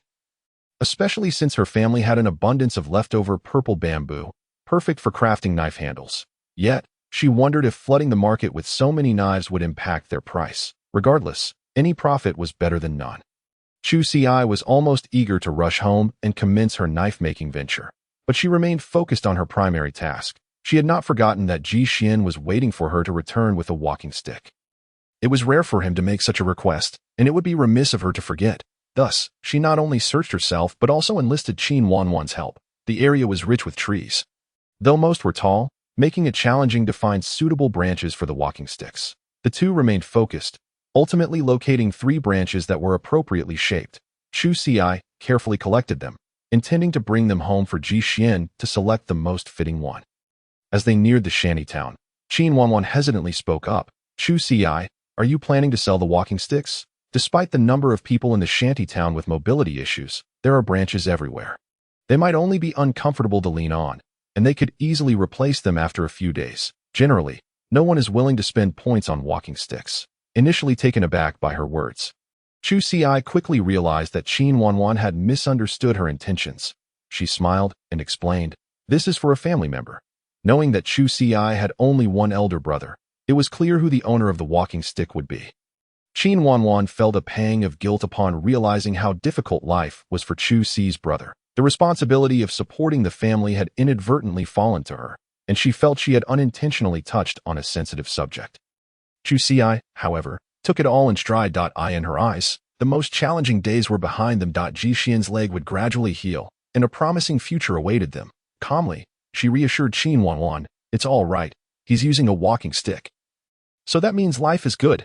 Qin Wanwan, unsure of how to respond, offered an awkward smile and quickly changed the topic. Discussing such matters was clearly inappropriate. The two returned home later than anticipated, and Chu Si's plan to gather dogtail grass would have to wait until the next day. However, as they approached the shantytown, she spotted a familiar plant by the roadside. It resembled spinach, with a darker hue and an equivalent size to modern spinach. Enthusiastically, Chu Si rushed over, slicing into the plant with her knife and applying the sap to her wristwatch's testing platform. Beep, beep. Heightened radiation mutation detected, containing trace amounts of neurotoxic venom. Consumption is not advised. Chu Si was ecstatic. This was precisely the plant she had encountered on her first day of scavenging. She immediately knelt down, carefully excavating the soil. Despite its small size, the root system was impressively developed. Inspired by Ji Xian's purchase of mutated fire ants, she aimed to bring this plant home to cultivate. After all her time scavenging, this was her first encounter with a plant containing trace amounts of neurotoxic venom. With proper care, perhaps the concentration of toxins could even increase. In this way, her collection of poisonous needles would expand. Qin Wanwan, following closely behind Chu Si, was astonished by her knowledge and skill in gathering highly radioactive mutated plants. The precision with which she dug into the soil suggested she was not merely collecting plants for show. Rather, it seemed she intended to cultivate them. She seemed to be slightly unhinged. Upon noticing the puzzled gaze of Qin Wanwan, Chu Si chose not to conceal the truth from her. After all, during their previous battle with the mutated mantis, she had already revealed her hidden weapon box, so it was quite reasonable to nurture the flying needles with toxic vegetables. Qin Wanwan remarked, "That's quite normal." Moreover, she yearned for a hidden weapon box herself, yet it was evident that such an item was beyond her financial reach, even if she wished to purchase one. She lacked the connections. As a young girl scavenging in the wilderness, the inherent dangers were self-evident. Even if they had to sell everything they owned, they needed to acquire a sturdy iron dagger for their own safety. Regrettably, she possessed only one dagger. Otherwise, she would have been eager to experiment with the method of poisoning. This would significantly enhance her defensive capabilities. Wait, Qin Wanwan joyfully glanced at her small bag. Indeed, she could craft a shelled dagger for herself. In that case, she would possess a dedicated weapon for self-defense. It seemed that in the future, while scavenging, she ought to be more diligent in collecting toxic plants. Furthermore, judging by the demeanor of the coy girl, should she encounter suitable toxic flora, there was a possibility of purchasing them with points. It must be said that this was indeed a lucrative avenue. Chu Si was still meticulously examining the root systems of the spinach, unaware that her single remark had slightly expanded Qin Wanwan's commercial prospects. After about 10 minutes, the mutated spinach was finally excavated. Following this, she emptied her backpack, placing a few raspberry leaves at the front, and resumed her laborious task of digging into the soil. As for why she didn't simply uproot the plants along with the soil, it was partly due to Chu Si's fear of damaging the root systems. After all, she couldn't excavate a large volume of soil all at once. Additionally, this was something Ji Xian had previously mentioned. Soil from the wild must be sterilized upon returning home to prevent the infestation of mutated insect eggs. Naturally, it was more convenient to separate the two for storage. When Chu Si returned home, she found the door surprisingly locked. Confused, she realized that not only was Ji Xian absent, but even the large mantis she had caught earlier was nowhere to be found. It was known that Fu Baiyan and his companions had driven away, undoubtedly much faster than her, so logically, they should have returned long ago. Chu Si pondered quietly. Ji Xian couldn't possibly part ways with her over a mutated mantis. Could he? That would be too unfortunate. The melancholic tune of the song Little Cabbage began to play in her mind, evoking tears that she desperately wished to shed, yet ultimately, she failed to do so. Just then, Ji Xian sent her a message, abruptly extinguishing her emotional moment. Glancing at her wristwatch, she realized that this group had gone straight to Old Lee's place with their goods. After all, they lived in a shanty town, and both of them were well-known vulnerable individuals. Fu Baiyan and his companions brazenly transported a truckload of high-end provisions there. It wouldn't be long before their home was targeted for theft, potentially leading to a bloody incident. Moreover, they didn't possess a refrigerator, not because they couldn't afford one, but simply because such appliances consumed too much energy, and food rarely lasted long enough to warrant the expense. With all that mantis meat, they couldn't possibly consume it all at once, nor would they want to, given that it was their crucial sustenance for the winter.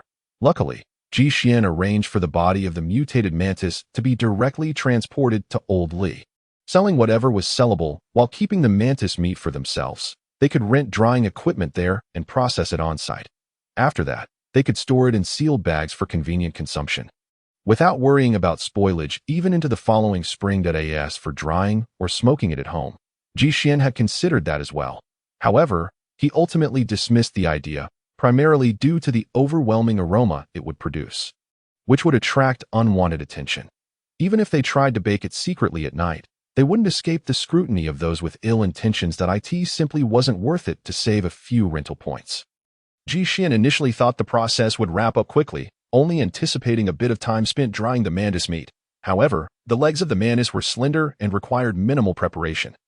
Once cut, they could be skewered on iron rods and completed in less than 20 minutes. Thus, there was no rush to inform Chusi. It was only when they began processing the mantis's abdomen that they discovered it was a female mantis on the verge of laying eggs, with approximately 300 seeds inside.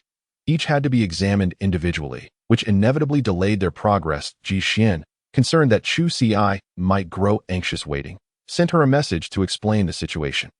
Even though over 95% of these eggs were inedible, even if 5 were consumable, it would still be a windfall for them. Moreover, given that this was a precious source of protein, wasting food would surely incur divine wrath. Before Ji Xian could voice his thoughts, Fu Baiwen and the others had already excitedly begun to examine the eggs. These eggs had not been part of their initial plans, but discovering them felt akin to finding something for free. Even if they had no direct stake in it, the thrill was undeniable, akin to unboxing a surprise gift. Ji Xian chose not to immediately join the examination, instead gathering the discarded exoskeletons to sell to Old Li later. Holding the shield plate from the mantis's forehead, he noted its impressive hardness. It could withstand both cold weapons and the bites of mutated beasts. However, the plate was somewhat small, roughly the size of 2 palms. He contemplated keeping it for Chusi as a shield. Yet, given that she was not adept at using shields and was not part of a hunting team, carrying such an item while scavenging would only increase the risk of being targeted for robbery. Would it be better to break it down for armor? He lacked the tools to effectively cut the shield plate, so he would need to ask Fu Baiwen to take it to the mercenary group for processing. While Ji Xian was deep in thought, he received a message from Chusi.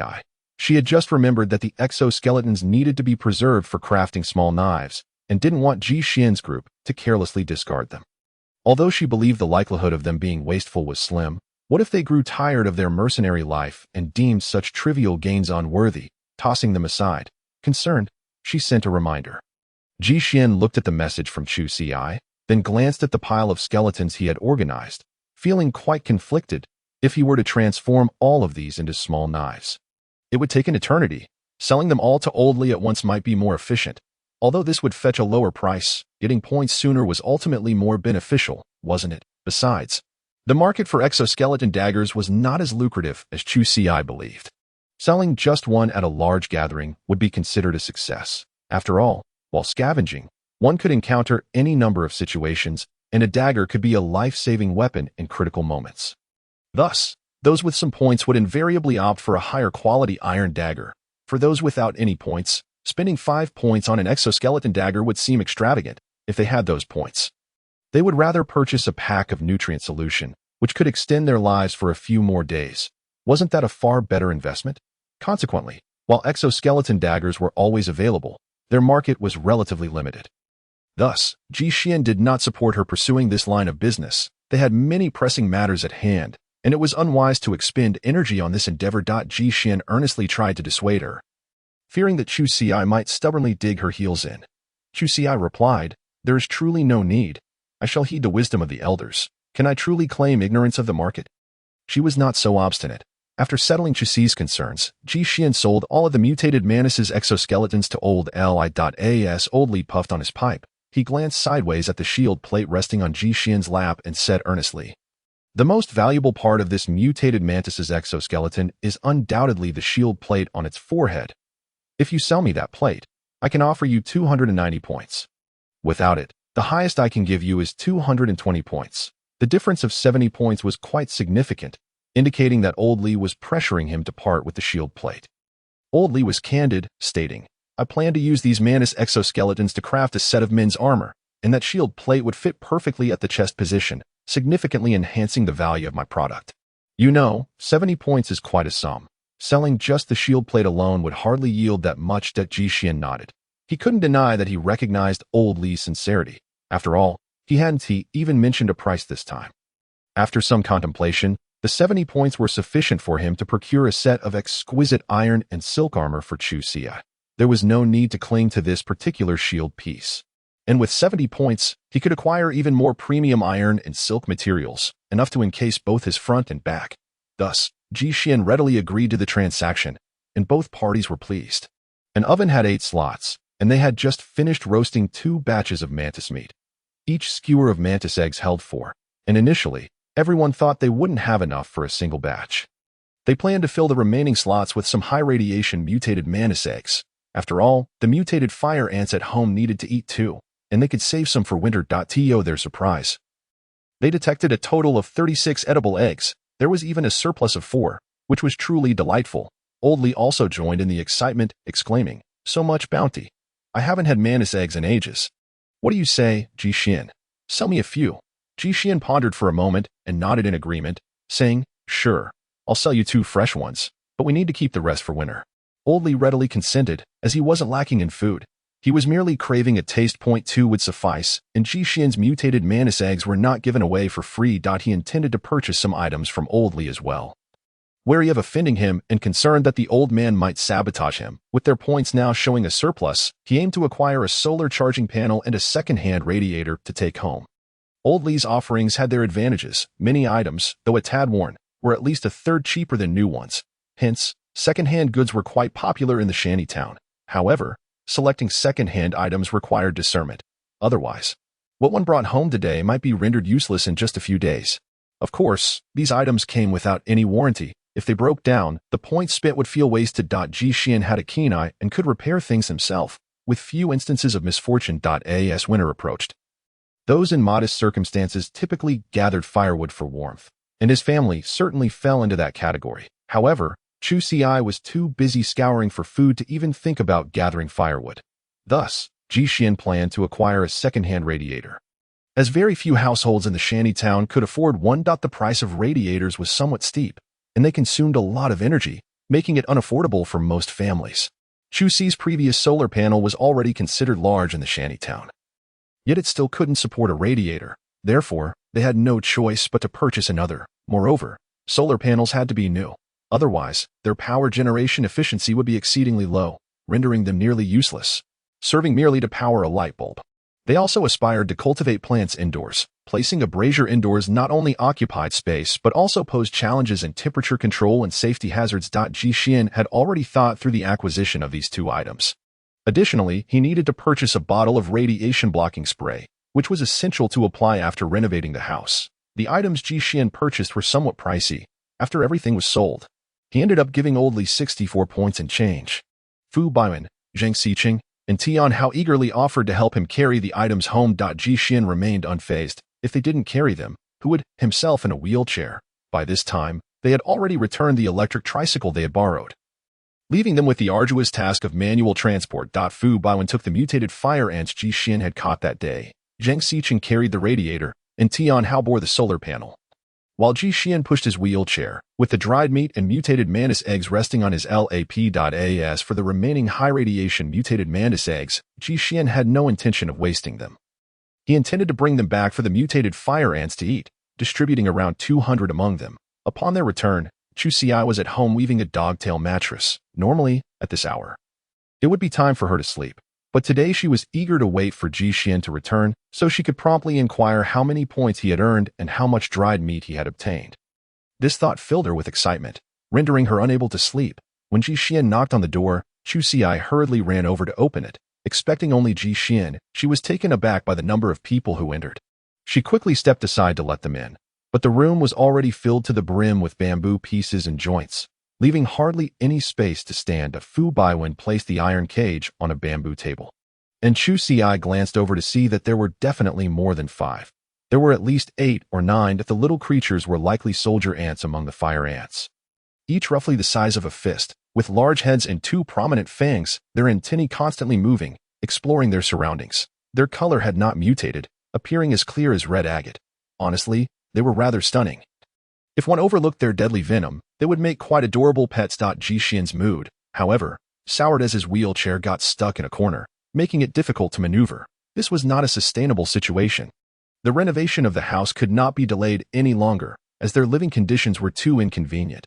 With 3 strong laborers available today, they might as well complete the task.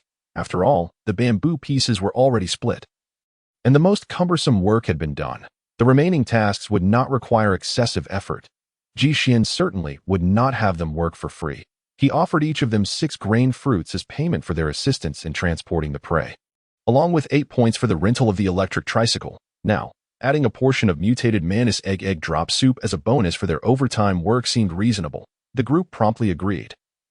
Fu Baiyan was already committed to this task. As for Zheng Xiqing and Tian Hao, doing a bit of physical labor for a couple of hours to earn a bowl of meat soup was a sweet deal.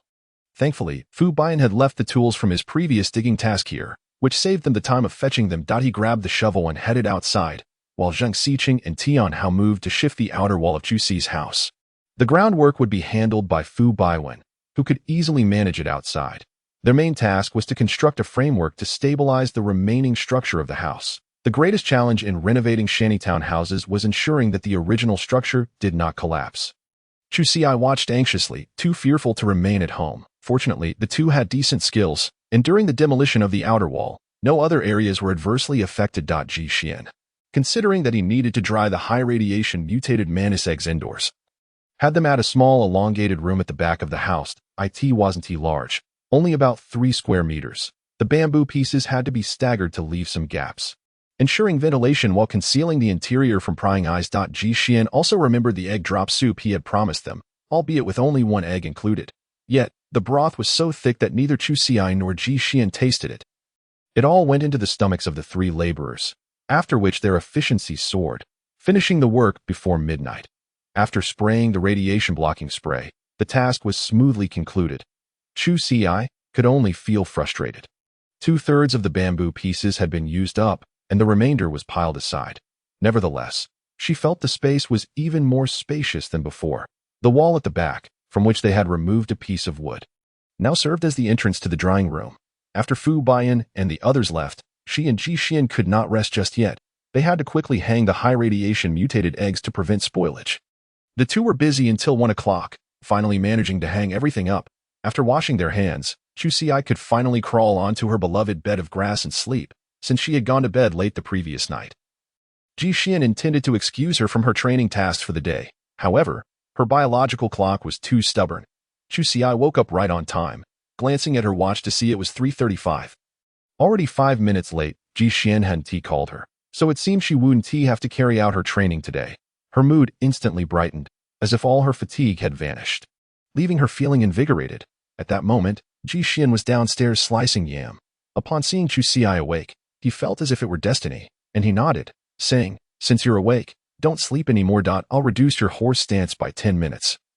Today, you only need to hold it for 20 minutes. Chu Si felt a moment of confusion, wondering if pretending to be sleepwalking could still fool him. When she looked up, she met Jixian's gaze, and with a raised eyebrow, she resignedly got up. Indeed, he must be a devil. As Chu Si practiced her horse stance, Jixian was far from idle. He closed his eyes and pondered for a moment. Today had certainly been busy. Soon, he would need to construct several bamboo racks to place in the drying room, thereby enhancing the utility of their living space. He also planned to slice all the yams into thin pieces, laying them out on the basket work to dry in the drying room. Moreover, he needed to set up additional bamboo racks in the bedroom, as the soil Chu Si had dug up earlier had already been treated, and the dogtail grass and sweet potato vines had taken root, making it an opportune time for crop transplantation. However, the bamboo baskets intended for planting required further modification, necessitating the creation of several drainage holes. Glancing at the time, Jixian set up a small pot, preparing to cook breakfast. Conveniently, there was still 1 undried mutant mantis egg left from yesterday, which he decided to prepare this morning to prevent spoilage. This time, Jixian resolved not to make porridge. Instead, he boiled the mantis egg in clear water, and once cooked, he halved it, allowing each of them to enjoy a portion. Chu Si concluded her training just in time. Having finished her horse stance, she was now able to move normally, with her progress visibly remarkable. Remembering the few raspberry leaves she had brought back yesterday, she hurriedly rummaged through her backpack. There were 4 leaves in total, each about the size of half a palm, plump and lush. After some contemplation, she opted not to use them all for an additional meal point. 2 leaves were briefly blanched, and they each took one, while the remaining 2 were set aside to be dried for use in porridge during winter. Reflecting on this, Chu Xi felt a mix of sadness and pride. She had truly begun to make the most of her circumstances. Even calculating how to utilize 2 leaves for sustenance. It was a poignant reminder of her struggles, and as she sighed, she took a bite of the solid egg. My goodness, it was delicious. This was the first time Chu Xi had tasted an ingredient that was so flavorful without any seasoning. It was no wonder that yesterday, Fu Baiyan and the others had been so excited. After enduring the monotony of nutrient solutions, the contrast was indeed a culinary delight. Chu Xi promptly suggested grinding the dried mutant mantis eggs into powder, proposing that they add a bit to their porridge in the future, which would undoubtedly enhance the flavor. Ji Xian nodded in agreement, acknowledging that the taste of the mantis egg was indeed quite pleasant. As Chu Xi picked up the side dish, she realized she had never tasted this particular ingredient before. Although she had drunk tea brewed with raspberry leaves, she recalled that it was said to alleviate fatigue and invigorate the mind. While the flavor was not extraordinary, it was certainly not unpleasant. Expecting the fresh leaves to be similarly palatable, she was taken aback by the actual taste. What on earth was this? She felt as if her taste buds had been dulled to the bare minimum by this world. Anything that could be swallowed had become merely a means to fill her stomach. As for the raspberry leaves, she truly felt that unless she was on the brink of starvation, she had no desire to consume them. Despite their non-toxic nature, once consumed, she felt as if her throat had been constricted. Was this a form of self-defense? Eating the mutant mantis egg had been a challenge, and she felt as though her tongue had betrayed her. In contrast, Ji Xian, being a local of this wasteland, remained unfazed, finishing the raspberry leaves with a calm demeanor, simply washing it down with a glass of water before continuing with the remaining food. Chu Xi, however, could not stomach it any longer. She decided to forego the rest of the mantis egg, wrapping the leftovers in her backpack along with a nutrient solution and a bottle of water. Upon noticing her departure, Ji Xian proactively handed her the concealed weapon box, advising her to take the dagger with her. Chu Xi nodded, pushed open the door, and stepped outside. Her main task for the day was to harvest dogtail grass. Ji Xian had mentioned that she would soon see her little bed, so she felt compelled to put in some effort. If necessary, she would work late into the night to expedite the creation of her mattress. And she also needed to weave some fabric. Several doorways had been designated in their home, aside from the back door, which was secured with a solid bamboo door. The other entrances were impractical due to spatial constraints. Thus, they decided to hang curtains to resolve this issue, which would turn out to be quite a significant project. After Chu Xi left, Ji Xian gathered the jerky and grains from their home, planning to store them in a designated storage room. However, shortly after placing them inside, he retrieved them all, feeling that the storage room was too close to the door to be secure.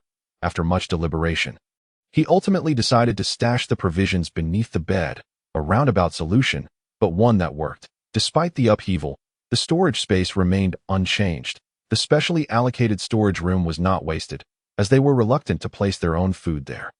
However, it was perfect for storing the supplies for the mutant fire ants. Being high radiation items, they posed little risk of theft. Anyone daring enough to attempt it would likely regret their decision.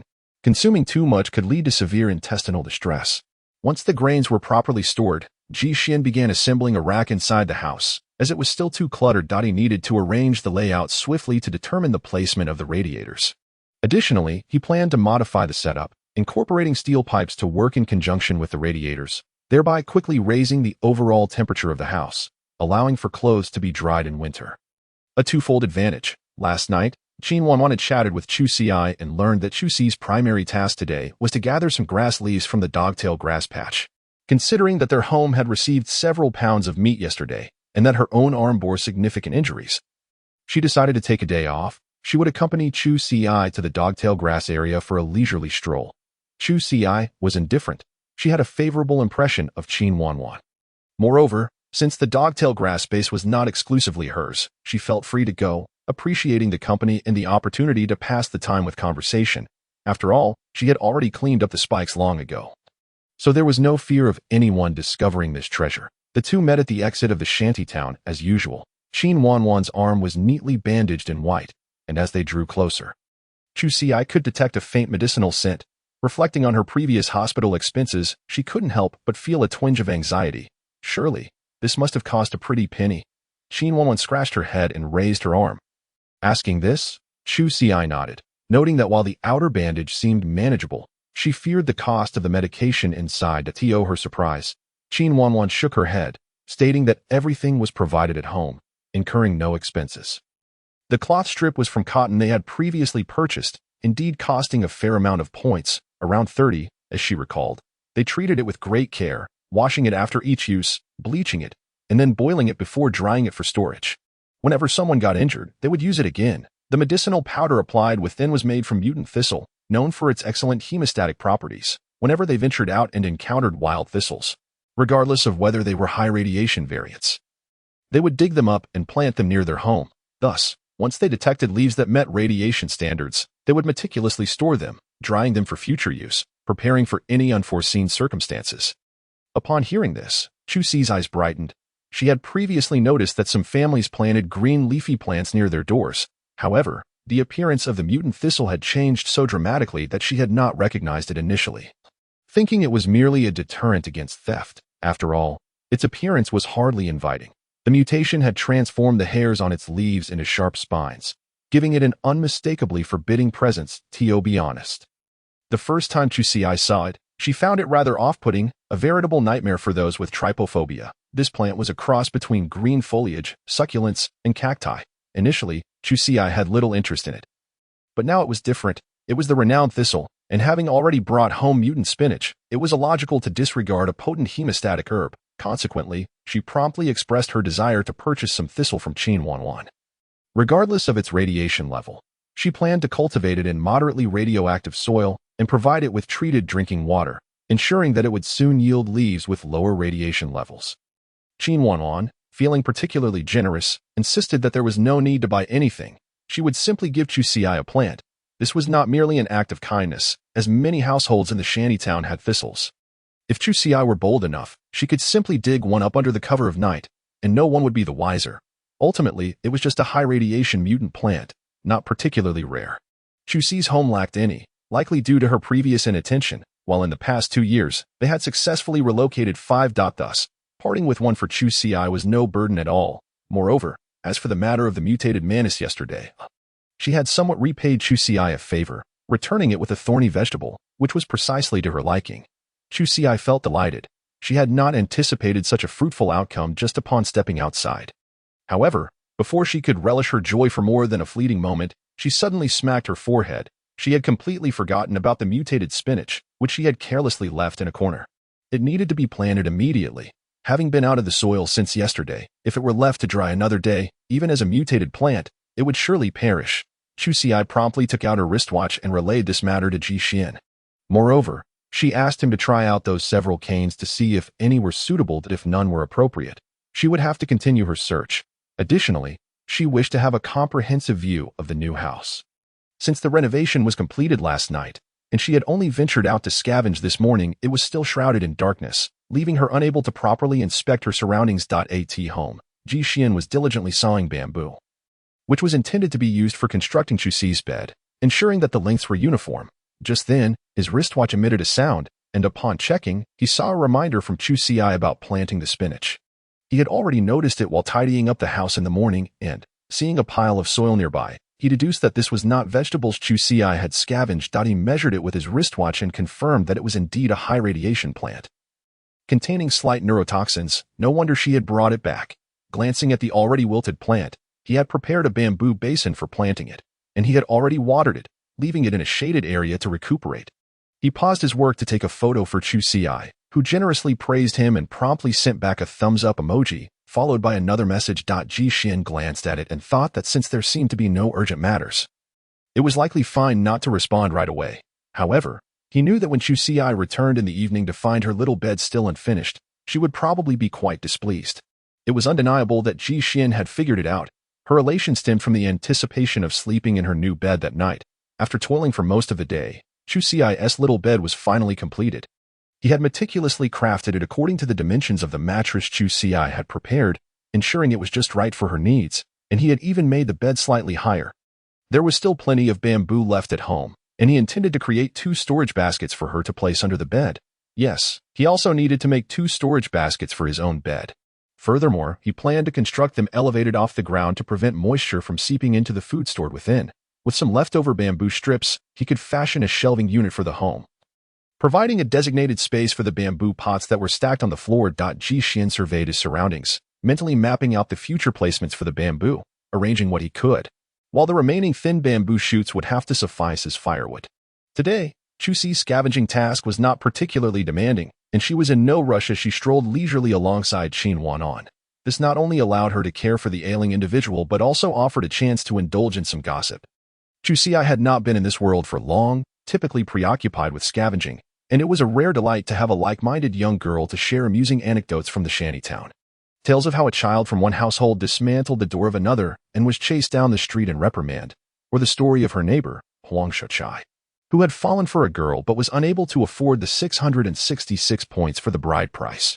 Naturally, the most discussed topics revolved around scavenging, who had experienced a bountiful harvest today, discovering a 20-plus pound mushroom, eliciting envy from the onlookers. The next day, she was certain that the spot she had previously visited would be overcrowded. Having transformed into a coveted location that everyone desired to step foot upon, Chuxi found this notion intriguing, her heart brimming with joy. It reminded her of her own experience when she unearthed an A-grade energy stone. At that time, the commotion had been even greater, with nearly every resident of the shantytown mobilizing to try their luck. Upon reaching the small square of the shantytown, both Chuxi and her companion were suddenly drawn to 2 electric tricycles stationed at the center of the square. What was going on? Recalling the recent sweet potato harvesting, Chuxi immediately tugged at Qin Wanan to rush over, fearing that the collection of peanuts or potatoes had commenced without her knowledge. If she missed such an important event, she would surely regret it. However, she remembered that during the last sweet potato collection, the announcement had been posted outside for 3 days in advance. Today seemed rather negligent in comparison. Not only had there been no prior notification, but the vehicles had also downgraded significantly. As they approached, Chuxi realized it was a misunderstanding. These were not vehicles dispatched by the base for external duty.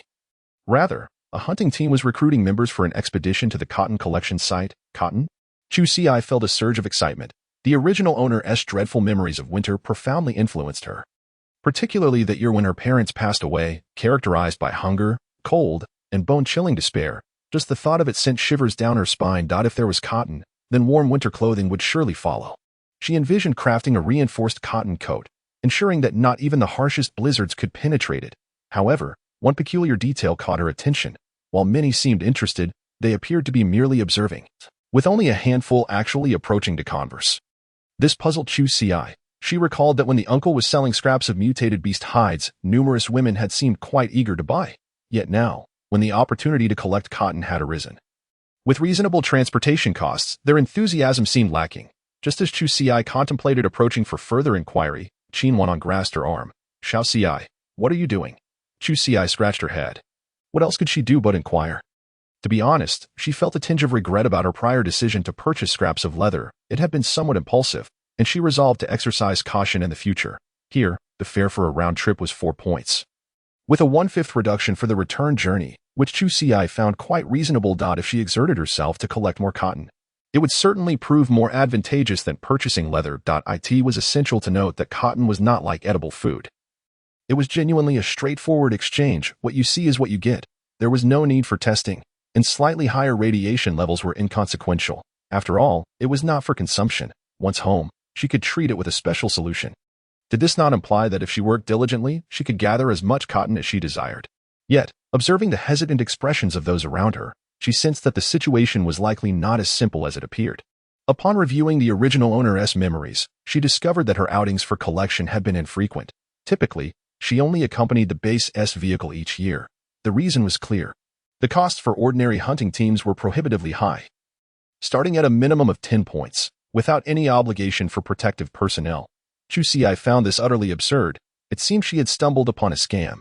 Yet, she couldn't understand why they wouldn't just maintain typical pricing to avoid suspicion. This question was something Qin Wanan knew the answer to. She directly pointed out, they're gathering manpower. Chuxi raised an eyebrow, and as predicted, the crowd had begun to converge. One individual pulled out a new recruitment notice from the back of the vehicle, indicating that the location was still at the cotton collection base. However, The task had shifted from merely collecting cotton to hunting mutated bees while gathering cotton, with no limit on the number of recruits. Though possessing a weapon was preferred, there were no transportation fees, and they would assist in transporting the harvested cotton. But the condition was that each participant's wristwatch terminal would be locked before entering the collection site to prevent them from sending out their locations. This revelation caused the crowd of onlookers to erupt in chatter. Despite the enticing conditions, it was undeniable that this task was fundamentally a mission to hunt mutated bees. Only upon successful completion of the task could they harvest cotton. Should they fail, it would not merely be a loss of cotton, but a perilous encounter with mutated bees, which could indeed be deadly. In essence, these individuals had genuinely discovered a prime location. Not only was there abundant cotton, but the quality was exceptional as well. Unfortunately, those mutated bees were not easy adversaries, and they were insufficiently equipped to handle them alone. Thus, they devised a plan to recruit more individuals today. Although they would lose some cotton in the process, the vast expanse of cotton could not possibly be harvested all at once. If they could eliminate the swarm of bees, the remaining cotton would be theirs for the taking. The residents of the shantytown lacked transportation, which meant they were destined to engage in this singular opportunity. The crowd quickly grew raucous, and among them were those sharp-witted enough to grasp the underlying scheme. Some voiced their discontent, asserting that the demands were unreasonable, clearly using people as expendable tools, with the intention of discarding them once the job was done. The group, however, showed no inclination to entertain these clowns. They were not engaged in charity, nor was anyone coercing them. Before long, the crowd gradually quieted down, and some individuals who prided themselves on their abilities stepped forward to register, and these recruits were readily accepted. Regardless of whether one is robust or frail, and irrespective of gender, an increasing number of individuals from the past gradually accumulate. Indeed, such tasks operate in this manner. The greater the number of participants, the more secure they feel. Chu Si and Qin Wanwan exchanged a glance. Qin Wanwan raised her injured arm, and Chu Si smiled faintly. Given the uncertainty of their situation, she opted not to join the fray. And the two of them retreated together. They had spent quite some time observing the commotion. Their curiosity was satisfied, and much time had elapsed. Thus, they resolved not to delay further and promptly made their way to the collection point for dogtail grass. Considering that it was not far from the fern grove, after harvesting the grass, they could spread it out to dry before checking on the fern field, since the weather had turned cooler. They need not worry about spoilage while pickling vegetables. Enjoying a bit of green during winter would indeed be delightful, as long as it was the leaves of mutated raspberries. As Chu Si and Qin Wanwan walked along the path. Two electric tricycles laden with people chugged past them. Chu Si was taken aback by the apparent prosperity of the hunting team. There was scarcely any room left in the carts. She couldn't help but wonder whether these individuals were all heading out to pick cotton. But with so many people, where would they store the cotton? Qin Wanwan pointed to the back panel of the cart. Upon closer inspection, Chu Si noticed that each corner of the panel was equipped with a small roller. Albeit these rollers appeared to have seen better days, blending seamlessly with the color of the panel, which was why she initially overlooked them. Now, Chu Si understood. The harvested cotton would likely be tied directly to the panel and hauled back with the cart. Cotton, she mused, was a valuable commodity that everyone desired. If only her skills were a touch better, she might dare to take a chance, observing how intently Chu Si was fixated on the convoy. Qin Wanwan suggested, I know of a reliable hunting team, although the fare is a bit steep. However, they do not exploit their clients. They genuinely strive to ensure the safety of their members, unlike many teams that merely pay lip service. Raising a false front. When mutated beasts appear, they scatter without concern for our survival. This small team receives numerous commendations each year, and many who wish to join find it difficult. I'm acquainted with their captain. When they begin recruiting, I will inform you. We can go together, and it will provide some mutual support. Chu Si was inclined to agree immediately, as her greatest concern was the absence of a trustworthy team. However, she casually inquired, how much is the fare? Qin Wanwan pondered for a moment, recalling that last year it was 18 points per person, with 1/5 of the cotton collected upon return. Chu Si was nearly tripped by her disbelief. Turning to Qin Wanwan with wide eyes, nearly exclaiming extortion. Goodness, 18 points per person to set out, and 1/5 of the cotton collected upon return. Was this not a bit exorbitant? Surely, they were stepping onto a celestial ladder. Qin Wanwan, bewildered by Chu Si's reaction, assumed her explanation was unclear and added, their hunting team offers an all-inclusive package, which includes the responsibility of safeguarding cotton gatherers, hence the fare is naturally higher. This price is quite standard among all-inclusive teams. After all, the cotton collection point cannot be compared to the sweet potato collection point, where the base regularly assigns personnel to clear out mutated beasts. ensuring safety during collection. In contrast, the cotton collection area attracts small mutated beasts that can easily encroach upon their territory, posing significant dangers. Of course, there are cheaper fares, but those teams only handle personnel and goods transportation. If they encounter mutated beasts, no one will come to their aid. It is not uncommon for their teams to lose a couple of members each time they venture out. Chusi sighed. The world is indeed harsh. Yet upon hearing this, she felt somewhat reassured about the price of the scraps. Although it was still a bit steep, at least it spared them the peril of life and death. Right? Furthermore, if the scraps were properly processed, they would provide excellent warmth. Just as she was about to decline, Qin continued, moreover, their team will not claim a share of any mutated beast we hunt ourselves. Other teams rarely offer such treatment. They usually require a proportional contribution of the cotton, hunting mutated beasts, and given that most in the cotton collection area were small mutated creatures, Chusi was thrilled. Was this the perfect opportunity for her to hone her skills? With someone to watch over her, she might even find herself in a position to receive assistance at crucial moments. This was indeed a sanctuary for leveling up. However, 18 points still weighed heavily on her mind. She was reluctant to part with her hard-earned savings. After all, she had already procured some scraps, and her need for cotton was not as pressing as before. Thus, Chusi tactfully conveyed that she needed more time to consider the offer. Qin nodded in understanding, recognizing the gravity of the matter. After all, points were not something one could acquire lightly. Furthermore, even if they decided here, there was no guarantee that the hunting team would accept them. The previous year, a herd of mutated wild boars had been discovered at the cotton collection point. And after several hunting teams were obliterated, none dared to approach. Eventually, the base issued a mission, prompting several large mercenary groups to intervene, which finally resolved the situation. Truly, one must proceed with caution. Chusi pondered why they didn't simply transplant the cotton fields closer to the base. It would make collection far less arduous. Such an endeavor seemed wasteful and labor-intensive. Qin, alarmed, quickly shook her head, fearing that Chusi might genuinely attempt to uproot a cotton plant. Having witnessed her transplanting mutated spinach, she had no doubts about Chusi's capabilities. In fact, this had been attempted before, with a team preparing for a significant operation to monopolize the cotton industry. They selected an inconspicuous corner near the base to transplant 100 or so plants. Because of this cotton grove, at least 30 individuals perished during an attack by small mutated beasts that year, and the casualties in the shanty town were incalculable. Ultimately, it was the son of a base leader who, nearly killed by mutated beasts, spurred the discovery of the mutated cotton grove. Fortunately, it was discovered early. When first found, the small mutated beasts were nearly at critical mass. Had it developed further, it might have posed a significant threat to the base's safety.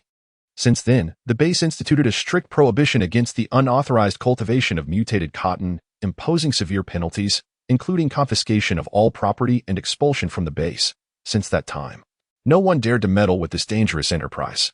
Chusi nearly found herself without a home to return to. It seemed prudent to familiarize herself with the base regulations henceforth. After all, what if she inadvertently transgressed? Wiping her face, she maintained a calm smile. I was merely joking. Why did you take it so seriously? Having said that, she lost interest in further idle chatter with Qin. Fortunately, they soon arrived at the dogtail grass collection point. But before they could reach it, she was astonished by the bustling scene. In the towering grove of dogtail grass, several figures flitted about. Qin curiously remarked, when did this place become so popular? Chusi quickly deduced that news of Ingwe had likely spread. Thankfully, she had acted swiftly. Otherwise, with so many competitors, there would have been no chance for her to seize an opportunity. It appeared she would need to rely more on her own cultivated dogtail grass in the future. Observing the situation, Qin's head bobbed, and she promptly dashed in to join the excitement. At this moment, her dangling arm posed no hindrance to her. Her agility belied her status as an invalid. Chusi, too, remained silent, beginning to harvest the leaves of the dogtail grass, for that was her objective for the day. The information she had received was quite impactful, and she needed to process it thoroughly. With the crowd at the dogtail grass collection point burgeoning, Chusi opted not to venture to the fern grove, as the ferns were her designated pickling materials, since fewer people were currently heading in that direction. She hoped her movement wouldn't draw too many to it. Thus, she resolved to return early to tend to matters at home. After all, having just completed renovations, there was still much to organize. And Jixin could not manage it all alone, especially with certain tasks being beyond his capability. As the clock approached 4, noticing that the sun was less intense, Chusi gathered the dried dogtail grass leaves. binding them into a sturdy bundle before preparing to head back. Prior to her departure, her fellow grass-cutting companions had already joined the search for Ingua. Before leaving, Chu Xiai called out a few encouraging words. As anticipated, Qin Wanwan was still not ready to leave. Nestled in her arms was a cluster of finger-length fruit spikes, and having just tasted the sweetness, how could she possibly retreat now?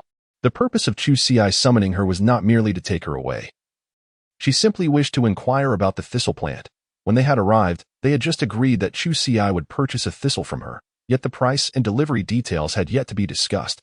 It was commonplace to suffer injuries and bleed while scavenging. Therefore, Chu Xiai aimed to finalize the transaction as soon as possible, securing peace of mind through an early purchase, even if it did not guarantee immediate availability of usable leaves. However, this notion was nearly negligible. Even if leaves were available, Qin Wanwan would likely need to pluck them before selling to her. Nonetheless, having the plant within sight would bring some comfort, wouldn't it? Qin Wanwan mused that thistles were quite common in the shanty town, and they could reproduce on their own. Thus, they were not exceedingly valuable, but it was likely that Chu Xiai's family simply had not noticed them previously. The only hassle was during transplantation, as the sharp thorns could easily prick one, particularly the fine ones that were difficult to remove, leaving one uncomfortable for a week or so. She would merely earn a meager wage for her efforts. "I'll have my brother deliver it to your home tonight," she said. Chu Xiai readily agreed, promptly transferring 2 points to her and then sending her home address. In truth, when she first noticed the fine thorns on the thistle, she had been apprehensive about the logistics of transporting it. Since the seller offered home delivery, it could not be more convenient. Having settled this matter, Chu Xiai did not linger, shouldering her bundle of grass as she made her way toward the shanty town. She had set out early that day, and the scavengers had not yet returned. Being close to the shanty town, she glanced at her watch upon returning home. It was not yet 4:20. This was the earliest she had returned since she began scavenging. The mutated spinach she had brought back last time had already been planted by Ji Xian by the door, lending a touch of aesthetic greenery to their home. It looked plump and adorable at first glance. Upon pushing open the yellowish-green bamboo door, she was greeted by a narrow little living room. As the living room and storage room had yet to be partitioned, the space appeared unified. To the right of the living room, a row of iron cages housing mutated fire ants lined the wall, with a few leaves tossed inside. Chu Xiai was at a loss for words. Those leaves belonged to the mutated spinach. Ji Xian truly knew how to make use of resources, unfazed by the risk of starving the fire ants. However, seeing that only half of the leaves remained and the ants were lively, it appeared there was little cause for concern. The lighting in the small living room was rather dim, with only a half-meter plastic board in the center allowing a trickle of light through, making it quite suitable for the fire ants' survival. On the side near the inner room's door, 5 bamboo buckets were neatly arranged. The door to the inner room was the original outer door of the house, now no longer requiring a special lock. As Chu Xiai stepped inside, she was genuinely astonished by Ji Xian's efficiency. Not only had he assembled the frame, but he had also managed to plant both the dogtail grass and sweet potato vines. Chu Xiai felt a surge of excitement. Was she about to embark on a journey to become a farmer? She hurried over, gently touching the plump, tender green leaves. These were their family's most precious treasures. Not to mention, the soil's fertility in this world was quite promising. Each little seedling radiated a sense of prosperity and peace. Wouldn't it be wonderful if they all grew into low-radiation crops? Chu Xiai reached out to feel the damp soil and suddenly realized how much water would be needed for irrigation. Their home was not close to a water source, and Ji Xian would have to make numerous trips. She couldn't help but feel a pang of sympathy. How would Ji Xian manage to fetch water while sitting in a wheelchair? Typically, she was the one who carried the drinking water home. And this time Ji Xian had truly borne the brunt of the labor. Ji Xian, embarrassed, ordered, "Stop looking at me with that foolish gaze. All this water was fetched by someone else." Chu Xiai paused for 2 seconds before quickly realizing that Ji Xian must have paid someone to do it, which was unacceptable. Although they had a little surplus at the moment, it was meant for winter provisions. Fetching water was a task she could handle slowly upon her return, and they could not afford to squander points carelessly. Just as Chu Xiai was preparing to earnestly counsel him, Ji Xian interrupted. "Don't you think something is amiss in our home?" Chu Xiai glanced around. The room was much tidier now, and a set of bamboo stools and a table had appeared in the corner. Her gaze swept to the back door, where a brand new small bed was placed against the wall. It was her little bed. Finally, after waiting so long, she had anticipated this day. Seeing her about to veer off topic, Ji Xian interjected, "Our home has been renovated, and many neighbors have come to ask for the leftover waste from the purple bamboo. That material had been exchanged for genuine food. How could they simply give it away for free?" Though the remaining purple bamboo might not be of great use, there were still ways to barter for inexpensive items. The water for irrigation was obtained through such trades, and an aunt had exchanged some bamboo branches for fabric she had woven while practicing with her daughter. Though the fabric was a bit coarse and the weave too loose for winter clothing, it would suffice for a bed curtain. Hearing this, Chu Xi felt inclined to give Ji Xian a thumbs up.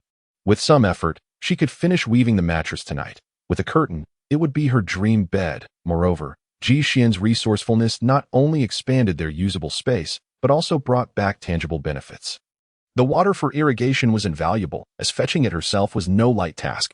And as for the fabric, who could say if the craftsmanship compared favorably to others?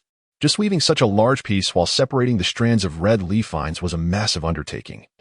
And now it was all done in one fell swoop. On her way back today, she had considered using a grass curtain as a substitute for the fabric curtain if necessary. While the finished product might be a bit coarse, it would be quick to produce and sufficiently thick. During winter, it would be a hassle to lift when opening the door, but that was manageable. However, her bed curtain had to be drawn open daily to prevent blocking sunlight for the plants. And now Ji Xian had directly resolved the most challenging problem for her. Indeed, your prowess remains unmatched. You were truly reliable. That night, Chu Xi had no intention of retiring early. Firstly, she was determined to finish the mattress in hopes of sleeping on her little bed that very night. Secondly, she needed to wait for the thistle to arrive, so she could plant it directly once Qin Wanwan's delivery arrived.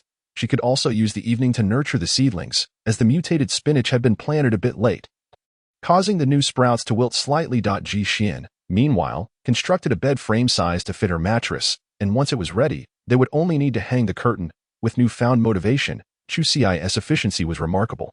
Around 8 in the evening, the thistle seedlings arrived, standing at the height of her calf, adorned with 8 or 9 leaves. Chu Xi smacked her lips. The more she looked, the more it resembled a cactus.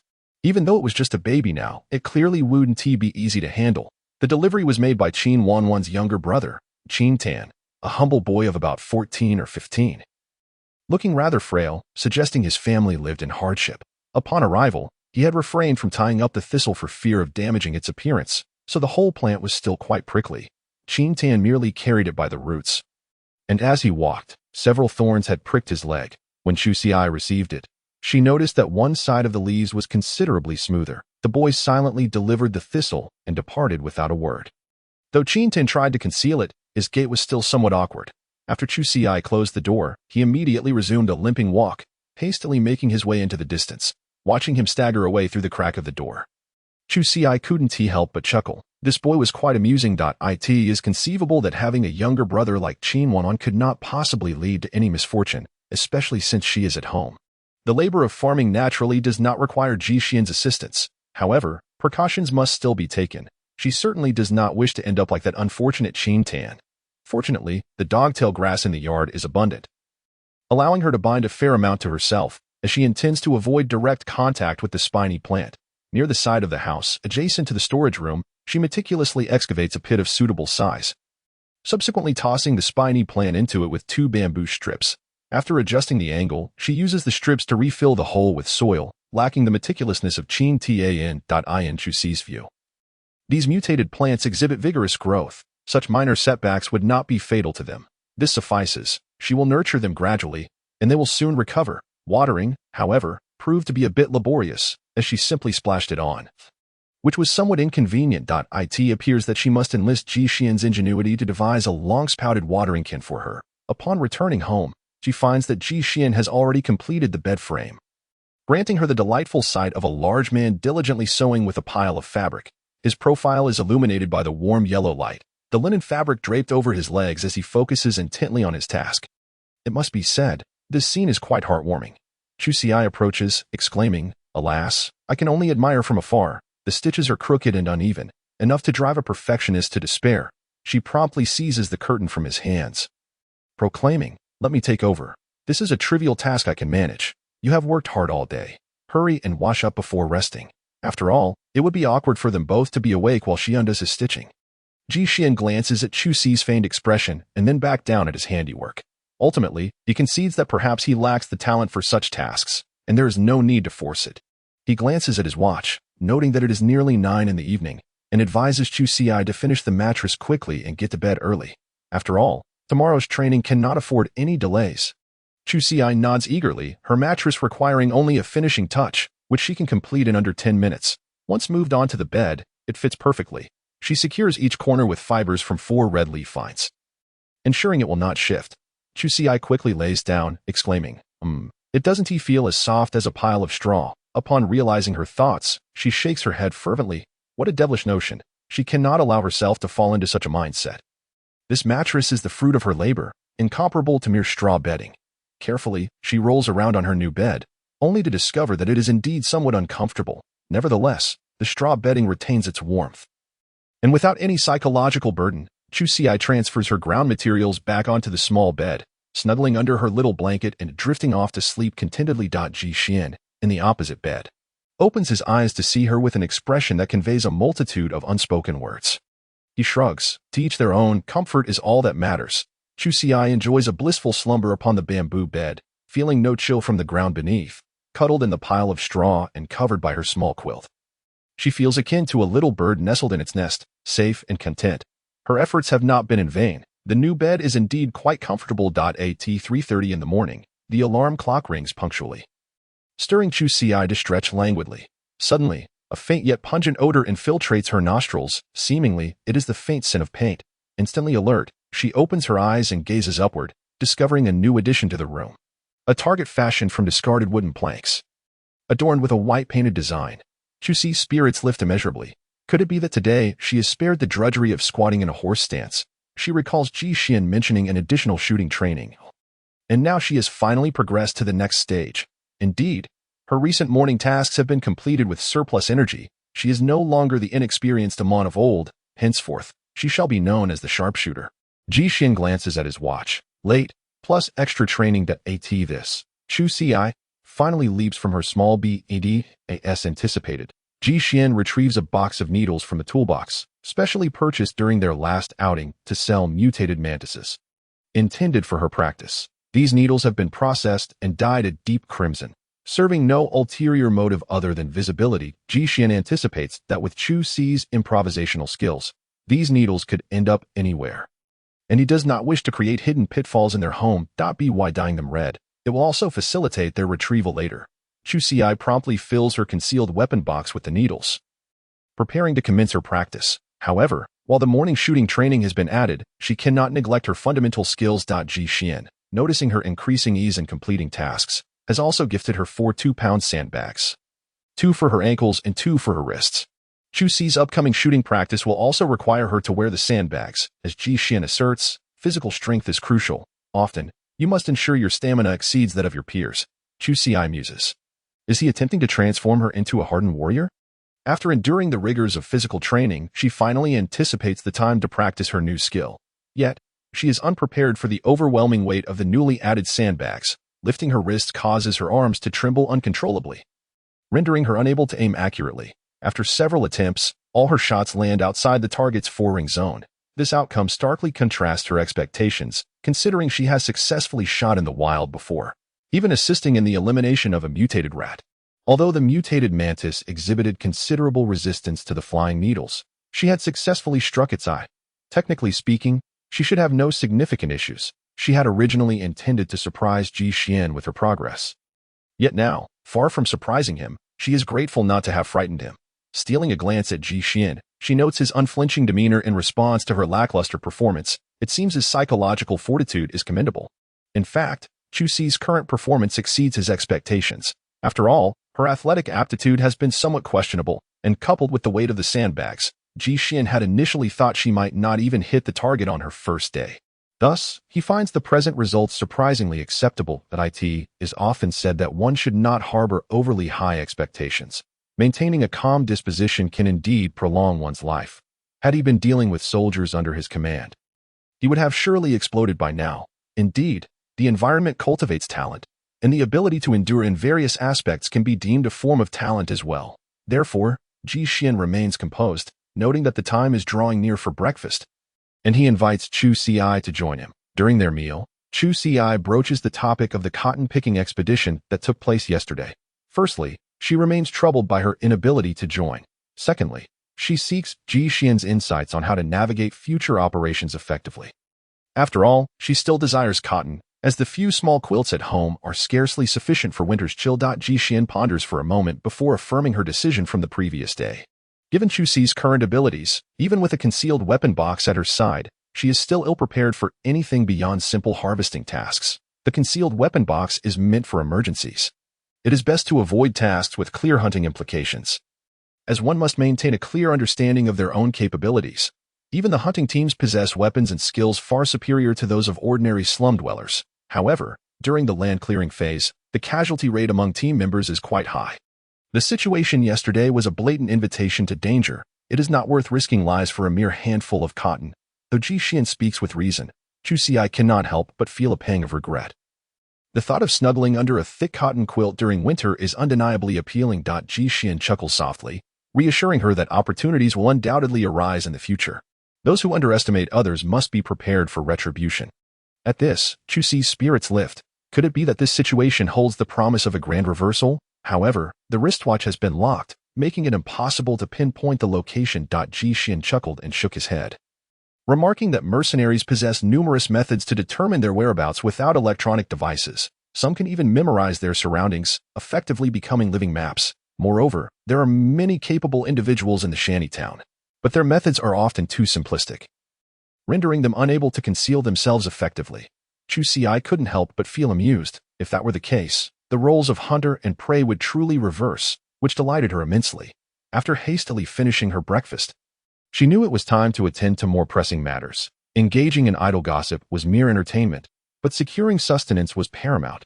While eating, Chu Xi brought up the maps of the surrounding area. She pondered that, given the competitive pressures at the bracken gathering spots and the remoteness of the mulberry collection site, it was best for her to venture out today and break new ground in search of a new gathering point. Naturally, her exploratory area had to remain within a safe range. She thought it wise to consult Ji Xian for his advice on suitable locations, but regrettably, his previous missions had primarily taken place outside the safety zone, rendering his suggestions nearly negligible. Nonetheless, one thing was certain: while seeking new gathering points was feasible, they must not be too far from populated areas, as secluded spots pose significant dangers. She also needed to remain vigilant regarding the map indicators to avoid inadvertently wandering into high radiation zones as she had previously. Chu Xi nodded obediently. She typically avoided reminiscing about that harrowing experience, which was far too painful to endure again. As for the gathering location, since Ji Xian could not provide any effective recommendations, she decided to explore while referencing the map. As she set out that morning, Chu Xi distinctly sensed that the weather had turned colder. Reluctantly, she returned home to put on an additional layer of clothing. The food supplies at home still fell far short of her expectations, and the changing environment undeniably heightened her anxiety, intensifying her urgency to locate food. Hastening past the small plaza in the shantytown, she noticed several electric tricycles, clearly headed towards the cotton collection site. It seemed Ji Xian's earlier predictions were accurate. The harvest from the previous day had evidently been intercepted. Now, the prospect of monopolizing that cotton was utterly impossible. Chu Xi paused, tightening her windswept clothing, realizing that cotton was indeed a necessity. A quick glance at the various fare rates revealed that transportation costs had risen significantly compared to the previous day, with the cheapest option costing 10 credits per person and the most expensive 12, in addition to having to surrender 1/5 of their cotton harvest upon return. Moreover, these rates did not include any responsibility for the safety of the gatherers. Chu Xi gasped. In light of this, the price Qin Wanwan had mentioned earlier was not so hard to accept after all. Furthermore, as she lifted her gaze, she spotted the group from yesterday, their expressions grim as they eyed other hunting teams with evident hostility. After contemplating her options, she decided to leave the area. It was likely that the day's excursions would lead to another altercation, and as a frail woman, she preferred to avoid such conflicts. It was better to wait for news from Qin Wanwan. There was no need to rush. Although Chu Xi had mentally prepared herself for the challenges of forging new paths, she had not anticipated just how difficult it would be in practice. In proximity to populated areas, it seemed there were no untouched lands awaiting her exploration. The desperate individuals around her had nearly exhausted all nearby resources, unless she ventured into the perilous high radiation zones, which few dared to enter. She found no appealing options. As she walked, she compared the map on her wristwatch, searching for those elusive nooks and crannies. Yet, even in these hidden corners, traces of prior visits were evident, indicating that others had already explored these areas. Chu Xi remained undeterred. stopping to examine any edible plants she encountered. Unfortunately, her efforts yielded disappointing results. After more than 2 hours, she had only managed to gather a handful of shepherd's purse leaves. Fortunately, their fragrant aroma meant they could at least serve as a seasoning upon her return. As the sun climbed higher in the sky, a sense of urgency washed over Chu Xi. She suddenly realized a critical issue. She could not remain in this forest indefinitely. With the sunlight intensifying and no designated protective forest to shelter her, she found herself effectively trapped in this desolate thicket. It was easy to dismiss this small grove. Its limited area was overshadowed by the towering trees that provided little room for wild vegetables to flourish, let alone the challenge of locating anything edible. After making a circuit through the grove and assessing all visible wild vegetables, she was disheartened to find that her foraging had yielded only that single shepherd's purse leaf. Sighing, she lamented her misfortune. Had she known it would be this unproductive, she might have strolled through the mulberry grove instead. Pulling up the map on her wristwatch, she sought nearby woods within a 15-minute sprint. If she could reach them in that time, she might still find something edible. However, anything farther afield was a risk she could not afford to take. To her alarm, she discovered just how close she had ventured to a high-radiation danger zone. A small river lay just beyond. Despite her vigilance, she had inadvertently approached such a perilous area, a truly unfortunate twist of fate. Listening closely, she could hear the faint sound of water, stretching her neck. She glanced in that direction. Since arriving here, she had only glimpsed the small river from a distance while riding in a vehicle during her previous sweet potato gathering. Through the gaps in the brush, she caught sight of the shimmering water. Having previously overlooked its proximity, she noted that the river itself was not within the high radiation range, so there was no harm in exploring it further. Navigating through the dense underbrush, she soon found herself before a remarkably clear little river, scarcely 3 to 4 meters wide. The riverbank was adorned with numerous aquatic plants unfamiliar to her, including a small patch that bore a striking resemblance to taro. Chu Xi's spirits lifted. This was an opportunity she could not let slip away. Without hesitation, she dashed towards the taro patch, intent on unearthing some roots. Regrettably, the plants growing at the river's edge were too slender, while the more robust specimens had their roots submerged in the water. She was unwilling to wade in, fearing what might lurk beneath the surface. Fortunately, even the exposed taro plants reached her waist, allowing her to crouch down and find some shade. Sadly, after pulling up one plant, she quickly discovered it bore no edible tubers. It was not taro at all. Undeterred, Chu Xi continued to uproot 4 or 5 more, only to find them equally barren. Determined not to leave empty-handed, she noted that the leaves looked fresh and vibrant, prompting her to test them for edibility. At this point, she was not overly selective. Any edible foliage would suffice, given the current shortage of both grains and vegetables at home. Beep. High radiation mutation detected. Mild toxins present. Not recommended for consumption. Chu Xi exclaimed. What on earth? Please don't tell me I can't eat anything. Was her little Lucky Charms power on the wane? She plucked a tender shoot to check again. Beep. High radiation mutation detected. Mild toxins present. May cause diarrhea. Not recommended for consumption. Fuming, Chu Xi felt enveloped by a wave of malicious intent. Suddenly, a splash of water caught her attention, causing her to lift her gaze and raise her wrist towards the source of the sound, her heart racing. In this wasteland, mutated creatures could appear at any moment, and the river was no exception. After waiting for a moment and hearing nothing further, she cautiously began to retreat. If it were a fish, she could reason, it likely wouldn't stray far from the water. However, if it were something amphibious, like a frog, who knew if it would come ashore to hunt her down? Splish, splish. The sounds of water splashing continued, and this time, Chu Xi disowned 2 small fish, each no larger than her palm, and they appeared to be herbivorous. She watched in astonishment as they nibbled on petals from the riverbank plants. Splish, splish, splish, splish. The water sounds multiplied as more small fish emerged in droves, foraging for food. In no time, they vanished without a trace. Chu Xi wiped her mouth. She dared not underestimate any mutated creature, no matter how small. Even an ant was not something she could afford to provoke, let alone a fish the size of her palm. Without a doubt, Chu Xi's courage was rather diminutive.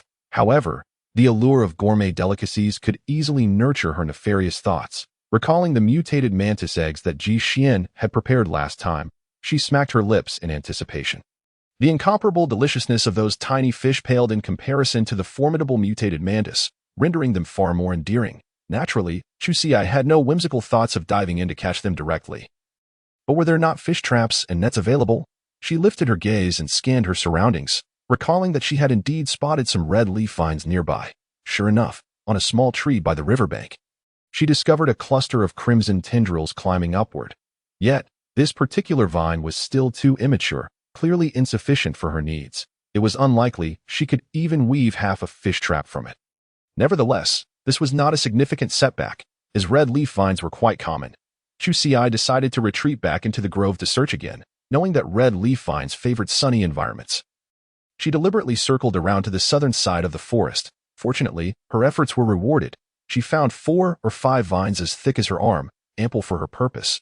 Chusi was not particularly familiar with crafting fish nets, but she had previously had the fortune to study fish traps a few times. First, she needed to create a framework using branches, then strip the red leaf vines, slicing the inner fibers into flat strips the width of her fingers.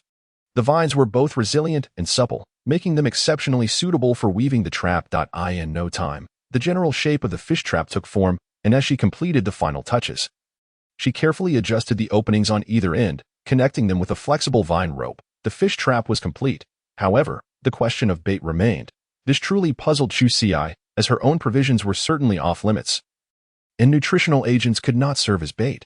Was she really expected to indulge in the luxury of using them for ground bait? What was she thinking? Such a notion was utterly impossible. The likelihood of catching fish was uncertain, and even if she succeeded, there was no guarantee they would be edible. She could not gamble her rations on such a slim chance. Suddenly, Chusi recalled that those fish had consumed blossoms resembling orchids. Unfortunately, those flowers were situated too far from the shore, and the dangers lurking in the water were unknown. She certainly would not risk venturing there to gather them. However, there were plenty of small flowers in the woods. So she decided to collect a bit of each, along with some tender leaves from various plants, striving to ensure a diversity of species. Surely, she would encounter 1 or 2 types of food that piqued the interest of the small fish. She reasoned. After tossing the bait into the fish trap and weighing it down with a stone, she made her way to the riverbank, selecting a convenient spot to lower the trap into the water. With the trap submerged, Chusi could not simply wait idly. She took a leisurely stroll along the riverbank, hoping to discover additional treasures. The vegetation along the shore was sparse, yet the river was dotted with several small central islands. Tall, robust reeds flourished there, accompanied by some freshly sprouted reed shoots. Chusi found herself puzzled by the resilience of these plants. How could they sprout new growth in such cold weather? Did they not need to contend with the chill of winter? Were they truly growing year-round? Perhaps she could also check if bamboo shoots were emerging in the bamboo grove nearby. With the formidable stature of the purple bamboo, surely there should be a hefty shoot or 2 to be found? Ah, mugwort. Chusi rushed over, glancing at her watch. She had likely spent enough time exposed to the sun's rays. Without hesitation, she promptly cut a bundle of mugwort and dashed back, her mind brimming with thoughts of various culinary delights that could be crafted from it. Although she lacked other necessary ingredients, it did not diminish her appetite. Moreover, mugwort was an excellent herbal remedy, and she felt as though she had stumbled upon a treasure. 1 leaf after another was tested. The beep-beep sounds gradually faded, yet the outcome left Chusi profoundly disappointed. Such a large bundle yielded not a single leaf that registered. This was a rare occurrence for her, as she generally received at least 1 or 2 leaves as consolation. This truly dampened her spirits. Chusi exhaled deeply, silently encouraging herself that this was the normal state of foraging. Furthermore, she was in the midst of clearing land, so this scenario was to be expected. If all else failed, she would simply need to exert a bit more effort. Then, it struck her. This area was in close proximity to a high radiation zone, and the radiation levels could not be from fusion. There must be a transitional zone. Did this mean that her current location was within a high-risk area of medium radiation? Perhaps this was why the plants were suffering more from radiation damage? With this realization, Chusi felt a sense of urgency. This was a matter of life and death. She could not afford to linger here, nor could she recklessly venture into other regions. However, she resolved to distance herself as much as possible from the river. After allowing the fish trap to remain submerged for some time, she gritted her teeth. Although she knew the chances were slim, she was not ready to give up and decided to check on it. The trap had already been set. She could not simply abandon it. This time, she was determined to act swiftly. After retrieving it, she would immediately retreat to the pre-established knot. She tugged on the line. She immediately sensed that something was inside. It felt significantly heavier than when she had cast it in, and she could feel the small fish colliding against the trap. A surge of joy filled her heart as she hurriedly pulled the trap up. Given that these were all mutated creatures, she could not afford to be careless. She dragged the trap to a safe distance from the water before cautiously untying one side of the knot and tipping it to empty the contents. For small fish, each about the size of her palm, flopped about, their mouths opening and closing as if posing no real threat. They merely flailed their tails, producing the typical sound of small fish flapping against the ground. Chu Xi picked up a stick, sharpening one end, and aimed it at the head of one fish, thrusting it forcefully. The stick penetrated the fish's body, and after a couple of flails, it lay still. Once she confirmed the fish was indeed dead, she dared to bring it closer for inspection. Peering into its mouth with the tip of her knife, she found no sharp teeth. It appeared this creature was indeed a strict herbivore, which put her at ease. Using the blade, she extracted a small piece of flesh from the fish's wound and placed it on the testing platform. Beep. Medium radiation mutation detected. Advisable for moderate consumption. Chu Xi's joy was palpable, yet she could not shake the feeling that something was amiss. How could the fish in the river, which was so close to the high radiation zone, be edible? Regardless, she decided to test the remaining fish before drawing any conclusions. Having gained experience from the first fish, the subsequent ones were dispatched with remarkable efficiency. Second fish. Beep. Medium radiation mutation detected. Advisable for moderate consumption. This time, Chu Xi was startled. Jumping in surprise, she began to doubt whether her watch had been affected by radiation. Fortunately, the next two fish were categorized as high radiation. Only then did she feel a sense of relief, and she couldn't help but chuckle at her previous concerns. This thought was somewhat reckless. Indeed, she was feeling a bit overconfident. After confirming everything was in order, she gleefully placed the two small fish into her bag. Though the fish were good, they were regrettably small. However, recalling the formidable combat prowess of the mutated mantis, Chu Xi felt that the size of these fish was just right. After all, not every encounter with a creature resulted in a glitch. Moreover, she had pondered that the presence of medium radiation mutated fish was not entirely unreasonable. Given the river's length and the fish's ability to swim back and forth, it was possible that these fish did not typically inhabit this area. After her successful catch, Chu Xi was elated. She had initially planned to do just this one task, yet now she hesitated. In this unforgiving society, was it not entirely normal to bend over for a modest sum of rice, glancing at the remains of the two high-radiation fish on the ground?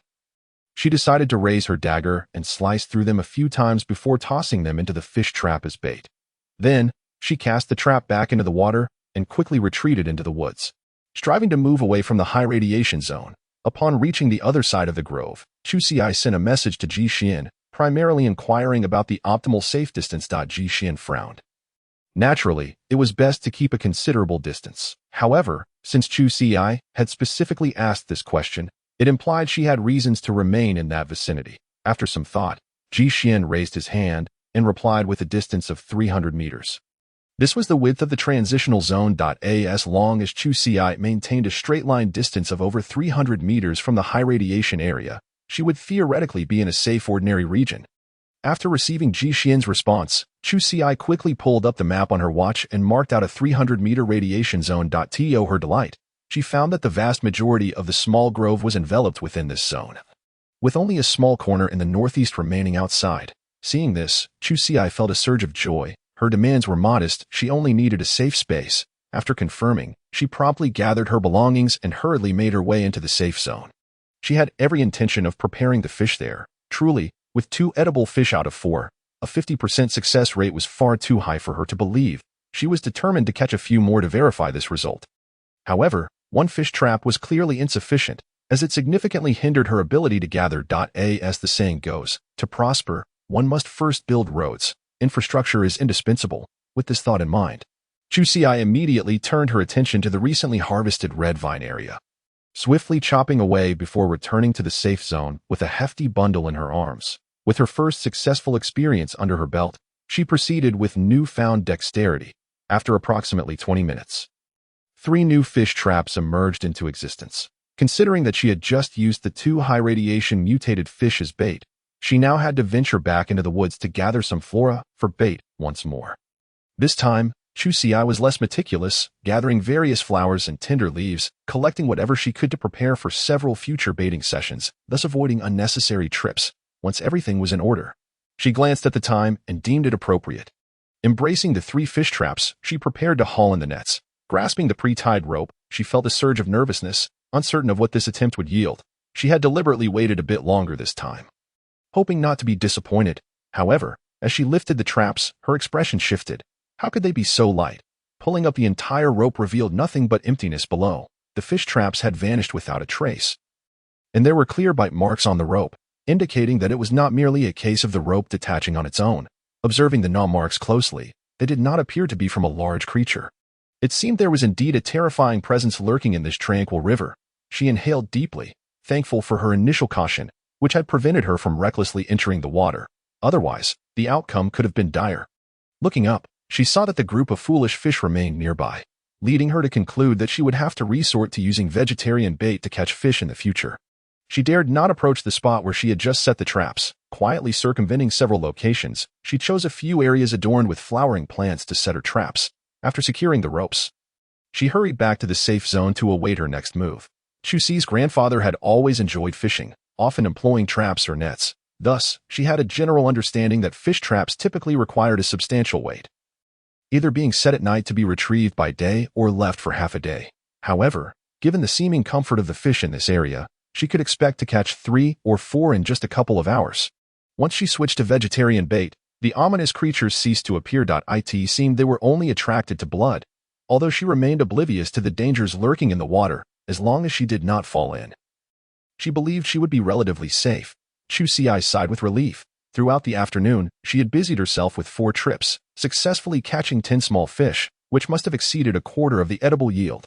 Her heart raced with excitement as she opened the map on her wristwatch to mark this location, noting, Chusi's private little fish pond truly was a private fishing spot, having remained undisturbed throughout her day there.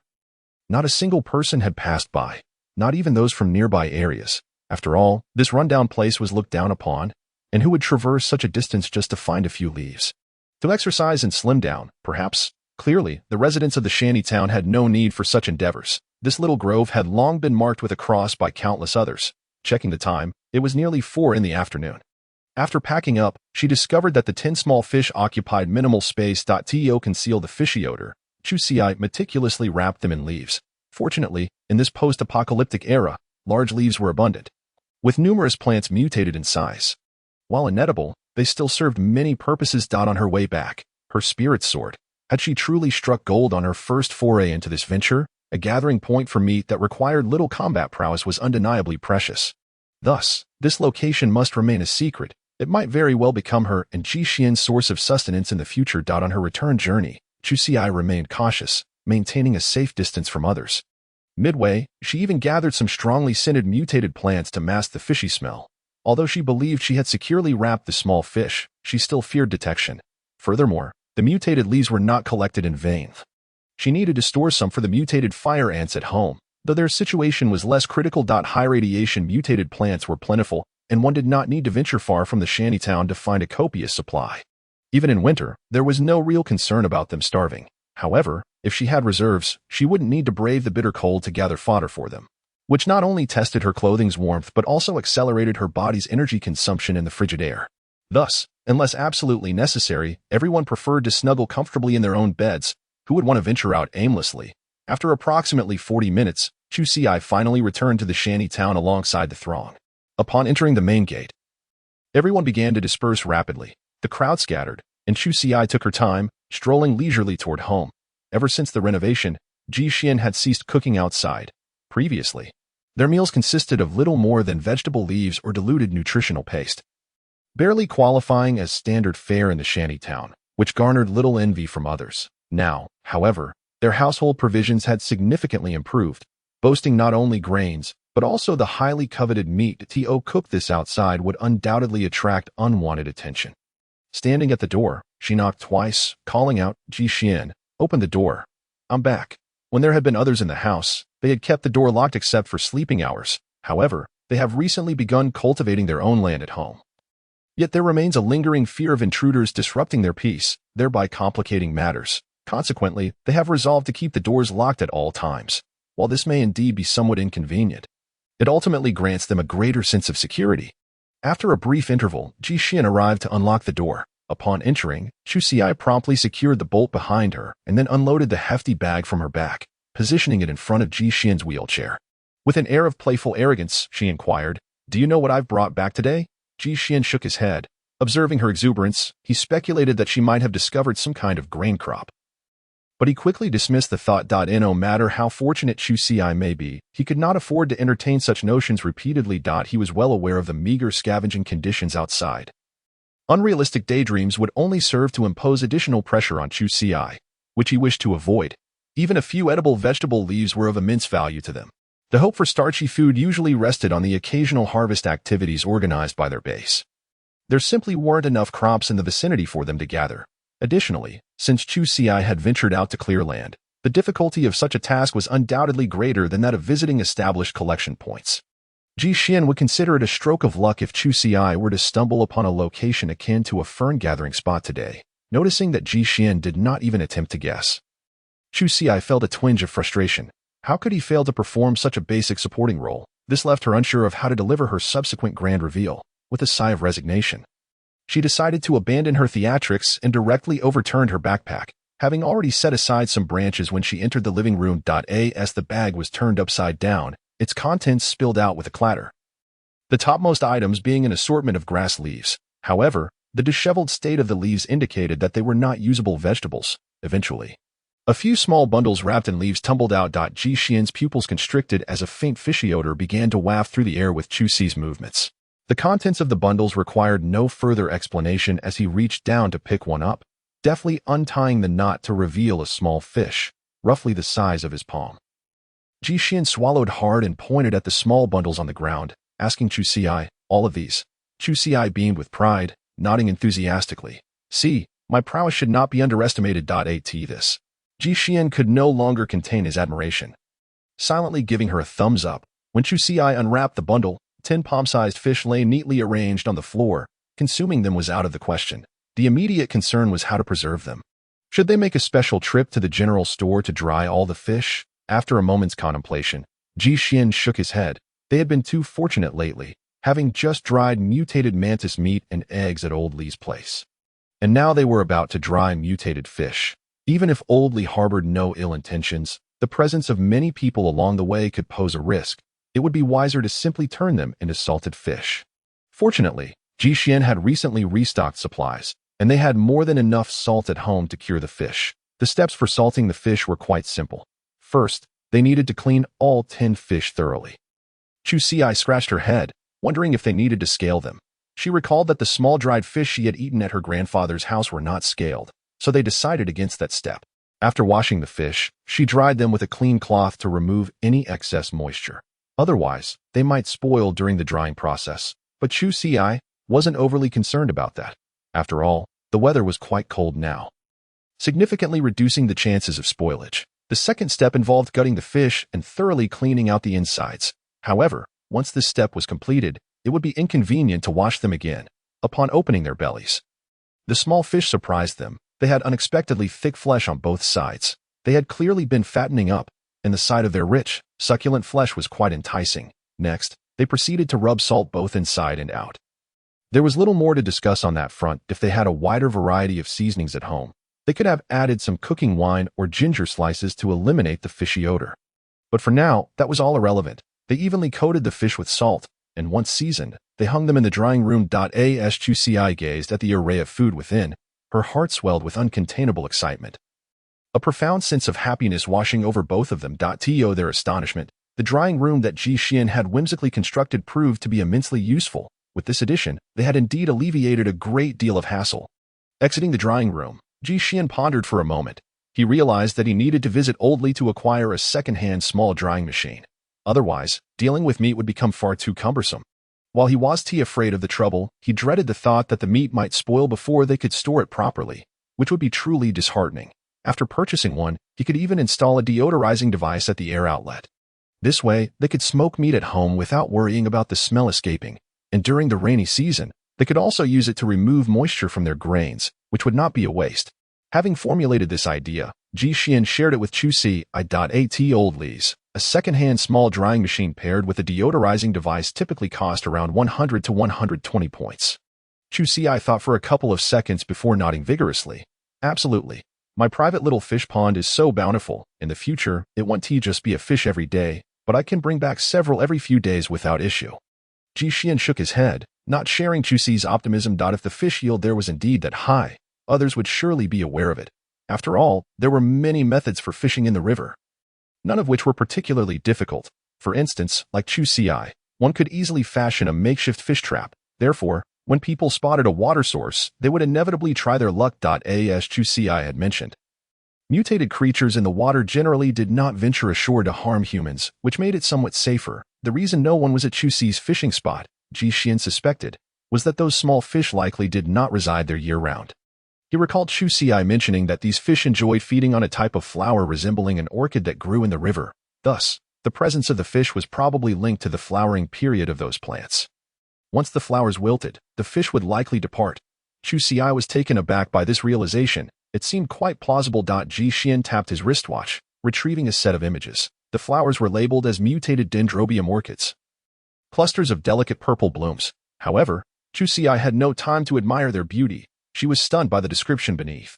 What? The flowering period for mutated dendrobium orchids is only 7 to 10 days. Was that a bit excessive? After finally blooming, wouldn't they wither before the bees even arrived? This was no trivial matter.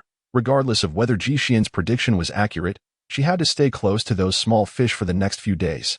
After all, it would only be a matter of 10 days. If the flowers wilted and the fish had tea left by then, she could ease up on her pace. If Ji Xian's words proved true, it wouldn't matter. She would simply mark the date and prepare for next year. After a flurry of activity, the two of them had a light dinner. Due to the urgency of their tasks, Chu Si requested Ji Xian to make several foldable wire fish traps. Leaving the traps out in the open made her uneasy. If someone with ill intentions discovered them, it could spell disaster. Much like the fate of the raspberry grove, after some consideration, Ji Xian decided to craft a collapsible wire fish trap. He had some leftover wire from the last home renovation used for the bamboo wall, which he could put to good use. The entire frame was designed to be flexible. Once stored, it would only take up the space of 2 hands, and it was lightweight, making it ideal for Chu Si to handle. Upon seeing the finished product, her eyes sparkled with delight. She set aside her sewing and hurried over to test it, exclaiming her affection for it. Clearly, one would not suffice, so she urged Ji Xian to make several more. Regardless of the weight, she carried 4 or 5 loads back and forth without feeling burdened. After enjoying a moment of joy, Chu Si placed the finished products into her backpack, preparing to take them to the little fish hunting spot the following day. Once the excitement subsided, she had to attend to her handicrafts. In front of her lay 3 piles of animal hide scraps, which she meticulously sorted into categories of long-haired, short-haired, and hairless. Conveniently, there remained some material from the bed curtain fabric she had exchanged with Ji Xian last time, which she decided to use as the base for the leather coat. Fortunately, the most abundant scraps were the short-haired pieces, which she resolved to use for the main body of the coat. The remaining long-haired scraps would be sewn onto the collar, cuffs, and front placket to prevent drafts. The hairless hides would be fashioned into gloves, socks, and similar items, ensuring nothing went to waste. Since the leather scraps were fragmented and challenging to handle, Chu Si decided to first cut the fabric, allowing her to keep track of how much leather she would need. Unfortunately, lacking a soft measuring tape at home, she resorted to the primitive method of tying knots with fine thread to gauge Ji Xian's clothing size. However, this had its advantages, as it spared her the effort of marking lines on the fabric. Although she had never made clothing before, she found the task manageable. After all, with a foundation in handicrafts, such endeavors were interconnected. Furthermore, she had previously fashioned exquisite pet outfits for her dog, De Huang, which had drawn envy from all the neighborhood dogs. While she acknowledged that pets could not be compared to humans, she felt a tinge of insecurity. Nonetheless, she had dabbled in garment making, often perusing videos on the subject during her leisure time, and had already grasped the general steps involved in clothing production. Yet, she understood that those videos likely omitted certain details, leaving her to explore through trial and error during the crafting process. Given that this was her first attempt at making adult clothing in such a resource-scarce environment, she feared she might ruin the fabric with a single cut. After all, while scraps could be repurposed, it still left an undeniable sense of regret. Thus, each snip was executed with utmost caution, and she ensured ample margin for error at the corners. Knowing that making the pieces larger would not be an issue as she could always layer additional clothing in winter, the thought of laboring only to create something that only she could wear brought a chuckle from her. Xian glanced up at her. Shaking his head in exasperation, he checked his watch. It was nearly 10 o'clock in the evening. He urged Chu Si to wash up and retire for the night, as she needed to rise at 3:30 the next morning for training. Meanwhile, Ji Xian continued to weave the small fish traps, aiming to have Chu Si take as many as possible the next day to save on time and increase their chances of a successful haul. Typically, he did not go to bed before 11:30, and on most days, he spent his time at home, able to rest on his wheelchair if fatigue set in. Usually, when Ji Xian suggested it was time for bed. Chu Xi would promptly comply. However, tonight, she found herself quite absorbed in her work. After cutting the fabric for the clothing, she was eager to begin sewing the leather pieces, almost impatient to see the final product. Previously, she had crafted similar patchwork fabric cushions, though those scraps were predominantly larger and more uniformly shaped triangles or rectangles. In the past, she might have lightly coated the fabric with a layer of paste to adhere the leather, which would have helped her determine the best arrangement for the materials. However, such luxury as flour paste was non-existent here, and even if it were available, she could hardly justify using it for such a purpose. As for other adhesives, she had inquired with Ji Xian, but the options available were either unsuitable due to excessive adhesive strength, making them difficult to clean, or harmful to the fabric and leather. Thus, she had to dismiss them all. For the time being, she planned to handle the leather and fabric separately to avoid wasted effort. Chu Xi intended to first join two palm-sized leather pieces before moving on to the next, simplifying future assembly. However, these animal hide scraps proved significantly more challenging to work with than the fabric, as they required pre-punching holes. Alas, her lack of expertise was evident. How could she have overlooked such a crucial step? This was indeed a substantial undertaking. Moreover, she lacked suitable tools at home. After a few attempts with an awl, she decisively abandoned the effort, realizing it was too labor-intensive and time-consuming. Her understanding of leather crafting was limited. But fortunately, she had a friend in the handicraft community who had a keen interest in this area and even owned a dedicated workshop, which Chu Xi had been lucky enough to visit. During that time, her friend had introduced her to a tool known as the white steel diamond chisel, specifically designed for punching holes in leather. It resembled a sturdier fork with multiple prongs, capable of creating several holes in a single strike. After contemplating for a moment, she thought this could be modified for her needs, but after searching her home thoroughly, she found no suitable fork. With a heavy sigh, she resigned herself to the task of asking Ji Xian for assistance. Perhaps she could purchase a sturdy steel fork from Old Li's shop, which should not be too costly. This setback dampened her enthusiasm for continuing her work. After discussing the situation with Ji Xian, she prepared to wash up and retire for the night. And she needed a small hammer as well. Considering the difficulty of working with these mutated animal hides, relying solely on her hand to pierce them would indeed pose a challenge. Ji Xian nodded in understanding and retrieved a small hammer from his toolbox, an essential tool for every craftsman. Chu Xi tested its weight in her hand, satisfied that she would not need to purchase another. Before heading to bed, she glanced at her watch. It was already 10:30, realizing how late it had become. She hastily tidied up her workspace, scrambled onto her small bed, nestled into her pile of straw, drew the curtain, and soon fell into a deep slumber. Ji Xian, on the other hand, worked until 11:30, having used up all the wire and crafted 2 collapsible fish traps. He shook them out, inspecting each one before placing them into Chu Xi's backpack. Stifling a yawn, he completed his evening routine and prepared for bed. Suddenly, he remembered an important task he had yet to address. Approaching Chu Xi's sleeping area, he lifted a small curtain at the head of her bed and retrieved a concealed box of hidden weapons from beside her pillow. Earlier that day, Ji Xian had extracted some venom from mutated fire ants, and he skillfully poured the silver needles from the box. Given the limited amount of venom, he only coated the tips of each needle. Once completed, he carefully returned them to the box. With that task accomplished, he was finally ready to retire for the night, leaving the effectiveness of the fire ant venom to be revealed when Chu Xi eventually employed it. Early the next morning, after finishing her training, Chu Xi hastily consumed a light breakfast before setting out, the allure of the hunt proving irresistible. The prospect of protein in winter was a significant source of energy. She aimed to deploy as many fish traps as possible, knowing that each additional trap could potentially yield more fish, an opportunity as rare as finding a needle in a haystack. Determined not to waste a moment, she departed earlier than ever before. However, her excitement was short-lived, for as she reached the main road, she noticed numerous people already emerging from the shanty town. Had she truly set out later than usual? She shook her head. That seemed unlikely. From their conversations, it appeared many were heading to the mulberry tree gathering spot. Chu Xi had been fortunate enough to visit once before, and could only describe it as the second largest gathering site she had encountered, next to the sweet potato collection area. During her previous visit with Qin Wanwan, she had struggled to find a place to contribute, ultimately relying on little Qin to help her find an unclaimed branch to begin her work. The experience had left a profound impression on her, as it was her first encounter with the reality that even raw materials had to be fiercely contested. It was easy to understand why these individuals had chosen to set out early, and Chu Xi decided to follow along with them for a bit. Truth be told, She felt quite anxious traversing the desolate outskirts alone in the dim light of dawn. Now, however, trailing behind others allowed her to listen to their gossip as they walked. Aside from the discussion surrounding the harvesting of mulberry leaves, the most prevalent topic of conversation pertains to the cotton collection points. Armed conflicts are hardly novel. These scenarios were foreseen long before by the poetic musings of Chu Xi. Unexpectedly, while others ventured forth to gather cotton, a resourceful individual from the shantytown seized the opportunity amidst the chaos to pilfer a honeycomb, and remarkably, it was already in a consumable state. This incident caused quite a stir, leading many to contemplate embarking on similar honey-stealing escapades. Whispers circulated among a few, noting that the individual had departed with a sealed jar, indicating premeditation. They were wary of the mutated bees pursuing them to their demise.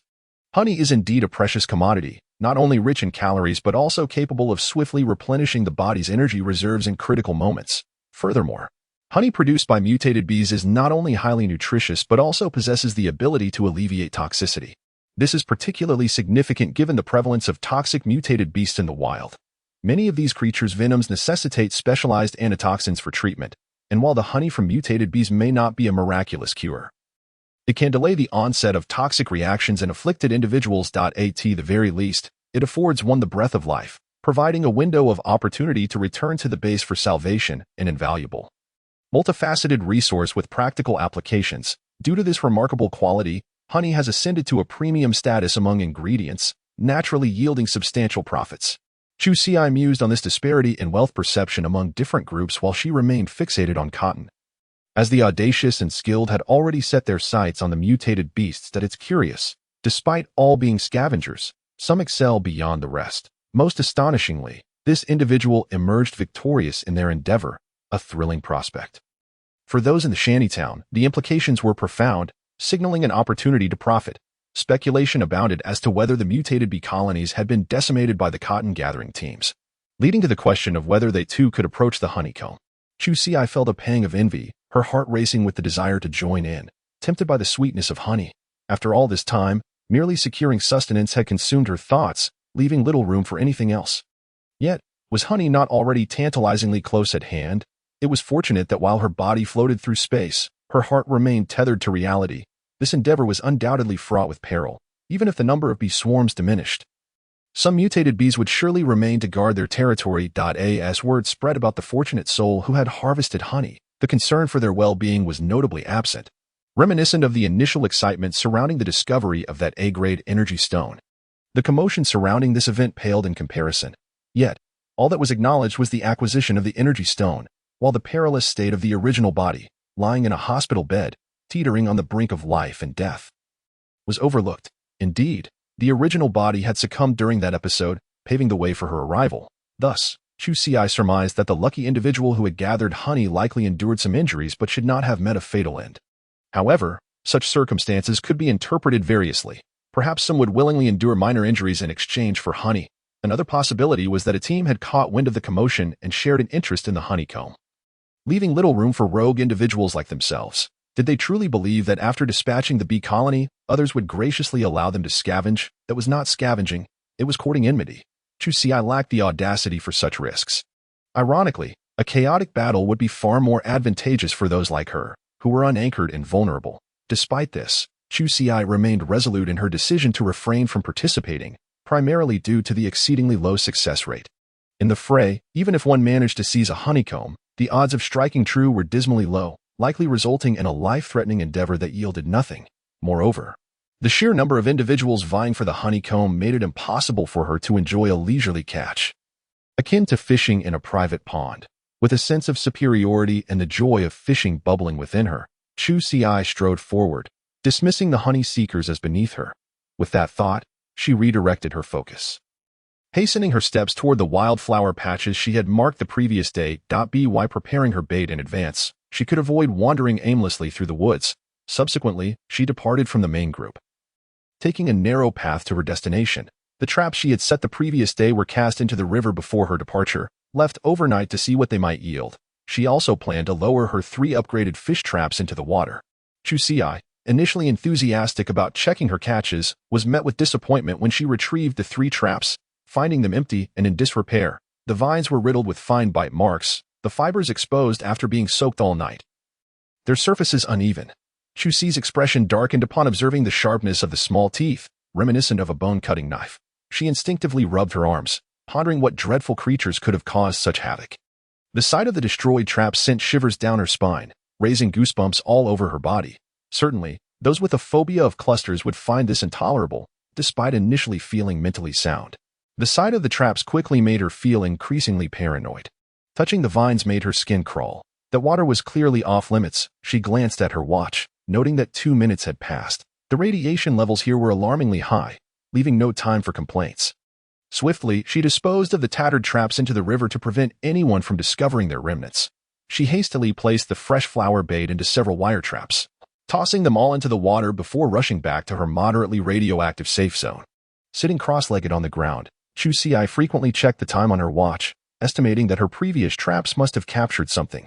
Otherwise, they wouldn't have been torn apart so it was possible that the small fish, panicking after being trapped, had injured themselves while attempting to escape, attracting those dreadful creatures. Alternatively, the scent of blood might have drawn them in, prompting a proactive attack. However, the small fish had evaded capture due to their rapid swimming speed. This meant they could continue to swim normally in that area. Yet, the traps effectively limited their movement. Chusi pondered whether her actions had inadvertently aided the audacity of those terrifying creatures.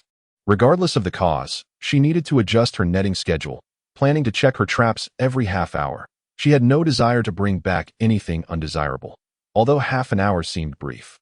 Merely waiting felt inadequate. As a capable young person, her laid-back attitude could be perceived as a lack of respect for her scavenging profession, a serious matter. Indeed, Chusi rummaged through her backpack, noting that the flowers occupied half its space.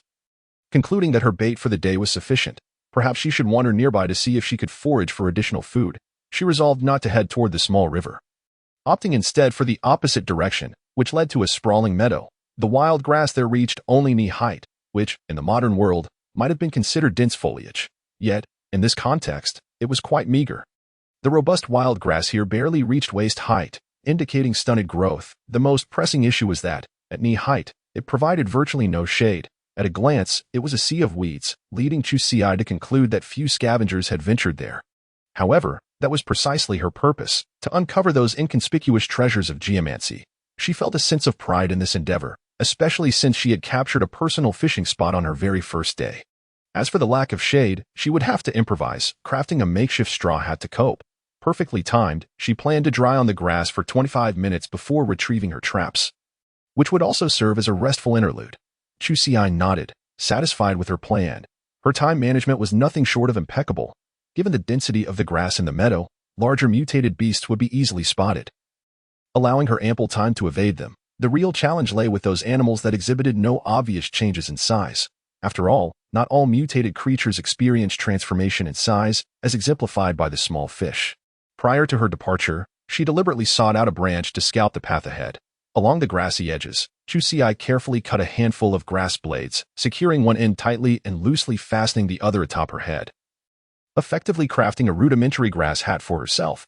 Given the limited conditions, this was the simplest solution she could devise. She pondered that upon her return, she could gather another bunch to place in the safe zone, allowing her to upgrade her hat during her rest. As Chusi ventured forth, striking rhythmically, she unexpectedly encountered a few mutated grasshoppers, their size only that of an adult's palm, compared to modern grasshoppers. They were indeed somewhat abnormal, yet they appeared remarkably ordinary when juxtaposed with the mutated manuses she had previously hunted. The mutated grasshoppers exhibited low aggression. They adopted an indifferent stance towards Chusi, the intruder, generally ignoring her as long as she maintained a respectful distance.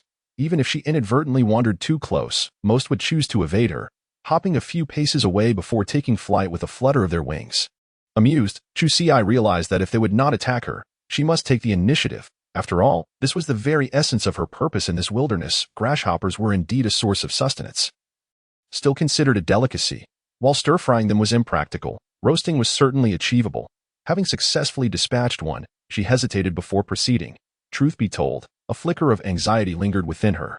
She could not ascertain whether killing a single mutated grasshopper would provoke a retaliatory response from the swarm. Such occurrences were not uncommon in the natural world. After a tense moment, she observed that none of the grasshoppers seemed to take notice of her actions. With a sigh of relief, she quietly approached the lifeless mutated grasshopper she had struck down with her branch. The first order of business was always to assess the situation.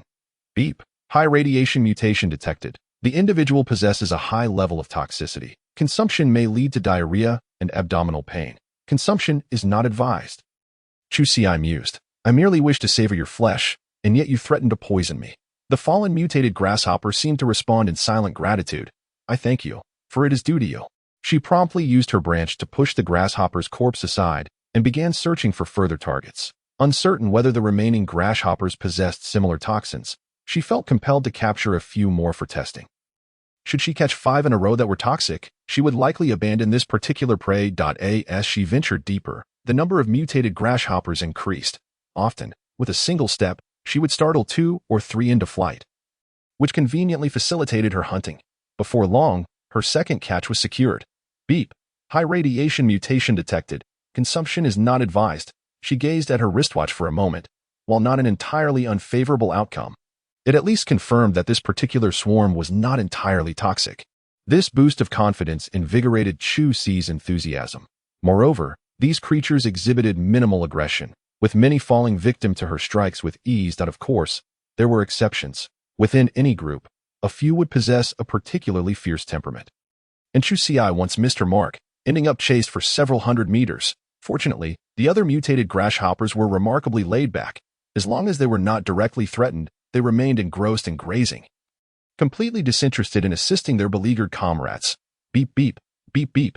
Chusi stretched her back and raised her hand to silence the alarm on her wristwatch. It was time to return and collect the fish traps. Taking a deep breath, she reflected on her 25 minutes of effort, during which she had not managed to procure a single catch, while she could overlook the absence of mutated grasshoppers. Having captured around 15 or 16 yet finding none suitable for consumption was a disappointment. Had she finally encountered a species with a normal yield probability? Yet, Chusi felt no joy. She yearned for abundant meat. Gripping her branch, she swung it in a wide arc, causing the surrounding grass blades to bow down, startling a considerable number of mutated grasshoppers into the open. Satisfied by the sight of their considerable numbers, she thought, a low probability is not a hindrance. Diligence can remedy deficiencies. As long as your swarm is substantial, I shall inevitably discover something palatable. With determination, she hurried toward the riverbank, exclaiming, Wait for me. Soon, we shall engage in a grand battle. Just as she emerged from the grass, she abruptly turned back to cut a handful of grass blades, not allowing the upgrade of her hat to slip her mind. Otherwise, not only would it be insecure, but the leaves would continuously fall away. After tossing the leaves into the safe zone, Chusi dashed toward the river, retrieving her 3 fish traps in succession. The first trap contained 4 small fish, the second 2. The third, however, was empty, save for 2 mutated baby lobsters that had mistakenly entered. These lobsters were now far from their former selves. The once mighty Ao Long could only be considered a younger sibling in comparison. Thankfully, Ji Xian's trap was sufficiently large to accommodate the entirety of the lobsters, whose dark, glistening claws relentlessly attempted to cut through the wire that ensnared them. As Chusi leaned closer, she noticed the sharp, serrated edges on the claws gleaming ominously, resembling the fearsome creature lurking beneath the water. Initially apprehensive, she now found herself calm. After all, what were a few lobsters? Instead of being a delightful dish, they were now a source of annoyance. Was garlic not fragrant enough? Was the spicy flavor not satisfying? With a singular thought occupying her mind, she resolved that it was indeed time for these creatures to face extinction. She drew her dagger, meticulously sharpening a segment of her branch, and then, through the gaps in the trap, she pinpointed a weakness and swiftly dispatched the 2 little cuties to meet their fate. Once she confirmed their stillness, she untied the knots and tipped the lobsters out of the trap. Beep. High radiation mutation detected. Consumption is not advised. Beep. High radiation mutation detected. Consumption is not advised. Chusi wiped her face, a sense of foreboding creeping in. How could she have forgotten? This area was perilously close to a high radiation zone. These spicy lobsters were likely local species, with a very slim chance of being safe to eat. After some contemplation, she resolved not to give up easily and prepared for another attempt. She released the small fish from the other 2 traps, ultimately yielding 2 edible specimens from a total of 6, quite a favorable outcome. She made a few cuts on the remaining high-radiation fish and placed them in one of the traps before tossing it back into the spot from which she had just drawn it. The other 2 traps were baited with some vegetable bait and cast further away to avoid any collateral damage. Having no desire to let them suffer as well, Chusi returned to the safe zone with her harvest for a brief rest. intending to tidy up the heap of grass atop her head. Now, her hopes for the mutated grasshoppers had diminished significantly. Who could say whether they were moderate or high-radiation creatures, alternating shifts? If that were the case, they might not have fully evolved into toxic species. Even if their temperaments were mild, Chusi still wished to capture a few more for testing. After all, the opportunity was right before her eyes. And it was rare to encounter such manageable prey. It would be difficult to find again in the future. Thus, she felt compelled to honor their presence. But capturing them one by one was alarmingly inefficient. Glancing at the small fish still flitting about, an idea suddenly sparked in her mind. Why not use a fish trap? A moment later, she resolved to give it a try. If the mutated grasshoppers willingly entered, she could employ a fishing net-like strategy for capturing them, simply retrieving them at the designated time. Fortunately, she still had some flower bait prepared for the small fish, which could now serve as aid for the grasshoppers. Grasshoppers, I thank you, for it is due to you. Having devised her plan, Chusi wasted no time. The iron wire fish trap would be of no use to them. The one designed for the higher-yielding small fish was not a significant concern. After all, she was skilled in weaving reed traps. Chusi hurriedly gathered a large handful of red vine leaves, skillfully stripping and dividing them. Before long, she had crafted a bug-catching trap resembling a fish trap. Deliberately reducing the mesh size to prevent the grasshoppers from gnawing through, she added an extra layer of reinforcement using the outer skin of the red vine leaves. While this would not completely deter the grasshoppers, it provided an additional measure of security. However, this was a necessity, for the iron wire fish trap was already occupied. Once everything was in place, Chusi tossed the bug-catching trap directly into the heart of the grassy area. Filled with fresh, tender flowers. It stands to reason that the effectiveness of attracting mutated grasshoppers should be quite promising. Chusi silently concealed herself in the surroundings, and before long, a mutated grasshopper burrowed its way inside. Followed by a second one. She felt a sense of relief and prepared to let the insect trap operate autonomously, while she continued to search for other resources amidst the grass. After meandering about, she regrettably found no significant gains. Checking the time on her wristwatch, she returned to the spot where she had initially placed the insect trap. From a distance, she spotted that the trap had accumulated a considerable number of grasshoppers. At least 20. With quick reflexes, Chusi swiftly tightened the knot at the entrance, hoisted the trap, and began to swing it vigorously against the ground for a good 7 or 8 minutes. Peering through the gaps, she observed that the movements of the mutated grasshoppers inside had significantly diminished. Many wings were broken, and one even lost an entire leg. Even after she ceased swinging, the grasshoppers remained lethargic, only managing a few feeble twitches of their wings or slight movements of their legs. Satisfied, Chusi proceeded to extract them for inspection.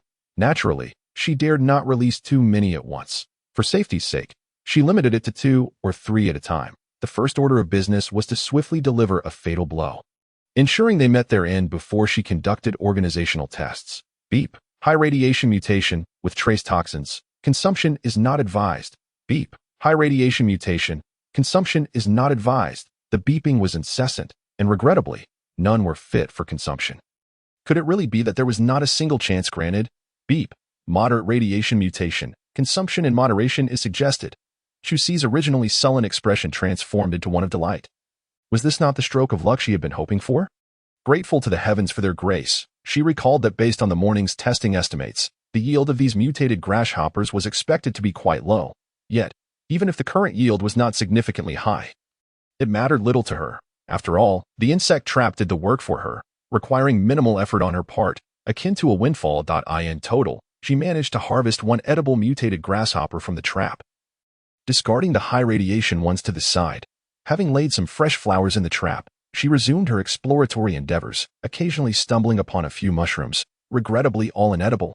Beep, beep, beep, beep, beep, beep, beep, beep. Chusi raised her hand and tapped to silence the alarm on her wristwatch. It was time to retrieve the fish traps from the stream. Perhaps she had finally timed it right for their feeding. This time, the haul was significantly better than the last. The first fish trap yielded 8 fish, while the second one contained 10, filling Chusi with exhilaration. As for the third trap, she didn't even need to guess. It surely held mutated crayfish. Deciding to leave the third trap for the moment, she wielded her homemade spear and swiftly dispatched the small fish, then began her inspections. From this batch alone, she procured 4 moderately radiated fish fit for consumption. Chusi carefully wrapped the fish in leaves, securely placing them at the bottom of her backpack, arranging them alongside her previous catches. Weighing the pack, she felt a bubbling joy within her. She couldn't help but marvel at the fortune of this land. Wiping her face, she forced herself to calm down. The rewards could be assessed upon her return. For now, her priority was to keep working. Next, she retrieved the third fish trap, which was filled to the brim with 4 mutated crayfish. To her dismay, 2 additional crayfish clung to the exterior, having been pulled from the water alongside the trap. Startled, Chusi recalled their formidable pincers and knew she could not allow these creatures to approach her. Raising a branch, she tentatively prodded the 2 crayfish clinging to the trap, but these creatures were far too aggressive, seemingly eager to put up a fight. Their claws gripped tightly, refusing to budge, and when provoked, one of them snapped at her branch, nearly severing its tip. Alarmed, she chose to submerge the trap back into the water. No need to provoke them unnecessarily. Once they managed to slip back into the water, she could take them together. After placing bait in the other 2 traps, she prepared to return to her safe zone for a rest. Strolling under the scorching sun, Chusi's brisk pace suddenly halted. Ah yes, those mutated crayfish would not descend willingly. No matter, she could let them sunbathe for a while. Chusi returned to the woods to cut a length of vine, intending to extend the tether of the third fish trap so that it would remain at a safer distance, thereby avoiding any accidental harm. Pulling the trap above the water's surface, she was left speechless to find that another crayfish had joined the others. Even the one hanging outside had increased in number, all of which were a free gift. She dragged them into the sunlight to bake in the heat. Before long, the crayfish began to become restless, those confined to the trap scuttling about, while the 3 hanging outside finally relinquished their hold on the trap. Indeed, the innate behavior of aquatic creatures persisted even in this desolate age. Chusi, in high spirits, waited for the mutated crayfish to wander far enough before approaching the trap with her branch. Thanks to the earlier encounter with the crayfish that had trimmed her branch, its tip had become sharper. Timing her move, she aimed for the vulnerable point where the crayfish's head connected to its abdomen. Plunging the branch into its flesh, the mutated crayfish thrashed desperately for a moment before succumbing to stillness. Chusi withdrew the branch and repeated the process for the remaining creatures. Before long, she had dispatched all 4 crayfish. Observing the 3 remaining crayfish that continued to crawl slowly toward the stream, she felt emboldened and pursued them with her branch. Luckily, they were each focused on their own paths, avoiding clustering together. Otherwise, she would have hesitated to engage. The confidence she gained from slaying so many crayfish emboldened her, and these creatures offered little resistance, surrendering their lives with hardly a struggle. While Chusi was elated to have hunted mutated beasts, the fickle hand of fate was clearly not on her side this time. The hard-fought mutant crayfish she had captured all turned out to be highly radiated mutations. This was too much for her to bear. The yield rate for these creatures was notoriously high, and they were quick to appear in traps. Even if the probability of obtaining edible ones was low, she had hoped to accumulate enough through sheer numbers for a worthwhile return. Alas, her optimism was misplaced. After several attempts, lured by the promise of flesh, she was rewarded with an almost continuous harvest, totaling over 30 crayfish. However, after testing them, she found they were all highly radiated mutants, none suitable for consumption. Looking at the small pile of carcasses on the ground, Chusi felt a wave of helplessness wash over her. Indeed, there seemed to be no luck to be had. The probability of obtaining usable creatures in high radiation areas was nearly non-existent, explaining why not a single soul had passed this way in the last few days. After all, not everyone possesses the courage to venture into uncharted territories. It wasn't fear of danger or toil that deterred them, but the dread of returning home empty-handed after a long day's labor. This was a common plight for those who dared to explore. In such cases, it was far more prudent to seek out well-known gathering spots. While competition might be fierce and the prospect of eating meat slim, there was always the chance of at least snagging a sip of broth.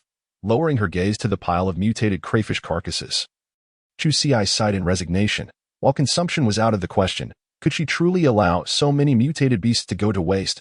She felt a pang of loss. After all, the hides of these creatures could be exchanged for points. Contemplating the thought, she wondered if anyone might be interested in purchasing the sturdy shells of the crayfish. Though Chusi was uncertain about such matters, Ji Xian would surely know to discern their value. She snapped a photo of the mutated crayfish, even taking a picture of it alongside her palm for scale. Upon receiving the image from Chusi, Ji Xian was intrigued. Such sizable crayfish were indeed a rarity.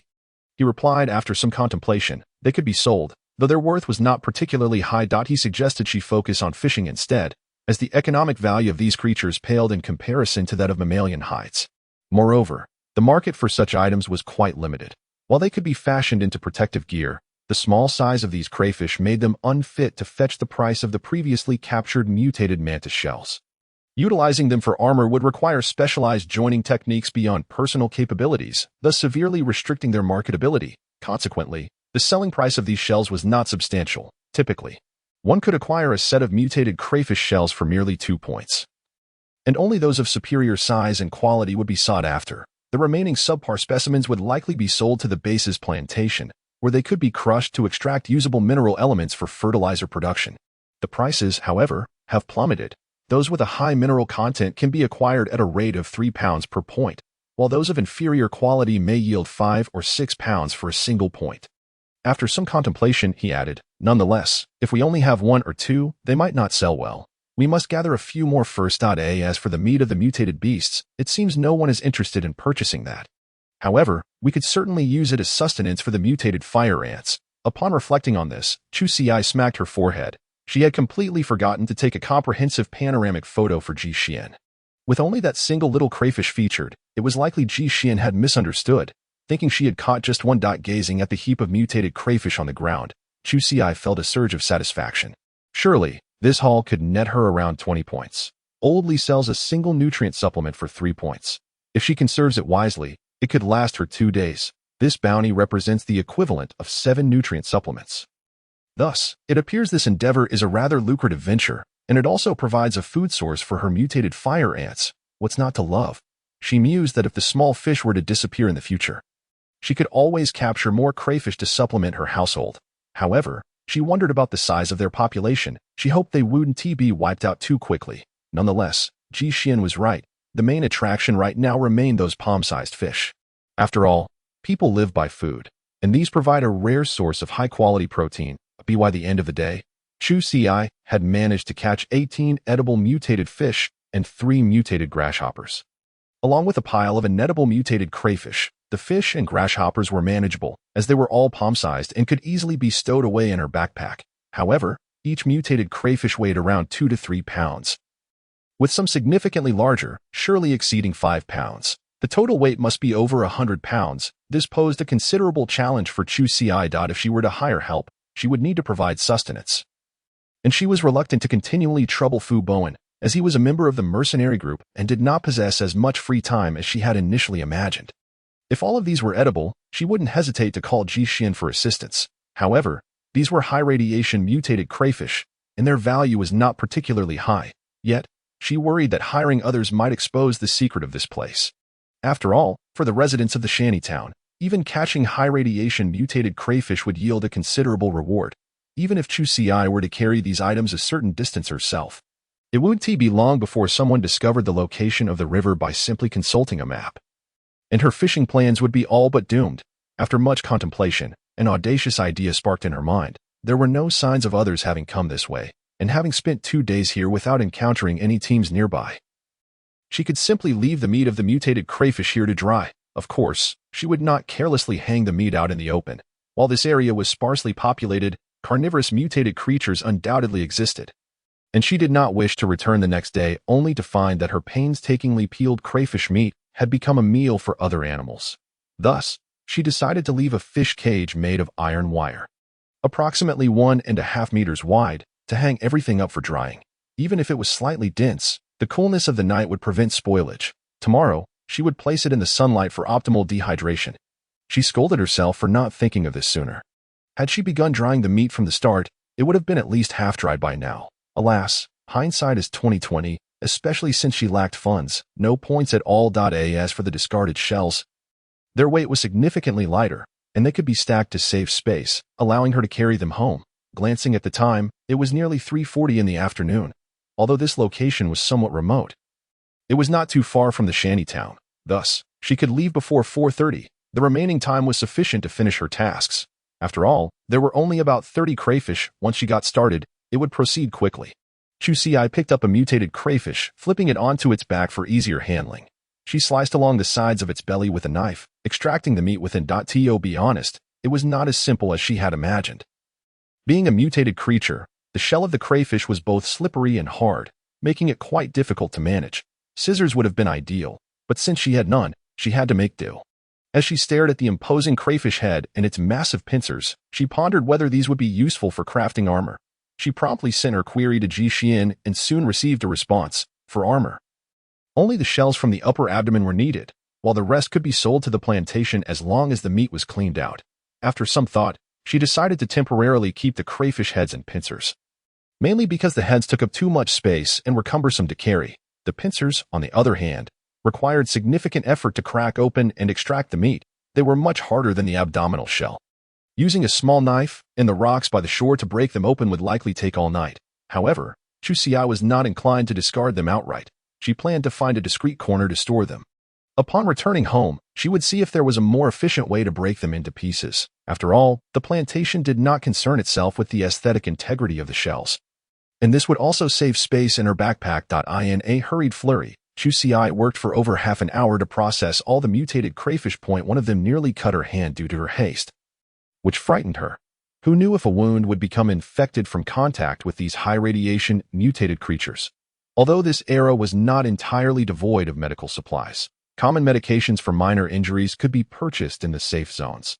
The prices were not something residents of the shantytown could easily afford.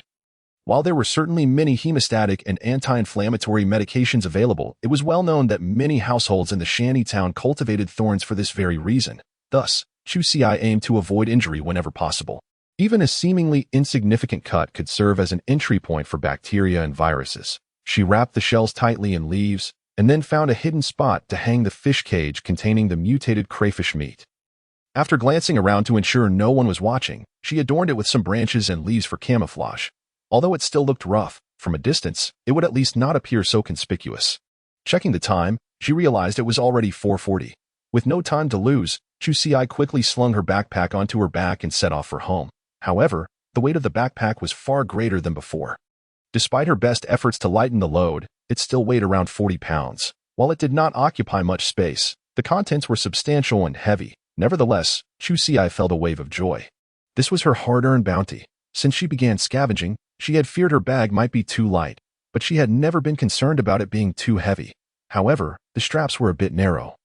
And after only 10 minutes of walking, her shoulders began to ache. She quickly picked 2 broad leaves from the roadside, folded them, and placed them inside her clothing for cushioning. The pain eased considerably. But she realized the backpack needed further improvements. With her petite frame, she would have many opportunities to use it in the future and could not rely on leaves for support every time.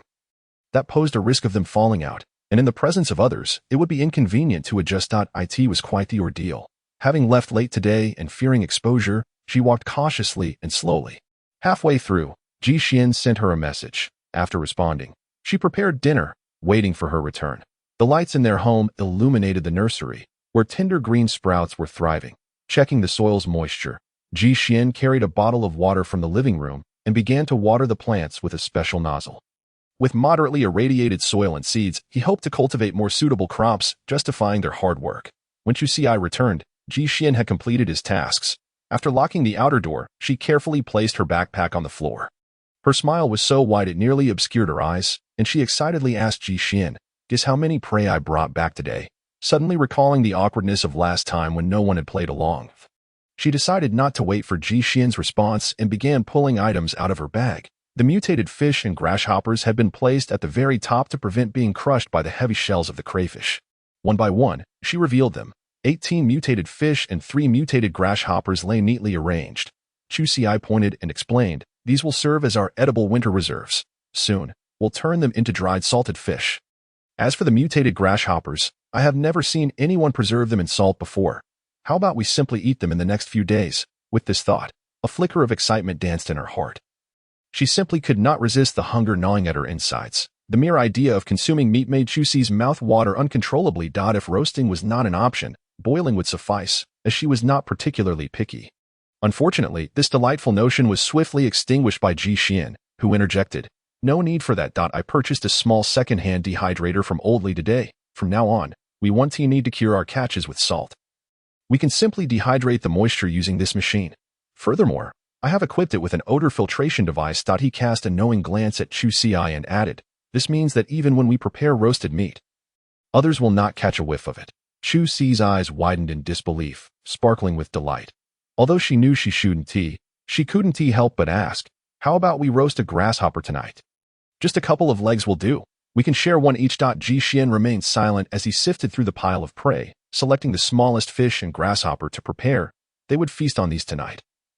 And the rice porridge they had initially prepared could be saved for breakfast tomorrow. To her surprise, there was even a fish. Chu Xi nodded eagerly, following Ji Xian around, her enthusiasm palpable. Of course, her eagerness to help might have been a bit excessive, leading Ji Xian to firmly instruct her to step aside. Realizing she was in the way, Chu Xi took a few vine ropes to reinforce her shoulder straps, especially near the shoulder area, where she had also stitched in some animal hides for added support. After finishing, she tried it on again and was thoroughly satisfied. It was akin to upgrading from a bird gun to a cannon, wasn't it? Oh, she had almost forgotten to boast about her shell acquisition to Ji Xian, but a sudden waft of burnt aroma interrupted her thoughts. She rushed over, and the term burnt was no exaggeration.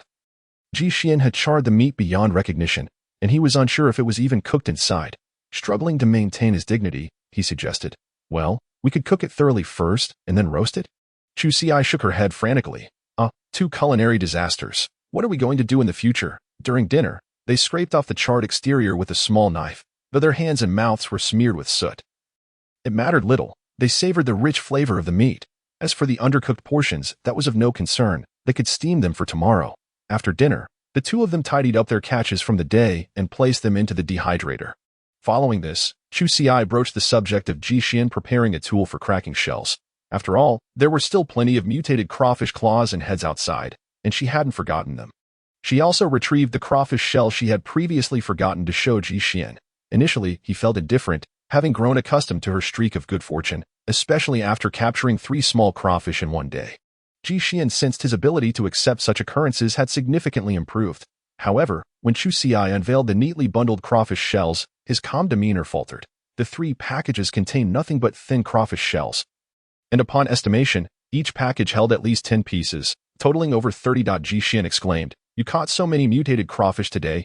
Chu Xi chuckled, a bit sheepish. "This is mainly thanks to your fishing trap. I left one there to dry the crawfish meat." After a moment's thought, she added, "The reason I didn't use a woven trap to dry them was that I was afraid mutated creatures might break in and devour the contents." Ji Xian nodded in agreement. He did not oppose her method, but was also not entirely in favor of how she handled the dried meat. While the protective measures had increased, it merely enhanced safety without addressing the core issue. If a mutated beast were to approach, it would not simply leave upon realizing it could not access the meat. Rather, it would likely linger around the fish trap, posing a potential threat to Chu Xi if it remained overnight. Chu Xi felt a thunderclap of realization. She had thought her plans were foolproof, only to dig herself a significant hole instead. Moreover, she recalled another lamentable matter, those crawfish claws and heads, which she carelessly discarded in a hidden spot. She could already envision the grim scene when she returned the next day. Now, she needed to reconsider whether she should still have Ji Xian make that shell-cracking tool, as it seemed increasingly unnecessary. The thought of her hard-earned meat going to waste made her want to cry. Ji Xian observed the defeated expression on Chu Xi's face and struggled to find comforting words. If it were one of his subordinates, he would have likely found it a situation deserving of reprimand. So, he opted for silence, retrieving a shell-cracking hammer from the toolbox and handing it to her. This hammer, unlike a regular one, featured a pointed end that minimized the surface area, thus increasing the pressure generated. It was also compact enough for Chu Xi's use. Upon receiving the hammer, Chu Xi's spirits lifted considerably. She immediately requested Ji Xian to select a substandard shell for her to test its effectiveness. Ji Xian picked a piece the size of half a palm from the collection and placed it on the ground. Without hesitation, Chu Xi swung the hammer down, and with a resounding bang, numerous grayish-white fragments erupted, leaving the test shell shattered. Chu Xi's eyes sparkled with excitement. "This is incredible. It works so much better than using a knife. With this hammer, who needs a knife for self-defense?" However, she mused that the hammer's handle seemed a bit short for offensive use. When Ji Xian heard Chu Xi's intention to modify it into a weapon, he was momentarily taken aback. He had seen individuals wielding hammers as weapons, but those were typically large, muscular men. In the mercenary group, aside from firearms, they often relied on handy melee weapons when engaging in close combat. The captain of Team 3 was particularly adept with a meteor hammer, making him a formidable opponent. Yet for ordinary individuals, daggers and wooden clubs were the most common choices, prioritizing convenience for carrying and sourcing. Chu Xi's ambition was truly rare. Ji Xian examined the shell-cracking hammer closely and recognized it as a well-conceived design. The compact, lightweight hammer could easily be modified with an extendable handle for greater striking area. In most situations, its lethality would surpass that of a dagger. And a demolition hammer could serve multiple purposes in daily life beyond combat. Regrettably, the materials necessary for the extendable handle were insufficient, requiring him to make a special trip to procure more. He acknowledged that it wouldn't be ready for tomorrow, to which Chu Xi nodded, indicating it was of no urgency. For now, she merely needed it to crack the claws of mutated crawfish. Ji Xian had already prepared the leather hole punch she had requested the previous day. But Chu Xi decided against making clothing today. Instead, she aimed to fashion herself a pair of gloves for some protection while working. Even with her utmost caution during the shelling process, her knife had nearly grazed her hand several times. Oh, and she needed a pair of scissors too. Seeing Chu Xi busily engaged in her tasks, Ji Xian sighed inwardly. He felt compelled to remind her that their scavenging focus for these days was to catch mutated fish. Given the limited fish traps, her chances of capturing mutated crawfish without deliberately baiting them with fish meat were rather slim. However, after further contemplation, Ji Xian decided against voicing his concerns. Keeping these items on hand would not be detrimental. Whether she used them now or later, they would surely prove useful. With this thought in mind, Ji Xian returned to crafting the insect traps. After hearing Chu Xi recount her experience with catching mutated grasshoppers, he resolved to create a trap with smaller mesh openings. Fortunately, when he had purchased the dehydrator from Oldley earlier, he had also bought some wire. Otherwise, there were no materials available for her to work with at the moment. However, the smooth leather from Chu Xi had finally found its purpose. She carefully selected several sufficiently large pieces, thus eliminating the need for any additional stitching. It wasn't long before she produced a single glove. Trying it on, she was pleasantly surprised by the exceptional feel. The thickness of the leather was just right, alleviating her previous concerns about it being too stiff to form a fist. Moreover, the elasticity was commendable, and the constriction around the knuckles was not overly severe. Satisfied with the fit, Chu Xi proceeded to craft the second glove, drawing the pattern and commencing the cutting process. In just about 15 minutes. The entire procedure was completed. One couldn't help but marvel at the efficiency of the hole puncher. It significantly outperformed her efforts from the day before. Once both gloves were finished, Chu Xi gleefully brought them to Ji Xian to show off. Of course, the exhibition was secondary. Her primary intention was to create a hand mold for him, and she had a few large pieces of leather left, perfectly suited for crafting a pair. Moreover, Ji Xian's hands were perpetually cold, necessitating proper protection for her tools. She also planned to make a few hot water bags, 2 for Ji Xian and 2 for herself, perfect for keeping warm during the day and easily tossed into the bedding at night. How delightful that would be. However, she had yet to devise a solution for the seamless water bladder issue. Thus, she conceived a simplified strategy. Why not ask Ji Xian to purchase a few sealed glass water bottles? Later, she could wrap them in animal skin for protection against burns, making them quite usable. After providing the hand mold, Ji Xian returned to his work, merely nodding in acknowledgement of her request for 4 sealed glass bottles. Thinking she had come up with yet another ingenious idea, and decided to let her be. After all, the price of a few glass bottles was not exorbitant, but they were cumbersome to carry and prone to breaking. That was why everyone typically opted for plastic water bottles for their hydration needs. Once Chu Xi returned with Ji Xian's hand mold, she quickly produced a finished glove. After confirming that there were no further issues, she set to work on the second one. Checking the time, it was just shy of 9 in the evening. Chu Xi sprawled out on the side, feeling neither inclined to work nor to sleep. Alas, the entertainment options in this world were exceedingly limited. There wasn't even a simple game to alleviate her boredom. How vexing. Ji Xian glanced at her and checked the time on his watch. The fish and locust should be adequately dried by now. He gestured for Chu Xi to retrieve the finished products. Instantly invigorated, she eagerly hopped to her feet. If there were a moment of pure joy, it was certainly the exhilaration of a bountiful harvest. She trotted over to the dryer, recalling Ji Xian's earlier instructions. First, cut the power, then open the door to allow for cooling. The heat dissipated remarkably quickly once the door was ajar, and in no time, the steam vanished. Chu Xi cautiously reached inside to touch the dried fish. They were merely warm to the touch. Extracting one, she was met with a satisfying firmness. After removing almost 20 pieces of dried fish along with the few mutated locusts, she was left with a small yet gratifying pile. Afterwards, she hastily stowed everything beneath Ji Xian's bed, glancing back and forth, savoring the fragrant air before reluctantly placing the bedboard back in place. Suddenly, it dawned on her. She promptly raised her head to ask Ji Xian, "Now that I have a bed, why not store the food under mine?" Fearing to bruise his pride, she quickly added, "Don't overthink it. It's not that I don't trust you." Little did she know, before she could finish, Ji Xian calmly interjected, "It's me who doesn't trust you." Chu Xi froze, her heart shattering into a million pieces. How could he say such a thing? It left her feeling as though her fervent efforts had been cast aside. Before she could respond, Ji Xian raised a hand to silence her, gently guiding her thoughts. Consider the scene I just asked you to envision.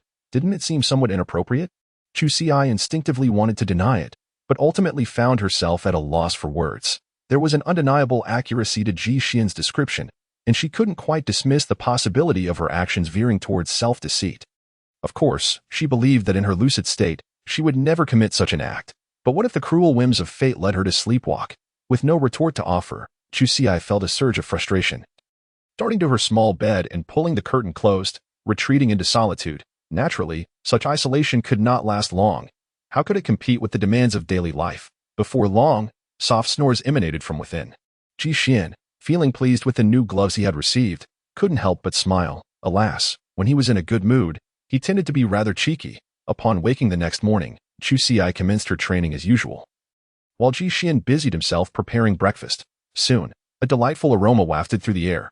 Chu Xi inhaled deeply, enchanted by the scent. Was Ji Xian truly generous enough to prepare meat porridge today? She hastened to quicken her training pace, hitting the target perfectly with all 10 needles. With a triumphant gesture, she concluded her morning session flawlessly. Ji Xian had ground 2 grains into powder, mixing it with 1/3 of a bag of nutrient solution. Before incorporating it into water to create a paste, once it reached a boil, he added a small amount of the previously dried mutated mantis meat, releasing an enticing fragrance into the air. Yet, there was only a tiny amount. It took a good 7 or 8 seconds for a couple of meat cubes to rise to the surface. Chu Xi eagerly assisted with the porridge, casually stirring with a spoon in search of the elusive meat pieces. Oddly, after stirring, none could be seen floating up. She couldn't help but suspect Ji Xian had meticulously counted the pieces he added. Ji Xian reassured her. No need to search. I only added 2 pieces, just enough for flavor. Chu Xi was taken aback. She had never expected Ji Xian to be so miserly, with such a rare opportunity to make meat porridge. She had hoped at least for 3 pieces each. Ji Xian, ignoring her forlorn expression, calmly retrieved a bowl and added, from now on, let's include a bit of meat every morning. Chu Xi was immediately stunned. She was thrilled, of course, but her first reaction was to question whether their current circumstances warranted such a luxurious lifestyle. Surely Ji Xian wasn't merely responding to her pitiful demeanor by prematurely upgrading their living conditions? Chu Xi genuinely regretted her earlier thoughts. It was fine to endure hardships now, as long as she didn't starve in the future. Ji Xian's remarks left her in a bittersweet predicament, alternating between lamenting the scantiness of the meat cubes and fearing an overabundance. He was undeniably difficult to please. He felt compelled to clarify. Adding just 2 meat pieces for flavor is still entirely manageable. Upon hearing that conditions allowed for it, Chu Xi sprang to life. Eagerly seizing a small bowl and diligently serving the porridge, she first placed a precious meat piece into Ji Xian's bowl, followed by the porridge, and promptly handed it over to him. As Ji Xian accepted the bowl, she eagerly began to serve herself. With the same proportions, the same mouth-watering aroma, she could hardly contain herself, carelessly switching from one hand to the other, blowing on the steaming contents while slurping it down. With each sip of the rich flavor, her heart felt content. Oh, how delicious! The humble yet fragrant taste of the grain combined with the bold essence of the mantis meat was simply exquisite. A sprinkle of scallions or cilantro would have made it even better. However, she was not disheartened by the absence of such garnishes. She had grown accustomed to making do since arriving here. With the constant shadow of hunger looming overhead, each day was exhausting, yet she dared not rest, fearing that the momentum might dissipate. Thankfully, the initial financial cushion provided by Ji Xian's savings ensured that they had never truly run out of food. At the very least, she had not experienced the dire circumstances of going days without a meal. Even during difficult times, life had been harsh. The household was sustained by only a couple of nutrient solutions, and their primary sustenance consisted of diluted nutrient solution and then diluted again. At that time, she was still unfamiliar with the art of scavenging, with no clear sense of whether the next meal would come, or where it might be found. To speak frankly, during that time, she was in a state of utter panic, so much so that she dared not dwell on those troubling thoughts.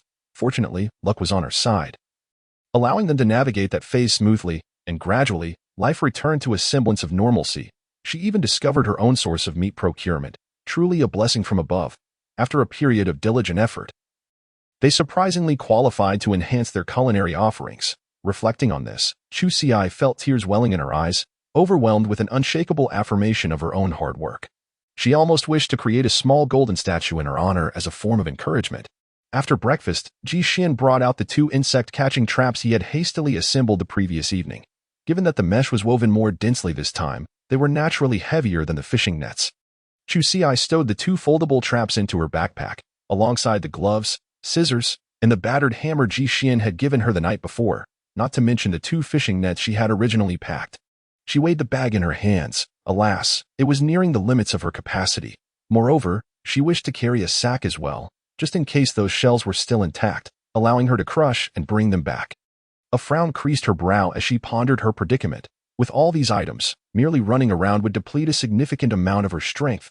She seldom made requests of Ji Xian, but now she could no longer restrain herself. What do you think about us purchasing a bicycle? She ventured. An electric tricycle is too expensive, but surely a non-electric bicycle is feasible. Ji Xian, unable to resist her pitiful expression, was inclined to agree. However, regrettably, it was not an option. Although the price of the bicycle was within their means if they gritted their teeth, it was ill-suited for Chu Xi's use. While bicycles were not as costly as electric tricycles, the material of the tires was specialized. Ordinary tires could not withstand the harsh radiative damage from the sun and would be rendered useless after just a couple of days outdoors. Conversely, the new high-tech tires were rather pricey for those living in makeshift housing. Riding such a luxurious item to scavenge would almost guarantee that she would be robbed or worse. In terms of cost-effectiveness, it would be better to hire a few laborers to assist her. Chu Xi thought to herself, it need not be so dire. She was well aware of her own standing, realizing that purchasing was out of the question. Her heart calmed. If she could not carry so much, she would need to make some choices. The objective of this venture was to capture mutated fish that could serve as winter provisions. Following that, she aimed to catch the less efficient mutated grasshoppers, with the mutated crayfish shells being her last priority. Moreover, the fishing cycle for the mutated fish might only last a few days. Thus, the fishing nets were essential. While this time she decided against bringing the insect-catching traps, she could easily weave one together like yesterday. Holding the battered hammer, she hesitated for a moment before ultimately deciding to take it along. Not for any other reason, but mainly due to the unsettling premonition that lingered after hearing Ji Xian's words yesterday. Should mutated beasts indeed be drawn there, she would at least have a means of defense.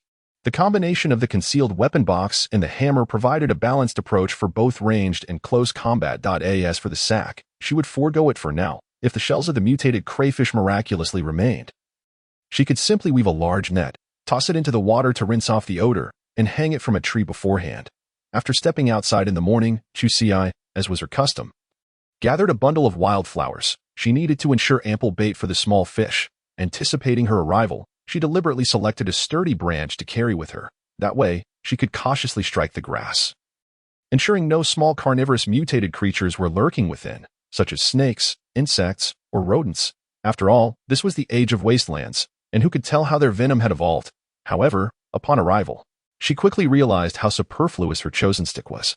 How could she have missed the enormous snake coiled beneath the tree? With this massive serpent guarding the area, it was likely that other smaller mutated beasts would not dare to show themselves. Chu Xi's legs turned to jelly as she experienced the terrifying sensation of being unable to flee, confronted by a serpent as thick as a water bucket, adorned with a striking pattern of brown. Judging by its length, it must have measured at least 8 or 9 meters. Chu Xi felt dizzy. If it were to eat her, it would surely be a swift endeavor. She instinctively held her breath, sensing that this creature possessed a keen sense of smell. Soon, a disheartening thought crossed her mind. Snakes seemed to have heat-sensing capabilities in their eyes. Stopping her breath for a moment was one thing, but reducing her body temperature was another matter altogether. To make matters worse, her heart raced with anxiety and fear, the pounding echoing in her ears. Fortunately, the snake's head was oriented away from her. A gentle breeze swept through, and having been so tense, she had already worked up a considerable sweat. The cool air felt refreshing against her skin, yet her heart lightened. At least it indicated that she was in a favorable position. She dared not make a sound, cautiously retreating behind a large tree to take a deep breath. Leaning against the trunk, her top body gradually relaxed. Peering around the tree, she noticed the massive serpent still in its original position, its tongue flicking in and out, as if it were resting to digest its meal. Its attack capabilities correspondingly diminished. Chu Xi looked up and, to her surprise, found the fishing nets were nowhere to be seen. Joy surged within her. Truly, she sought nothing more than to escape with her life, and now she had a slight advantage. Naturally, she longed to flee immediately, but reality proved less optimistic. The serpent had begun to take notice of her movements. its head occasionally glancing in her direction, its tail rhythmically swaying. Alarmed, Chu Xiai quickly ducked behind the tree. This was undoubtedly a bad omen. After a brief moment, she cautiously peered out to assess the situation. Thankfully, the snake's head had turned away once more. Taking a slow, steadying breath, she removed her backpack and extracted the battered hammer, placing it within reach. Trembling, she lifted her arm, striving to maintain her balance while aligning the concealed weapon box toward the serpent's head. Let there be no misunderstanding. She had no illusions of executing a miraculous counterattack. With escape now impossible, she hoped to deliver a tranquilizer dart before fleeing, thus increasing her chances of survival. In this moment, she silently thanked Ji Xian for his grueling morning training. Her shooting accuracy had markedly improved. Aiming at the serpent's scale seemed futile, as the weapon box's meager power would surely prove ineffective against its defenses. Her only viable targets were its two eyes and mouth. As the serpent's head turned toward her once more, Chu Xiai deliberately made a slight noise, prompting the mutated serpent to adopt an aggressive stance. Raising its body to about a meter high, it opened its mouth to reveal its sharp fangs. At that moment, Chu Xiai could no longer afford to feel fear. She hastily fired 5 or 6 darts into its mouth, then adjusted her aim to unleash a few shots at its eyes. Regardless of whether she hit her target, she grasped the hammer and sprinted away. As she turned, the metallic clang of her projectile striking against stone echoed behind her. Yet there was no anguished hiss from the serpent. Her heart sank. This was bad. Very bad. It seemed she had missed her shot. How could that be? She had always prided herself on her marksmanship.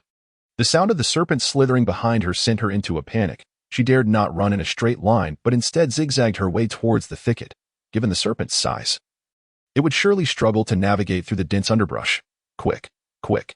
Chu Xiai silently urged herself, perhaps due to the serpent's recent meal. Despite the persistent sound of its pursuit, it had yet to catch up to her. Finally, upon reaching the thicket, she dared to glance back. To her astonishment, it became clear why it had failed to keep pace. Its belly was indeed bulging, having swallowed her fishing net, yet it still craved her as well. Fortunately, when she had dried the shrimp the day before, she had secured the foldable net.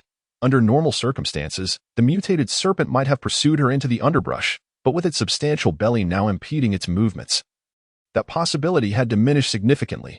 Sure enough, upon reaching the thicket, the colossal serpent came to an abrupt halt.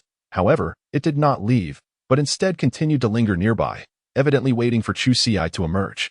Chu Xiai instinctively drew herself inward, suddenly recalling that she had also discarded the shells of the mutated crayfish in this thicket yesterday. If they had not been carried off by other mutated creatures, she might attempt to provide a meal for the large snake. Fortunately, today, Lady Luck finally smiled upon her. The crayfish heads and claws she had left there yesterday remained untouched by other mutated animals. After a moment's contemplation, Chu Xiai decisively smashed several crayfish claws with her armor-piercing hammer, carefully extracting the meat, not out of kindness, but merely to facilitate the large snake's digestion. Once the meat was extracted, Chu Xiai opened her concealed weapon box, carefully wrapping a few poison needles and leaves before inserting them. She was grateful for the glove she wore today. A misstep could have proven fatal.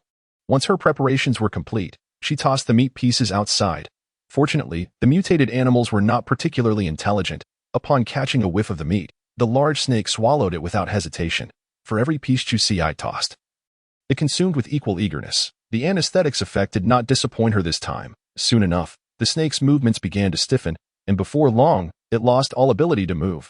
Chu Xiai struck it several times with a crayfish head, and seeing it remain unresponsive, she mustered her courage and approached. Without hesitation, she raised her hammer and aimed directly at the snake's vital point, thinking, whether you're feigning or not, I'll strike you down.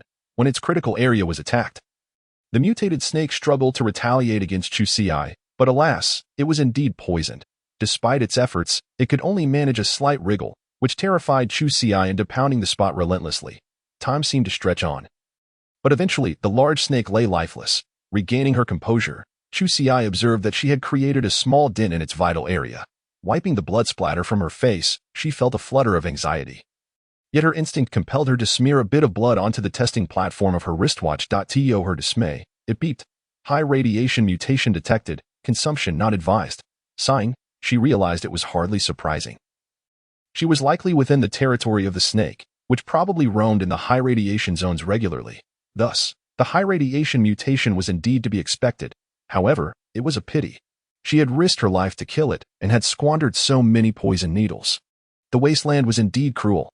one's efforts and rewards could be utterly disproportionate. Nevertheless, she found solace in the notion that the snake's skin could still be utilized. The flesh would serve her family well. And once dried, it could be transformed into a reserve for mutated fire ants. Having finally defeated the mutated snake, Chuxia lamented its inedibility. After resting for a while, she gathered her strength to retrieve the backpack she had discarded. First, she lowered 2 fish cages, then dragged the large snake into the safe zone within the forest. Although she was in no rush to process it, the fish cages needed to be taken out. Extracting a knife from her backpack, she prepared to gut the snake. With a swift motion, the knife slipped off target. The snake's skin proved remarkably tough and overly smooth. The blade struggled to gain purchase. And with no other choice, she began to cut along the snake's wound. Even with a breakthrough, the cutting proved laborious, as her knife continued to press down yet produce jagged, uneven edges. Chuxia inwardly sighed. Had she known she would encounter a mutated snake, she would have brought scissors. No, wait. Had she known she would face such a creature, she would have resolutely stayed away. After a Herculean effort, she finally opened the snake on both sides, creating a somewhat crude circular opening. Wiping the sweat from her brow, she grasped the snake's skin at the gap and began to tear it down. Fortunately, this process went relatively smoothly, aside from an initial struggle.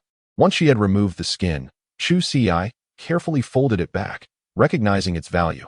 She had already envisioned crafting a protective soft armor from it. It was excellent material, soft yet durable, and most importantly, its surface was exceptionally smooth. Thus, even if she were to be attacked, as long as it wasn't a direct hit, it would likely dissipate some of the force, especially against her needle attacks. It could provide near-complete defense. Chuxia no longer regarded the terrifying snake with disdain. Instead, she cherished the skin in her hands, her expression akin to that of an enthusiast. Naturally, she would not overlook the skin from the snake's head, the thickest portion, for wasting it would invite misfortune. Carefully prying open the mutated snake's jaws, she was met with 2 sharp fangs. Whether they were venomous remained uncertain, so to prevent any accidental injury, Chuxia struck them down with her armor-piercing hammer. Only then did she proceed to peel off the remaining skin, all the while lamenting, "Goodness, this snake has an abundance of flesh. Just look at its glistening sheen. Why can't it be edible?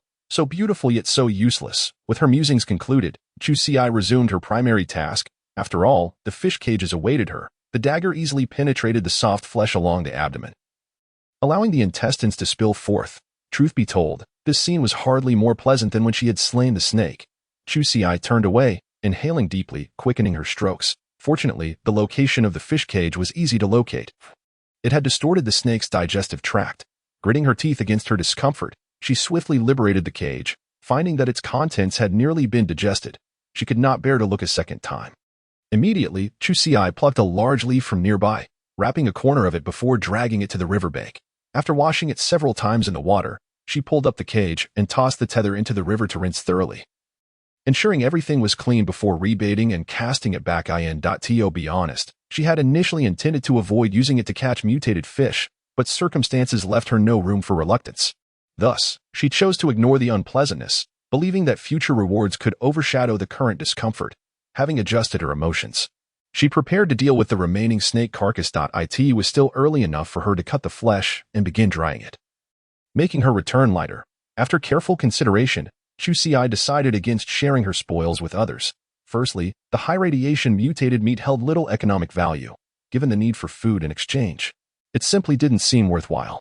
Secondly, mutated fire ants were omnivorous and not strictly carnivorous. Therefore, she resolved to take only what she could manage. As for the remaining snake meat, she resigned herself to discarding it.